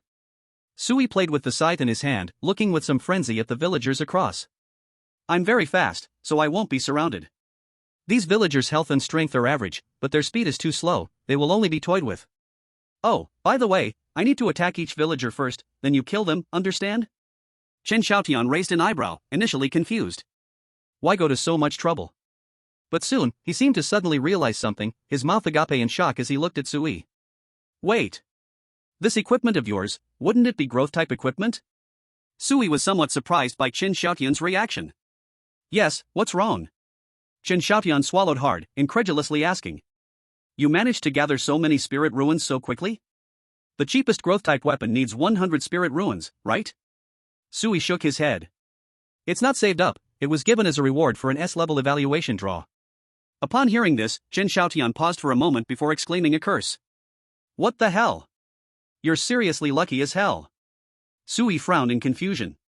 This equipment only costs 100 spirit ruins, but... Isn't it supposed to be one of the not-so-expensive ones? Why do I feel like you're so excited? Chen Xiaotian rolled his eyes at Sui and said, speechless. You don't understand. Growth equipment is quite a complex thing, its attributes are far inferior to ready-made equipment at the same price, and it needs time to grow. During the accumulation of Lingshu, players cannot improve their attributes, and their overall data remains weak, making it easy to die in dungeons. By the time you accumulate enough Lingshu and allow the growth equipment to level up, it takes a very long time. The average person might have died hundreds of times by then. And you, drawing a growth weapon in the newbie dungeon, it's simply the best value, plus it doesn't delay the improvement of your attributes, it's just invincible. Sui nodded knowingly. Is that all? Chen Xiaotian felt like he could vomit blood. Listening to this guy, it seems he is still not too satisfied, right? Chen Xiaotian worried that if he kept talking, he would indeed vomit blood, so he crossed his arms and said coldly. Forget it, I can't be bothered to say more. Let's get started, the sooner we finish, the sooner we can leave. Sui slightly nodded, then took the lead, holding the scythe, dust tomb, and rushing towards the nearby villagers. As soon as he got close, 5 or 6 villagers instantly locked their crimson gazes on Sui. Old Yu was among them. For Uergua's father, Sui felt no pity at all. He only felt sorry for the innocent child, Uergua. Sui suppressed his thoughts and quickly raised the scythe, dust tomb, slashing at the villagers in front of him.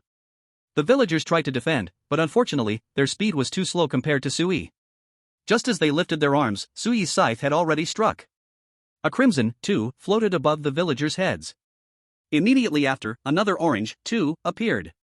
Sui's gaze tightened slightly, this orange number should be the damage from the special skill of the Dust Tomb weapon.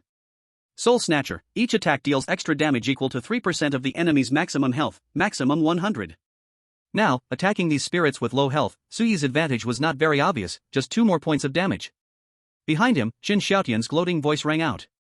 Wow, your strength is so high? For Chen Xiaotian's boring behavior, Sui couldn't be bothered to respond, he just stepped forward and dashed towards the next villager at high speed. As for that first villager, he left it to Chen Xiaotian. Chen Xiaotian didn't mind, he leaped high with excitement and then punched the villager in the chest. 15. The crimson number was clearly much higher than Sui's. The villager let out a roar, with claws as dark as night reaching out for Chen Xiaotian. But, he just grabbed air. Chen Xiaotian was too short, completely out of the villager's attack range. Ah, fool.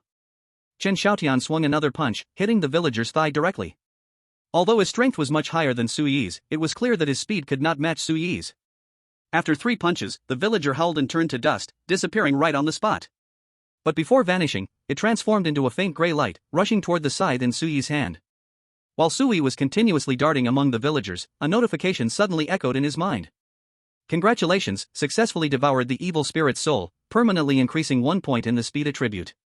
Sui was overjoyed. Not bad luck, it's actually the speed attribute, just what I needed. So, Sui beamed and shouted to the Chen Xiaotian behind him. Come on, Chen Xiaotian, I have high hopes for you. Chen Xiaotian snorted coldly at his words, too lazy to respond to this lucky guy, he rubbed his fists and said, full of pride. These small calamities are simply no challenge for me. As he looked up at the other villagers, he suddenly realized that 5 or 6 villagers were slowly gathering towards him. Chen Xiaotian cursed loudly. Damn! Why are you running so fast? Did you leave all these villagers to me? You are simply a beast. Chapter 75, The Final Battle, 5, 1 strike. 2 strikes. 3 strikes. Soon, Chen Xiaotian's angry curses were drowned out among the crowd of villagers. Fortunately, most of these villagers only knew how to attack with their arms. Chen Xiaotian was small and more agile, constantly weaving between them, making it hard for the villagers to hit him. After a hard struggle, Chen Xiaotian finally took care of these 6 villagers. These little villagers are nothing to worry about. Just as Chen Xiaotian wanted to catch his breath, he was shocked to see another 7 or 8 villagers swaying as they walked toward him. He gasped, finally too anxious to act tough, and shouted, "Li Yi, you get over here and help me. My stamina is almost gone." Fortunately, at this moment, Sui had already made a round among all the villagers, marking each one with a strike, making them all bear his mark. Once these villagers were defeated, they could give Sui an attribute boost. Sui had counted, and this time there were actually 23 villagers. That's 23 attributes. According to the situation in the novice dungeon, Sui originally thought he could only gain at most 3 or 4 attributes per run. Unexpectedly, his luck was so good this time, encountering such a dungeon. The evil spirit's strength wasn't strong, it relied mainly on its numbers to create pressure. This situation was perfect for Sui to grind the growth attributes in the Dust Tomb. After marking all of them, Sui returned to Chen Xiaotian's side, and they worked together to fend off the villagers' attack. After some time, the two managed to dispatch all the villagers without much danger. Sui was fine, but Chen Xiaotian was exhausted, propping up his short legs and gasping heavily. This time, Chen Xiaotian truly felt exhilarated from the fight. But he was a bit tired. "Do you feel like someone familiar is missing?" While catching his breath, Chen Xiaotian asked Sui. Sui nodded slightly. "I noticed too. You mean the village chief still hasn't shown up?" "Look, he's right over there." Sui tilted his chin up, his gaze directly fixed on the quietly emerging figure ahead. That hunched back, that skinny frame, it was undoubtedly the village chief. It seems the village chief, as the root of all evil, is stronger than these villagers. Chen Xiaotian suddenly looked up, his eyes wide with fear as he stared at the village chief ahead. Village chief of the ruined village. Level 5. Health 200. Strength 5. Speed 2. Hiss. As soon as he saw the first line, Chen Xiaotian gasped and murmured, "What the hell? Is the village chief's health so insane? A full 200 points?" Quickly, Chen Xiaotian breathed a sigh of relief and continued. "Actually, it's still manageable, but that just means it has a lot of health, its strength and speed should be average, right? Wait a minute, I need to catch my breath. I only have 2 points of stamina left." Sui smiled, tightening his grip on the Dust Tomb. "Health means nothing to me, as long as its speed isn't fast enough, I can kill it. You worked hard just now, let me handle this." With that, Sui stepped toward the village chief. Chen Xiaotian was taken aback, a flicker of horror in his eyes. You want to challenge this village chief one-on-one? Are you crazy? With your attack power, you couldn't even scratch it." Sui smiled without responding, quietly glancing at his attribute panel. The previous 23 villagers had given Sui a total of 23 attribute points. Sui. Number of spirit ruins, 0. Age, 19. Health, 38. Strength, 8. Speed, 22. Durability, 16-20 seconds. Among those, 8 points for health, 6 points for strength, 7 points for speed, and 2 points for durability. Just from this wave, Sui had earned a total of 54 spirit ruins value. This growth-type weapon truly lived up to its reputation. On the dust grave, 23 grey lights have quietly been inscribed on the back of the knife. Looking at the speed attribute, Sui's speed is 11 times that of the village chief of this abandoned village.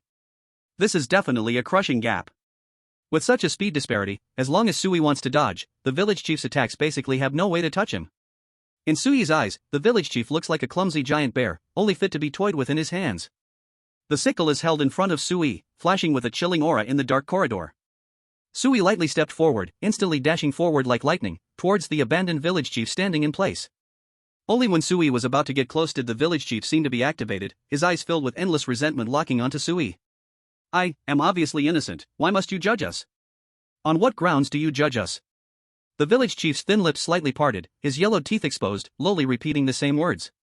Sui swung the sickle directly towards the village chief. Before the sickle could land, its fierce energy had already locked onto the village chief's head. So much nonsense. Buzz. The first strike. The sickle swiftly sliced through the air, letting out a piercing wail, followed by a heavy thud as a deep crack appeared on the village chief's head. If scum like you can be considered innocent, then who in this world can be called evil? Crack. The second strike. Sui quickly lifted the sickle and then brought it down again with even greater power, flesh and blood flying as blood gushed out like a fountain. Selfish desires, imprisoning young girls, trapping them for life, tormenting them until they are not even human, you are utterly wicked. Boom. The third strike. This strike with Suyi's sickle directly sliced off a chunk of bloody flesh from the village chief's head, exposing even more shockingly bare bones. -8. -6. Every time the sickle fell, a crimson number and an orange-red number floated above the village chief's head. Not far away, Chen Xiaotian was still stunned, his jaw almost dropping to the ground. Earlier, while battling villagers, he had been too focused on his own enemy to pay any attention to Suyi's actions. Only now did he realize how outrageous Suyi was. What the hell, such fast speed. And just now it was 2 points of power, right? Now it's 8 points? This growth weapon is too ridiculous. The added damage has also increased. Sigh, envious. Suyi's damage, although not as high as Chen Xiaotian's, was extremely fast. Basically, he could deliver 3 strikes in the time it took Chen Xiaotian to throw 1 punch. After 3 strikes in quick succession, the village chief finally managed to react weakly. Ha? Did someone just hit me once? Wait, no, that was 2 times. Ha? What? How come it was 3 times? The village chief's eyes widened, and his dry palm swung up, wanting to counterattack Suyi in front of him. Unfortunately, his speed was barely faster than a turtle's crawl. As soon as he lifted his arm, Suyi had already stepped aside and swung the sickle again. The village chief could only always be 1 step behind Suyi. The slower he was, the more anxious he became. The more anxious he got, the less he could keep up with Suyi's speed. In just a few seconds, Suyi had swung his sickle more than 10 times, and the village chief's health had dropped by more than half, yet he hadn't even touched the corner of Suyi's clothes. The village chief could only howl in frustration, barking like a madman. Chapter 76, The Final Battle, 6, You're also not having an easy time. In the distance, Chen Xiaotian had already sat down on the ground, watching Suyi's performance with great interest. In truth, if we talked about fighting skills, Suyi had none at all, relying entirely on his own stats to fight. If Chen Xiaotian had the same attributes as Suyi, he was confident he could easily defeat Suyi. Of course, with Suyi's current level, dealing with a little evil spirit is more than enough. The scarlet damage should be Suyi's own power attribute, while that orange one should be weapon bonus damage. It was 2 points before, now it has become 6 points, why? Could it be that it gets stronger when facing a stronger opponent? Damn. I couldn't use weapons during the beta test, and I've never seen this kind of scene. Chen Xiaotian crossed his arms, his little mouth constantly commenting on Suyi's operation. Finally, with the 15th slash, the village chief of the desolate village cried out, his belly full of evil transforming into a wisp of black smoke. Suyi really did it. He single-handedly killed an evil spirit. But soloing this evil spirit did consume quite a bit of Suyi's stamina. After all, he needed to keep changing positions and swinging his scythe non-stop. Congratulations, you have successfully devoured the evil spirit's soul, permanently increasing your speed attribute by 1 point. This desolate village chief brought Suyi an increase of 1 speed attribute. Chen Xiaotian stood up and clapped, clap, clap, clap. I bet, among 100 teams, there must be teams that will be eliminated because they couldn't defeat this desolate village chief, and yet you killed him all by yourself. I can't even imagine how shocked others would be if they saw this. Suyi expressionlessly put away his scythe and said faintly, it's just to survive, there's nothing to be shocked about. Chen Xiaotian grinned, but your fighting skills are truly weak. Why not become my disciple and join my divine portal? I'll teach you how. Suyi raised an eyebrow. Divine portal? Chen Xiaotian was taken aback. You don't know? Damn, didn't Li Gadan tell you? Forget it, just assume I didn't say anything. After this instance ends, Li Gadan should find you and explain these things. Suyi narrowed his eyes and looked at Chen Xiaotian. At this moment, Chen Xiaotian looked guilty, pretending to be very busy, not knowing what he was looking at. Fortunately, at this time, the black mist corridor of the final battle dissipated, and Suyi and Chen Xiaotian returned to the Ancestor Worship Pavilion again. At this moment in the Ancestor Worship Pavilion, all the condemned sinful villagers had turned into a silent blood pool, with thick, sticky blood and flesh covering the ground, creating a chilling sight. The air was filled with a pungent smell of blood, like invisible chains, tightly wrapping every corner, making it hard to breathe, hard to escape. Little Li, who didn't know what was going on, was almost so scared that he was about to wet himself. He felt as if his heart was tightly gripped by an invisible giant hand, beating so hard it was almost going to jump out of his chest. Village chief, the village chief and the others. Before he could finish his sentence, his legs went weak involuntarily, and he fell to the ground as if he had lost all support. Suyi glanced at him and slowly spoke, the remaining villagers committed unforgivable sins and have now been judged and annihilated here. The giant sword that had just disappeared once again appeared in Suyi's hand. Now, since the judgment of evil is complete, it's time for the slaying of demon segment. Though everything has its reason, your wicked thoughts have become obsessions, making you into evil spirits, unworthy of this world. Now, Suyi's cold gaze turned to the black mist head and the body in the well, preparing to unleash the power of the giant sword again to drag these two evil spirits into the final battle. But just then, Urgwa, who had been unconscious for a long time, groggily awakened and instinctively whimpered. This sound caused the black mist head to pause slightly, uncontrollably looking towards Urgwa. At this moment, Sui suddenly noticed something. The black mist head was actually shedding tears. However, her tears were also made of black mist. The black mist head looked at Sui and said softly, "Esteemed Tiancher, I have realized my mistake. The damned sinners are already dead now. My long-held wish has been fulfilled, and I no longer have any obsessions. Could you give me a few minutes?" In the next moment, the black mist that wrapped around the head gradually dispersed, slowly transforming into a human shape. It was a beautiful woman, with eyebrows and eyes like a painting, cheeks delicate as jade, and fair skin. This must have been the appearance of the black mist before it turned into a malevolent spirit. The woman knelt in the grand hall, respectfully bowing to Sui. Both Sui and Shen Xiaotian were, in fact, stunned. The malevolent spirit actually became normal? Is this really happening? Sui furrowed his brows and thought for a moment, then nodded slightly. Okay. The woman was overjoyed, bowed again, and ran at the fastest speed towards Urgwa. Urgwa opened his hazy eyes and was taken aback when he saw the woman. Mom! He suddenly opened his eyes wide and rubbed them to make sure he wasn't mistaken, and tears instantly streamed down his face. Mom! I miss you so much. Why did you leave me, boo-hoo? Urgwa leaped into the woman's embrace, crying out loudly. The woman looked gentle, holding Urgwa in her arms, gently stroking his back. Seeing this scene, Shen Xiaotian raised an eyebrow in confusion and asked Sui, who was in midair. Didn't Urgwa hate his mother? How come he's crying like this now? Sui also fell silent. After a moment of thought, he replied. Perhaps, he doesn't hate his mother, but rather hates that she isn't by his side. Shen Xiaotian muttered to himself, still a bit confused, pouting and grumbling. What's the difference? Sui ignored Shen Xiaotian. This little brat knew nothing. Only those who have experienced separation could understand these emotions. He turned his gaze towards the corpse in the well. Since you can transform, why do you choose to appear so hideous? The corpse in the well was taken aback, clearly not expecting Sui to ask such a question. Maybe to make ourselves look scarier? Also, to avoid forgetting our hatred. Sui nodded in understanding. So that's how it is. It seems that being a malevolent spirit is not easy at all. Chapter 77, Triggering the Hidden? The corpse in the well was unsure of how to respond to Sui's words. But soon, she also mimicked the black mist and slightly bowed to Sui. The resentments within me have completely dispersed. This ghostly body of resentment cannot hold on for much longer. You do not need to take action yourself, we can disperse all our resentments and turn into nothing. Once we too disappear, you can complete this quest. The corpse in the well thought Sui would be very happy, but unexpectedly, his expression changed, and he said sternly. No. I must be the one to kill you. The corpse looked bewildered. Why? Sui replied. If you just dissipate, where will I collect the souls of the malevolent spirits? The corpse in the well felt that communicating with Sui was quite difficult. It would be better to keep quiet and continue being a corpse. A few minutes later, Urgwa cried himself to sleep in the woman's embrace. The woman reluctantly entrusted Urgwa to the nearly fainting Shaoli beside her.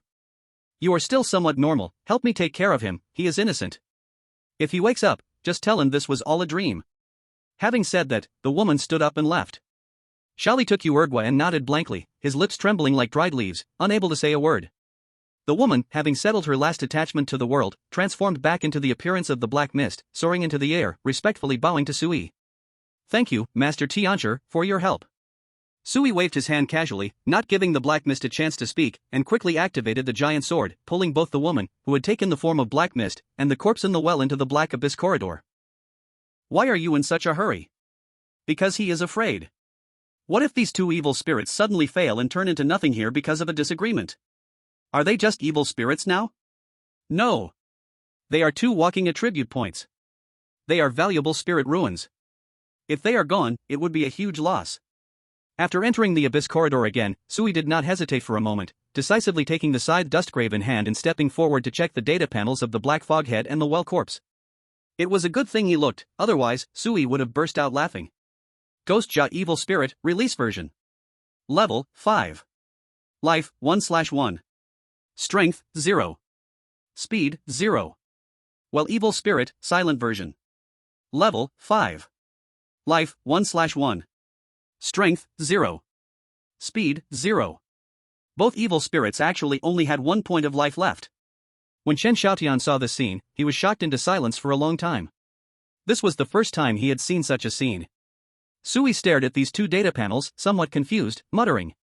I can understand the release version of the Ghostja evil spirit, but what does the silent version of the well evil spirit mean? Forget it, it doesn't matter. Let's quickly deal with these two and finish this instance. This makes it easier, otherwise, I might really run out of durability. After saying that, Dustgrave appeared in Suyi's hand again. Suyi's figure flashed, and with two quick strikes, he sent the Ghostja evil spirit and the well evil spirit to ashes. In their final moments, both the Ghostja evil spirit and the well evil spirit bowed slightly in respect to Sui, showing gratitude. They knew it was Sui who helped them fulfill their long-held wishes and punished the wicked villagers. In the next life, may you have better luck. Watching the two evil spirits gradually dissipate, Sui said with some emotion. Behind him, Chen Xiaotian also seemed to have his own feelings. Hey, Sui, do you think, in this world, are humans more evil or are ghosts more evil? Sui turned to glance at him. Kid, don't think so much for no reason. Instead of wasting time, why not think about solving a quadratic equation? Huh? Are you cursing? Who doesn't know how to solve a quadratic equation anymore? Isn't it just x and y? Then how about a biquadratic equation? This. Just as Chen Xiaotian was racking his brain to figure out how to solve the biquadratic equation, a mechanical voice from the survival system sounded in their ears. Ding! Chen Xiaotian let out a sigh of relief and quickly changed the subject. This instance is finally over. But it's been much faster than I thought. Among the other 99 instances, there must be ones that take 3 or 4 days, yet we finished this in less than a day.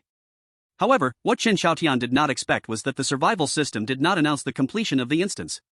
Congratulations! This instance triggered a hidden boss. The precondition for this hidden boss is to perfectly complete this instance. Trigger probability, 1%. Attention! The hidden boss is extremely strong, and the danger level is extremely high.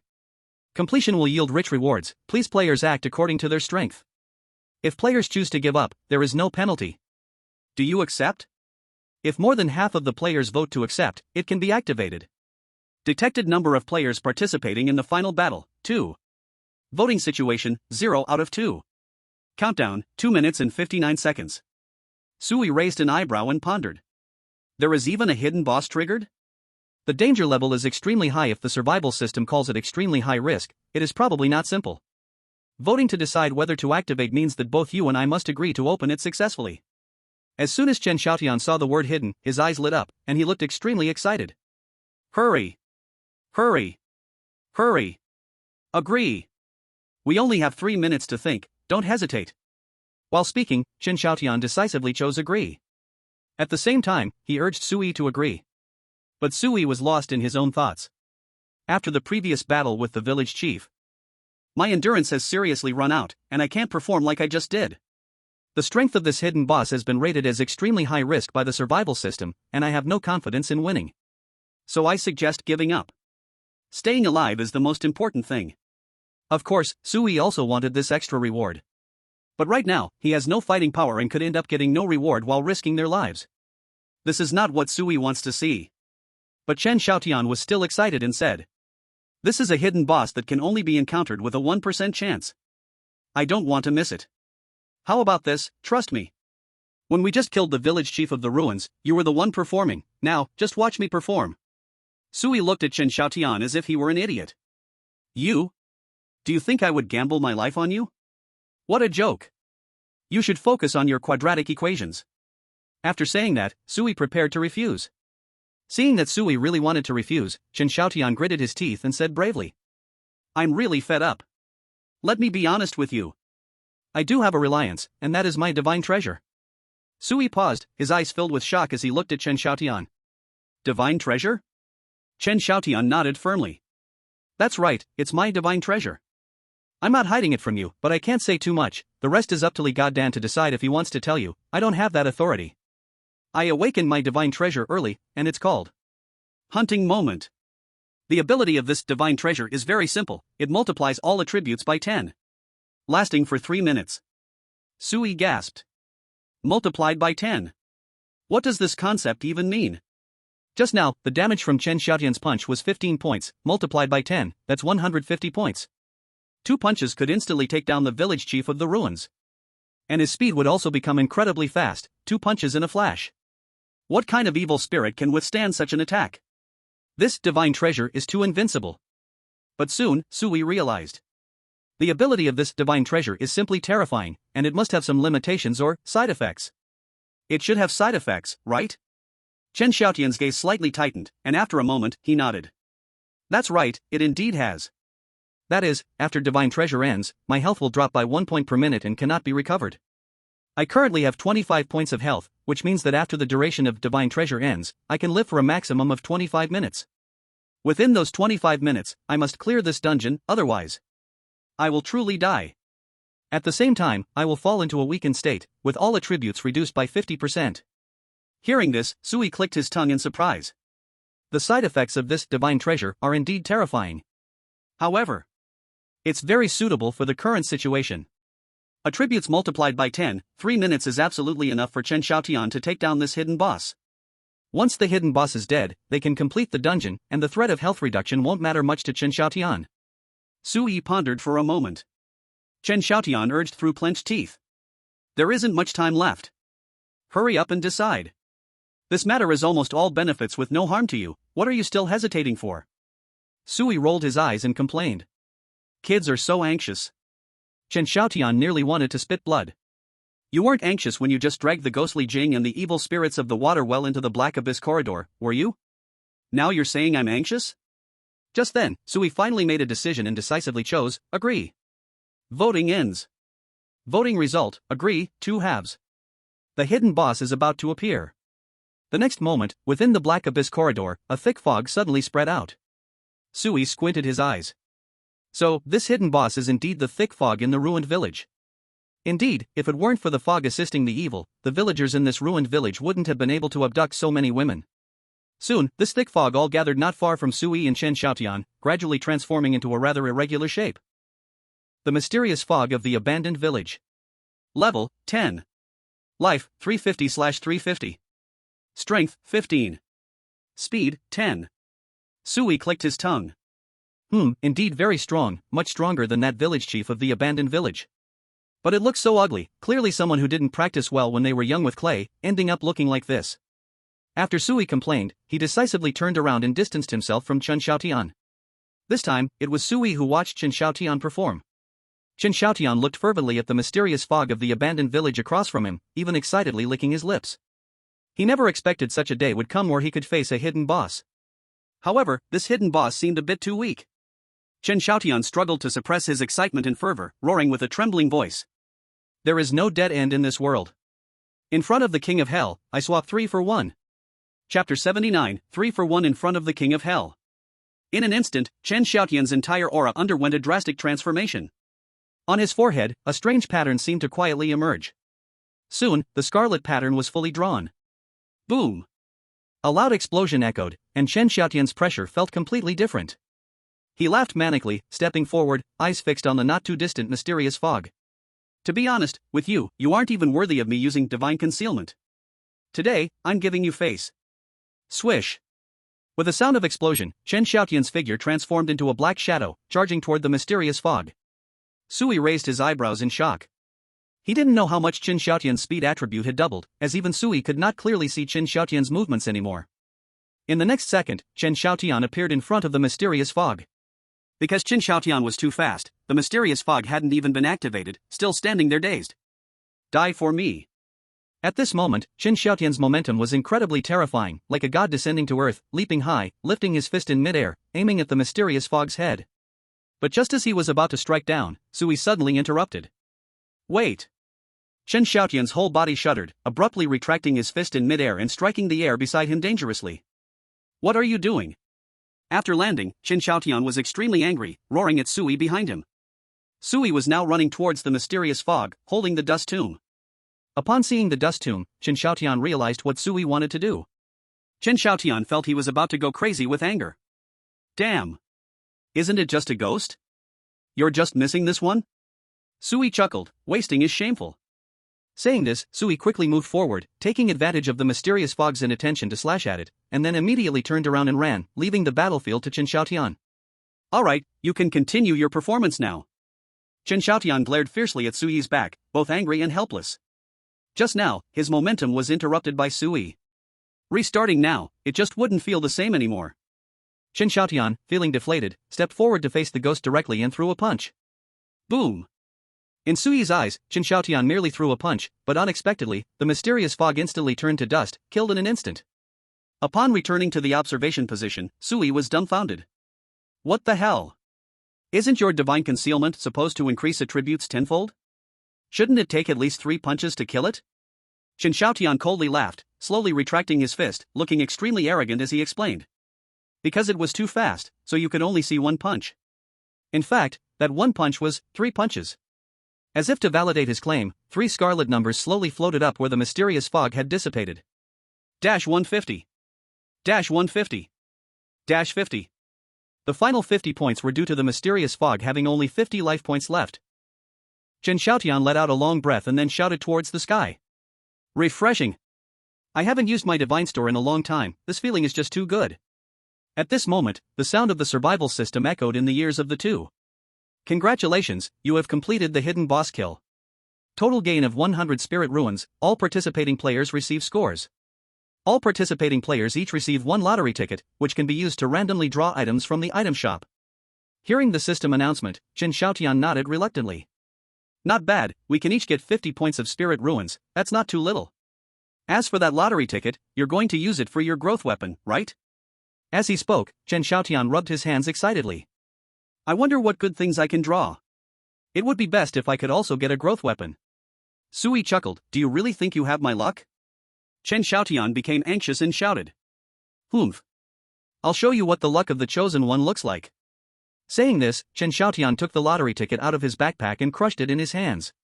The lottery ticket turned into a cloud of dust, floating upwards. Soon, various colors of flowing light swirled within the dust. These lights moved quickly, flashing by in the blink of an eye. The dust gradually shrank, and finally, only a white flowing light remained. Sui couldn't help but gloat, saying, Congratulations! According to common sense, white items are the most ordinary, you likely drew something useless. Chen Xiaotian sneered, nonsense. It must be something good. Stop being jealous. He directly reached out and grabbed that white flowing light. Soon, the white flowing light transformed into a talisman that landed in Chen Xiaotian's hand. If Yang He were present, he would definitely recognize this talisman. That's right, this is the talisman, beginner spirit shield that Yang He spent 10 spirit ruins to exchange before the start of this instance. What the hell? Why is this happening? Chen Xiaotian had a face like he was about to cry. He actually drew something worth only 10 spirit ruins? Isn't this too unlucky? Sui, on the side, was holding back his laughter so much that his body started shaking. Chen Xiaotian threw the talisman on the ground, wishing he could stamp on it, then turned to Sui and said sternly. What are you laughing at? You draw too, I want to see what you get. I won't draw. Heh, don't forget, my divine store time hasn't run out yet, aren't you afraid I'll beat you up? Chapter 80, People comparing to people, infuriating others. Sui was a bit speechless and could only take out his lottery ticket from his backpack and gently crush it. After crushing it, he went through the same animation as Chen Xiaotian did earlier, and the dust began to shrink gradually. Chen Xiaotian stared hard at the cloud of dust, silently repeating the word white in his heart. In the last second, the cloud of dust indeed revealed a white flowing light. Chen Xiaotian burst into laughter, slapping his thigh excitedly as he mocked. Ha ha ha. You were talking about me, but aren't you also white? But before he could finish his sentence, that white flowing light suddenly darted out of the dust and was replaced by a green flowing light that moved in. Damn. At that moment, Chen Xiaotian's expression looked as if he had just eaten a fly. Sui sighed and silently reached out, crushing the green flowing light within the dust. Sigh, this is just fate. Chen Xiaotian was extremely furious, raised his fist, and was about to teach Sui a lesson, but just then, his divine store duration was up. The once arrogant Chen Xiaotian immediately deflated. He slowly lowered his fist, obediently stood to the side, and revealed an innocent and kind smile. Congratulations! What are you looking at me for? Quickly see what you drew. His demeanor was just like a neighborhood elementary school student who had just gotten home from school, with a warm and adorable smile. Sui was speechless and looked at the card in his hand. This is the item that transformed from the green flowing light just now. Manifestation card, green. Category, special item. Ability, allows certain manifestable items from completed dungeons, limited to the scope of this manifestation card's ability, to appear in the player's backpack. Number of manifestable items, 3. Number of non-manifestable items, 2. Reason, exceeds capability range. Sui raised his eyebrows in surprise. Some items in the dungeon can actually be manifested? He really hadn't thought of that before. Beside him, Chen Xiaotian leaned over with curiosity. Manifestation card. What items are inside? Hurry and open it up to see. Sui looked at Chen Xiaotian's skin starting to ooze blood, hesitating to speak. Are you okay? Chen Xiaotian glanced at his arm indifferently and casually said. I'm fine, the black abyss corridor will dissipate in just a few seconds. Once it disappears, we'll have completed the dungeon, no need to worry. Sure enough, the black abyss corridor around them began to gradually fragment, turning into swirling black smoke and dissipating into the surrounding air. The appearance of the Ancestor Hall was starting to show. The final battle was completely over. This dungeon is also about to conclude. Since Chen Xiaotian said not to rush, Sui also opened the interface for the manifestable items. Manifestable items. 1. Spring Shoes, from the beginner dungeon Spring Monster. Ability, increases speed attribute by 5%, grants a strong jumping ability. Sui smiled. He remembered this spring monster. He looked at Chen Xiaotian beside him and said, this thing is actually quite suitable for you, so you don't have to worry about only being able to hit others at the knee when you jump. Get lost, get lost. Chen Xiaotian immediately waved his hand with a look of disgust. But I never encountered this spring monster when I cleared the beginner dungeon. Sui was taken aback. You didn't encounter it? Could it be our beginner dungeons are different? Weren't you on the subway? Chen Xiaotian explained. I was on the subway, but the final evil spirit was different. Not just yours and mine, but everyone's beginner dungeons are different. Since it's a beginner dungeon, the system sets the evil spirits based on the expression capabilities of all players on the subway, otherwise, not many people would be able to pass the final battle, right? After all, it's a beginner dungeon, so it's normal for the difficulty to be a bit lower. Sui suddenly understood. So that's how it was.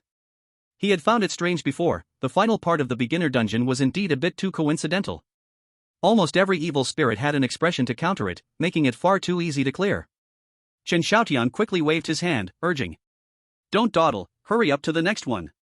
Sui nodded and flipped to the next manifestable item. 2. Bone Chair of the Profound White Skeleton, from the beginner dungeon Wheelchair Ghost. Ability, an extra 80 points of health, cannot be restored once broken, but can be repaired using Lingshu if unbroken. 1 point of Lingshu restores 50 points of health.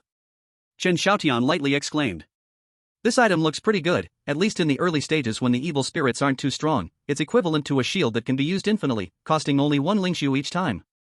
This is much stronger than the symbol basic spirit shield I drew. Chen Xiaotian still did not forget about the symbol basic spirit shield he had drawn. Sui also nodded slightly, very satisfied with this item. Indeed good, but let's take a look at the third one. Saying that, Sui flipped the page again. The third item was from the dungeon they were currently in. 3. Curse-defying Flask, from Formal Dungeon 1's Deputy Village Chief. Ability, used to hold toxic or cursed items. Chen Xiaotian was speechless. This can also work? Sui smiled and commented. Actually, this item might play a crucial role at a key moment. Chen Xiaotian grinned mischievously, then will you choose this? Not choosing. Sui decisively shook his head. He exited the interface. He flipped open the interface of the non-manifestable items. Sui was quite curious about those items that couldn't be manifested temporarily. Non-manifestable items. 1. Ancient Sword Fragment. Ability, use this fragment to manipulate mist, which has a chance to create illusions for the enemy. Required manifestation card level, blue. 2. Evil Slaying Sword.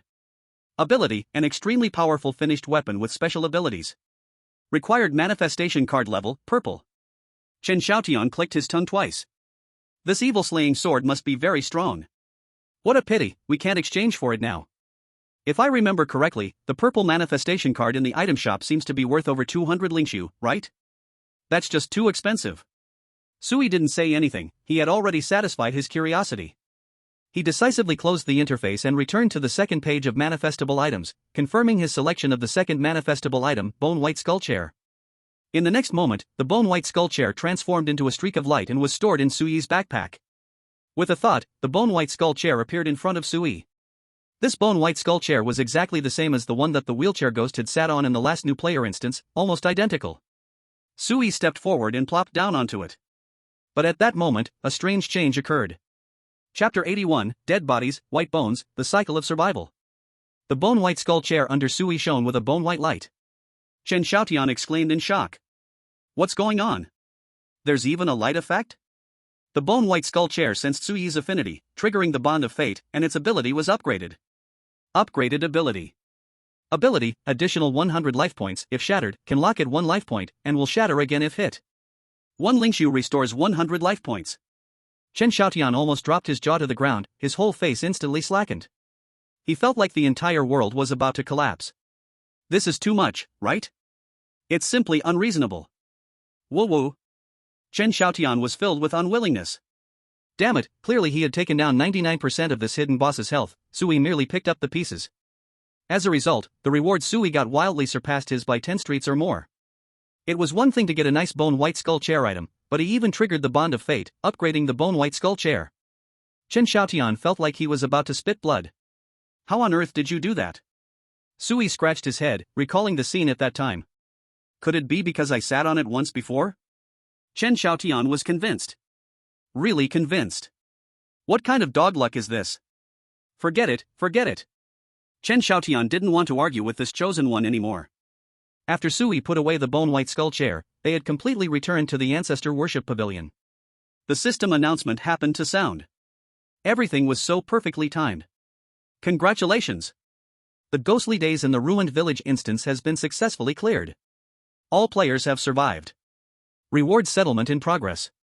Player Sui, performance rating, S, reward Lingshu 50 points, additional reward 20 points, total 70 points. While listening to the announcement by his ear, Sui, still in a joyful mood, suddenly realized an issue. He used a fake name. But the announcement showed his real name.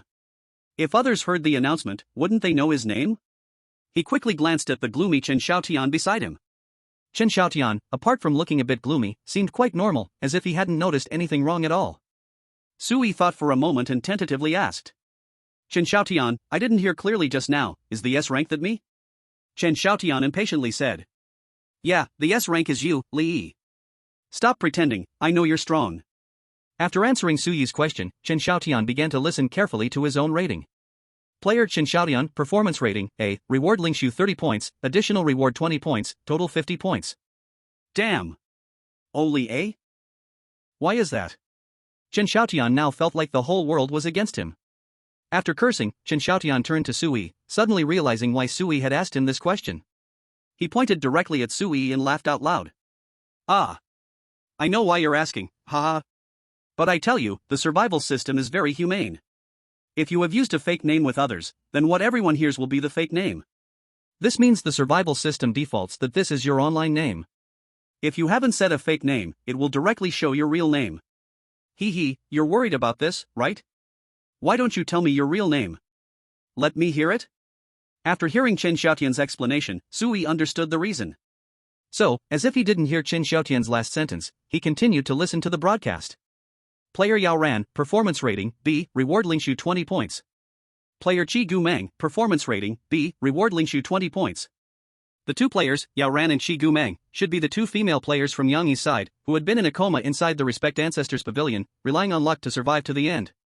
Now the dungeon was over, and they woke up slowly, sitting there with confused faces, not understanding what had happened.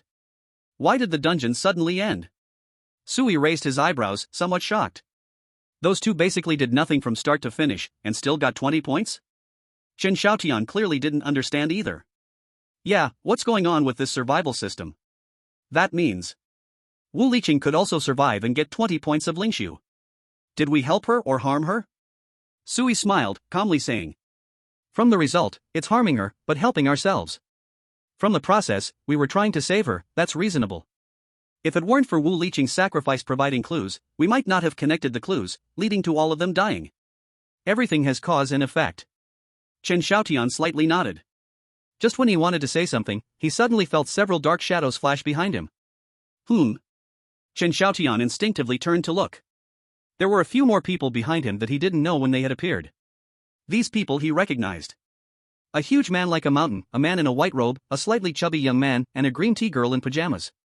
It was Su Qingyang, Bai Shui, Yang He, and Wu Liqing. But, oddly, these people shouldn't be here at all right now. What the hell? Chen Xiaotian gasped, quickly moving to hide behind Sui. A chill ran down his spine, instantly spreading throughout his body. A terrifying thought flashed through Chen Xiaotian's mind. It couldn't be that these people have turned into ghosts and reappeared? Did a hidden plot trigger? Just as Chen Xiaotian was lost in thought, the survival system's voice sounded again. Congratulations, players Su Qingyang, Bai Shui, Yanghe, Wu Liqing have died, successfully awakening Divine Storage. Divine Storage activated, Divine Blessing descends, bringing the dead back to life, a cycle of survival. Congratulations players Su Qingyang, Bai Shui, Yanghe, Wu Liqing returned to the meme world. Ah? Awakened Divine Storage? Returned to the meme world? Chen Xiaotian's small eyes widened, his round little face full of shock. He believed he understood the meme survival world well, at least more than ordinary people, having an extra Divine Storage as a boost. This was his advantage. But now, that advantage was gone. Chen Xiaotian's face instantly fell, his expression darkening frighteningly. Chapter 82, Are all the brothers here? Chen Xiaotian gritted his teeth and exclaimed. What the hell? Why can dead players still be resurrected? Resurrecting is one thing. I can endure it. Why after being resurrected, did they still awaken Divine Storage? Do you know how hard it was for us to awaken the Divine Repository back then? Cough, damn it. Hearing Chen Xiaotian's voice, Sui finally turned around and noticed Su Qingyang and the others who had suddenly appeared behind him. Sui was likewise momentarily stunned. When he saw Su Qingyang, a scene from back then flashed through his mind, where Su Qingyang had stepped in front of him. He remembered feeling very angry at that time. But suddenly, he felt calm, as if Su Qingyang's death was nothing at all. Now, thinking back to that scene, he could no longer feel anger. Strange. Truly strange.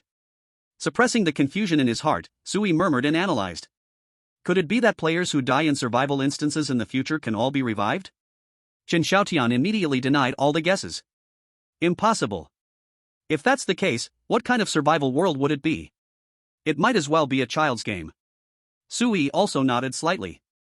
So that means, each player only gets one chance at revival. Not just revival, but they also awaken the Divine Repository. No, that's not it. As he spoke, Sui shook his head slightly. He focused on the crimson text in front of him and soon noticed the order of the announcements and the description of the text. The announcement first said that Su Qingyang and the others awakened the Divine Repository, and then it said they were revived. It described that Divine Blessing came before they could bring the dead back to life, and walk the path of reincarnation. This Divine Blessing clearly referred to Divine Repository. Awakening the Divine Repository and revival is a causal relationship. Because they died in an instance, they awakened the Divine Repository. This Divine Repository granted them an opportunity for Divine Blessing, which allowed them to successfully revive. Chen Xiaotian nodded while pinching his chin.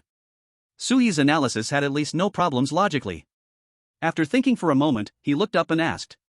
But, why do players who die in the novice instance not have this treatment? Sui was also pondering this question. In a haze, he suddenly remembered a line from the system announcement after completing the novice instance. Congratulations! The last seat instance has been successfully cleared. Everyone has successfully survived. Survivors have officially become players in the emoji survival world. Official players. I see. The difference is official players. Players who haven't cleared the novice instance aren't official players, so they're not entitled to divine blessings, nor can they awaken the Divine Repository, but... As he spoke, Sui suddenly laughed. He found it quite ridiculous. One life after another. In this so-called survival world, they didn't even qualify for the treatment of official players. Chen Xiaotian looked at Sui like he was a ghost. You can remember that announcement? That's pretty freaky, but what you said makes a bit of sense. Sui said nothing, he still had many doubts in his heart. Why had his Divine Repository awakened so early? From Chen Xiaotian's words, Sui speculated that both Chen Xiaotian and Li Gadarn might be similar to beta testers who had played some survival games before. Their Divine Repository might have been obtained back then. And it wasn't easy at all. But what about him? Rummaging through his memories, Sui found no recollection of the emoji survival world. Huff. Sui let out a breath, temporarily pushing aside all those chaotic thoughts. These questions might very well be resolved sooner or later. Regardless, Su Qingyang died to save Sui, so he felt very happy that Su Qingyang could be revived. But now that Su Qingyang and the others had been revived once, they had completely lost any retreat. If they died again in the instance, it would really be death. Su Qingyang suddenly opened his eyes wide and instinctively shouted a few times, only then realizing that his body seemed to have stopped convulsing. Have I already reached hell? He scratched his head and first glanced around in confusion,